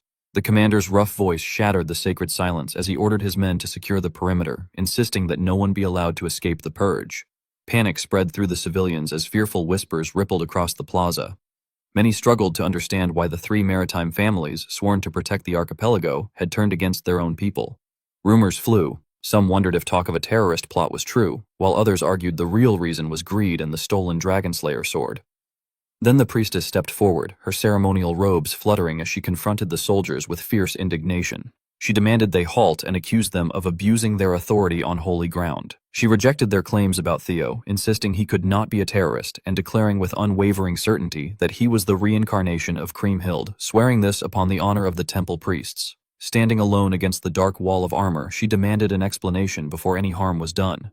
Her defiance emboldened the crowd, and scattered whispers became shouts as people realized the mercenaries had not merely arrived but had ambushed the maritime families to steal the sword. A man cried out in horror when he understood the invaders planned to capture Kriemhild and hand him over to the enemy, betraying the very one meant to save them. The truth struck a nerve in Antonio's father, Sir Spinola, an aging mercenary leader whose stern, lined face tightened with rising irritation. His unruly white hair and twitching mustache framed a vein at his temple that pulsed as his restraint faded. His expression hardened into a cold, unyielding mask. Even when a female subordinate urgently warned that they had gone too far and begged for a retreat, he ignored her. Having crossed the point of no return, he let his gaze go flat as he issued the final order for the Trovan mercenaries to eliminate anyone who stood in their way. Chaos followed instantly. The white tiles turned red as weapons were drawn, steel clashed, and bodies fell. Civilians screamed as they were cut down, the scene dissolving into a blur of frantic movement and blood. Seeing the disaster unfold, Sir Roland grabbed Spinola's arm in panic, urging him to regain control and warning that such brutality would destroy his reputation and bring ruin to their house. Spinola shoved him away, his expression fixed in grim finality. He insisted that since they had already betrayed the archipelago, there was no turning back, and that their only path was complete obedience to Trovan. He doubled down on the order to kill anyone who resisted. The soldiers forced down their doubts and charged, shouting that they would take responsibility. Driven by the obsession to reclaim the Dragonslayer sword, the mercenaries pressed their assault, deepening the carnage. The air filled with screams, steel, and the weight of collapsing bodies. At the rear, a guard pleaded for Priestess Marie to flee, tugging at her arm, but she stood firm within her glowing magic shields. She insisted she was unharmed and needed to fight with her people. Her guards tightened their formation around her, shouting to hold the line and protect her with their lives. The battle reached its peak as a defender charged the enemy line, only to be overwhelmed. Just as hope seemed gone, a violent blur struck the battlefield, shattering the ground. Antonio Spinola crashed into the fray like a meteor. Sparks flew as his weapon slammed against his father's blade, the force cracking the stone beneath them. The elder Spinola stared up at him in shock, barely able to voice his son's name. Antonio, straining against the weapon lock, greeted him with cold disappointment, noting that it had been a long time. The shock on the old man's face twisted into contempt as he mocked Antonio for returning after abandoning his position years ago and suggested he had come back only to make another foolish choice. Antonio's patience finally breaks. Veins strain along his neck as he pushes his father back and demands to know what his father finds pathetic about his choice. He presses further, asking whether betraying their country and slaughtering civilians is what his father calls strength. Sir Spinola is unable to answer, stunned by the accusation. Antonio then orders the Black Skull members to restrain the mercenaries and protect the innocent, but beneath his authoritative exterior, his thoughts are spiraling. He knows his squad is outmatched and won't last long. Inwardly, he prays for Theo to hurry. The narrative cuts from the chaos above to the silent depths of the ocean, washed in indigos and bioluminescent blue. Theo drifts downward into the trench, his cape trailing behind him. He scans the darkness and realizes with unease that instead of resistance, hundreds of massive sea serpents are watching him, their eyes glowing like distant stars. They wait in perfect stillness. Theo immediately understands the cause, the Leviathan's energy coming from the sword on his back. A system window appears, confirming that the serpents recognize him as their master. As wyvern taming activates, their collective instincts touch his mind: curiosity, fear, awe. His confidence steadies, and he speaks through the enchanted water, acknowledging they were drawn by Leviathan's power and assuring them he shares it. He asks for their trust. He approaches the largest serpent and instructs it to take him to the Leviathan. It obeys at once, and he grips its dorsal fin as it rockets downward. As they descend deeper, the mana grows distorted, twisting the water unnaturally. A turquoise alert signals hatchling synchro's activation. Then Leviathan appears, an immense form curled on the seabed like a fallen mountain range. Theo senses its overwhelming magic, but something feels wrong. The energy is chaotic and vile, nothing like the purity recalled from Cream Hill's memories. The spirits beside him whisper that the dragon is gone and dangerously corrupted. When he asks if it is truly that severe, they insist he should already feel it. Focusing his senses, he finally perceives the full, unsettling truth.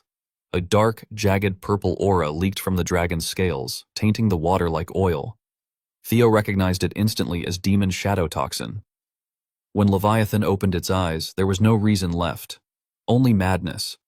It released a warped roar, its maw opening like an abyss lined with serrated, toxin-dripping teeth. Theo understood with sinking dread that the guardian deity had become a mindless beast he now had to face in the crushing depths. Far away on a lone cliff in the drifting archipelago, wind slid through ruined stone. Inside a cracked, desolate hall marked by ancient battles, Trovin's ninth noble servitor, Noil, arrived. His footsteps carried the weight of a mission that could not fail. Stepping into the dim chamber, he addressed the figure hidden in the dark, saying that although their nations were at war, there was an urgent matter that transcended the distant bloodshed. As the shadows thinned, the imposing form of the overlord dragon, Dante Rowe, emerged, lounging with predatory arrogance and a smile that never reached his cold eyes. Ignoring Noil's words, he greeted him casually, remarking that it had been a long time. The dismissal snapped Noil's patience. He demanded to know whether Dante truly believed this was a moment for casual greetings. The dragon's indifference infuriated him. Noil's voice dropped as he reminded Dante of their agreement. Dante would claim the northern lands while Trovin held Ragnar in check, and in return, Trovin's takeover of the archipelago would remain concealed. Yet Dante only rubbed his chin in feigned innocence, saying he didn't recall breaking anything and asking what the problem was. Noil's fury spiked. The air shook around him as the floor cracked beneath his feet. Stepping forward, he demanded to know whether Dante intended to act unaware, especially concerning Theo Ragnar. The outsider's name hung heavily. Noil insisted the dragon could not be ignorant of the sixth heir candidate's movements. He demanded honesty and stated plainly that if Dante refused, their pact would end immediately. The scene plunged back underwater. In the dark, pressurized depths, Theo hovered before the corrupted Leviathan. A chill ran through him. The creature looked entirely wrong, twisted beyond recognition. He wondered if demon shadow toxin had truly consumed it. The dark corruption pulsing beneath the dragon's scales looked disturbingly familiar. One of Theo's guardians spoke in his mind, confirming that the creature had lost all reason to the demon shadow toxin. The diagnosis was bleak. Theo struggled to understand how such a mighty being could fall so easily and wondered if Trovin was responsible. The guardian immediately confirmed it, the weight of the truth settling heavily on him. The guardian then explained the ancient lore. Once the dragon slayer sword was drawn and the seal lifted, Leviathan was meant to protect the archipelago. What troubled him more was how anyone could poison a guardian at all, beings nearly untouchable by mortal means. Some twisted method must have been used. Regardless, the toxin had completely overwhelmed Leviathan, pushing him toward madness. The massive dragon thrashed violently, sending walls of water surging. Another guardian urgently warned Theo that Leviathan hadn't noticed him yet and urged him to retreat. Theo ignored the caution and rushed forward, convinced this brief window was his only chance. A fierce magical glow filled his eyes as hatchling Synchro activated, letting him merge with the currents as he closed the distance. He saw the toxin spreading from Leviathan's forehead, the dark patch pulsing like a second heart. Determined to destroy the source, he drove forward with his sword, only for the water around the wound to ripple violently as a trap triggered. A shockwave blasted him back. Regaining control, he realized Trovin had prepared defenses, and frustration tightened inside him. Leviathan then lost all remaining reason. Its eyes rolled back into pure madness as it charged. A guardian shouted that escape was impossible now. Theo had to strike the forehead again. Theo braced himself, but struggled to see any path through the dragon's violent thrashing. As he searched for an opening, he noticed energy forming in Leviathan's mouth, a massive spear of power boiling the surrounding water. The dragon released it, sending a beam of destruction tearing through the ocean. Theo barely evaded it, the passing heat scorching the water around him. Still exposed in the wake of the blast, with the next strike moments away, he saw movement in the deep. The sea serpent that had carried him here was racing toward him, cutting through the currents like living lightning. The sea serpent intercepted Leviathan's attack just in time, allowing Theo to grab its scales. Moving underwater had been difficult, but with the serpent's support, his speed returned. He signaled his intent to strike the wound on Leviathan's head. As they advanced, he sensed the demonic energy intensifying around the forehead crystal. He launched himself from the serpent like a torpedo, recalling the harsh lesson he learned from fighting the griffin. Equal force must answer equal force. With renewed focus, he activated all his abilities. The water trembled as system panels flashed. Griffin Talon boosting his odds, the fairy buff shielding him from corruption, Worm Eater heightening his attacks. Surrounded by layered buffs, he pushed through the demonic pressure. Theo executed the quintuple dragon's claw, 5 arcs of energy tearing through the sea. The impact shattered the dark crystal completely. For a moment, he thought he saw Kriemhild's silhouette flicker over Leviathan's form. Leviathan roared as the demonic influence dissolved. Clarity returned to his ancient eyes, though he briefly mistook Theo for Kriemhild. Theo gently corrected him, introducing himself as Theo Ragnar, the Chosen One, and delivered Kriemhild's final message. A quiet sorrow ran through Leviathan's voice as he realized she had never abandoned him. One of Theo's guardians interrupted, urging Leviathan to return to the relic and lend his strength, warning that time was running out. Leviathan admitted that he could not obey. He explained that by leaving the relic long ago, he had broken the bond of a guardian. The demonic corruption had also damaged him beyond recovery. His life force was fading. Before the end came, he told Theo he would give him all the power he had left. He warned that the transfer would bring great pain and questioned whether Theo could withstand it. Theo answered with calm confidence, which Leviathan seemed to appreciate. The ancient being added one last condition, asking whether Theo would use this power to protect those Cream had wanted to shield. Theo gripped his weapon and vowed on his sword that he would. Leviathan thanked him sincerely, saying that thanks to Theo, he could finally return to his friend and end his long wait. The power transfer began as Leviathan's body dissolved into drifting particles of light. Theo watched the scene, briefly thinking about the long bond between Leviathan and Kriemhild. The beauty and sadness of it held him still until one of his guardians snapped him back, warning that Leviathan's sea currents were fading and the archipelago would sink without its buoyancy. The guardian urged him to absorb the power immediately. As Theo began taking in the ancient energy, he reassured the fading spirit and vowed once more that he would use this strength to move the entire archipelago.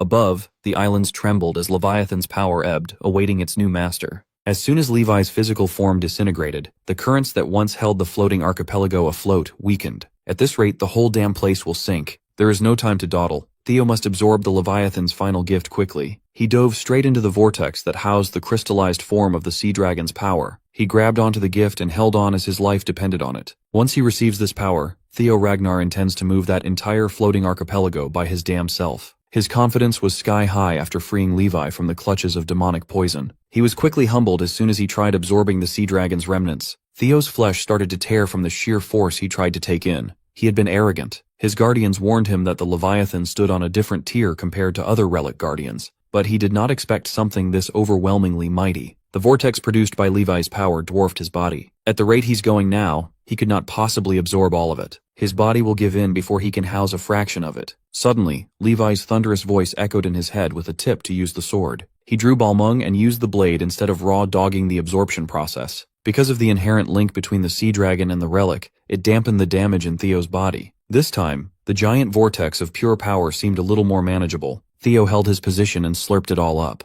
The griffin reluctantly praised its master for using his head for once. Fairy concurred. By passing the overwhelming force through the dragon-slaying sword, the strain on the flesh was heavily reduced. Even in death, the Leviathan still rendered assistance at the final moment. After what felt like forever, Theo finally seized the sea dragon's gift completely. He sensed an overwhelming mana coursing through his veins, as if the Leviathan itself was within his grasp. The initial pain and hardship were definitely worth it. Fairy had to rain on his parade, though. This is not the moment to relax. If he wishes to move the archipelago to safety, now is the chance to do so while he has a firm grasp on the sea dragon's power in its entirety. Following her advice, Theo commanded the sea itself to move according to his will. He tamed the wild currents and made them lift the massive landmass up above. Theo had already decided upon a destination. There is no location more perfectly suited than the one he had picked. The floating archipelago must return to the northeastern region of Ragnar, the very place where it once rested. With the power of a dragon, god, and anime by his side, he made the sea his servant. In front of the hero temple, the war between the three clans' army and the Black Skull was still raging on. The fighting only ceased when gigantic tidal waves started crashing into the bloodbath. The citizens who were caught in the crossfire looked and prayed to their hero, afraid that their homeland would sink into oblivion. No matter which side they were on, everyone in the archipelago was struck with the same fear. Finally, one of the soldiers noticed that instead of sinking, the coastline was actually moving. With the help of the tidal waves, the entire landmass was inching away from the position it held for all their lives. The mountains, cities, and everything within were being transported to the northeastern region. As the archipelago moved, the dilapidated place of worship housing Noel and Barian had started crumbling. The ninth vassal felt the movement under his feet and was plunged into confusion. He reckoned that the outsider had finally absorbed the power of the dragon-slaying sword. Barian kept the mischievous grin on his face as he offered his apology for cutting their meeting short. This is not the time to be loitering around these parts. Noel refused to let go, still fuming at Barian's obvious lack of commitment. The heir reasoned that even he failed to foresee the actions of Theo Ragnar. Nevertheless, the plan is nearing its conclusion. He reframed Theo's taming of the sword as a good thing, a convenient thing. With Balmung unlocked, all they have to do is kill the guy and reclaim the blade.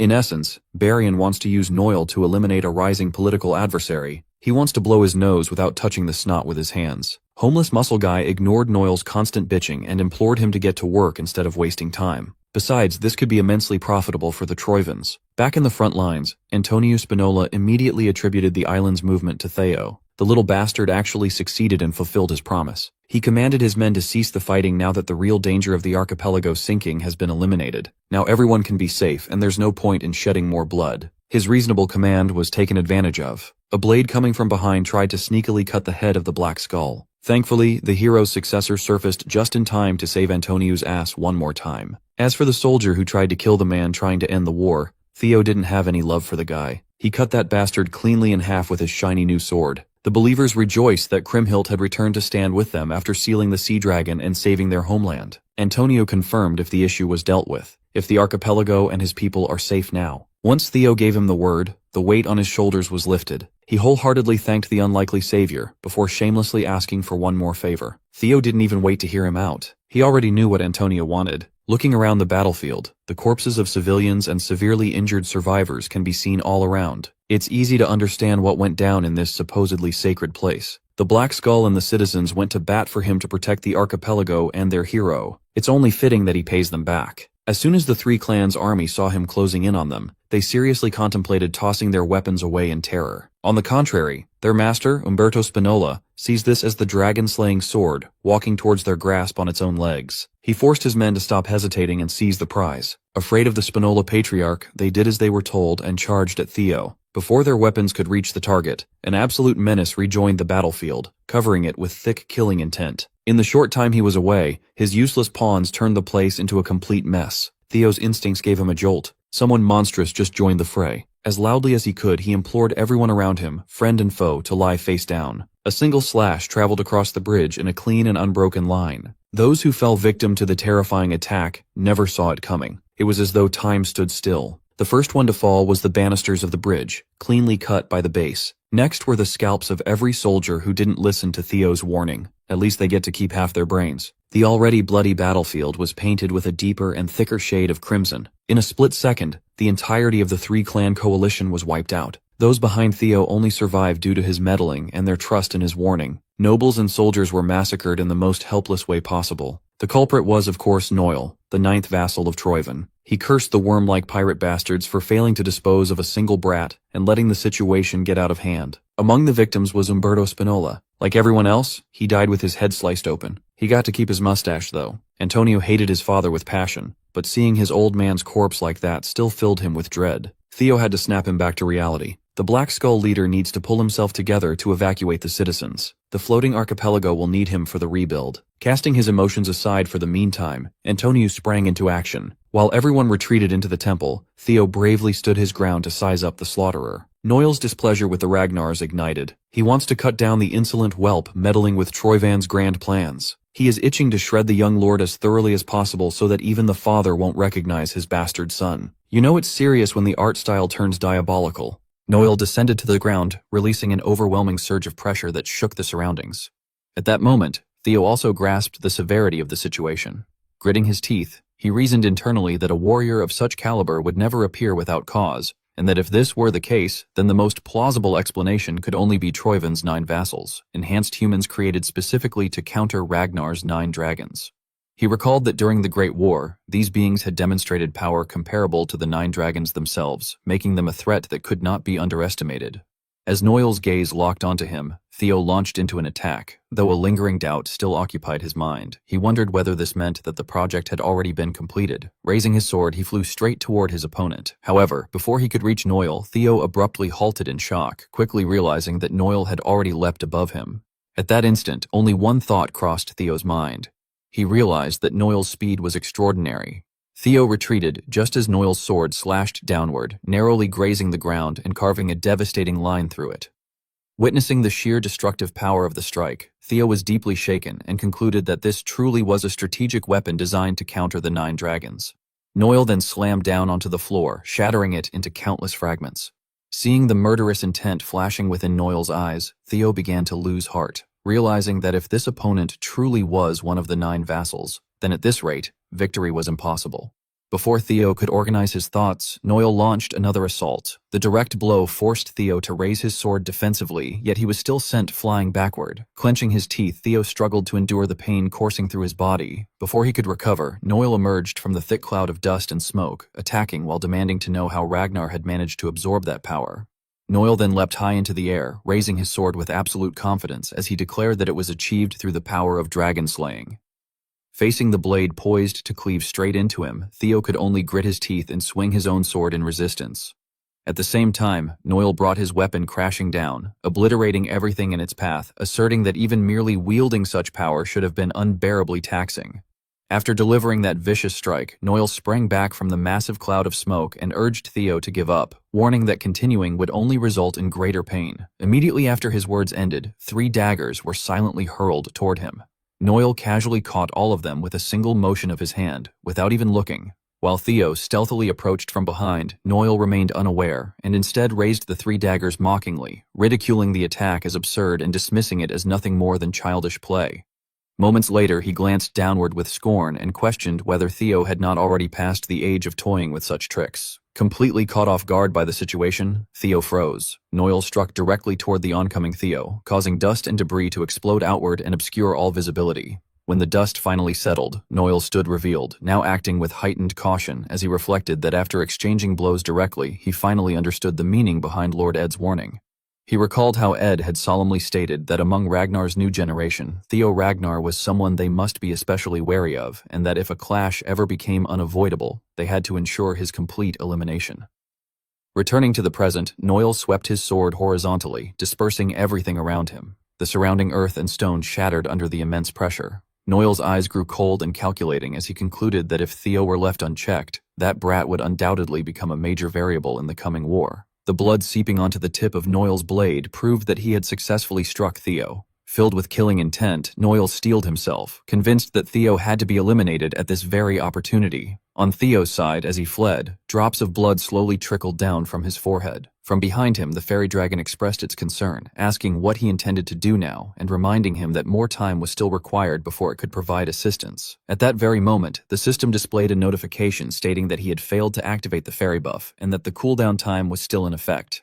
While continuing to run, Theo reassured himself inwardly that it was not as though there was absolutely no chance left. The system then issued another notification, informing him that the remaining time until the stabilization of the dragon sword, Strand of Fate, was 2 minutes and 15 seconds. Staring at the information, Theo began calculating, wondering if he could borrow the power of Leviathan just one more time. Suddenly, as he dashed past a body of water, Theo caught sight of Noel's reflection, revealing that Noel was preparing to attack him from the side. The village, which had been deathly quiet until then, was shattered in the next instant by a single sword strike from Noel. Theo hurriedly retreated to a safer distance as fresh blood spilled onto the ground. His eyes, filled with rage, turned toward Noel, who was calmly steadying himself after the previous attack. Seizing the opportunity, Theo immediately grabbed a chair and turned to flee, while Noel hastily pursued him from behind. Theo spun around and hurled the chair at his pursuer. Noel stepped back, triggering another powerful shockwave that shattered the metal barrels nearby. Taking advantage of the ensuing chaos, Theo gathered all his strength and launched an attack. His sword strike surged forward with tremendous force, cutting through everything in its path.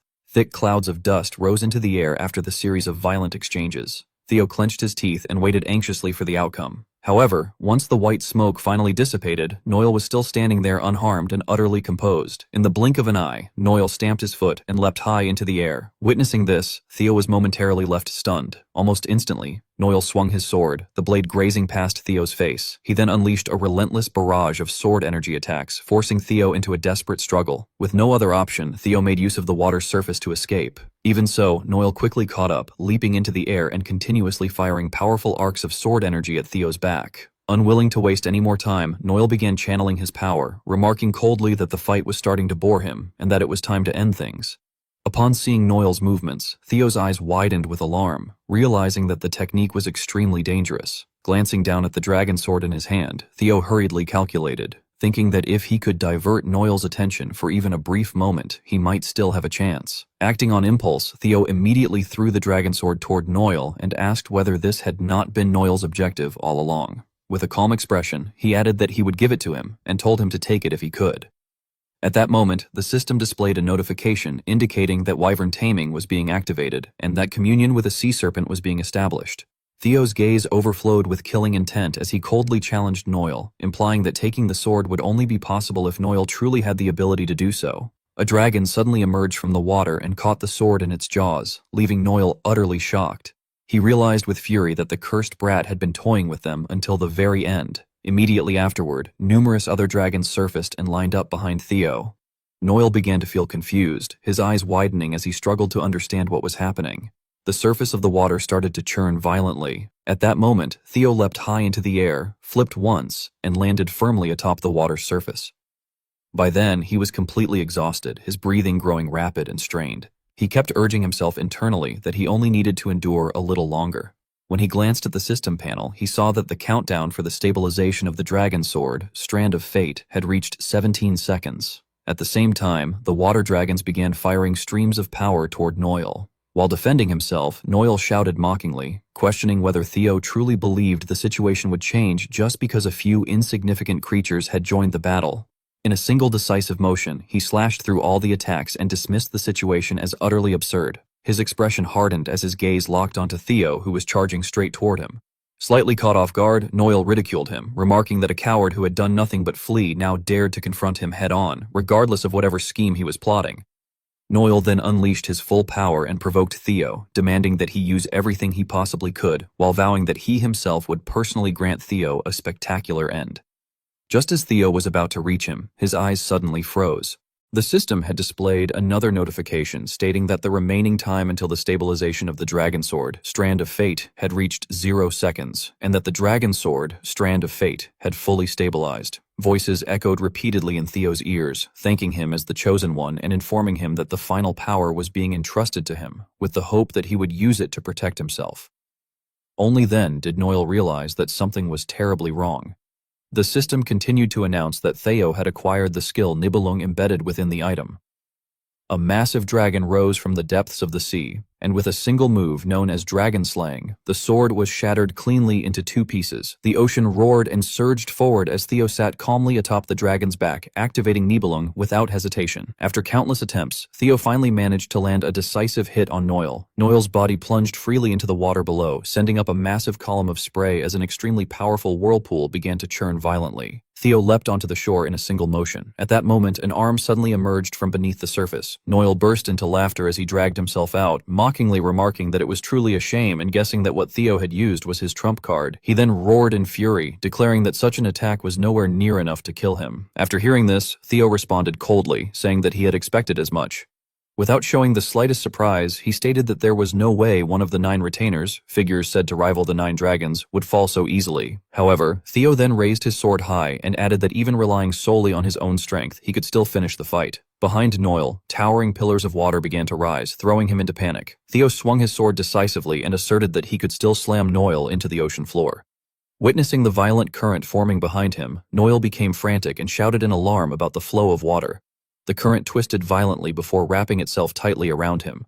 Theo ferociously swung his sword forward, declaring that he would bury Noel at the bottom of the sea. Even as he was being dragged away, Noel remained unable to process what was happening and cried out in denial. As the whirlpool swallowed him completely, Noel could only curse helplessly in rage. After dealing with Noel, Theo's body was left severely worn down. Exhausted, he collapsed on the spot. Lying on his back and staring up at the sky, Theo shouted that he had kept his promise to Leviathan. Spreading his arms weakly, he lamented that his body would not hold up if he had to make any more promises. Sometime later, Antonio observed the breathtaking scene through his binoculars. Hesitating slightly, he admitted that it was his first time doing something like this, so he was unsure whether his calculations were correct. After doing the math, he stated that the speed appeared to be around 2 knots, adding that at that rate it should be fine even if it reached the shore, and concluded by saying that the job had been well done. Antonio was still visibly shaken as he admitted that when he had first heard about the plan to move the entire floating archipelago, he had been unable to believe his ears, and that even after witnessing it with his own eyes, he still found it difficult to fully comprehend. At that moment, a local resident stepped forward and asked why they had gone through so much trouble to move the islands, remarking that it would have been far easier for Lady Creamhild to simply seal the sea dragon instead.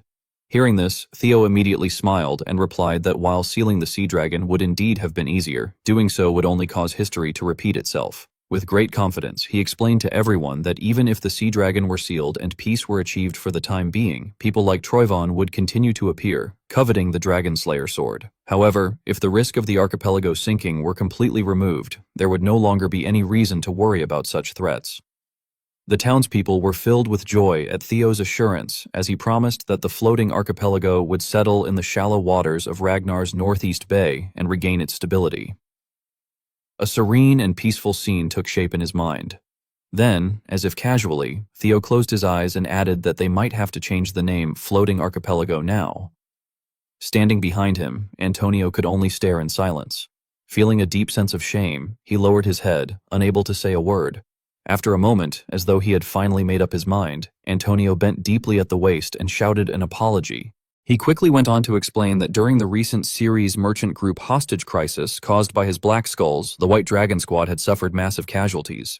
Antonio, overwhelmed with remorse, admitted that even if they had been coerced by Troyvon, they could not claim to be blameless and acknowledged that they should bear responsibility for their actions.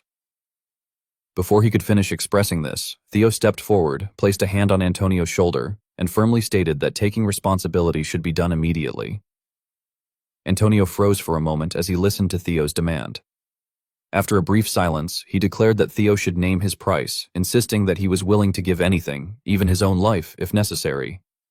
In response, Theo smiled faintly and revealed his true request, stating that he wanted Antonio to become the president of the Northern Shipping Union. Hearing this, Antonio was thrown into confusion and asked what Theo meant by such a proposal.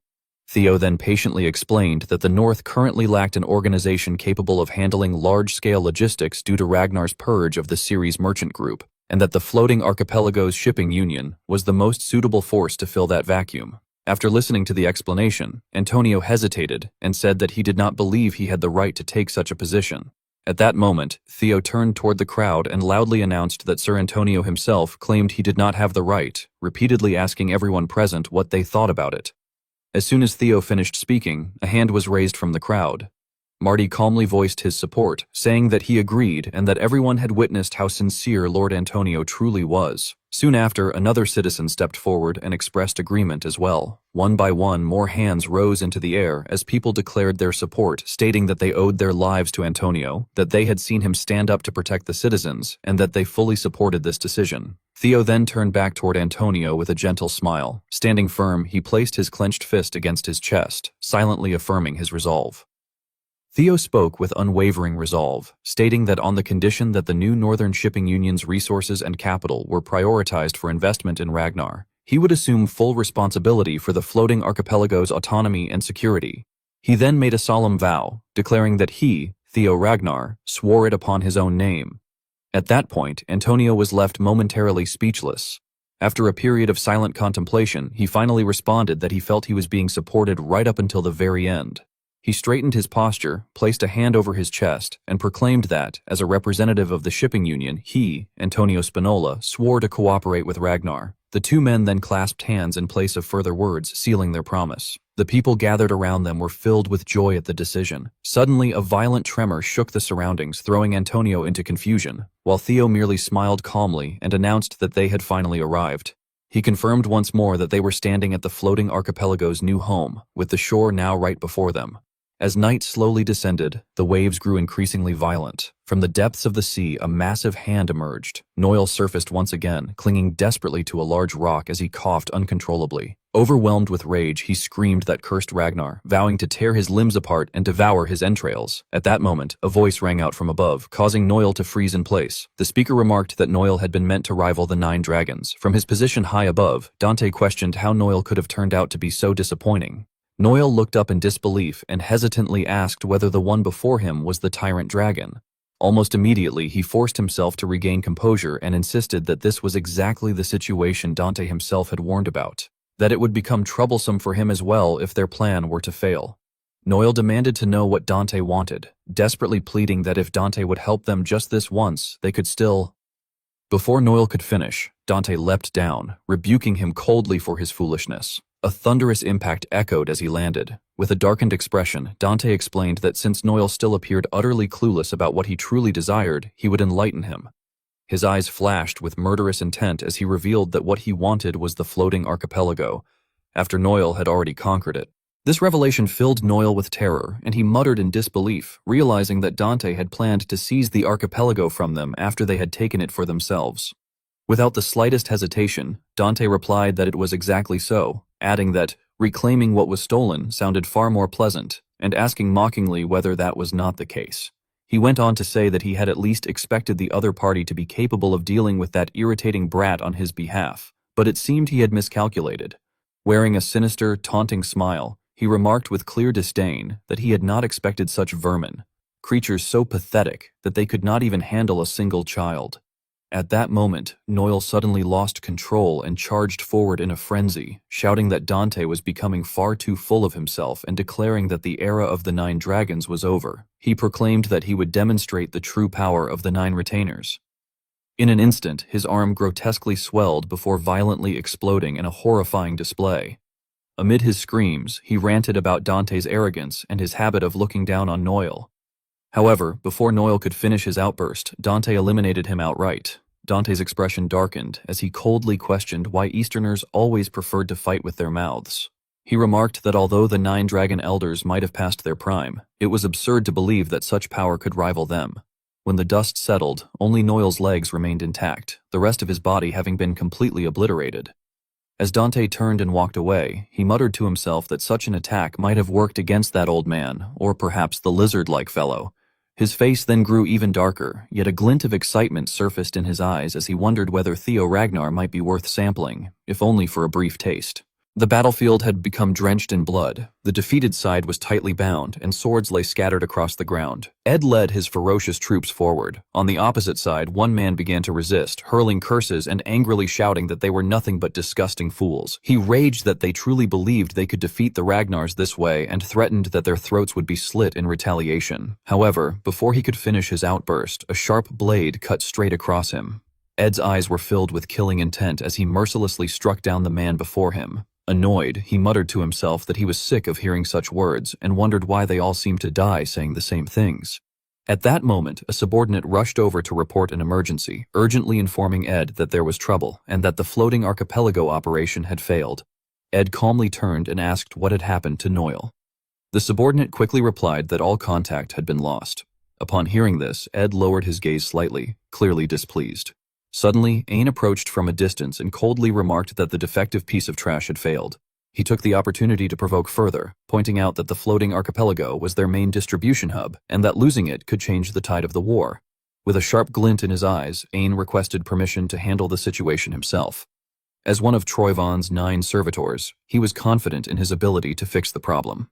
However, Ed turned away and refused outright, stating that they were abandoning the archipelago. He explained that they had already secured its vast capital and reminded Ain that, while it was regrettable, he should not let sentiment blind him or make him forget their priorities. As Ed walked away, he calmly ordered that the remaining forces be concentrated at the center, explaining that the war itself was merely a ploy to distract their enemies. A sharp light flickered in his eyes as he emphasized that they must remember they had only one goal and that everything they were doing was for him alone. Ain was left stunned and speechless. Ed then added in a low voice that all of this was for the resurrection of the Mad Dragon Emperor. The blood-soaked scene soon shifted to a peaceful village. Inside an office, Antonio sat exhausted, overwhelmed by the problems before him. He spoke to himself about using the Ceres Merchant Guild's railways and questioned whether there was still no news from the Southern Guild. Holding his head and spinning his pen, he focused intensely, yet failed to come up with any good solutions. At that moment, Theo entered from outside and noted that Antonio seemed troubled. Approaching the desk, he asked whether Ragnar's supply distribution was causing him difficulties. Antonio immediately waved his hand in denial, insisting that it was far simpler without the unpredictable variables of the sea. Looking at Theo with tension in his eyes, Antonio decided to be honest. He admitted that he was afraid of Theo and afraid of Ragnar, explaining that although he was grateful for being freed from Troyvon, nothing in this world came without a price. He confessed that with a mere flick of their finger, they could end up in the same position as before, only under a different master. Avoiding Theo's gaze, Antonio added that he should not be saying this directly, but he could not help wondering whether they had been safer when they were still at sea. After listening to everything, Theo simply smiled gently. He said he understood, acknowledging that a leader should always be wary of a takeover. However, he explained that he held the opposite view. According to Theo, the floating archipelago had been at its most vulnerable precisely because it was on water. Antonio listened with a puzzled expression, prompting Theo to continue. He explained that isolation had meant there were no enemies, which led them to grow unaccustomed to battle, leaving them unable to resist even the recent incident. Theo then tossed something toward Antonio and firmly reminded him that national defense could not be solved by relying on others. Even if it carried risks, he emphasized, a nation ultimately had to protect itself. As he stared at the object resting neatly in his palm, Antonio remained momentarily stunned. He tightened his fist and continued listening as Theo pressed him further, remarking that it was a good thing Antonio had been concerned about the matter and asking whether he knew of Ragnar's white-armored dragon cavalry. Antonio promptly affirmed that he did, explaining that they were the famous airborne unit that rode wyverns. Hearing this, Theo burst into laughter and went on to say that the archipelago also possessed creatures similar to wyverns. At that moment, realization struck Antonio. Lowering his voice, he asked whether Theo was referring to sea serpents, then immediately launched into a grim description, saying that they swarmed in groups and smashed everything in their path, and that every time they appeared, it became an emergency situation. Before Theo could even respond, loud alarms erupted outside in rapid succession. Shouts rang out declaring an emergency, announcing that sea serpents had appeared at the docks, ordering civilians to evacuate and combatants to prepare for battle. Antonio leapt to his feet in fury, slamming his hand against the table and cursing that they had appeared the moment he mentioned them. In contrast, Theo calmly turned around and waved his hand in reassurance, telling him there was no need to worry so much. Theo then flung the door open and stepped outside, which immediately threw Antonio into a panic as he hurried after him, calling out an alarm. Standing before the two of them was a massive sea serpent. Theo calmly explained that he himself was the one who had summoned them. Antonio was left nearly speechless and exclaimed in disbelief, questioning whether Theo had truly summoned those sea monsters on his own and asking if he had lost his mind. Theo merely smiled, gently stroking the creature's head as he remarked that he would teach Antonio how to tame them. He then gestured outward toward the many sea serpents waiting beyond and proposed that, just like the white-armored dragon cavalry, they could create the archipelago's very own dragon riders. Witnessing this scene, Antonio broke into a cold sweat and muttered in disbelief that actually riding and fighting alongside such creatures was something that only happened in fairy tales. Theo, unfazed, rested his hands on his hips and teased that fairy tales sounded perfect, adding that Kriemhild had also ridden and fought a sea serpent in a fairy tale, and suggesting that they name the group the Kriemhild Knight Order.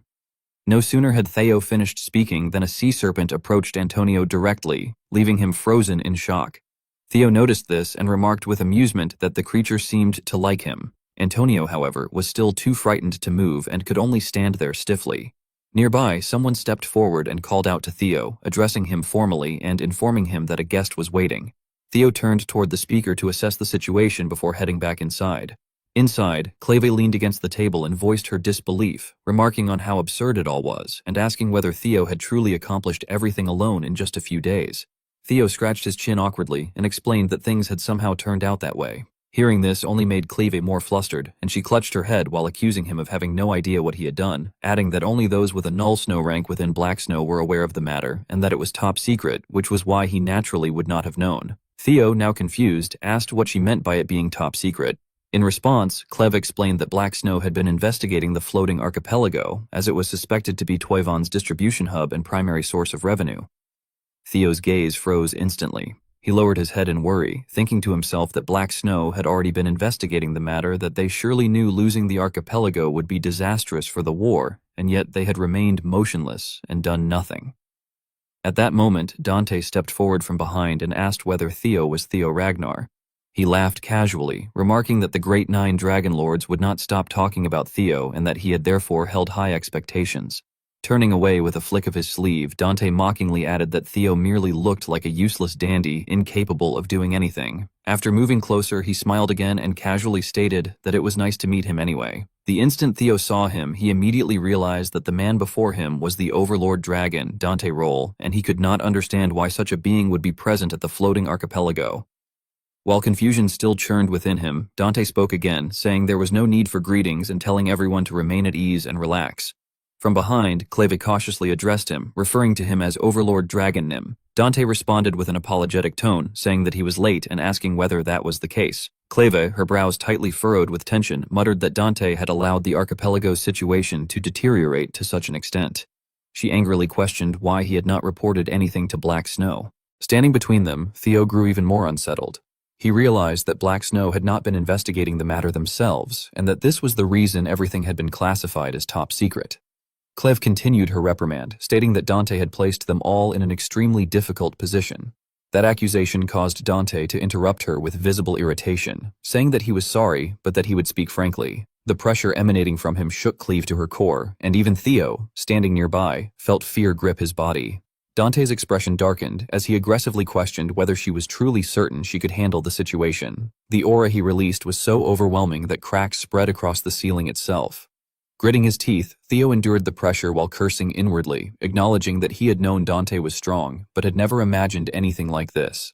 His eyes locked firmly onto Dante as realization dawned upon him, and he finally understood why Ragnar had failed. At that moment, Dante appeared like a demon driven into madness, determined to stop the floating archipelago from being colonized at any cost. After smashing the room to pieces, Dante finally came to a stop. His surging aura gradually subsided, leaving Theo somewhat astonished. In stark contrast to the grave expression he had worn moments earlier, Dante suddenly burst into hearty laughter, claiming that he had only been joking, that there was no serious reason behind it, and that he had merely missed the right timing to report the matter. Despite the cautious gazes from the two partners, Dante continued casually, explaining that he had, of course, been observing their movements all along. He added confidently that the 9 dragons had no need to bother with trivial matters, stating that he had intended to let the situation grow before wiping it out in one decisive move. Stepping forward, he delivered a forceful slap to Theo's back and remarked that everything had changed because someone else had appeared and resolved the matter first. Judging from Dante's rough behavior, Theo silently evaluated him, concluding that although Dante appeared calm on the surface, he must be deeply irritated at that very moment. Dante was widely known by countless grand titles of praise, such as the Overlord Dragon, a man considered powerful even among the 9 dragons, yet one who constantly yearned for greater strength. It was precisely for that ambition that he had joined Ragnar, seeking to exploit its authority to obtain even more power. Growing increasingly vigilant, Theo reassessed the situation and recalled how, in his past life, he had always been suspicious of Dante's overwhelming financial resources, now realizing that they clearly originated from the floating archipelago. Faced with Dante's immense influence, Theo understood that compromise was unavoidable. He concluded that while he now grasped the general situation, Dante was one of the most cunning opponents among the 9 dragons, making it wisest to play along with him for the time being. Theo then took the initiative to lower his head and directly express goodwill, apologizing for daring to act against Dante's will. Dante was visibly pleased and laughed loudly, saying that he had never even told Theo about it in the first place and questioning how Theo could have known, reassuring him not to worry. Theo's prudent response clearly earned Dante's approval, as Dante acknowledged him as the 6th heir candidate, Theo Ragnar, praising his outstanding personality in person. Dante then extended his hand openly, expressing his desire to cooperate and remarking that it was no wonder Theo deserved his position, proposing that they get along well from then on. Internally, Theo became even more confused about Dante's true intentions, though he still responded politely by returning the handshake and humbly deflecting the praise. Dante laughed again, enthusiastically noting Theo's humility and expressing hope that his own people could learn from him. At that moment, Cleve approached while holding a parchment scroll, apologizing for the interruption and asking whether these were new orders. She swiftly read the contents aloud, announcing that with the archipelago mission concluded and deployment no longer required, all deployed forces were ordered to immediately join the central front line. While Theo was still taken aback by the sudden directive, Dante nodded in agreement and commented that it made sense, remarking that they now needed to return and protect their base. He then continued seriously, stating that there was something that needed to be settled first. Curling his lips, Dante slowly and deliberately brought up the orders to interrogate him regarding the archipelago scouting mission, asking whether they had come from the Black Dragon. In an instant, an overwhelming killing intent erupted from him as he clarified that he meant Robert Ragnar. Clave immediately trembled in fear and struggled to confirm the order. Before she could finish speaking, Dante angrily declared that if that black bastard wanted to interrogate him, he should come in person. The scene then shifted to a brutal, decisive battle unfolding atop a frozen mountain. This was the central main battleground of Ragnar versus Troyvon, the central plateau of the Blade Mountain Range. A valiant warrior swiftly guided a flying dragon and descended directly onto a critical point of the front line. With a light push of his feet to gather momentum, he leapt high into the air. The enemy was utterly terrified. Before they could even see clearly what was happening, they were unable to react. A group of elite warriors led by Hulkus moved with extreme efficiency, rapidly wiping out an entire enemy squad. Reinforcements soon appeared from the sky as well. Evelyn raised her voice and issued a clear command to the knights, declaring that the effects of the Great Fear had worn off. Acting as the vanguard, she decisively charged into battle and ordered the white-armored dragon cavalry to descend, commanding all units to engage. Before the chaotic clash fully unfolded, two familiar figures had already arrived at the scene. Thorkel humorously remarked that Evelyn's flying unit actually looked impressive after all. Aya immediately reprimanded him for his loose tongue, warning that he would hurt their soldiers' feelings if he kept talking like that. Thorkel only burst into hearty laughter and apologized casually, explaining that he simply found it too amusing to tease them. After putting on his helmet, he spoke with sudden seriousness, reassuring Aya that she did not need to worry so much because their soldiers understood better than anyone else. As he swung his spear in a magnificent arc, he added confidently that their troops were far superior to those so-called flying sparrows. Standing before the entirety of the Black Iron Cavalry, Thorkel issued a forceful order to commence the assault. He commanded everyone to crush anything that stood in their way and declared that they would destroy their enemies today in order to step into tomorrow. Spurring his horse forward, he charged like an arrow into the heart of the battlefield, leading the Black Iron Cavalry in a full assault. The enemy knights were only able to remain stunned for a few seconds before meeting their deaths on the blood-soaked battlefield. Thorkel tore through the enemy ranks with extraordinarily precise spear strikes. As the battle gradually came to an end, silence slowly settled over the land. At Theo's temporary military camp, everyone was busy treating the wounded from the battle. Laughter echoed from inside Theo's tent as someone exclaimed that it was a tremendous victory for their side. Thorkel strode in cheerfully and grasped Theo's hand, laughing loudly as he praised Theo for the remarkable achievement on the battlefield and called him his little brother. Theo responded with humility, insisting that it was not his own achievement but the collective accomplishment of the entire white-armored dragon cavalry. Thorkel laughed again and teased him for always being so modest. As he opened the tent flap to leave, Thorkel reminded Theo once more to simply call him Hyung, then praised his hard work and suggested they share drinks together next time. Theo bowed respectfully to his close senior and replied that he would look forward to it, addressing him politely as Hyung Nim. Behind Theo, Selpert and Aaron remained standing in silence. After the tent flap closed, Selpert finally broke into laughter. Slipping an arm around Theo's shoulders, he endlessly teased him, joking that Theo was acting all brotherly with the commander of the Black Iron Cavalry and boasting that Theo had truly made it. Theo coldly corrected him, stating that they were not that close. Distracted by his chatter, Selpert failed to notice Aaron approaching from behind. He continued speaking, asking what Theo had done on the archipelago and mentioning that he had heard rumors about it. Before he could finish, Aaron struck him hard enough to leave him reeling and shouted for him to stop. Aaron sternly scolded Selpert, pointing out that Theo had only just joined them on the battlefield and questioning whether Selpert was serious, telling him to let Theo take a moment to breathe. The blow was so forceful that Theo had to step in to stop her, hurriedly assuring her that he was fine and respectfully addressing her as Aaron Sunbaenim. Selpert was the only one left teary-eyed, complaining that they had finally reunited after so long and questioning why he was not even allowed to ask a simple question, lamenting that Aaron was being far too harsh. Theo returned his attention to the critical matter of governance, asking about the current state of the war and admitting that he did not know much because he had joined so suddenly. Aaron quickly reported to him that the overall flow of the war was stable and could even be considered favorable, though she added that something continued to trouble her. As she studied the deployment map, she summarized that their forces were already close to Troyvon's base, yet the enemy showed no signs of movement, behaving as if they were waiting for something. Theo's eyes sharpened with his usual vigilance as he acknowledged her assessment.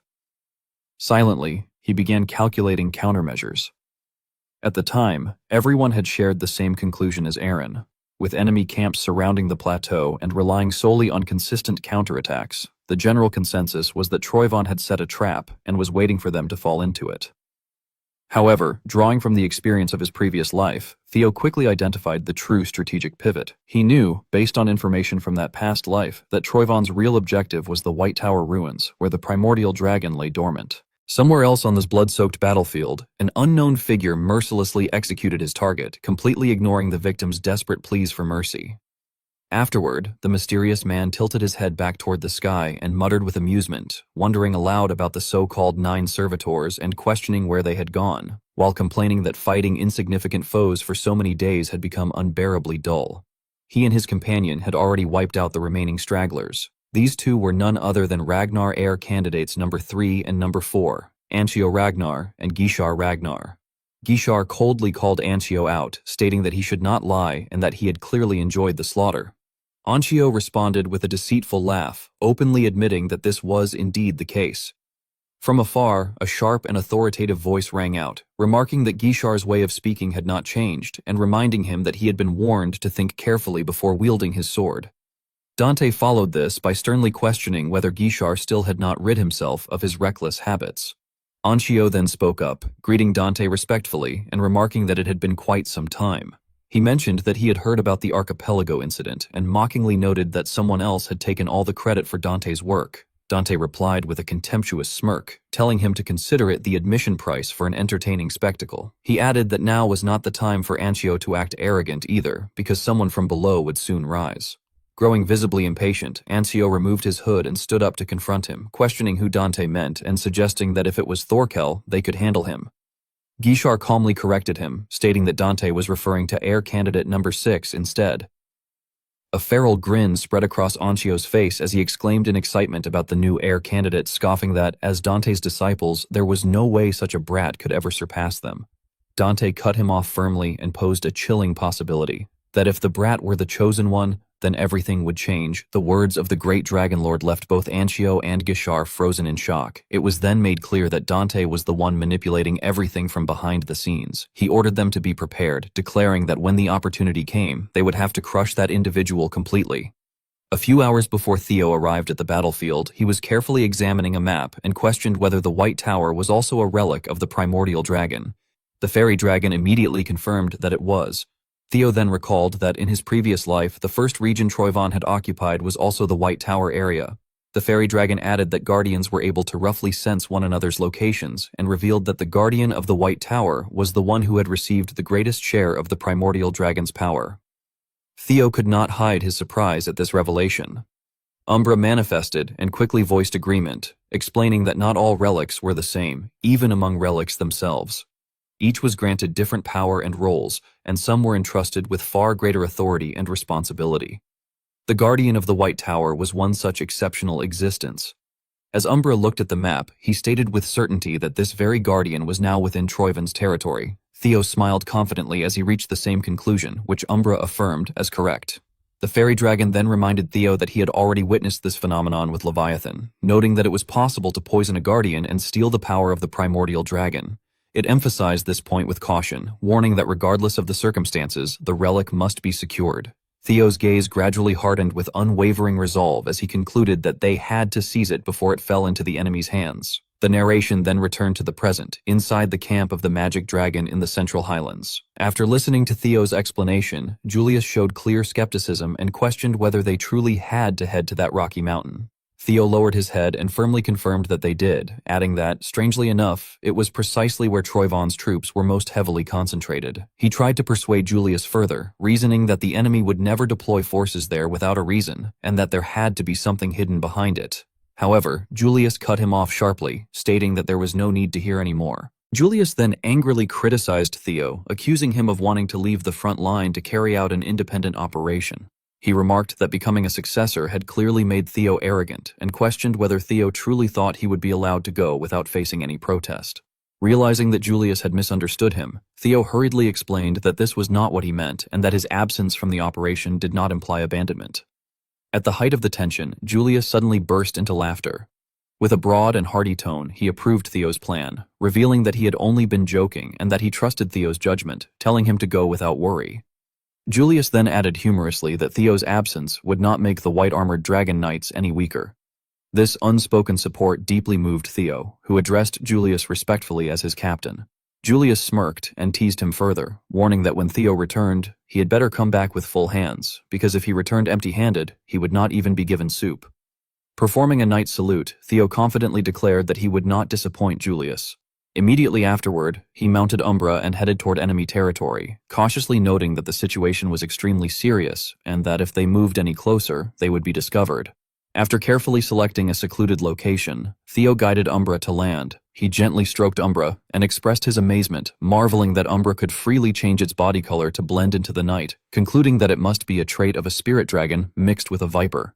Lowering his voice, Theo thanked Umbra, saying that thanks to it, they had arrived so easily, but from that point onward, Umbra could not accompany him and had to return to the base. Umbra responded affectionately by rubbing its head against Theo's face, conveying that it would return soon and that Theo should not worry. After Umbra disappeared from sight, Theo swiftly advanced alone, using his exceptional agility to move silently forward. He hid behind a rock and carefully observed his surroundings. Seeing countless figures ahead, he nodded to himself, acknowledging that the security was indeed tight. Suddenly, a guard shouted loudly, demanding to know who was there. Another guard, still calm, asked what was going on. The first guard stated that he had sensed something there just moments ago and decided to check it out. Drawing his sword, the guard approached the rock and cautiously peeked around to verify his suspicion. Fortunately, Theo had already slipped away. Finding nothing, the guard sheathed his sword and apologized, assuming it had merely been his imagination. Before he could finish speaking, however, he noticed that his companion had been taken down. He let out a startled sound and shouted about an intruder, only to fall silent immediately afterward, presumably dealt with by Theo. At that moment, the mysterious figure stood before a grotesque mass of crimson flesh. Suddenly, a bishop of the demon cult appeared, praising the scene with amusement. He approached Ed and arrogantly remarked that he had never expected Troyvin to oppose Ragnar to such an extent, even going so far as to join forces with the Holy Demon Church in pursuit of the revival of the deposed Dragon Emperor. Within the dark red sphere of flesh was the silhouette of a human form. However, it was still incomplete, its body continuing to be nurtured by blood and flesh. Ed growled a warning at the bishop, telling him to watch his words. His killing intent surged as he emphasized that this being was the true master of Ragnar at present, and that while a false one might be acting as lord for now, the true master would soon reclaim the throne. Ed coldly declared that those who served the true master were the true Ragnar and ordered the bishop to remember that. The bishop of the demon cult merely nodded in agreement, stating that he would remember. With a cunning tone, he then added that, more importantly, the preparations for the resurrection ritual Ed had requested were nearing completion. The heretical ritual of the demon cult was described by him as a process that required materials befitting the one to be retrieved from the underworld, namely Ragnar's body and the power of the primordial dragon. Ed concluded with firm conviction that Ragnar's body could be obtained at any time, and therefore the true key lay in the conquest of the White Tower. Stepping forward, he coldly questioned his subordinate about the current state of the White Tower's conquest. The subordinate respectfully reported that the power residing within the White Tower was immense and that it was fiercely resisting the effects of demon venom. He further explained in detail that even the high priests of the Holy Demon Church were already involved, yet it still seemed impossible to conquer the tower within the limited time required for the resurrection. Before the subordinate could finish speaking, an overwhelming pressure suddenly crushed down upon his body. This was the manifestation of Ed Troyvon's towering rage. Releasing his power, Ed growled an order, asserting that the power of the primordial dragon was the key and that there was no such thing as impossibility. He coldly emphasized that it had to be made possible, regardless of the means. Panicking, the subordinate hastily begged for forgiveness, stammering apologies as he admitted that his thinking had been shallow and pleaded to be pardoned. Only after receiving this response did Ed finally withdraw his hand. Though the subordinate survived the outburst, his nose had been broken in the process. Soon after, another guard rushed in with an urgent report, declaring that an emergency had arisen at the White Tower. It was soon discovered that one of the guards had been completely stripped of his clothes. The entire unit immediately initiated a thorough search, announcing that an intruder was present and ordering the entire area to be searched meticulously. The guards promptly acknowledged the command and scattered to carry out the search. Meanwhile, from a distance, another individual was silently observing the commotion below. The image blurred as he shifted his focus, turning his gaze to another scene. He quickly discovered that Theo had disguised himself as one of the guards. A twisted gleam of interest flared in his eyes. Anchio curled his lips in amusement, remarking that one should kill only as much as necessary and disguise oneself as the enemy without hesitation. Another voice responded that this approach was just like black snow, to which Anchio replied with delight that perhaps, in a previous life, he truly had worked for Black Snow. Unable to hide his excitement, he admitted that Theo was far more interesting than he had initially thought, and expressed a desire to test him at least once. Guichard, maintaining a detached tone, reminded him to stop indulging in useless thoughts and to simply follow Theo, warning him not to get caught again as he had with Torkel. In response, Anchio savagely licked his lips and answered her teasingly that he would do exactly as ordered. Just as Ed had barely finished venting his fury, one of his subordinates rushed in urgently to report that an emergency had occurred and addressed him as the young lord. Ed's expression changed instantly when he was informed that an intruder had appeared at the White Tower at that very moment. With a mind as calculating as his, Ed immediately reached a conclusion of his own, thinking that it could not be possible since only a very small number of people knew the true nature of the White Tower, and even the troop deployment had been disguised so thoroughly that no one should have noticed. His eyes widened as a single name surfaced in his thoughts, and he wondered if it could truly be that person. Rage surged violently within him as he became convinced that it might once again be Theo Ragnar. However, Ed abruptly shifted his line of thinking. A subordinate cautiously suggested that if they increased the guards and strengthened the search, they would be able to capture the intruder soon. In response, Ed coldly issued a decisive order, instructing them to abandon that idea, change the plan, leave only the minimum forces at the White Tower, and withdraw all remaining troops. The subordinate revealed his doubt and concern, pointing out that such a move might result in the loss of the primordial dragon's power. To his surprise, Ed revealed that this outcome was precisely what he intended. With an arrogant tone, Ed speculated that the intruder was most likely Theo Ragnar. He reasoned that Theo would surely conquer the White Tower and return holding the primordial dragon's power in his hands. In the end, Ed raised his hand to signal a summons. A three-man assassination squad appeared immediately before him. With a chilling calm, Ed declared that if conquering the White Tower proved impossible, then they would simply take the power from the one who obtained it. He fixed his gaze on each assassin in turn, calling out their names one by one. Ain, then Zwei, the one wielding a massive warhammer, and finally Dre, a woman armed with razor-sharp claws. Ed's commanding voice rang out as he ordered them that the moment it was confirmed that the target had acquired the primordial dragon's power, they were to kill him and seize it. The three assassins bowed respectfully and affirmed that they would carry out his orders without fail. Meanwhile, back in the territory Theo had just infiltrated, the soldiers were frantically searching everywhere, shouting that they were to find him no matter what, while angrily questioning where he could have disappeared to. Some of them hesitated, suspecting that he might have headed toward the tower. The squad captain hurriedly issued orders, instructing one group to search around the tower while the rest were to head south with him. As they departed, Theo silently emerged from behind them and turned to walk in the opposite direction. This unusually smooth infiltration made him uneasy. He found it strange that being deceived so easily made things simpler, yet something felt off. A massive question mark formed in his mind as he realized there had been no password to identify friend from foe, nor any additional reinforcements dispatched.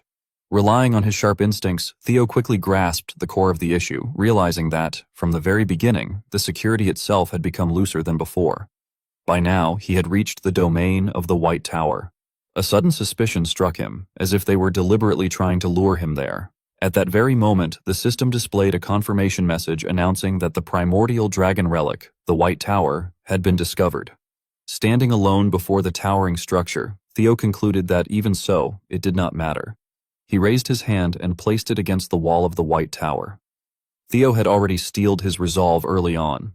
Relying on his own power, he formally activated the gate and, after discarding the torch in his hand, stepped inside with unwavering determination, firmly believing that what truly mattered was that he had to obtain the primordial dragon's power before anyone else, and that this resolve had never changed. The system immediately registered his entry into the trial, announcing that he was entering the primordial dragon relic, White Tower. The moment he passed through, the gate shut tightly behind him. The torch Theo had thrown aside was soon trampled underfoot by an unknown figure seething with anger. Anchio appeared shortly after, commenting excitedly that he had heard about such a relic from his master, yet had never imagined that the primordial dragon's relic would be hidden in a place like this. Guichard coldly followed up, stating that this was precisely the reason Theo had infiltrated Troyvon. Anchio ran a hand through his hair and burst into delighted laughter, remarking that this was exactly what one would expect from the Chosen One. Guichard then declared with malicious certainty that being the Chosen One was indeed tempting, but regardless of that title, Theo would have no way out this time.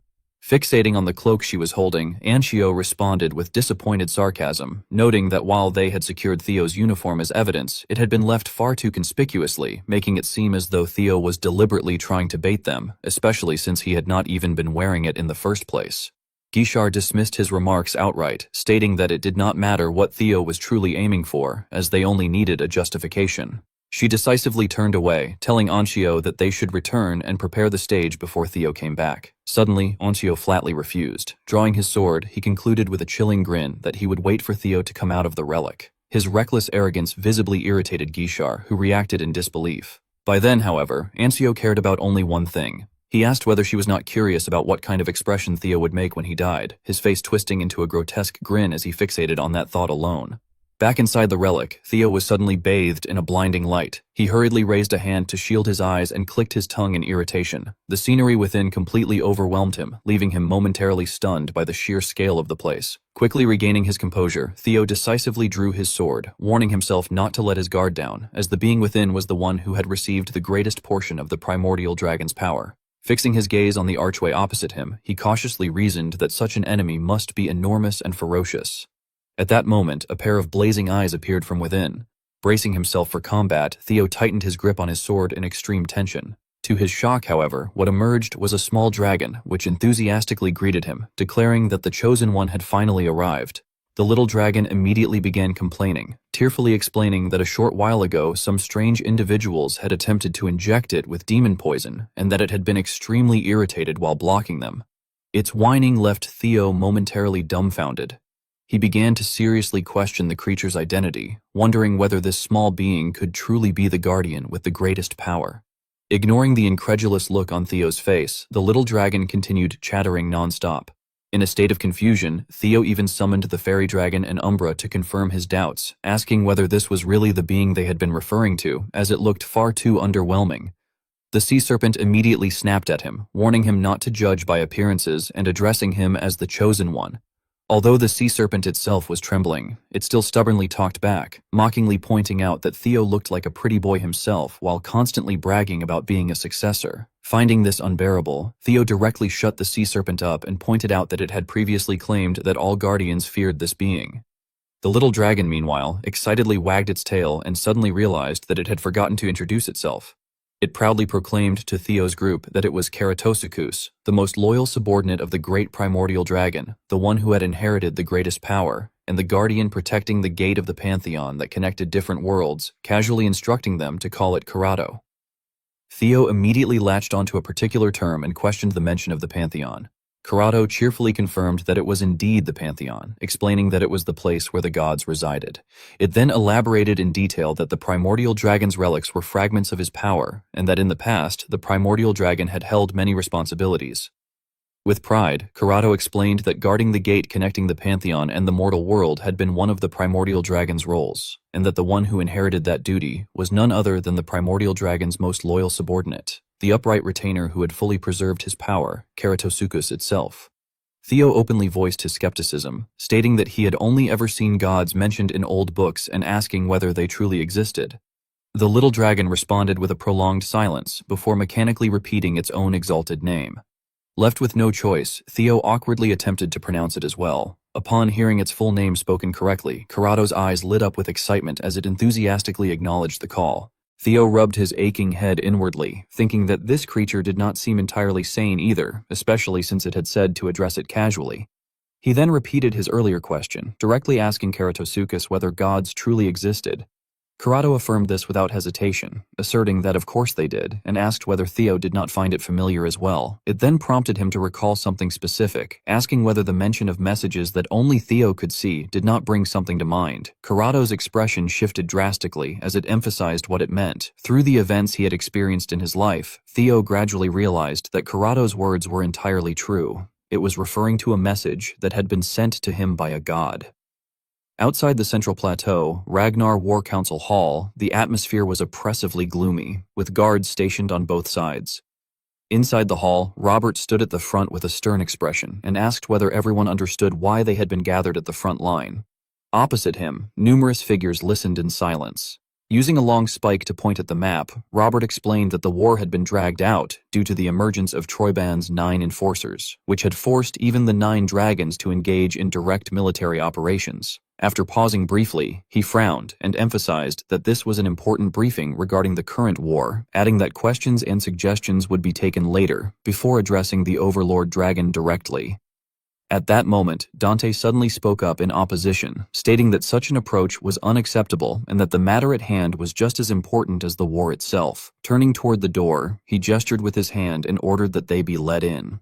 Following Dante's command, Gishar bowed and entered the hall. She lowered herself respectfully and apologized in advance for the rudeness, explaining that the matter was extremely urgent. She then picked up a set of clothing and asked everyone to take a look at it. Her expression darkened as she reported that they had witnessed Theo Ragnar's defection and that what the 9 dragons were seeing now was the proof. With that, she placed the cloak on the table. After hearing this, Wolfgang slammed his hand on the table, stood up in fury, and shouted that during wartime, a Ragnar soldier discarding his uniform was the clearest possible proof of betrayal. His outburst caused the entire hall to fall into silence. Julius swept his gaze across the room and silently cursed Theo, calling him a bastard. Deep down, he felt uneasy and wondered what Theo had been doing all this time. Meanwhile, on Theo's side, he was utterly confused, his eyes wide open. He raised his head and questioned Corrado, asking whether the blue message window that only he could see was truly a message sent by a god. Corrado casually shrugged and confirmed that it was, adding that he could not explain it in detail since Theo was the only one who could see it. Still bewildered, Theo asked whether all chosen ones could see that window. Corrado quickly replied that they could not, stating that among all the chosen ones, Theo was the only exception. Shocked by this revelation, Theo asked why it had to be him of all people. Corrado's face darkened, and with a mysterious expression, he began to answer that it was because Theo was something specific, only for the rest of the answer to be cut off. A piercing noise suddenly rang out, causing Theo to clutch his head in pain. Corrado scratched his head awkwardly and remarked that it seemed the information had been filtered. Even more confused, Theo asked what filtered meant and how much Corrado truly knew. Corrado's gaze turned dangerous as he smiled and said that he had been waiting for Theo to ask that very question. Suddenly, a massive wall rose directly in front of Theo, leaving him stunned. Corrado appeared sitting atop the wall and asked in a probing tone whether Theo wanted to know the truth. He then declared that he would grant Theo, as the chosen one, the trial of the Pantheon. Theo, growing increasingly unsettled, repeated the name of the trial aloud in disbelief. At that exact moment, a system notification appeared stating that Guardian Keratosuchus was proposing the trial of the Pantheon to him. Fixing Theo with a dangerous stare, Corrado affirmed that it was a trial meant to explore one's own soul and discover one's true self. He explained that Theo would trace his past lives within his subconscious, warning him not to take the subconscious lightly, as it was another world within him that he did not yet know. Corrado further cautioned that if Theo failed the trial or sank too deeply into the subconscious, he could become shut in and be trapped there forever. However, if he succeeded, he would gain the right to face the truth, that is, the chance to stand before the gods. These words left Theo utterly shaken, his eyes widening in shock. Corrado then grasped a glowing object and held it out toward him, explaining that the tower consisted of a total of 12 floors, before asking whether Theo would accept the challenge. Immediately afterward, a system selection window appeared before Theo, asking whether he would enter the trial of the Pantheon, Floor 1, with the options presented as yes or no. He tightened his grip around the sword in his hand, his gaze unwavering as Theo stared straight ahead. Raising his hand toward the system screen, he selected yes on the prompt, asking whether he wished to enter the trial Floor 1 of the Pantheon. With firm resolve, he turned around and left. Theo pressed his sword against the wall as if questioning it, recalling that it had claimed everything it said was the truth. Summoning his courage, he forcefully opened the gate, allowing blinding light to pour over his body. He declared that he was burdened with countless questions about what the nameless monarch truly was, whether the Great War would occur once more this time, and above all, why he himself had been chosen. Even as these thoughts surged through him, Theo charged aggressively forward into the light. The radiance was so intense that it nearly blinded him. A system notification appeared, announcing that he was entering the trial of the Pantheon, Floor 1. The surrounding space was a vast crimson expanse covered in massive rocks, with only a single spectator platform standing at its center. The main objective was revealed as uncovering the contents of the Floor 1 trial. Theo scanned the area in confusion, muttering to himself in disbelief as he wondered whether this place was truly the inside of the tower. The system promptly explained the conditions, stating that in order to fully enter the subconscious world, he needed to suppress his consciousness and open the entrance. At that moment, black bubbles began emerging from the ground. They rose upward, merging into a towering column of liquid that gradually took shape, forming a complete entity that slowly stood upright. Theo frowned deeply as he stared at it, feeling tense, and questioned whether this was what the system referred to as his consciousness. He noted that despite all the intimidation tactics Kurado had used, the being did not seem particularly impressive. Before he could think further, a sharp blade suddenly shot toward him. Reacting swiftly, Theo tilted his head and narrowly avoided the surprise attack. Regaining his composure, he fixed his gaze forward and assessed the situation, remarking inwardly that the enemy had opened with a throwing knife right from the start. Suddenly, his eyes widened in alarm as another system message appeared, indicating that the entity before him was guarding the gate leading to the subconscious. At that very moment, a sword fully manifested. What truly shocked Theo was the realization that the figure standing before him was another version of himself. The system then issued a command ordering him to eliminate himself. Theo stood frozen in disbelief. Staring at his duplicate, he felt deeply conflicted and questioned whether facing an opponent who was himself was actually a good thing. His eyes soon hardened with determination as he reassured himself that, rather than fighting an unknown enemy with no prior information, battling someone he knew intimately, himself, might be preferable.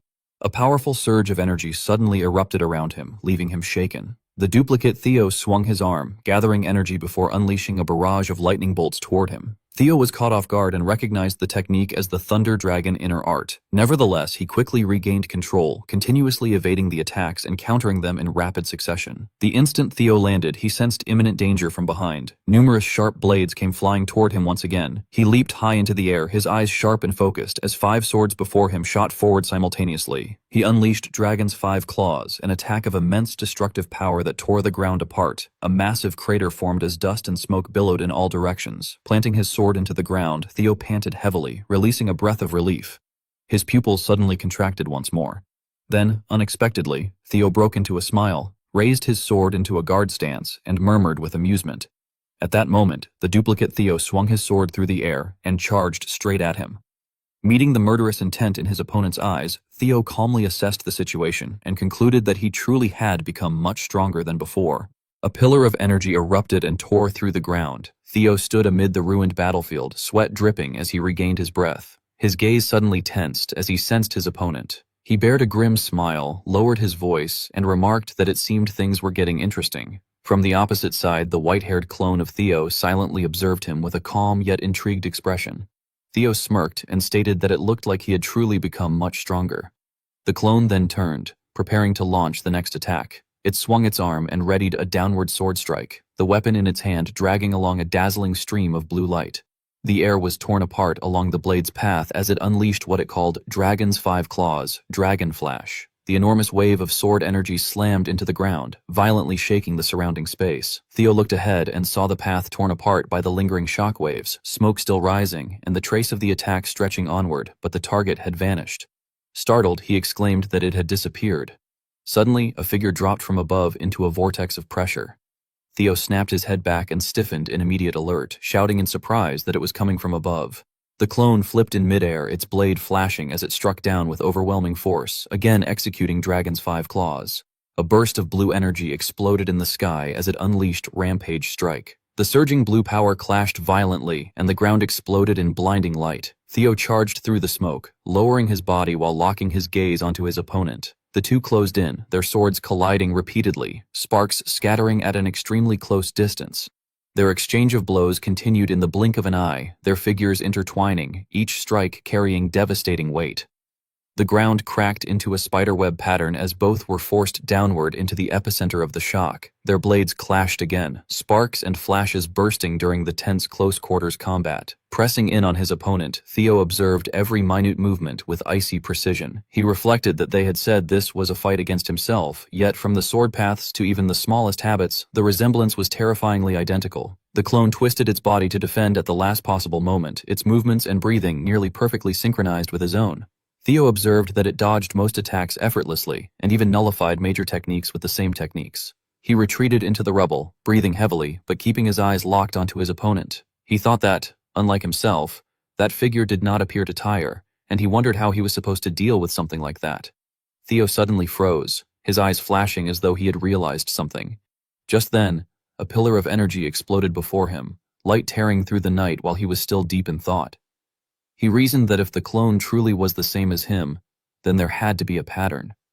Amid splashing debris and colliding pressure, he smiled resolutely and declared that it was not even giving him time to think. He affirmed that if it really were himself, then that was exactly how he would behave. A blinding explosion swallowed the battlefield, earth and light merging in a thunderous roar. As the smoke gradually cleared, the ground lay shattered, and the marks of battle remained deeply carved into the ruins. A sword suddenly shot straight down from above, lightning crackling around its tip. The clone looked up, its eyes widening in alarm as it saw the blade descending toward it. It twisted and slashed, knocking the sword away. At that very moment, Theo took advantage of the distraction and ambushed from behind, affirming that he had predicted that if it were truly himself, it would panic. As the two figures clashed amid blazing light, Theo reflected that if he were not as arrogant as that version of himself, he would almost never throw away his sword since losing one's weapon was reckless. Therefore, he reasoned that he would never expect such a move to be used as a moonwhite sword tactic. The clone was struck and sent flying, its body twisting in midair. Theo's blade pierced through the clone as he concluded that, as expected, there was always something to learn from anyone. Theo stood upright in the middle of the battlefield, his body covered in wounds yet wearing a confident smile, and remarked that it had been a good match with his past self. The system displayed a notification stating that he had won the battle against his ego and had passed the trial of the first floor. Theo then landed on the cracked ground as debris and dust fell around him while the battle came to an end. The system displayed another message asking whether he would enter the trial of the Pantheon's final floor. Theo smiled through his injuries with unwavering eyes and told himself that since he had started, he obviously had to see it through to the end. Wolfgang burst into laughter in the grand hall, his voice filled with excitement at the news he had just heard, and exclaimed that a Ragnar soldier throwing away his uniform in the middle of wartime could not possibly have clearer evidence of treason. The full view of the council chamber appeared, and the others stirred in agitation at the shocking information. Julius turned and asked with a serious expression whether it was true that Theo Ragnar had deserted and gone to Troyban, then called out Anchio Ragnar's name. Gishar stepped forward to confirm, her eyes calm yet resolute, and stated that it was true and that she had witnessed it herself, adding that she had seen Theo Ragnar walk into enemy territory of his own will. She continued presenting her case before the generals, saying that she believed the uniform that had just been presented was sufficient proof. Osa frowned, clearly unwilling to accept the conclusion, and argued that there was no way Theo would do something like that. The two powerful figures sat side by side in the tense atmosphere as Osa asked Julius whether Theo had said anything to him. Julius responded mockingly that it seemed the sword dragon had not heard about it. He glanced toward Osa with a meaningful look and thought that it seemed Theo trusted him more. A fleeting smile crossed Julius's face, tinged with slight surprise, as he thought that he had not expected Theo to stir things up to such an extent. Julius then spoke sternly, issuing a warning that when Theo returned, he had better come back with his hands full, and that if he returned empty-handed, he would receive nothing. Theo smiled confidently with cold, sharp eyes and stated that he would not disappoint him. Theo then secretly transmitted his voice to Julius and said that before that, there was something he needed to tell him in advance. Julius was surprised and thought that it was voice transmission. The scene shifted to a camp in a wasteland, with firelight flickering in the night, as Theo's voice sounded through the transmission, stating that currently ranked 3rd and 4th among the successors were Gishar Ragnar and Anchio Ragnar. A distant view of the camp revealed that it was surrounded by darkness and suspicious silence. Two figures wearing white cloaks stood on higher ground observing the entire area below, as Theo explained that those two were tailing him. Julius's face turned cold as he thought with hostility about those twin bastards. Theo spoke in a low, sharper tone, confirming that they had been sticking to him ever since he had returned from the archipelago and that their aim was probably to make him fall from power. Theo stared straight ahead with calculating eyes and explained that he planned to use that against them. Julius paused in surprise at Theo's intention, as Theo further explained that he would create an opening in the twins through this operation and instructed Julius to do exactly what they wanted him to do. Julius smiled meaningfully while Osa beside him appeared confused. Julius commented that he did not think there was much need to worry about Theo, referring to him as that ill-mannered punk, and inwardly thought that it looked like Theo was confident he could shake up the whole board. He then rose energetically and declared that he, the demon dragon, agreed with Anchio Ragnar's opinion. Gishar slowly bowed and cautiously stated that it was truly reassuring to have the demon dragon support her view. Julius issued an urgent command, stating that they must form a pursuit squad and chase him at once. Meanwhile, Robert stood at a distance, silently observing the situation. He calmly analyzed that Teo's departure had already been confirmed, but there was no way the demon dragon had not already known, concluding that it was highly likely this was Teo's operation. Robert's gaze darkened as he decided that he would go along with the demon dragon and observe how things would unfold. He then announced his decision, stating that Black Snow had also confirmed Teo's departure. The meeting chamber came into view as everyone quickly reached a consensus, concluding that with solid reasoning and physical evidence, they would accept it, and that Black Snow would quickly form a pursuit squad. Two pairs of eyes met in silence as the situation had already spiraled beyond control. Theo smiled confidently while murderous intent radiated around him and thought that things had become quite complicated but that he had orchestrated it, concluding that there was probably no need to worry too much. The system then displayed a message announcing that he was entering the trial of the Pantheon's second floor. Theo widened his eyes in shock as he sensed the change around him and exclaimed in astonishment at what he was seeing. The scene before him transformed into a burning, ruined palace, and Theo thought in shock that it was the Rose Palace raid from his past life. The system displayed another message revealing the contents of the second-floor trial, and then stated that it was on the path leading into the unconscious. Theo frowned, his gaze turning cold as he looked forward when a voice suddenly echoed, expressing surprise at being there. Amid the ruins, Rendon appeared wearing a cloak, speaking with contempt as he mockingly addressed Theo as Ragnar's foolish idiot. The system issued a warning stating that Theo's trauma was blocking the way, while Rendon's face displayed a malicious grin. Another figure also looked toward Theo with determined eyes. The system displayed another instruction telling him to overcome the trauma that had tormented him. Theo's face was illuminated by the flames as the corner of his mouth curled upward with interest. He chuckled softly and remarked that this trial was somewhat unusual before throwing his head back in manic laughter and provocatively stated that he thought they had set the question wrong. Theo stood opposite two familiar figures amid the sea of flames, his gaze cold and mocking, as he sarcastically remarked that it was a joke and that he remembered them as his trauma from the past. One of the two cloaked figures tightened his grip on his weapon and, with a contemptuous and warning glare, asked whether Theo had lost his mind because he was about to die, calling him Ragnar's imbecile. In response, Theo instantly lunged forward and slashed without hesitation, expressing his thanks as he struck. The violent strike sent his opponent flying through the air in shock. As the enemy reeled in pain, covered in blood and ash, Theo covered his face with his hand and revealed a twisted smile of pleasure, his eyes glowing red as he admitted that he had truly wanted to kill him while he wore that exact expression. A cold notification then announced that he had triumphed in the second tier's fight with his trauma and was proceeding to the next tier. The battle scene blurred as though it were being observed through the eye of a colossal being. Meanwhile, Karato stood in a magnificent hall, his eyes gleaming with interest as he remarked that it was highly intriguing and that Theo might actually reach the Pantheon. Folding his arms and looking upward, Karato teasingly and expectantly asked whether someone must be looking forward to it. A burst of white light erupted, resembling the descent of a supreme entity, as the title of the god of causality echoed throughout space. System panels then appeared in succession, declaring the next trials. The trial of the third tier required victory over the persona. The trial of the fourth tier required victory over the shadow self, and the trial of the fifth tier required victory over the collective unconscious. A monstrous body was violently thrown to the ground amid a raging storm of energy, followed by another notification announcing that the trial of the 10th tier required victory over the ID. Standing above and looking down at the system panel, Theo calmly declared that he was already past the 10th tier. From afar, he continued advancing across the devastated battlefield, coldly yet confidently stating that it was taking less time each time and that it somehow felt easier after the first tier.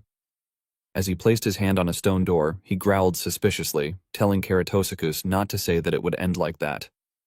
A blue interface then appeared, informing him that he was entering the 11th tier of the Pantheon's trial. Karato bared his teeth in a grin and reassured him in a tone mixed with threat and encouragement, saying there was no need to worry because the real challenge was about to begin. The system then explained that the space was the cave of origin, which imitated the process of the birth of life, instructing him to ascend against the flow through the cave. A long stone tunnel stretched ahead, with water flowing backward toward a distant light. Standing within the current, Theo observed his surroundings and wondered internally whether he simply needed to follow the passage, noting that the atmosphere felt different from the previous tiers. A fissure opened ahead, splitting the water, and Theo walked upstream as water splashed around his feet. The system interfaces appeared densely, stating that to reach the source, he had to return to the void before birth, and that as he retraced his birth, the senses he gained at birth would vanish one by one. Frowning at the notification panel, Theo muttered in confusion, questioning what it meant. The system then announced that he was losing his sense of smell and could no longer perceive the sense of the world. Reflexively touching his nose, Theo tried to reason through it, repeating that he could no longer perceive the scent of the world while wondering what that implied. As he prepared to step forward, he suddenly widened his eyes upon realizing something. He froze in the cave, momentarily panicked as he realized a familiar sensation had vanished, internally recognizing that the fishy smell of the cave water from moments before had disappeared. The space then sank into absolute silence, with droplets of water falling without sound, as the system displayed that he was losing his sense of hearing and could no longer perceive the sounds of the world. The system continued by stating that he was losing his sense of touch and could no longer perceive the feel of the world. Sweat slid down his tense face as he realized he had lost almost everything, thinking in alarm that 4 of his 5 senses were gone and fearing what would come next. The world before him then shattered into darkness as his vision was completely stripped away, with the system announcing that he was losing his sense of sight and could no longer perceive the appearance of the world. The system further declared that with all 5 senses blocked, mana usage was restricted. Floating in the endless void, Theo was shaken internally by the desperate situation as he admitted that he had not expected even his mana to be cut off and that there was no way he could make it through the cave like that. Clenching his fist in the darkness, he refused to collapse and resolved that overcoming this must be the trial of the 11th tier. Old memories resurfaced, blending steel and blood into a familiar moment, and he recalled that it was not the first time such a situation had happened, remembering when his father's heart sword had injured him in the same way. Struggling to maintain consciousness in the void, Theo comforted himself with memories of overcoming past trials and speculated that he might overcome this in the same way. As his body drifted deeper into the darkness, familiar names burst from him as a survival instinct as he called out to Griffin, Fairy Dragon, Desert Worm, and Lesser Drake. However, he sank further into the void, his body glowing faintly while receiving no response. His face tightened as his consciousness began fracturing with the loss of his senses, and he realized in fear that his consciousness was scattering frighteningly fast. Placing his hand over his chest, where a faint red light flickered, his eyes grew resolute as he concluded that the Guardians would not answer him either, and that the only way was to find the answer within himself, resolving to proceed on that path. Elsewhere within the cave, the spirit beasts silently observed Theo. Griffin anxiously called out, asking what was wrong with the Chosen One. Fairy Dragon responded by asking how he could trip over his own feet and urged him to get up. Corrado glanced toward the center of the cave and immediately dismissed the idea of interfering, stating that there was no point in calling him. Theo gently clenched his hand, his gaze darkening as he received the next notification that as a reward, he was now entering the Pantheon. As Theo stepped onto a stair, he straightened his posture and lifted his head to face the endless starry sky with a vigilant yet resolute expression. The majestic gate of the Pantheon opened in the void, and golden steps formed the only path forward, while the system concluded with a decisive notification that he had reached the Pantheon. Corrado stood upright with an unusually serious gaze as if drawing a conclusion, stating that Theo's senses and mana were blocked and that his voice would not reach him no matter how loud it was. As Theo lay face down on the cold stone, his body nearly motionless, Corrado explained that all living beings used their senses to perceive space and time, but ironically, only when all senses were gone did one thing become clear, which was the primordial fear of being abandoned by the world one belonged to. Inside the primordial cave, as Theo's body remained still and the cold emptiness engulfed the surroundings, Corrado continued by saying that for humans in the Cave of Origin, the self and the world were the same, and at that rate, Theo's self would scatter apart, leaving him in a state no different from death. Standing before the dark cave entrance, Corrado glanced back inside as if mocking his own choice, and remarked that he had thought the Chosen One would be different, but guessed that disappointment grew greater when expectations were too high. Suddenly, a twisted smile appeared within the surging crimson light as a voice muttered to kill, while Theo's body convulsed violently, blood and pressure erupting around him as he declared that he would kill all of them. Theo then sprang to his feet amidst the raging red energy. Griffin panicked and questioned what had suddenly gotten into him, while the fairy dragon exclaimed that he was suffering from madness. The fairy dragon then calmed itself and observed carefully, realizing that it was the remaining ego of the mad dragon emperor inside Theo that had always clawed toward Berserk, and with the Chosen One gone and no longer controlling it, the outcome had become inevitable. At that moment, Corrado seemed to discover something and stared toward a distant light source in astonishment, wondering if Theo was using madness to gather his scattered consciousness. Theo floated within the shattered space as his body reformed in crimson radiance, with the name Theo Ragnar engraved like a declaration of identity. The entity before Theo proposed a deal in a confident tone, saying it would accept his terms and grant him the power to overcome the situation. As the space cracked violently, the persuasion turned into a coercive command, ordering him to steal, violate, and destroy everything for it, and finally demanded that he offer the world up to it. Theo suddenly reached out and grabbed the offered hand with a decisive motion, as though cutting off the binding, firmly refusing and stating that he wanted to cancel their deal. The entity immediately protested angrily, claiming that it was nonsense because it had already given him its power. Theo responded with a cold smile and unwavering eyes, asserting control and demanding that the entity go through with their deal immediately. The entity within the red crystal trembled and exclaimed in shock upon realizing that all the power it had given Theo had been returned. Theo calmly confirmed with confidence that he had already given it all back, every last bit. The entity shouted furiously that Theo had tricked it, while Theo stood calmly amid the shattered light and explained that it should be considered a kindness to its grandson. The red entity chuckled and mocked Theo's defiance, stating that it would remember him. The system then illuminated around Theo and notified him that his self-awareness was expanding, all senses had been restored, and he could use mana again. As Theo walked through the red energy stream, the system displayed another notification that he had overcome the 11th tier's trial. Theo lifted his head and inhaled deeply, reflecting that he was unsure whether inventing the Mad Dragon Emperor had been a good idea, but he supposed it was acceptable since everything had worked out fine.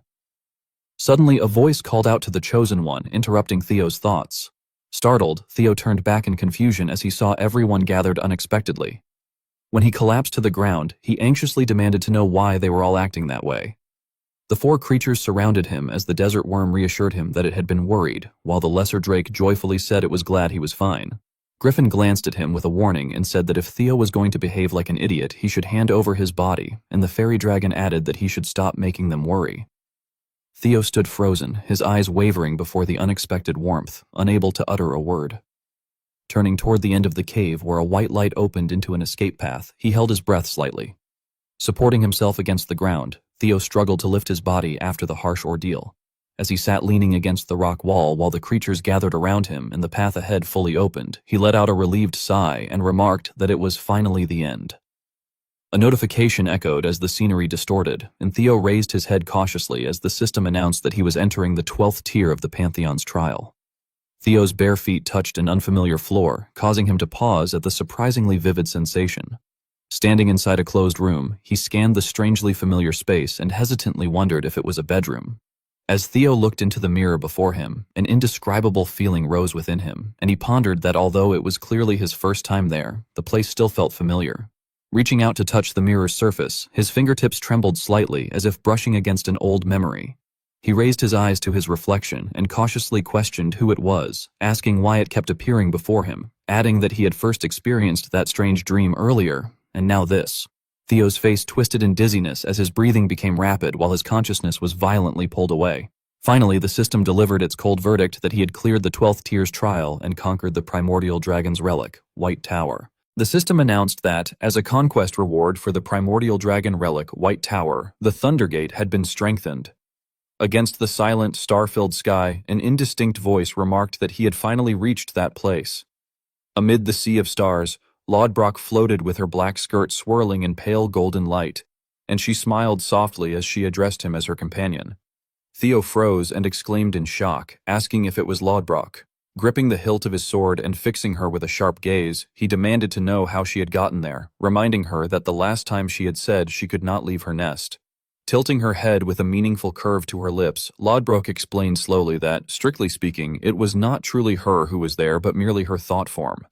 She lightly touched her chest and, with shimmering eyes, continued that as his Thundergate had been strengthened, she had become able to walk outside, even if only as a thought form. The system then notified him that the strengthening of the Thundergate had enhanced his connection with the Guardian Dragon. It further added that he could now hear the Guardian Dragon's counsel regardless of time or place. As the two of them walked along luminous steps suspended in endless space, Lodbrok stated that if his Thundergate had strengthened, it meant his rank had risen greatly, and even so, she had never expected him to reach the Pantheon. Glancing back at him with a calculating look, she admitted quietly that he must have worked very hard all this time. With a faint smile as the wind stirred his coat, Theo calmly replied that it had been nothing and that he had only done what a companion should. Standing beside a stone wall with a half-teasing smile, Lodbrok mocked him lightly, remarking that he spoke such flattering words without changing his expression, and that his boldness had not changed. Pressing her hand against the cold surface, she felt a strange vibration. In the swirling depths of space, Lodbrok suddenly halted and murmured thoughtfully about the Pantheon, adding that surely Sigurd had also. Abruptly, her eyes widened and her expression changed as space cracked open. Streams of black energy burst forth along with countless blue eyes opening amid piercing shrieks. A distorted voice echoed everywhere, and Lodbrok screamed at her companion not to leave her side no matter what happened. Theo's face turned pale with alarm as he wondered what that presence was. Staring at the violently trembling gigantic pupils, he gasped and questioned whether it was the nameless monarch. Chaotic cries overlapped within the sea of blue eyes, protesting that it was not fair, vowing to smash everything, begging for the pain to stop, and demanding to be left alone. Standing motionless beneath the countless grotesque gazes, his pupils reflecting the enormous eyes, Theo denied in a low voice that although it was still dangerous, it was definitely different. Lodbrok stepped forward to shield him, erecting a glowing hexagonal barrier. From behind her, Theo urgently asked what those things were. In a stern tone, Lodbrok warned that they were beings called outer gods.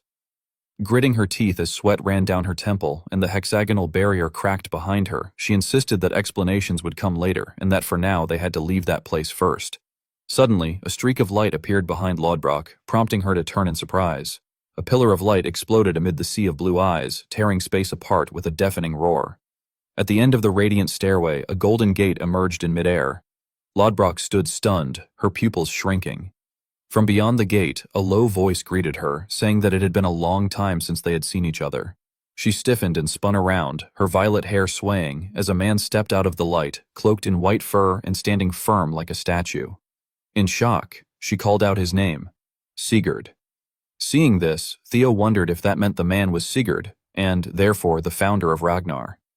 Yet even within the brilliance, distorted whispers continued to echo that it hurt and that it had said it hurt. A violent attack descended from the grotesque mass of flesh, twisting space around the gate as it raged that it would kill him, and that it was him again. Theo thought in horror that even after taking such a blow it was still attacking. Amid the chaos, the name Sigurd rang out once more. Sigurd raised one hand, blue light wrapping around his arm like a pure blade, and blocked the assault that was tearing space apart. A gigantic eye trembled violently, its pupil contracting as the light passed over it. Within the torn universe, a scream echoed as the enormous mass of flesh was split in two, revealing a star-filled void behind it where the golden gate still hovered. Lowering his hand, Sigurd said calmly that Theo had finally made it that far, standing before the intricately carved gate with countless blue gazes lurking in the darkness behind him. He observed that Theo looked as though he had many questions and told him to ask, adding that if it was something he could answer, he would. Theo lifted his head, his chest still marked by wounds, his red eyes fixed on the man before him, and asked about the man he had seen in the final trial, saying that he had seen him in dreams before and wanting to know whether Sigurd knew anything about him. Sigurd fell silent for a moment before replying that Theo Ragnar had regressed. Theo's pupils contracted when he heard Sigurd continue by asking whether he also thought that he had regressed. Theo stepped forward, clenched his fist, and shouted in panic, stammering as he demanded to know what he meant by that. Amid the chaotic light and the twisting eyes behind them, Sigurd gently closed his eyes and slowly explained that this was all he could tell him for now.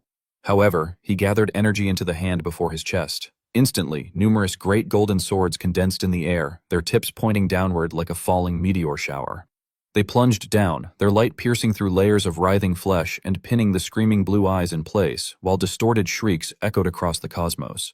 Tilting his head slightly, his voice still calm within the chaos, Sigurd told Theo that he must still have many questions, but he could not give him all those answers now, adding that one day, when he stepped there again, he would learn them.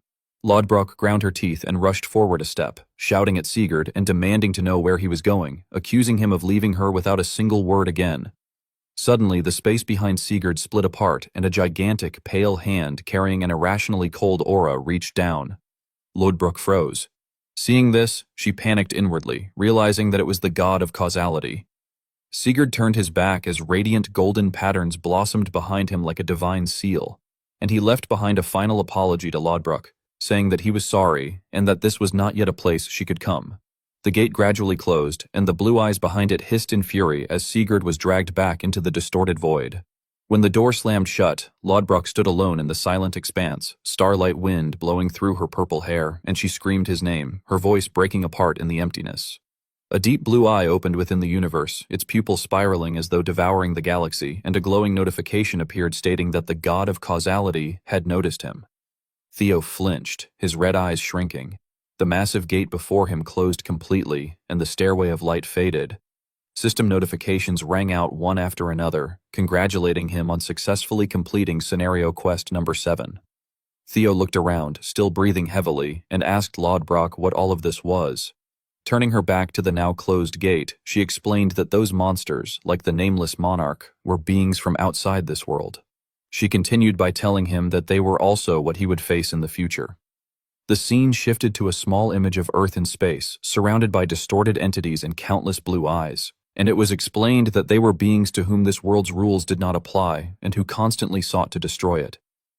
Theo clenched his hand over his aching heart as Lodbrok approached him, her gaze softening.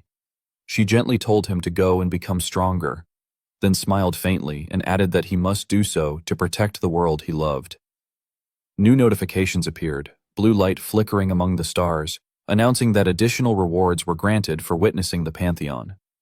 Theo's pupils suddenly shimmered with an unusual blue hue as the system continued, informing him that as a reward he could now freely wield Nirvana, that he had obtained ownership of the primordial dragon relic, the White Tower, and that dragonization had been activated. The colossal gate towered before Theo, its dark patterns resembling the veins of an ancient living being, and a blue notification appeared in midair, wishing him a wonderful journey ahead. Another message followed, addressing him as the one blessed by causality. The scene shifted once more to a vast circular hall with a soaring ceiling and white pillars stretching upward to the roof, gentle light shining down at the center.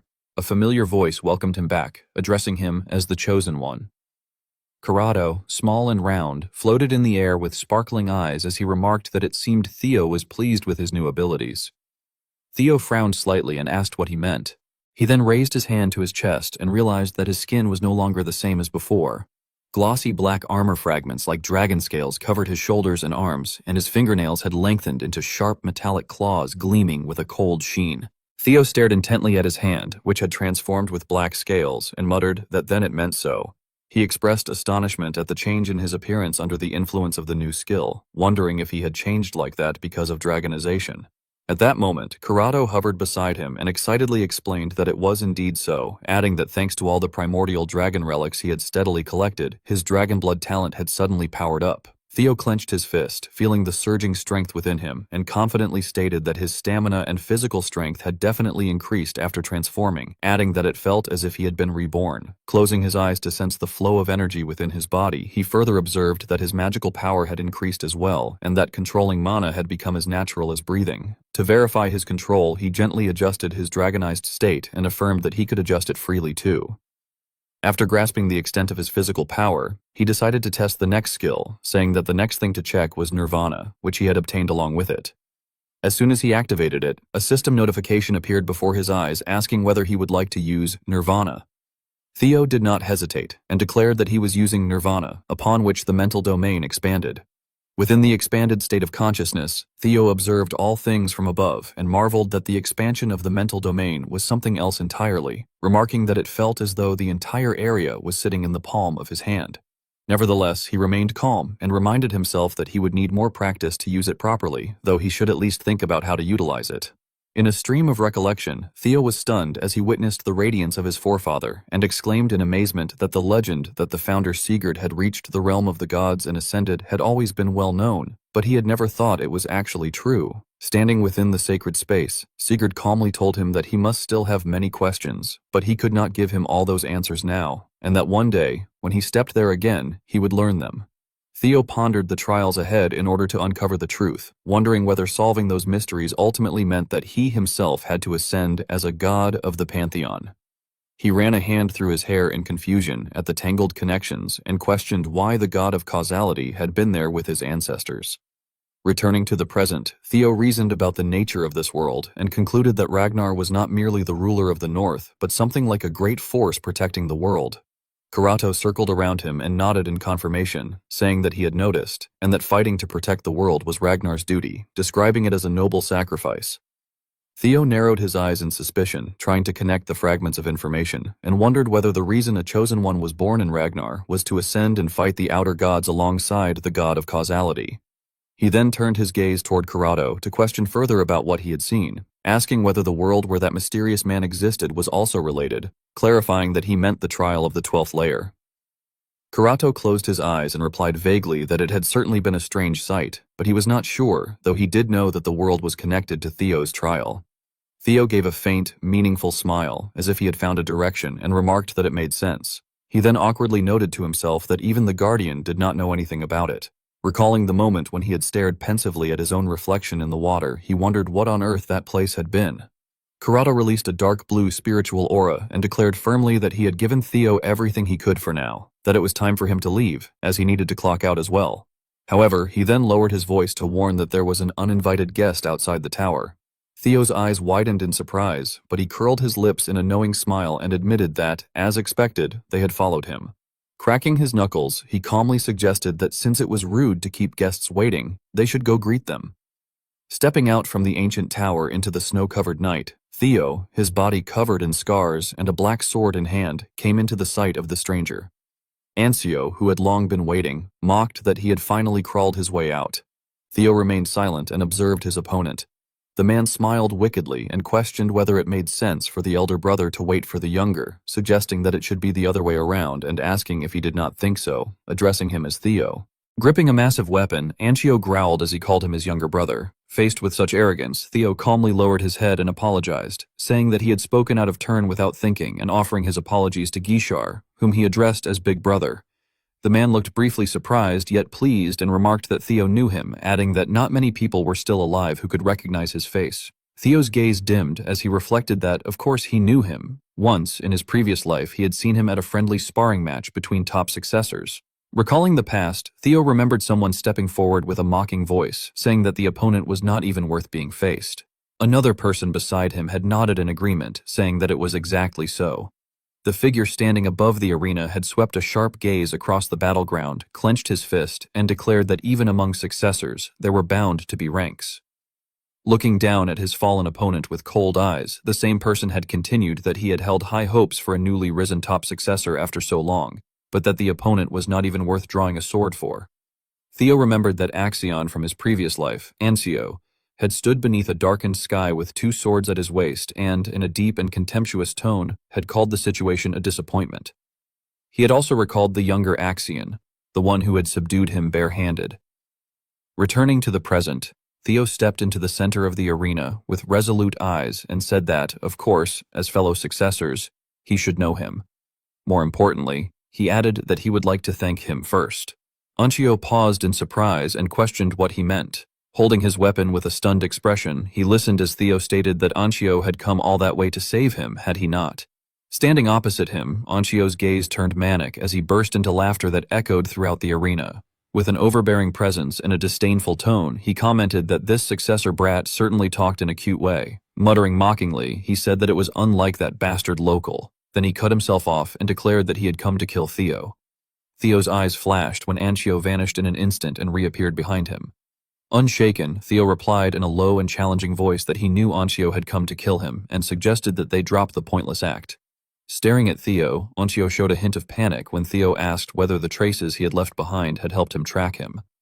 Theo lifted his head toward the White Tower and calmly speculated that if he had to guess, Troyban's forces would arrive there soon to capture him for conquering the White Tower. Thinking of familiar figures, Theo added that if that happened, he would not be able to escape alone, so he had made use of his twin elder siblings. As his white cloak shone brightly in the air, he explained casually that since Ancio had been tailing him, he had figured Ancio would bring a pursuit force if he left his uniform behind. Recalling the time he had been with Gishar, Ancio laughed mockingly and said that it had been left far too obviously, asking whether Theo had been trying to bait them instead. He laughed loudly and declared that he had been right, calling Theo a foolish idiot. As Theo blocked Ancio's strike, he admitted in a guarded tone that he had not expected Ancio to come alone first. The clash erupted instantly, and Ancio swung his weapon without hesitation, sending Theo flying back. Yet Theo swiftly regained his footing and maintained his defensive stance. Looking at his opponent with disdain, he muttered that he had figured as much. Ancio charged forward again at terrifying speed and challenged him by asking what it would matter even if he had. Theo was momentarily taken aback by the pressure. With a twisted, murderous smile, Ancio threatened that once Theo's head rolled off, it would all be over. Theo firmly responded that he had never expected reason to work on Ancio anyway. He reflected that, if anything, someone like Torkel was the odd one. As successors of Ragnar, where the strong were revered, each of them held firm to their own beliefs. Roaring with determination, Theo declared that the same applied to him as well. Suddenly, a figure appeared behind Ancio, shocking them both. They collided, unleashing tremendous shockwaves that shook the very space around them. The ground shattered, debris flew everywhere, and thick dust obscured all sight. A catastrophic explosion swept across the battlefield, causing even Ancio to shout in alarm, demanding to know what the hell that was all of a sudden. Amid the dense smoke, strangers exuding overwhelming malice gradually revealed themselves. A woman's mocking voice remarked that it was such a shame, as she could have caught two at once. Theo cautiously stepped back and observed that it seemed bigger players had appeared than he had expected. A figure wearing an iron mask with glowing red eyes stepped forward and confirmed whether he was Theo Ragnar, adding that he was quite sharp.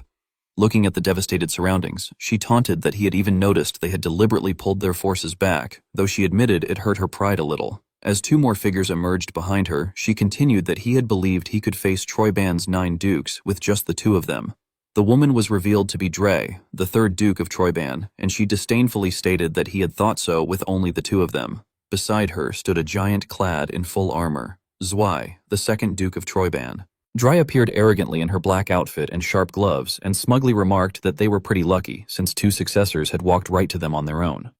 Standing under the suffocating pressure, Theo was drenched in sweat but forced himself to stay calm as he analyzed that they were 2 of the 9 dukes, created to oppose the 9 dragons. Dre continued mockingly, saying that the 2 of them would make fine sacrifices and that he would be pleased, wouldn't he? Hearing that, Theo muttered in confusion, questioning what she meant by sacrifices. Zwei stood behind like an immovable mountain and warned her in a low voice that he had told her to watch her tongue. Dre showed no fear and challengingly asked what his problem was, adding that they were going to kill them anyway, weren't they? As their quarrel continued, Dre glanced at the giant and sarcastically added that if it had bothered him that much, he should have finished him with that last strike.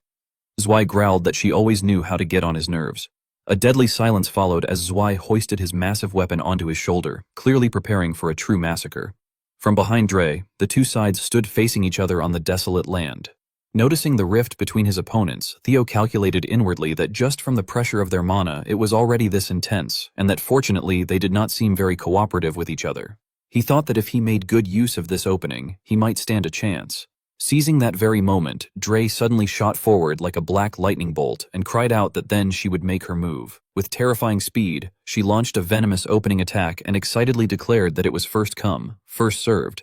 Blood splattered as Theo failed to completely evade, and he exclaimed in shock that she was so fast. He then grimly realized that there had been over 30 slashes in that brief instant, and that the final strike aimed at his neck had been even stronger. Dry licked the blood from her claws and, laughing, praised him mockingly, saying that he was not bad and that although she had been planning to take his head off. She then recalled that he was the one who had beaten Noel, who had been sent to the archipelago. Hearing the familiar name, Theo froze and asked whether she meant the one he had met in the floating archipelago. Dre scoffed and cruelly questioned why their lord would send such a failure, adding that if it had been her, she would have handled it cleanly. Theo fell silent in thought, reflecting that he had been a failure, yet he had been the first opponent in a while who had made him feel a wall before him. Dre stepped closer with a twisted expression and teased that even his flustered face was cute, telling him not to worry since he was handsome after all. Suddenly releasing a surge of killing intent, she leapt into the air and promised cruelly that she would at least leave his head intact. Bracing himself, Theo focused intensely and warned himself that she was coming. Sparks burst brightly as Theo's sword clashed violently with Dre's razor-sharp claws. At that moment, Ancio did not remain idle. He split into multiple after-images and unleashed the yin-killing sword, following it with the flying yin-cleaving strike, launching simultaneous finishing blows from all directions. Clicking his tongue in irritation upon sensing interference, Ancio and Theo stood motionless below amid the ruined battlefield. Dre suddenly descended from the sky like a black phantom and mockingly remarked that that was unexpected, adding that she had thought he was dying to kill her darling. She landed heavily while the man stood blocking the rock ledge with eyes blazing with killing intent and questioned whether the two were closer than he had thought. Ancio glared down menacingly and impatiently warned her to shut up and not to eye someone else's prey before he killed her first. In the vast space, Dre laughed provocatively and said that that would not be so bad, but love triangles were not really her thing, as she would rather be alone with her darling. She abruptly lunged at Ancio from above and coldly asked whether he minded stepping aside. Ancio's expression darkened as he clenched his teeth, revealing his ferocity while the battle spiraled out of control. A tremendous collision followed, carving a deep crater into the ground as smoke and debris scattered from the overwhelming force. Zwei stood amid the Genhan scene, grinding his armored teeth while Dry landed lightly behind him. Furious at having her prey snatched away, she slashed her sharp claws toward the one who had interfered, none other than Zwei. Maintaining a calm yet murderous expression, she coldly called him a brainless brute and reminded him that she had been attacking first, asking whether she should kill him first instead. Zwei gritted his teeth and challenged her back, reminding her that she had said it was first come, first served, and warning that if she did not want to die, she should step aside like she had earlier. Dre's expression hardened as she cursed under her breath, calling him a bastard. Watching the enemies turn on each other, Theo coldly remarked that infighting in that situation made them unpredictable, then cast a doubtful glance at his teammates behind him and admitted that he doubted they were much different. Ancio tilted his head, revealing a crazed and bloodthirsty expression before beginning the massacre. As a surge of dark power erupted, he unleashed his devastating technique, Yin-killing sword, Black Thousand Daggers. Charging straight ahead through the rain of blades, he declared that he would take the big one. Dre covered her mouth with feigned delicacy and mockingly observed that he looked truly angry, then coldly told her ally that he was now dead to him, while Zwei below could only sigh in resignation. Ancio descended like an arrow from above, slashing through space toward his opponent. At the same time, Dre leapt into the air with a delighted laugh, looked down at Theo in triumph, and teasingly asked if it was just the two of them again, leaving him momentarily speechless. Drawing close with dangerously gleaming eyes, she flirtatiously suggested that they continue what they had been doing, calling him darling. Theo began analyzing her abilities, noting that she was quite confident in her speed. As he braced himself against her direct downward thrust, which shattered the surrounding ground, he struggled to evade and admitted to himself that she was certainly more troublesome than a brute force fighter. Observing the sharp claw marks aimed at him, he judged that high speed was tricky to deal with. He further assessed that she was even faster than Nabon and precise enough to target only vital points, but then considered another perspective. Deliberately exposing an opening at his neck, he calculated that if he left a vital point unguarded, her body would react first. Dre immediately took the bait, pouring killing intent into her blazing eyes, only to recoil in shock as Theo gambled on her reflexes and unleashed a powerful technique, Dragon Claw. Dre was horrified to realize that lightning attributes surrounded the sword aura. As pitch-black bolts struck the ground and triggered a massive explosion in a move called Dark Thunder, Theo's wide-area attack completely suppressed her within a storm of sword strikes.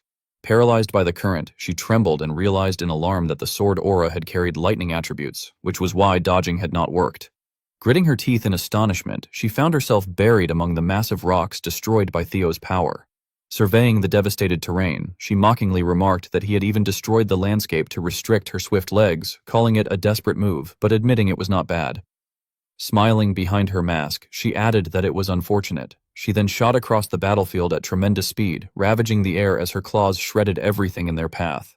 Brilliant red streaks collided violently, creating successive explosions, and she confidently asserted that it would not be enough to stop her. The earth trembled as smoke and crimson light billowed from the bases of the Rocky Mountains. Meanwhile, a mysterious figure wearing a beaked mask diligently took notes in a book. Ein murmured that although still incomplete, Theo had reached about 30% of the Black Dragon's level. Pausing his pen, his red eyes revealed surprise as he commented that not only had Theo blocked Dre's strike, but he had countered it, which he found interesting. Realizing something unusual, he exclaimed in astonishment before his eyes gleamed with excitement, and he remarked that the show should be quite entertaining. Amid drifting white smoke, Dre glanced over the battlefield and taunted that even when she openly left an opening, he did not take it, suggesting that he was wary of stepping into the smoke. Flipping arrogantly in midair, she impatiently questioned how long he intended to hide like that, adding that what she hated most was a man who made a woman wait. Suddenly, an enormous surge of energy in the shape of a blazing blue dragon's head lunged at her, catching her off guard and hurling her high into the air under the overwhelming pressure of the roaring dragon spirit. Staring down at the manifested entity in shock, she muttered that the form was the one their lord had mentioned. Theo then appeared clad in majestic dragon armor, wearing a proud smile as he mockingly remarked that it was a shame, since he had thought she would not be able to dodge in midair. Regaining her composure, Dre's eyes turned sharp and intrigued as she observed that he had become quite wild, hadn't he, darling? Amid the desolate mountains, a series of violent explosions tore through the ground as rocks and dust were hurled everywhere while two terrifying forces clashed. Dre tilted her head while observing Theo and curiously remarked that the Ragnars were called the descendants of dragons, wondering aloud whether they also dabbled in shady experiments. As she dashed forward through blazing red slashes, Dre teasingly told Theo that he looked much better than before and that he was far more her type now. Theo shot forward like lightning and coldly replied that he was glad she liked it, adding that things were about to become even more fun. Theo's speed erupted as he launched straight into the sky and unleashed a gigantic bolt of lightning that crashed down onto the battlefield. Pursuing his target at terrifying speed, he filled the air with crisscrossing lightning strikes that blasted Dre away. Theo smiled with intense excitement as his power surged, while far away Dre was startled by the sudden overwhelming force. Standing atop a rocky outcrop, Ein observed the battle and exclaimed that it was impressive. Watching Theo in his dragon form, he realized that it was dragonization, noting that earlier, Theo could barely react to Dre's speed but was now clearly overpowering her. The eyes behind Ein's mask reflected the battle as he seriously concluded that with dragonization, Theo was stronger than the 9 servitors as they currently were. He quietly added that it was very dangerous, yet also incredibly beautiful. Dre suddenly appeared above Theo and swung her weapon down from the sky, the blade tearing through the air toward him. Feeling the opponent's power clearly through her weapon, she admitted to herself with irritation that he was definitely dangerous and that she could not take things lightly anymore. As the 3 metal claws on her weapon flared with blazing red energy, she resolved that she needed to end him in a single strike while he could not move. A massive pillar of red energy slammed straight into the ground, triggering a violent explosion that blasted rocks and snow across the battlefield. From the rocky ledge, Ein stood with his arms folded while calmly observing and muttering that Theo Ragnar had surpassed expectations, adding that he wanted to see what Zwei would do next. Amid the chaotic battlefield, many surrounding warriors witnessed the fierce clash as attacks collided violently. Ein continued watching and commented that Theo clearly had not received the air candidate title for nothing, noting that he was competitively skilled as well. Ancio suddenly leapt into the air, gripping his weapon tightly as he prepared to strike at Zwei, a battle-hungry grin visible on his face. Zwei roared amid the tremors of the battlefield as overwhelming pressure descended upon him. The eyes behind Ein's mask flashed as he coldly concluded that Ancio had picked the wrong opponent. Behind his armor, Zwei's eyes glinted with killing intent as he locked onto his target. Ancio suddenly rushed forward at extreme speed, but Zwei instantly teleported behind him. Startled, Ancio exclaimed in disbelief that there was no way, wondering if Zwei had just dodged. Turning back to counterattack, he still could not believe his eyes and questioned how his attack could have been evaded despite that huge body. Continuous impacts erupted across the ground, blasting rocks and dust throughout the battlefield. Standing far away, Ian calmly flipped through the notebook in his hand while evaluating the situation, remarking that although Ancio was an heir candidate, he wondered if that was truly all he had.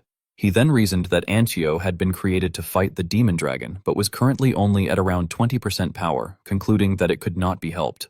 Closing the notebook, Ein revealed a strangely excited expression and said that he was delighted to discover so many ways they could improve things. Meanwhile, Ancio was blasted away and landed atop a high, rocky ledge. Gritting his teeth, he assessed the situation and cursed, admitting that this was far beyond what he had imagined. As Zwei stood amid the smoke-filled battlefield, Ancio spoke in a low voice about Troyvon's strongest force, the 9 servitors, saying that he had heard they were counterfeits created to fight the 9 dragons. Tightening his grip on his weapon, his eyes turned cold as he reacted to those evaluations, asking bitterly whether that meant he was not even good enough to be considered a counterfeit. Spinning the scythe in his hand, the blade whistled through the air as he prepared to attack. Lowering his stance, his gaze became fierce as he forced himself forward, swearing that if his power was not enough, then so be it. Laughing madly as his strength surged, Ancio shouted that he would have to use every card he had.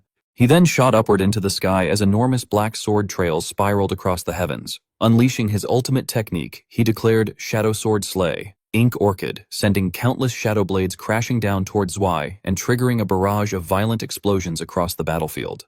Amid the storm of attacks, Zwei remained standing firmly within the smoke and dust, gripping his weapon tightly while a savage smile appeared beneath his armor.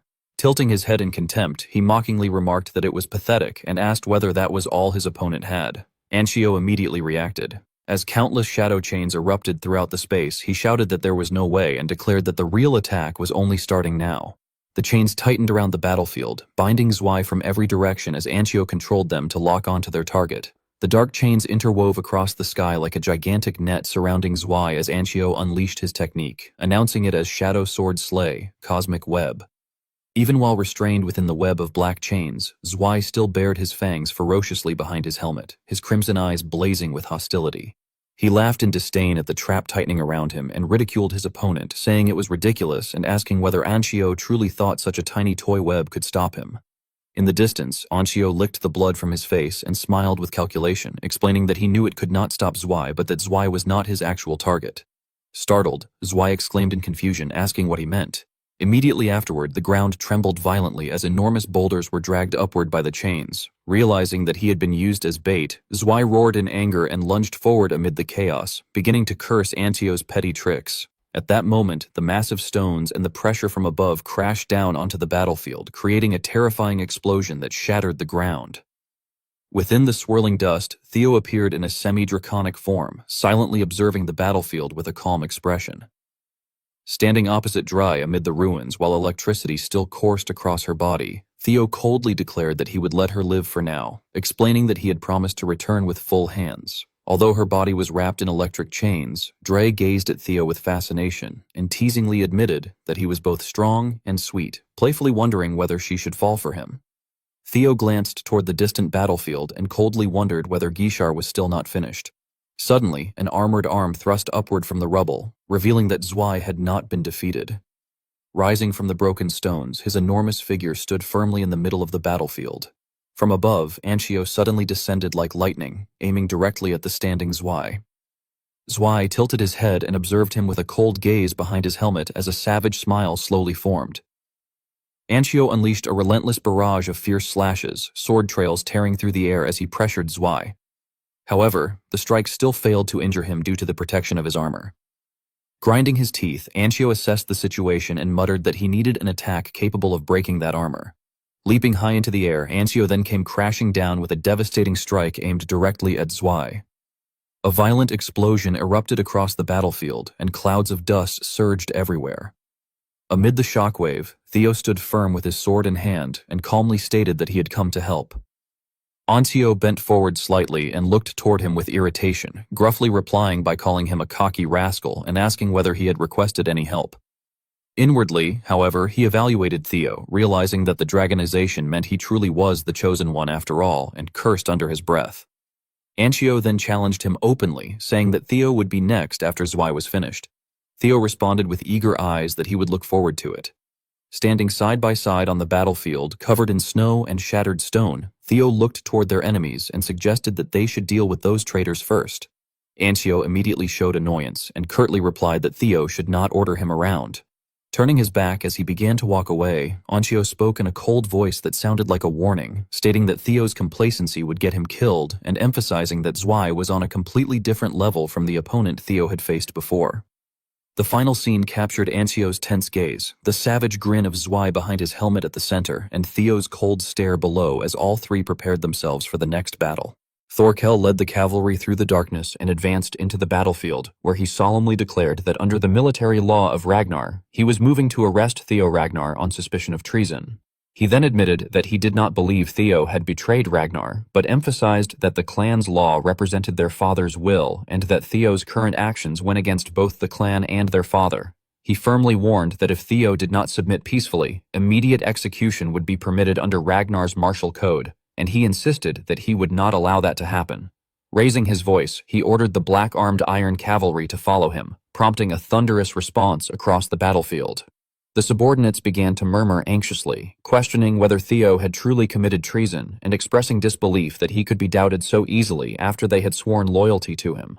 They urged their platoon leader to tell them the truth. Evelyn shook her head and apologized, saying that she did not know the details either. Julius then told everyone to move out if they were ready. Evelyn hesitated and called out to him, protesting that the situation made no sense and insisting that he knew it as well, questioning why he had not spoken up. Julius looked straight at her, called her by name, and explained that their white-armored dragon cavalry had never concerned themselves with such matters, and that they only needed to trust their comrade.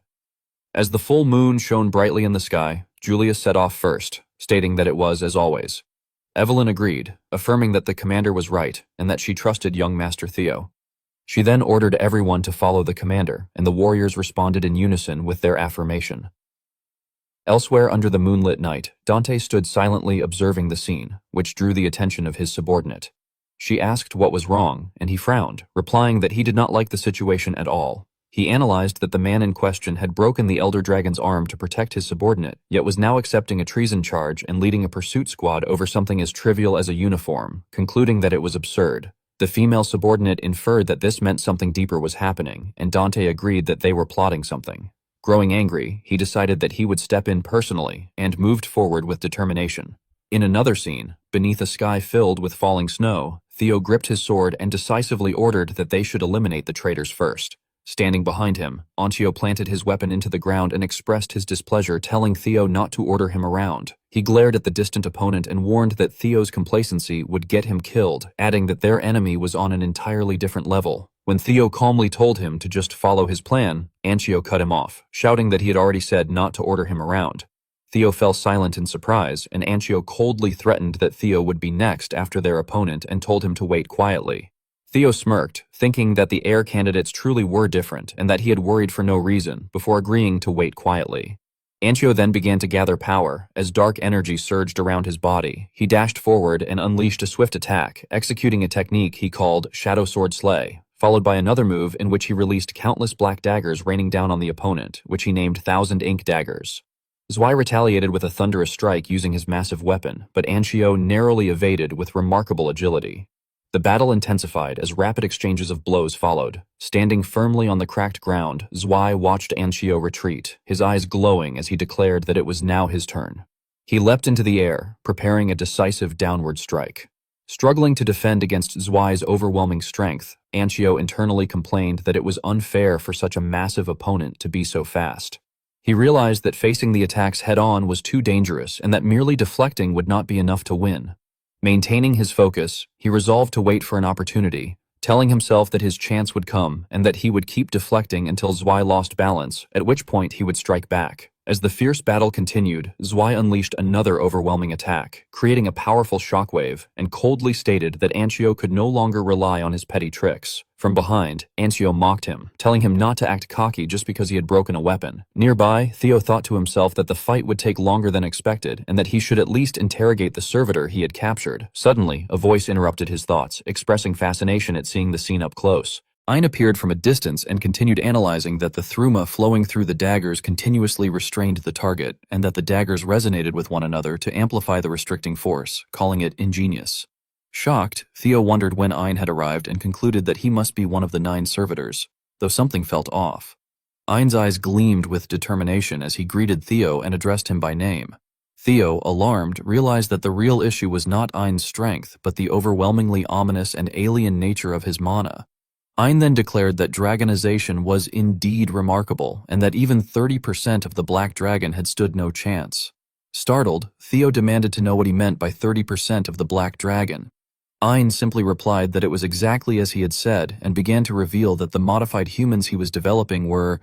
Ein appeared from the darkness, his cold gaze hidden beneath a beaked mask, and he explained in a low voice that the 9 noble servitors were meant to counter Ragnar's 9 dragons, clarifying that he was referring to the experiment's level. Theo stood in a snow-covered space, his body radiating power, while Ein assessed that Dre, the 3rd experimental subject, possessed 30% of the Black Dragon's power, adding that this meant Theo had already surpassed that level since he had won. With a contemptuous look behind his lenses, Ein mocked that 30% was insufficient and questioned whether Theo truly intended to fight Ragnar with such power.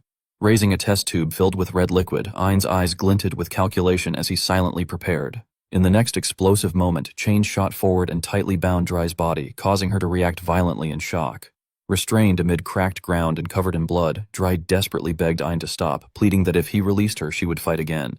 As her form roared violently and her energy surged, devouring the surroundings, she bared her teeth with blood pouring out and cried out in pain, questioning why this was happening. A crimson explosion tore through the ground as energy shot into the sky, leaving Theo watching from afar in shock. Realizing something, Theo tensely analyzed that the explosion might have been caused by mana wall reflux, or that Ein had created such a technique by refining the original flow of the excess blood surge technique. Sweating and gritting his teeth, Theo came to understand from Ein's words that the sample had contained exactly 40% of the Black Dragon's power. Standing in the darkness with red eyes gleaming behind his mask, Ein calmly revealed that he had already recreated the Nine Dragons' original strength, though it remained difficult to create a body capable of handling it. Spreading his arms with overwhelming presence, he proposed that Theo join forces with him, claiming that with Theo's body and his own skills surpassing the Ragnar clan head, Kyle Ragnar would no longer be a dream. As a massive pillar of energy erupted behind him and the space trembled, Ein remained still, as if everything were under his control.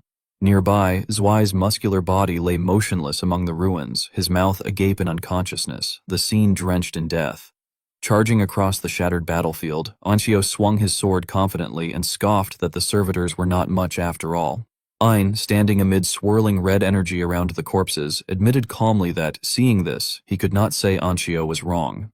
With a slight gesture of his hand as though controlling everything, Ein coldly declared that the experiment was now over. As the battlefield was engulfed in red energy, Theo and Anshio stood ready at the front while Ein ordered that Zwei should rise and finish it. In a frenzy, Zwei's face twisted as red energy burst around his body. Seeing this, Anshio, battered and wounded, widened his eyes in shock and exclaimed in disbelief at what had been revived. Moments later, Zwei descended from above like a monster, enveloped in red energy, and targeted Anshio at terrifying speed. Struck by the attack, Anshio coughed up blood as his body bent in pain, before being impaled and left suspended in midair with red energy still surging around him. Calling out to his opponent, Ein addressed Theo Ragnar and coldly stated that although his mission had been to kill him and retrieve the primordial dragon's power, he would be satisfied for now and retreat. Bowing his head amid a pool of blood, Theo, though exhausted, maintained a sharp gaze and refused to accept the outcome, reflecting that even though Gishar had been tired, he had been defeated far too easily. Suddenly, a figure shot across the sky at incredible speed, causing the atmosphere to grow tense. Ein remarked coldly that there were uninvited guests approaching as well, before returning to the matter of his earlier proposal in a suggestive tone.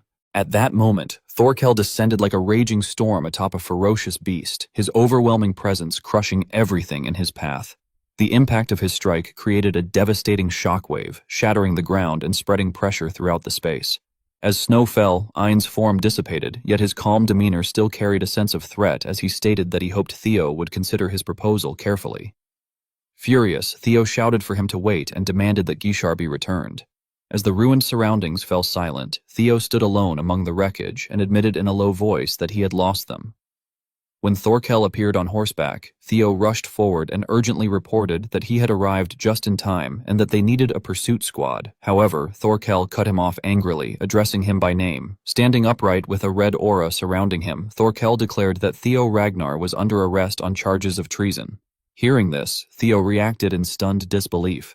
On the desolate frozen wasteland, two opposing forces had formed ranks facing each other, the tension in the air seeming ready to erupt at any moment. From above, Selperd descended onto the battlefield riding a dragon, making the already oppressive atmosphere even more intense. Sitting atop his mount, Selperd had momentarily frozen upon recognizing the newly arrived figure, softly calling out to Commander Juliovs. Amid the snow-covered ground littered with corpses and weapons, Theo stood bare-chested facing the opposing side, while Selperd asked whether they would be all right. In the distance, two figures stood quietly in the snow. Gishar turned her head slightly and wondered aloud that she could not see Gishar anywhere, questioning whether something had happened. Dante glanced back impatiently and demanded of Anshio what had occurred. Gishar lowered her hood and reported that it seemed the 9 servitors had interfered and things had gone awry. Looking toward the place where Dre had fallen earlier, she worried that they likely would not have killed Gishar, but in the worst-case scenario, something might have gone terribly wrong. At this, Dante smirked, showing no concern. Instead, he appeared pleased by the news. Sensing something unusual in his reaction, Gishar cast a glance toward him. Dante's face lit up with a frenzied red hue as he sneered that it was even better, and that he would use the opportunity to crush that arrogant brat. The atmosphere on the battlefield shifted abruptly as Thorkel appeared, radiating overwhelming pressure within a crimson glow, coldly declaring that Theo was under arrest on charges of treason. Theo froze in shock. Standing in the snowy expanse, Dante laughed in disdain, remarking that an arrest was unnecessary in wartime and that they should be executed on the spot, adding that Gishar and Anshio had witnessed Theo's treason. Facing Theo directly, Dante challenged him to offer any excuse if he had one. Theo replied firmly that he could explain everything, but insisted that something else was more important at that moment. Dante raised his hand slightly and questioned what could possibly be more important in such a situation before suddenly erupting with killing intent and roaring what could outweigh the gravity of Theo's treason. Theo stood stunned in fear. At that critical moment, a hand suddenly intercepted Dante's strike, stopping it just in time. Julius rushed forward to stand in front of Theo, creating a protective barrier amid the chaos. With a resolute expression, Julius rebuked Dante for twisting uncertain circumstances to accuse Theo, pointing out that they even had the corpse of a noble servitor whom Theo had killed as evidence. As a body lay collapsed on the cold stone ground with dark red blood spreading across the battlefield, Dante arrogantly questioned whether that could truly be considered sufficient evidence. Julius tightened his grip on Dante's arm and warned him not to be unreasonable. Surrounded by overlapping waves of red and blue killing intent, Julius further threatened that if Dante continued to twist the situation, he would end up just like the Elder Dragon. Standing firm within the crimson aura, Dante sneered that he did not see himself as the unreasonable one, but invited Julius to try if he believed he could take him on. Before the confrontation could escalate into violence, Theo stepped between them and shouted for them to stop immediately, insisting that they did not have time for this. His face flushed with urgency, he cried out that 2 of Troyvon's noble servitors had injured Gishar Hyungnim and taken him, and that they needed to pursue them at once. Hearing this, Gishar was momentarily stunned and questioned whether that was not far more urgent, reasoning that since Theo had killed a noble servitor, it should not be considered treason. From the ranks behind them, others voiced their agreement, protesting that removing a uniform being labeled as treason was ridiculous and merely an excuse. Theo spread his arms beneath the snowy night sky and declared resolutely that he would answer for the charges in court, emphasizing that an heir candidate of the clan had been kidnapped and that rescuing Gishar Hyungnim must come first. Evelyn quietly assessed the situation, stating that Theo was right and that the treason charges were merely part of a political scheme, adding that the Overlord Dragon would likely care more about his disciple than politics. As murmurs spread among the crowd, Dante turned his back in silence, while Evelyn continued to think that even someone like him would surely want to rescue Gishar first. Cornered in terms of reasoning, Dante suddenly exploded in anger, shouting that it was utter nonsense. Gishar tilted her head slightly, silently observing as the balance of opinion within the crowd began to shift. Theo clenched his teeth, sensing the abnormal intensity in Dante's overreaction. Dante leaned in close to Theo with a ferocious gaze and remarked that Theo certainly had quite the mouth. With red killing intent flaring between them, Dante coldly declared that Theo should stop spouting nonsense and prove his innocence, warning that if he failed to do so, he would be executed on the spot. Theo's face fell into a brief silence, as though he were gathering all his resolve for what he was about to do next. Dante narrowed his eyes maliciously and demanded harshly why Theo was remaining silent and whether he had already given up and accepted death. Theo coldly replied that Dante could think whatever he liked. In the next instant, a violent surge of blue light erupted across the battlefield, leaving everyone stunned by the sudden change. Surrounded by the blazing aura, Theo declared firmly that, for him, saving a warrior of Ragnar was far more important than proving his innocence. Standing beside the cold, radiant energy, Thorkel gazed forward without the slightest hesitation. The group behind them froze at Theo's overwhelming presence as he continued, pointing out that they were wasting time fighting there. Seeing Gishar within the intertwining red and blue glow, Theo urged that their time to rescue Gishar Hyungnim was running out. Amid the radiant cold aura, Theo lowered his voice and asked whether Dante intended to protect the Ragnar clan. He then pressed further, questioning if Dante desired the throne so badly that he would abandon his own disciple. Dante, his face twisting with fury, exclaimed in shock and cursed Theo as a brat. Theo remained suspended within the blazing blue sky, leaving Dante behind, choked by rage. Julius narrowed his eyes at Theo and seemed to recognize something familiar in that power, calling out in realization. A massive wave of blue energy swept across the battlefield, tearing through the snow and drawing all attention toward Theo. A mustached commander among the soldiers stood frozen, stammering in shock. From deep within the snowstorm, a gigantic claw suddenly slammed into the icy ground. Julius smirked, both shocked and thrilled, remarking with a low laugh that Theo had not been bluffing about returning with a surprise. Evelyn cried out in disbelief, while the dragon's wings slowly spread, instantly changing the atmosphere of the battlefield. From atop her horse, Ayan widened her eyes in complete astonishment, barely able to form words. Above the swirling snow, the head of a colossal dragon descended. Hulkus clenched his fists, trembling with excitement as he recognized the unmistakable sign, shouting that it was the descendant of the legendary dragon destined to lead Ragnar. Wolfgang's eyes bulged as he broke down in disbelief, shouting frantically that such a thing was impossible and questioning how a half-breed could achieve it. As guardian beasts swirled within the white currents, he exclaimed in shock how Theo could command such beings. The massive beasts, gliding through purple-red light, remarked mockingly that Theo had attempted to use them and acknowledged that initiating the isolation zone with Nirvana was impressive, but incomplete. From above, the enormous Umbra looked down and reminded Theo that, with his current power, he could only manifest their illusions. Standing within a crimson glow, Dante smiled dangerously as he realized Theo's limitations. Umbra coldly added that without their real bodies, they could not harm him. Theo, clad in dragon-like armor, internally confirmed that he had never intended to fight the Overlord Dragon in the first place. He resolved that he only needed to silence Dante and sway public opinion to his side. As the guardian beasts formed layers across the sky like a grand display of power, Theo affirmed to himself that nothing could serve that purpose better. The warriors riding their mounts looked around in shock, and one of them exclaimed that Theo was the true descendant of the legendary dragon who could summon guardians and was the foretold leader of Ragnar. Many raised their arms and shouted that Theo was the true heir of the dragon and would never betray Ragnar, adding that they should have realized it when he prioritized rescuing Gishar. Theo, still in his dragon armor, smiled faintly as he realized events were turning in his favor, while the soldiers continued praising his concern for Ragnar above all else. Thinking to himself, Theo concluded that the tide was turning and that it would not be difficult to convince them to rescue Gishar now. Dante clenched his fists, his face contorted with fury, and dismissed everything as nonsense. Suddenly, a surge of white power exploded, tearing through the battlefield and sweeping everything aside in an instant. Red and white vortexes ravaged the icy ground, leaving chaos in their wake. Theo fell briefly silent, sensing something unusual. The warriors behind him stared forward in shock, and one cried out in horror, questioning how Dante dared to attack the Guardians. Dante spun around, his killing intent surging as he sneered arrogantly, calling Theo a fool and mocking the idea that a few lizard illusions could erase his charges of treason. His face twisted further as he roared that they were all the same vermin. He continued shouting contemptuously that they had been fooled like children by stupid illusions because they believed in legends. Nearly losing control, Dante raged on, ridiculing the notion of a dragon's heir who could command guardians and demanding how they could still believe such nonsense. For a brief moment, however, his expression stiffened as he seemed to realize he had gone too far. The battlefield fell into silence beneath the gray snow, both sides stunned by his outburst. Thorkel stood quietly, staring ahead, while Wolfgang touched his chin and frowned in shock, questioning how Dante could call the guardians lizards.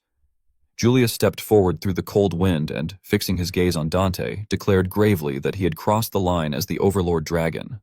Theo smirked slightly, realizing Dante had just pushed himself into a corner, and inwardly thanked him. Dante widened his eyes as he finally understood that he had helped Theo turn the entire situation around. Theo then coldly concluded that Dante had just made everything much easier for him. Amid the snow-covered battlefield, both sides fell silent for a brief moment. Theo stood facing Dante with a cold gaze and silently concluded that Dante had dug his own grave, calling him a tyrant dragon. The warriors behind them froze in the howling wind as Theo continued to reason that dismissing the legends related to dragons in Ragnar might indeed reflect Dante's true thoughts. A close-up of Dante's conflicted expression appeared as he gritted his teeth and thought that those Ragnar bastards and their legends meant nothing, yet if he backed down now, things would only worsen. Julius, with blazing red eyes, remained silent as he observed every change without missing a single detail, while Wolfgang, his face as rigid as stone, also watched in silence as the situation drifted in an entirely different direction. Theo then resolved internally that he would push even harder instead. Standing against Theo in the gray snow, Dante coldly accepted the challenge, saying that they should test it, and that if it was such an amazing legend, it should not fall to an attack like that. A crimson killing intent erupted around him as he charged forward like a madman, roaring fiercely. Theo faltered for a split second at Dante's overwhelming speed as a massive red force swept across the battlefield like a tear splitting the sky, leaving everyone frozen in shock. The warriors behind them lifted their heads in unison, their expressions drastically changing as they sensed the terrifying pressure, wondering what that energy was. A violent explosion of energy followed, causing Theo to stand stunned at the horrifying sight. As both sides aimed their killing intent at each other, Dante sternly rebuked that he had told them to cut the enemy's neck, yet they were aiming at each other instead. At that moment, a massive sword slammed down into the battlefield like a divine marker, forcing everyone to halt. From it, a red radiance surged like a sea of flames, spreading across the land and enveloping everything in absolute pressure. A figure emerged within the crimson sky. Kyle glared at the scene and, in shock, questioned how things had turned into such a battlefield. In the blood-red haze, with lingering crimson smoke, all the warriors immediately bowed and greeted the patriarch. Dante bent down under the suffocating atmosphere, while Julius hurriedly admitted that they had no excuse. Dante then tried to justify that it was not an internal conflict, and that they were merely attempting to eliminate a traitor. Theo stood still as snow swirled around him and all eyes turned toward him. Dante immediately shifted the blame onto Theo, accusing him of wearing the enemy's clothes and tarnishing Ragnar's honor, and pleaded for immediate summary execution. Kyle, standing like a towering mountain amid the crimson pressure, curled his lips slightly and mockingly remarked that a dog was barking without knowing its place. His red eyes flashed with absolute authority as he warned how dare it decide whom to bite in front of its master. Overwhelmed by the immense pressure, Dante was forced to his knees, gritting his teeth as he struggled but failed to resist the invisible weight crushing down on him. Kyle remained unmoving in the dark red atmosphere, his gaze icy as he commanded someone to explain why there was a disturbance. Thorkel stepped forward in the heavy silence and formally introduced himself as Torkel Ragnar, commander of the Black Iron Cavalry. He asked for forgiveness for his boldness and reported that the fourth successor, Gishar Ragnar, had been kidnapped during combat with Troyvon. He then urgently proposed that instead of arguing over trivial matters, they should be granted permission to quickly form a pursuit team.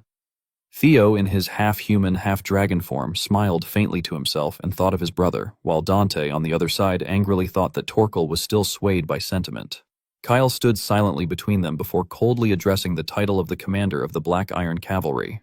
Theo and Thorkel both stiffened under his pressure, as Kyle reminded them that the defeated die, which was the law of the strong.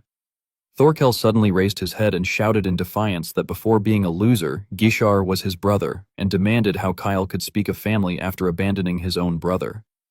His face trembled with anger and resentment, yet Kyle remained unmoved and coldly stated that Thorkel was mistaken.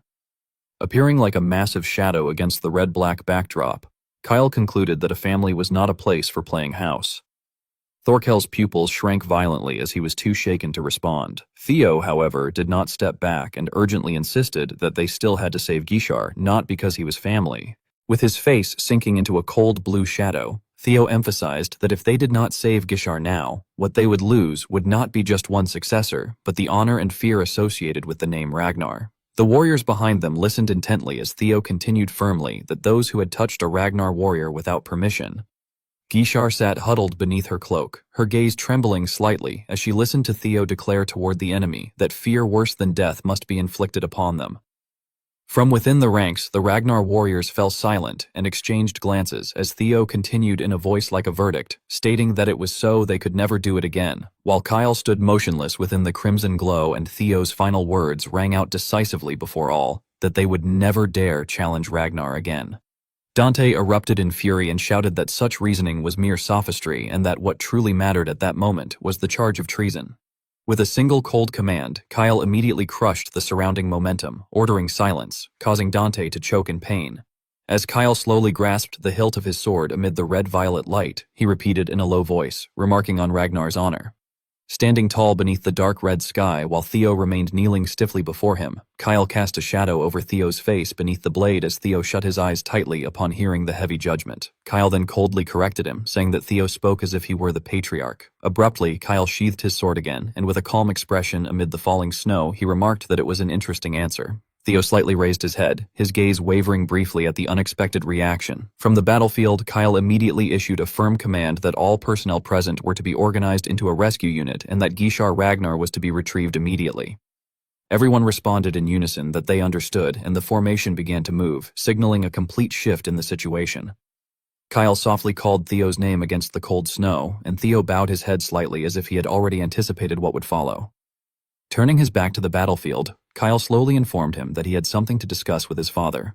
Theo's expression stiffened, and a cold sweat ran down his cheek as he had not expected to hear such words at that moment. In the distance, Thorkel sat silently atop his horse amid the hazy snow, his stillness weighing heavily on the atmosphere. Under the night sky, someone hesitantly called out to him as captain, yet he remained silent. The scene abruptly shifted to another place, where burning stone pillars and crimson veins coiled around a grotesque sphere. Amid the red-black backdrop, Ein lay gravely wounded and collapsed, struggling as he apologized in despair to the young lord. Within the dark red magic circle and flickering torches, a man seized Ein by the collar and coldly questioned him about the failed objective, asking whether he had not been instructed to bring both the relic and Theo for the resurrection of the Mad Dragon Emperor. From above, Zwei knelt on the cold ground begging for forgiveness, while the man angrily shouted that he had lost both and yet shamelessly returned alive. Zwei, panicked, lowered his head and apologized, explaining that due to his failure Ragnar's main force had stormed in, leaving him no choice. Meanwhile, Ein, beneath his beaked mask, glowing red, thought to himself that they could not yet kill such an important specimen as Theo. Trembling, Ein apologized again but claimed that he had brought a substitute.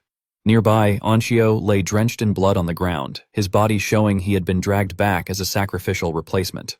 The man's eyes flashed as he froze upon hearing the word substitute, and in a burst of anger, he flung Ein aside and shouted that the resurrection ritual was impossible without a primordial dragon relic, and that Ragnar's body alone was useless. Under the night sky and cold mist, an old mage wearing a tall pointed hat stood beside the man and calmly interjected that although it was unfortunate, they could simply use another relic. The man immediately asked whether he was referring to the dragon reviving sword. Beneath the pale moonlight, a massive sword resting within a stone coffin appeared, and the old mage explained that the dragon reviving sword was among the highest grade weapon-type relics, essential for the Mad Dragon Emperor to face Kyle, and therefore it could not be used as a sacrifice for the resurrection ritual. The man turned sharply toward the mage in disbelief, but the mage coldly rebuked him, saying that in that case he should have brought the proper relic. The man stood stunned and exclaimed in confusion. At that moment, another figure rushed in from afar in panic, shouting to the young lord that Ragnar's main force was attacking. Both the man and the mage froze and turned at the sudden news in shock. White warhorses charged through the snowy night as the messenger continued frantically that the enemy was rapidly pushing the front lines, claiming they were searching for a successor. The man glanced back into the darkness, where remnants of his forces were fleeing in panic, and he questioned in disbelief why Ragnar would push the front merely to retrieve a prisoner, noting that Kyle was the type to abandon such concerns in favor of survival of the fittest, and wondering what the true reason could be. Meanwhile, Anshio lay sprawled on the stone ground, blood spreading beneath him as he struggled to lift his head. In pain, he muttered bitterly toward the old dragon slayer, questioning whether he even knew who he was to dare act so boldly. With his face stained by blood and tears, Anshio choked with resentment and despair, cursing and saying that he had trusted his master. The man gritted his teeth while looking down at him, and Anshio, enduring the pain, continued to think that if his master came, these enemies would be nothing, before questioning whether this man was the successor that had been intended. The old mage stroked his beard beneath the tall hat and gazed into the distance with cold calculation, remarking that it was only a matter of time before the place was discovered. Looking down from the cliff, the grotesque blood-red sphere continued to pulse amid spikes and ruins, and the mage analyzed that even with the holy demon cult's barrier, there were limits, and if they abandoned the place, it would take a long time to prepare the ritual again. Lifting his face under the night sky, he concluded that without the north, the Mad Dragon Emperor could not be revived. The man irritably responded that he already knew that and told him to be quiet. Standing within the red glow, cold sweat ran down his cheek as he concluded inwardly that the place was already at the edge of the north, and if they retreated, they would not know when they could return, meaning they could no longer delay the resurrection. After a long silence, he appeared to reach a final decision. Amid the blood-stained snowfield, the man coldly ordered Ein to bring Gishar and follow, declaring that they would use him as a sacrifice along with the dragon reviving sword. Ein bowed and affirmed the command. Anshio, lying on the ground, suddenly widened his eyes in horror and shouted in panic, questioning what was meant by a sacrifice.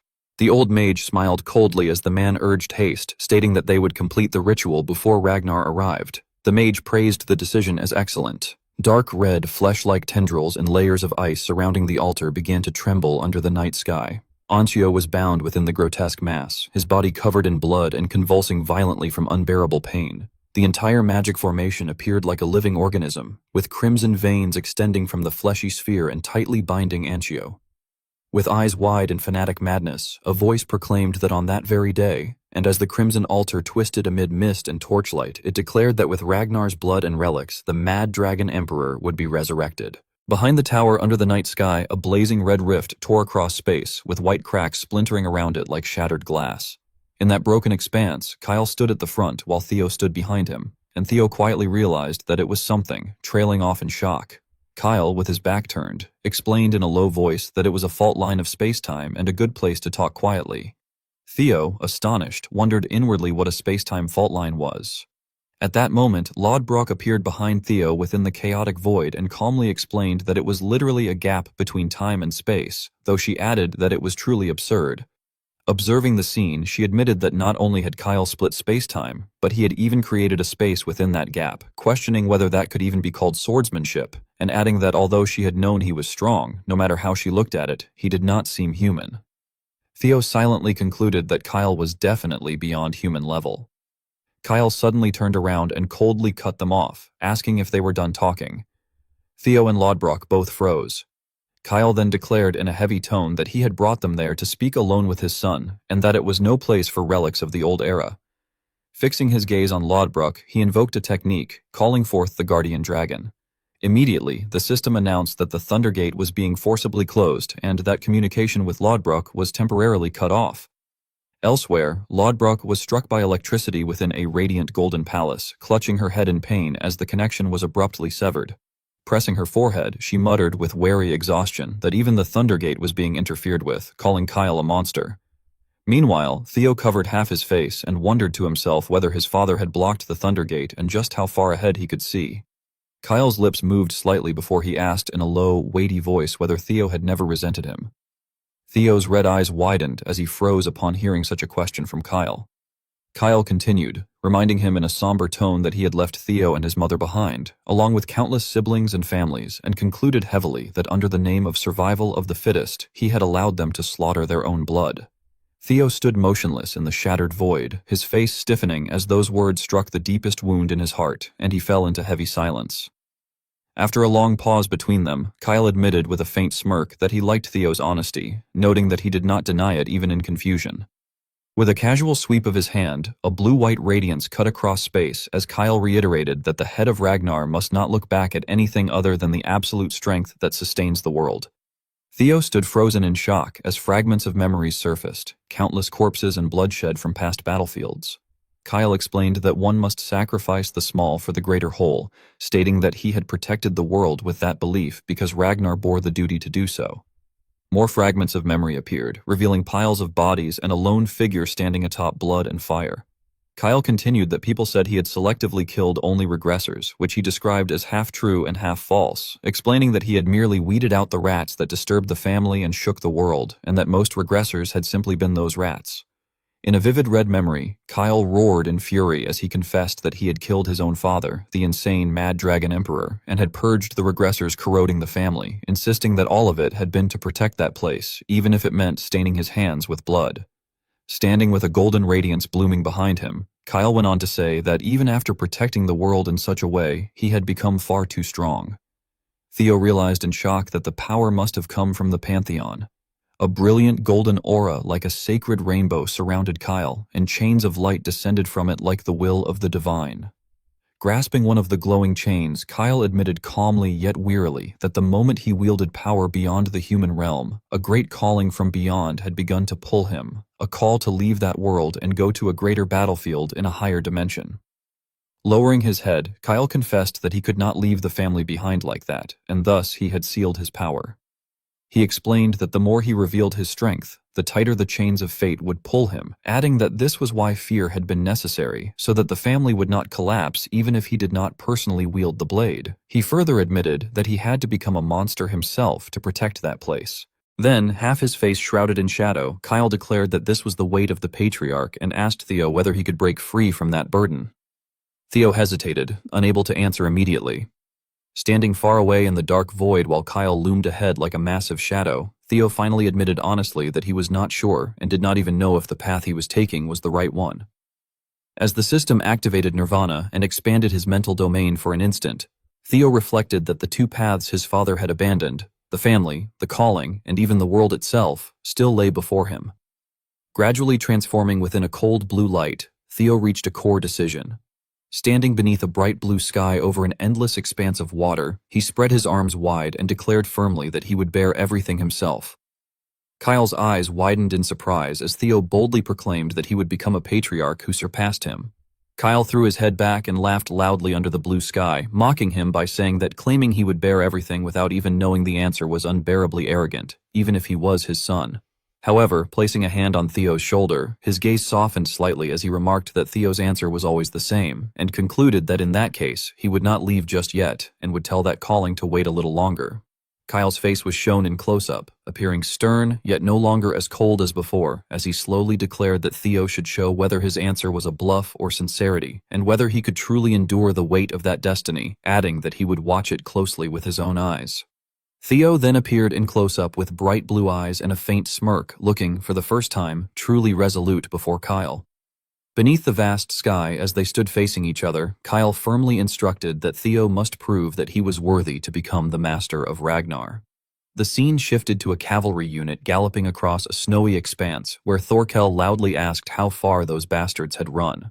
As he and Ayan rode forward, Ayan frowned and remarked that they had already gone much farther than what was shown on the map, and that, at that point, they should have reached Troyvon's main base. Hearing this, Thorkel inwardly grew suspicious, noting that they had traveled quite far, and yet there was not even a shadow of Troyvon or anyone. Suddenly, Thorkel pulled his horse to an abrupt halt, as if realizing something extremely dangerous, and warned not to tell him it was what he thought. He immediately ordered everyone to halt.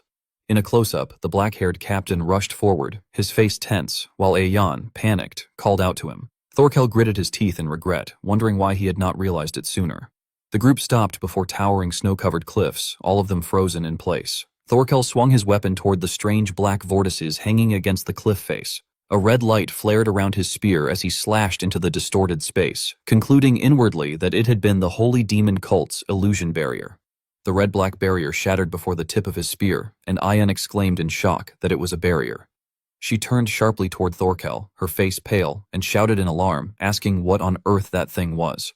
Thorkel cursed angrily, blaming Troyvon and those bastards. The scene before them was revealed like a crimson hell, with the ground soaked in blood and grotesque flesh protruding everywhere, prompting Thorkel to exclaim in horror what the hell they had done there. The scene then shifted elsewhere, beneath a blood-red night sky, where a hooded figure reported in a low voice that, according to the confirmation, the corpse had been identified as Lord Gishar Ragnar. Gishar cried out in shock, frantically denying that it was possible and insisting that there was no way Gishar was dead. In the midst of the unfinished ritual, she rushed forward trying to force her way in, while others panicked and tried to stop her, telling her to move and insisting that the examination was not finished yet. Gishar immediately drew her sword and threatened that if they did not move, she would kill them all. One of the hooded figures turned to look toward Robert, who stood silently observing the scene. Gishar collapsed beside the corpse, her hands trembling as she touched the grotesque, red flesh-consuming Anchio. Bowing her head over the body, she choked out Gishar's name repeatedly. Thorkel spoke in a low voice, judging that, based on the body's warmth, he had not been dead long and lamenting that if only he had found him a little sooner. Julius then reassured him that as the commander of the Black Iron Cavalry, he had done his best and should not blame himself too much. Julius then turned toward the devastated ritual site, his expression turning cold as he pieced everything together, concluding inwardly that it was clearly a trace of the Holy Demon cult's resurrection ritual, along with the corpse of his successor and faint remnants of relic energy. In a close-up, Julius's eyes sharpened with caution as he thought to himself not to tell him what he suspected. From a distance, Gishar bent over in pain while Dante stood silently before the blood-soaked battlefield, the entire scene weighed down by heavy helplessness.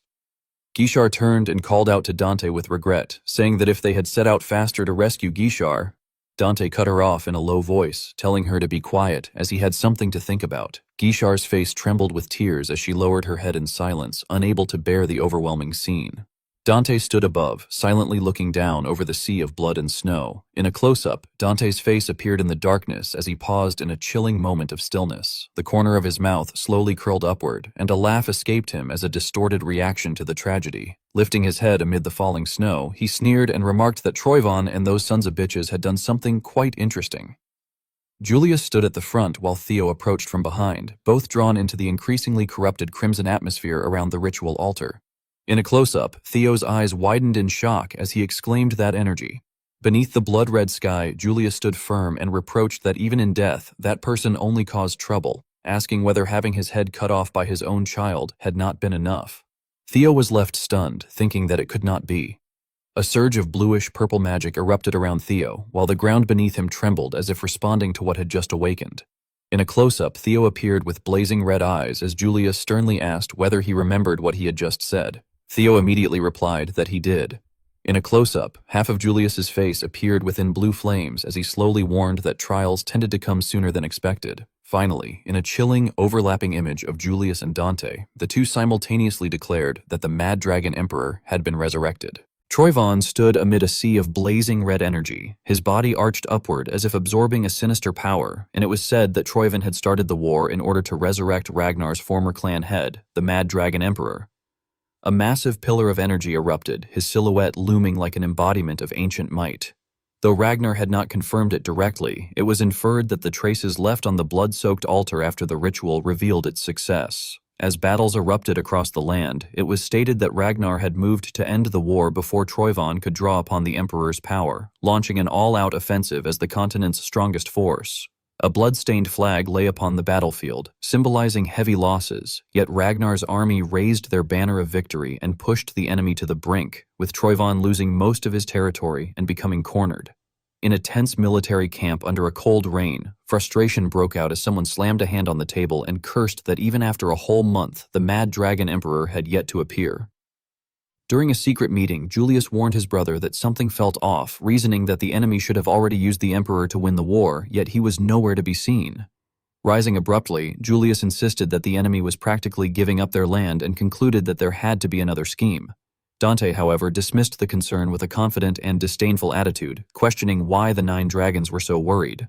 Standing in the center of the room, his scarred body exposed, he mockingly argued that even if the old man returned to life, he would be powerless. He then drove his blade into the ground and coldly asserted that whether the Emperor returned or not was irrelevant, as what truly mattered was that they were slaughtering their enemies. He urged the others to focus on the results, claiming that results were all that mattered. Neil, sitting silently with a cold gaze, criticized Dante's thinking as narrow-minded. When Dante reacted in confusion, she calmly explained that the Mad Dragon Emperor specialized in madness-driven mind control, warning that if he truly acted, they could collapse from within. She further revealed rumors suggesting that one of the 9 dragons had once looked down on Ragnar's origins and that the Emperor might have already dealt with one of them.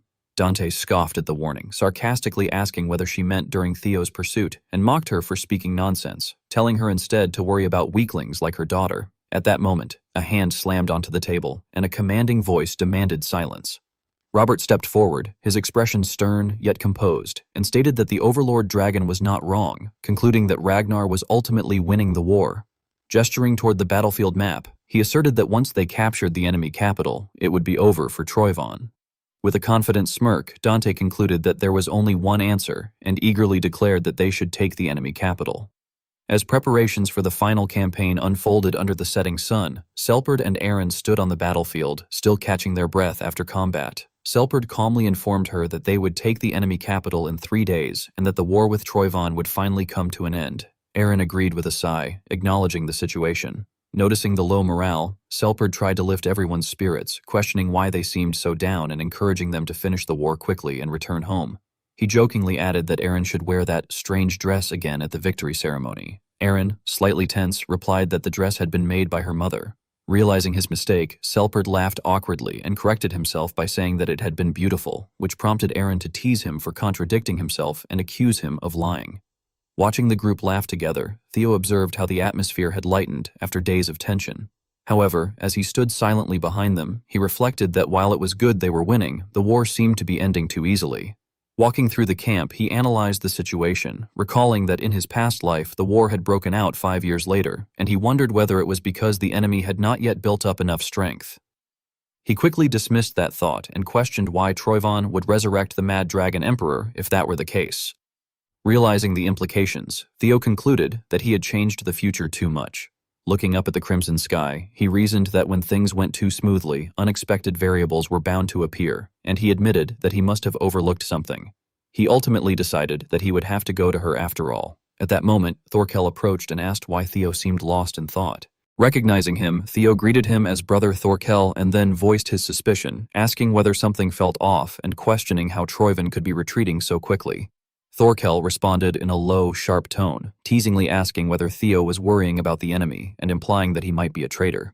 Startled, Theo reacted nervously, but Thorkel soon laughed it off, ruffling his hair and reassuring him that he was only joking, adding that he knew Theo better than anyone and telling him not to worry.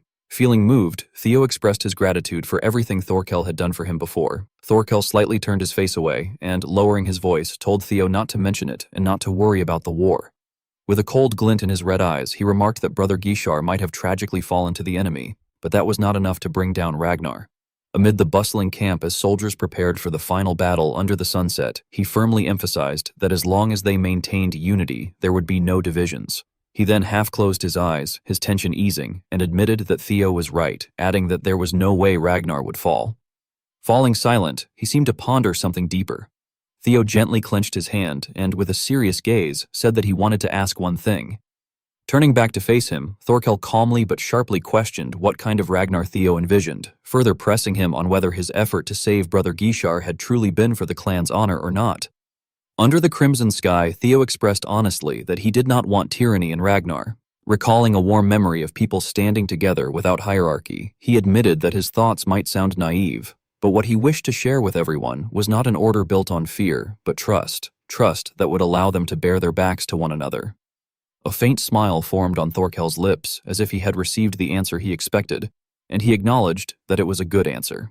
Turning away, he left Theo behind in the evening light and calmly ordered that they would march in 3 days, telling him to rest well. Theo responded seriously that he understood. Watching Thorkel walk ahead, Theo thought to himself that Thorkel Ragnar was much like someone from his past life, noting that they were looking in a similar direction. He reflected that although they would have to compete for the position of clan head, Thorkel would become the most reliable ally once everything was over. A voice suddenly called out to him, pulling him from his thoughts, as Hulkus approached with a broad smile and suggested having a duel now that they finally had a break after a month. Theo quickly apologized and declined, saying they should duel next time because he needed to go somewhere immediately. Surprised, Hulkus called after him, asking where he was going despite their rare chance to rest. Mounted on a massive war beast, Theo looked straight ahead and declared that he was going to check the future. Elsewhere, Thorkel smiled faintly, intrigued, and repeated Theo's words about trusting each other enough to bare their backs, remarking that Theo was a bold rascal and the kind of brother he would not want to fight, in a good way. His gaze then shifted, as if noticing something unusual. He spotted an old man struggling in the icy river and questioned the sight. As the current surged violently and the man lost his balance, Thorkel reached out and caught his arm just before he was swept away. Standing firm in the rushing water, he warned the old man that the current was too strong and advised him to head for the bridge even if it took a few more days. The old man, recognizing him, stammered in gratitude, but explained that he needed to cross quickly. Thorkel asked if it was urgent, and the trembling man revealed that his sick grandchild was waiting for him. Hearing this, Thorkel fell silent, his gaze softening. He then turned his back slightly and told the man to climb on. The old man hesitated in shock, but Thorkel carried him and rushed across the river with overwhelming speed. Overwhelmed with emotion, the old man later recounted that Thorkel had looked at him with a bright smile, adding with laughter that he would have had no regrets even if he had died then. Thorkel warmly replied that it was good to see he was close with his family. The old man tilted his head and gently mused about what family truly meant, suggesting that perhaps it was simply sharing warmth like that. He then asked whether Theo had such a family as well. At that moment, Kyle appeared from the shadows with an oppressive presence and coldly stated that the man was wrong, asserting that the clan was no place to play at family. Lowering his gaze, Thorkel responded coldly that he did not know about such a thing as family. The old man observed him and seemed to sense the loneliness within him. Pointing toward a distant spot across the river, he sincerely invited Thorkel to dinner at his home, asking for a chance to repay his kindness. Thorkel lightly laughed and declined, telling him not to worry about it. However, as the old man placed a hand on Thorkel's back, he remarked that it was sturdy and warm, yet questioned why it felt as though only a cold wind could be heard from it. The atmosphere darkened, and his voice became distorted and chilling as he wondered how someone so kind could endure such a lonely, cold place. He added that while some might look down on it as mere play, what truly made people human was a warm heart. Narrowing his eyes with a twisted smile, he then ominously said that it was time. Still carrying the old man while walking through the river, Thorkel remained unaware that beneath them a massive shadow was rising, turning the waters red as the figure whispered for him to come along. The snow-covered pine forest lay under a heavy blanket of white as a cold wind howled through the towering trees, creating a gloomy and silent atmosphere. The frozen land stretched endlessly, while a dragon soared across the gray sky, indicating that this was the northern region of the Ragnar Demon Sea border forest. A massive castle emerged behind the curtain of snow, hidden deep within the forest, which was known as the Spectral Castle, a place concealed behind a barrier. It was said that the castle glowed faintly in the night and could only be seen at midnight when the barrier weakened. As the dragon flew beneath a sky filled with stars above the grand castle, it was revealed to be the hidden base of Hilda, the clan head from 2 generations ago. Theo, sitting on horseback, smiled with satisfaction under the falling snow, thinking that they had arrived just in time. At his command, Umbra shot up from the snowy pine forest and headed toward the distant black castle as Theo urged it to move forward. Standing on the snowy ground and gazing at the towering structure behind him, Theo remarked with admiration that for a place called the Spectral Castle, it looked quite well maintained. As he walked slowly across the cracked, snow-covered ground, he wondered what kind of future was waiting for him and admitted that he was looking forward to it. Recalling the past, Theo remembered Hilda's sharp features and mysterious smile during the nomination ceremony and concluded that she had shown goodwill and curiosity toward him, believing that she would not threaten his life, though he added that even if she did, he had his own ways of escaping. His red eyes stared firmly through the closing door as he reaffirmed his confidence. The heavy iron doors slammed shut, revealing the dark and mysterious corridors inside the castle.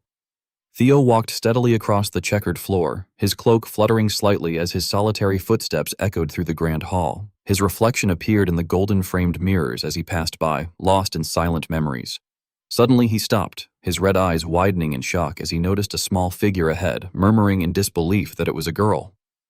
A strange light opened into the image of a snow-covered village within the corridor. Sweating, Theo questioned in astonishment what exactly he was seeing. Surrounded by purple magic, he realized he was standing between reality and illusion, and he speculated that it was illusion magic. Observing the young Hilda from behind, he concluded that whatever the reason, she must be the one showing him these visions. He then watched scenes of her past, her training, her brutal battles, and the countless soldiers she slaughtered. Even knowing it was an illusion, Theo admitted that her fighting spirit alone was enough to make his body react. As he observed more closely, he stated that although he had only had a vague feeling before, there was no doubt now that the woman was Hilda Ragnar, the clan head from 2 generations ago. Realizing the truth, Theo questioned whether the illusion he was witnessing represented Hilda's entire life. The scene shifted to a magnificent palace where countless soldiers stood in formation. Hilda sat powerfully on her throne, gripping her staff, her sharp gaze filled with calculation. Moments later, the grand hall turned into a scene of devastation, with bodies scattered everywhere. Hilda ultimately collapsed, pierced by swords, dying amid the ruins. Watching from a distance, Theo reflected silently and finally understood why Hilda had said what she did.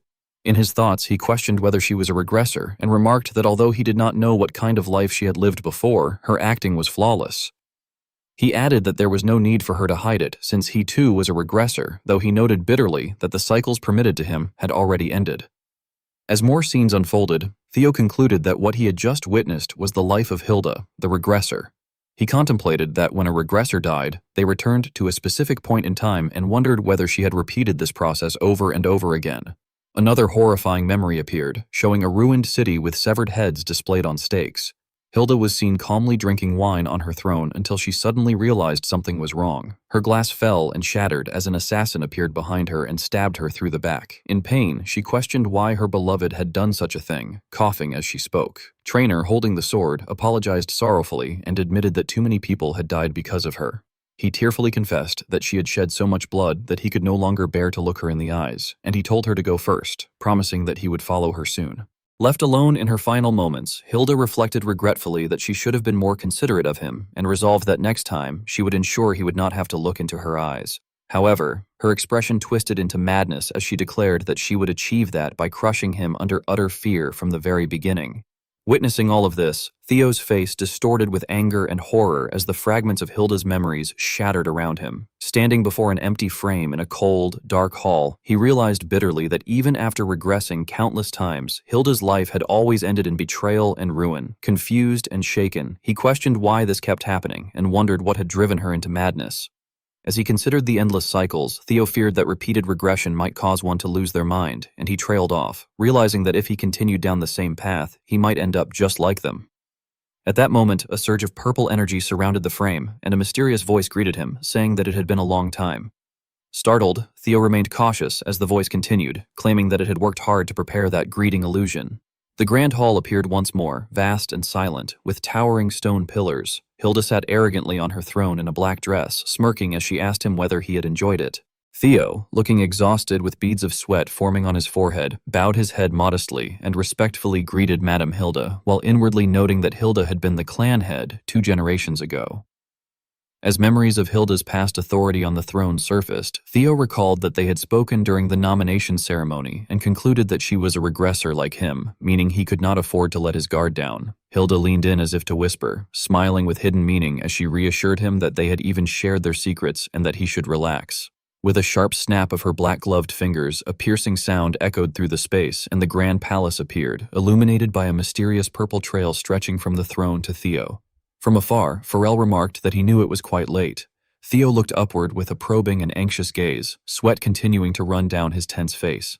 In the grand hall, at a long table lit by flickering candles, Hilda calmly suggested that they should talk over a light meal. Pharrell extended his large arm and politely asked Theo to follow him, to which Theo awkwardly and passively agreed. Suddenly, Theo's eyes widened in shock, his pupils shrinking as he witnessed something beyond imagination. Staring at Pharrell's imposing figure, he exclaimed in disbelief that it was the Zenith Dragon. Pharrell greeted him meaningfully, saying that it had been a while, addressing him as Theo Ragnar. Theo's red eyes darkened with contemplation as he murmured that the rumors had been true. Realizing the situation, he was astonished and thought that Hilda was truly using the Zenith Dragon as a servant. Seated at the lavish dining table, Theo remained silent, clearly uncomfortable amid the tense atmosphere. Noticing his unease, Hilda asked whether he was worried the food would not taste good and reassured him not to worry, adding that it was good enough for her to keep Pharrell by her side through all these cycles. Pharrell, standing behind, politely cleared his throat in reminder. As Hilda sipped her red wine, Theo stated that, as expected, a person could regress multiple times, to which Hilda confirmed that it was true, but added that this would be her last time. Theo, deep in thought yet composed, chose to remain silent. Observing him closely, Hilda remarked provocatively that his reaction showed he had already suspected it, but the fact that he still voiced it meant he was curious about how many cycles he had left. In the dim candlelight, she continued explaining that she herself did not know how to determine it, only that after repeating cycles, one would develop a vague feeling, sometimes sensing that many cycles remained and other times that very few were left. After hearing this, Theo calmly responded that he understood. While observing the system windows floating before him, he analyzed internally that she relied on intuition, whereas he, despite also being a regressor, had access to the blue window that provided specific details. As the golden cloche reflected the luxurious dining room, Hilda asked if he had any other questions. Theo immediately brought up a crucial matter regarding his father, and Hilda coldly permitted him to continue. As Hilda cut into her steak with her gloved hands, Theo honestly shared that recently his father had seemed like an ascendant to him. At once, Hilda's demeanor shifted as a crimson killing intent flared around her. Shocked, she demanded whether he knew about Ascension and questioned if he had seen the Pantheon. Theo was stunned by the overwhelming pressure radiating from her, breaking into cold sweat from fear, while the dining hall became engulfed in violent purple and red energy. Hilda snarled disdainfully, questioning someone like him. Pharrell, unable to endure the pressure, covered his face and quickly intervened, urging Hilda to calm down and explaining that Theo was merely ignorant of the weight carried by the Pantheon. As the space glowed with a mystical pink-purple light, Hilda's tense expression softened slightly. Pharrell calmly poured wine while she admitted that he was right and that she had reacted too sensitively. Lifting her glass, Hilda then asked meaningfully whether Theo's father resembled the ascendants of the Pantheon. Theo firmly confirmed that he did. Hilda, elegant and composed, explained that he was correct, revealing that Kyle was resisting the Pantheon's summons using his power and remaining in this world. Theo was visibly shaken and alarmed, realizing that this meant his father would ascend soon. Hilda coldly clarified that it would not happen immediately, but if he interfered in the world one more time, he would have no choice but to comply with their summons. She added that this was why, whether his children killed one another or his subordinates rebelled, he had been forced to sit back like a fool and simply watch. Hearing this, Pharrell grew concerned and cautiously warned Madame Hilda that such a statement might have been dangerous to make. Hilda calmly issued a sarcastic challenge, remarking with a scoff that if he wanted to come at her, he was welcome to do so, and that he could kill her and then ascend to the Pantheon. Theo, his gaze sharp and eyes narrowing, coldly concluded that it was just as he had thought. Recalling the image of Kyle in the past with his eyes shut in resignation, Theo reflected that Kyle had thought he could not pick up his sword even amidst that chaos, and he continued his reasoning by concluding that Kyle was not interfering in order to avoid ascending. Standing still amid memories of a ruined battlefield engulfed in flames, Theo pondered and remarked that it made sense why Kyle had secluded himself before the Great War in his previous life, since those people would have done even crazier things if his father had ascended, and that doubt and certainty were two entirely different matters. With killing intent burning in his red eyes, Theo silently declared that he was not there just for that. Hilda, her black-gloved hand resting on her utensils, coldly stated that she thought she had tasted the appetizer enough.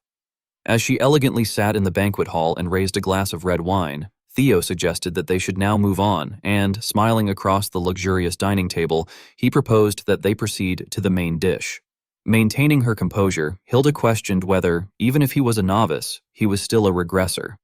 As the golden food cover suddenly dissolved into black energy, Theo, surrounded by fragments of that energy, internally confirmed that this was part of the limited intelligence the black snow had managed to gather on Hilda. He recalled that Hilda's scroll had been like a revelation bestowed upon those who offered her loyalty or benefits, containing information that foretold the future almost like a prophecy.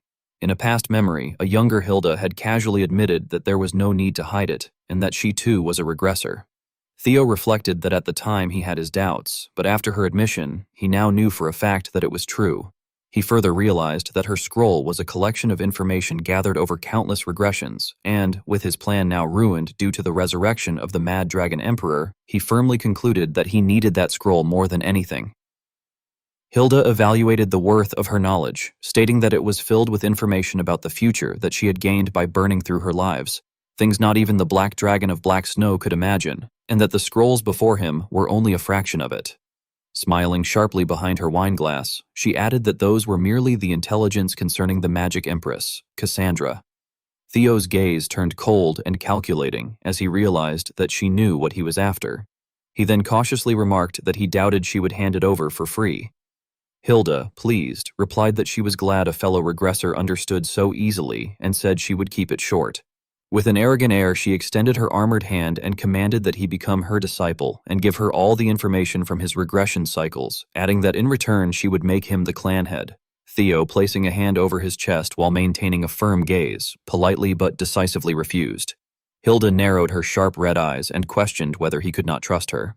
Theo closed his eyes and, after a long moment of contemplation, stated that it was not a matter of distrust and that he was certain she would honor her promise, but he firmly maintained that he simply did not want to be part of her political struggle. Rising abruptly in her black armor, Hilda murmured in confusion about this political fight. Theo, recalling the past, slowly explained that it had been decades since he stepped down as clan head and came there, and that it was entirely possible for her to interfere in Kyle's affairs by backing a new clan head. As sweat rolled down his face, Theo anxiously analyzed that she had likely shown him her past lives to build rapport as a fellow regressor, but that it had backfired in his case. Shuddering, he concluded that her obsession with power resembled the madness of the Mad Dragon Emperor.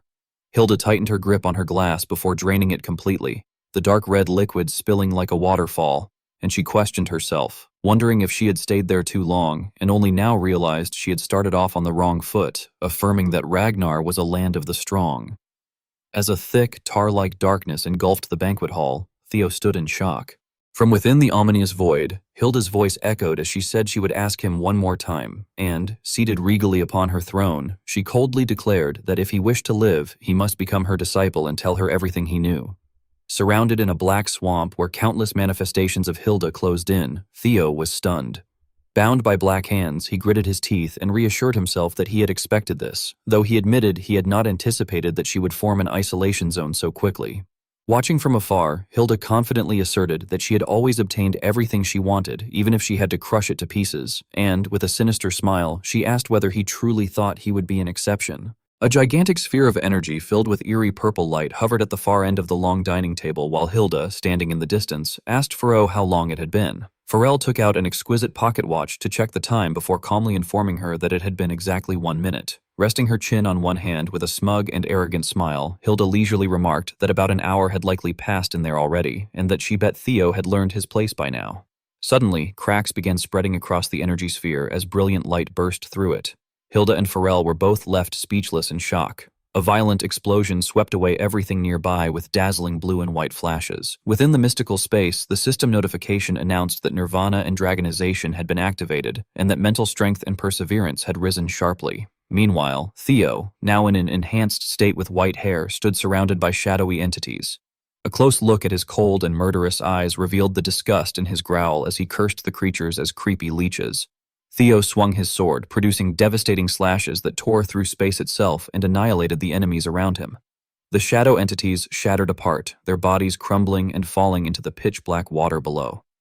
Theo stood proudly amidst the ruined battlefield upon the dark water, a radiant golden light shining behind him. Wearing heavy black armor and displaying a self-satisfied smile, Theo finally declared that he had succeeded. At that moment, a glowing purple spatial crack appeared above the giant ancient tree in the devastated landscape, prompting someone to exclaim that there was a rift. The spatial crack continued to fracture and spread, releasing blinding light, as Theo thought to himself that creating a rift was the best he could do and that before it closed, he needed to act quickly.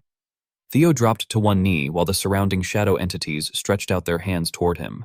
His eyes glowed crimson as he smiled excitedly, declaring that he was counting on Umbra. Theo reached one arm toward the shining rift while countless shadowy hands clung to him. A close-up of one finger releasing mysterious black smoke symbolized the awakening power of darkness. Umbra surged upward from below toward the center of the light as Theo called out its name. Umbra shot forward at incredible speed, carving violent black trails across the white void. Light and darkness collided fiercely, creating a tremendous explosion that shook the entire dimension. Umbra's face appeared in close view, displaying overwhelming power through its glowing eyes and hardened scales. Brilliant purple light erupted from the center as space itself seemed ready to shatter apart. A streak of black energy suddenly burst forth, tearing through the mystical purple mist. Umbra dashed across the vast hall at blinding speed, leaving behind a long white trail on the floor. It twisted and melted along the ground like some monstrous liquid. Resting one arm against her chair with commanding authority, Hilda slightly curled her lips before asking Pharrell whether he had seen it too. Pharrell calmly confirmed that it had indeed been the evil shadow dragon she had mentioned earlier. Continuing to observe the phenomenon, Hilda remarked that Theo was raising a rather interesting creature. Pharrell then asked whether he should pursue it, but Hilda turned away and stopped him, stating that there was no need because there was nothing unusual about a beast abandoning its master in order to survive. Hilda then drove her sword into the ground, causing the earth beneath her feet to crack violently before thoughtfully admitting that she had not expected that child to create a rift within her isolation zone. Looking toward the fading black sphere, she compared Theo's feat to Robert's, noting that even Robert had taken over 3 minutes to escape the place during his first attempt, and concluding that Theo truly must have witnessed the Pantheon after all. A calculating smile appeared on Hilda's face as she evaluated Theo's progress. She remarked that if he had already reached this level in only 1 hour, then she ought to bully him a little more. Standing behind her, Pharrell smugly agreed that it sounded like a good idea. However, concern was clearly visible in Pharrell's eyes as he quietly sighed to himself. He thought bitterly that Hilda's bad habit was surfacing once again, and lamented that she already knew Theo Ragnar had reached his limit. Pharrell sorrowfully observed the dark energy sphere and reflected that even as an heir candidate, Theo was still merely a young swordsman. Gazing toward Hilda's sharp silhouette, Pharrell mentally calculated the passage of time and power. He reflected that this cycle alone spanned 150 years and that, if all the regression cycles were counted, there was no possibility that Theo could match his lord, who had lived for centuries. Closing his eyes in helpless resignation, Pharrell admitted to himself that watching a brilliant young prospect wither away never became any easier. Hilda suddenly called out to Pharrell with overwhelming authority. Pharrell immediately bowed his head in absolute obedience, declaring that he was listening and that her humble servant awaited her command. Irritated that her meal had been interrupted, Hilda clicked her tongue and stated that she would have to finish eating later. She then sternly ordered him not to interfere because many guests would be arriving tonight, and she intended to greet them personally. Pharrell remained silent, glancing toward Hilda's departing figure with a thoughtful expression before bowing deeply within the vast hall and acknowledging her command. Without warning, a massive explosion erupted violently, sending powerful shockwaves across the entire space. Hilda clenched her teeth under the crushing pressure before suddenly crying out Robert's name in shock. Robert emerged arrogantly from the smoke and dust, mocking Hilda by remarking that it had been quite a while since they had last met, former clan head. Stretching out his hand toward the dark sphere, Robert observed that she had used it once again. A burst of brilliant purple energy instantly shattered the sphere into fragments. Standing firmly amidst the wreckage, Robert looked toward Hilda and firmly declared that her games had gone far enough. Nearby, mysterious black liquid bubbled and splashed across the floor beside a trembling hand. Theo collapsed onto the ground, his body covered in wounds, as he gasped that he truly thought he was going to die.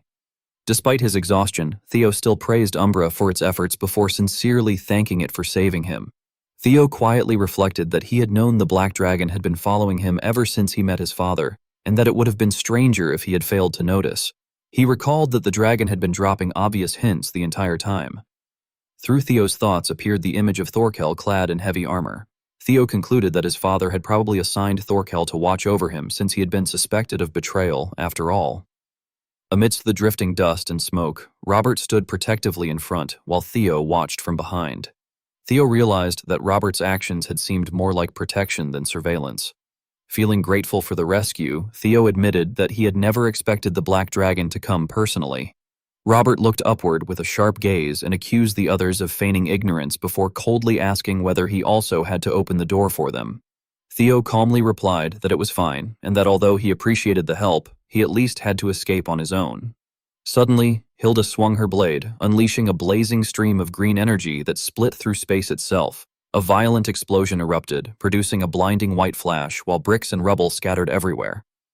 Hilda stared toward the surging energy and angrily complained that a grandmother could not even have a meal with her great-grandson without interruption. With a meaningful smile and piercing eyes, she then asked whether her grandson had come to join them. Robert maintained a calm expression and bluntly declined, saying no thanks and questioning what kind of meal required someone to be locked up for an hour. Carefully observing the situation, Robert instructed Theo to run when he gave the signal, and Theo quickly confirmed that he understood. Kneeling on the ground in an exhausted state, Theo desperately asked Umbra to do one more thing.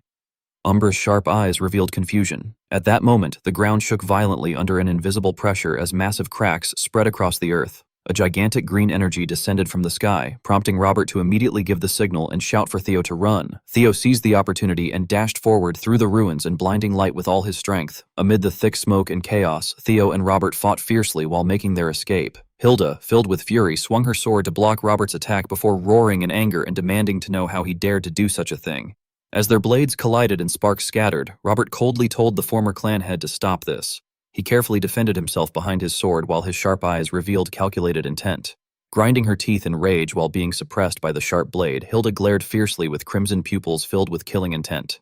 Robert inwardly thought that even though she could no longer regress, she still could not abandon her greed. He further reflected that to regressors like her, the world was merely a toy to seize, even if it meant tearing it apart. Far in the distance, Theo continued rushing forward with all his might through flashes of energy. Spotting a window ahead, he leapt into the air and shattered the chains and debris surrounding him. Theo then fell freely from above into the majestic snowy mountains below, left speechless by the breathtaking sight before him. Umbra dived straight down from the peak of the magnificent palace while Theo shouted Umbra's name from afar. Theo mounted the gigantic Umbra, riding proudly as they tore through space itself.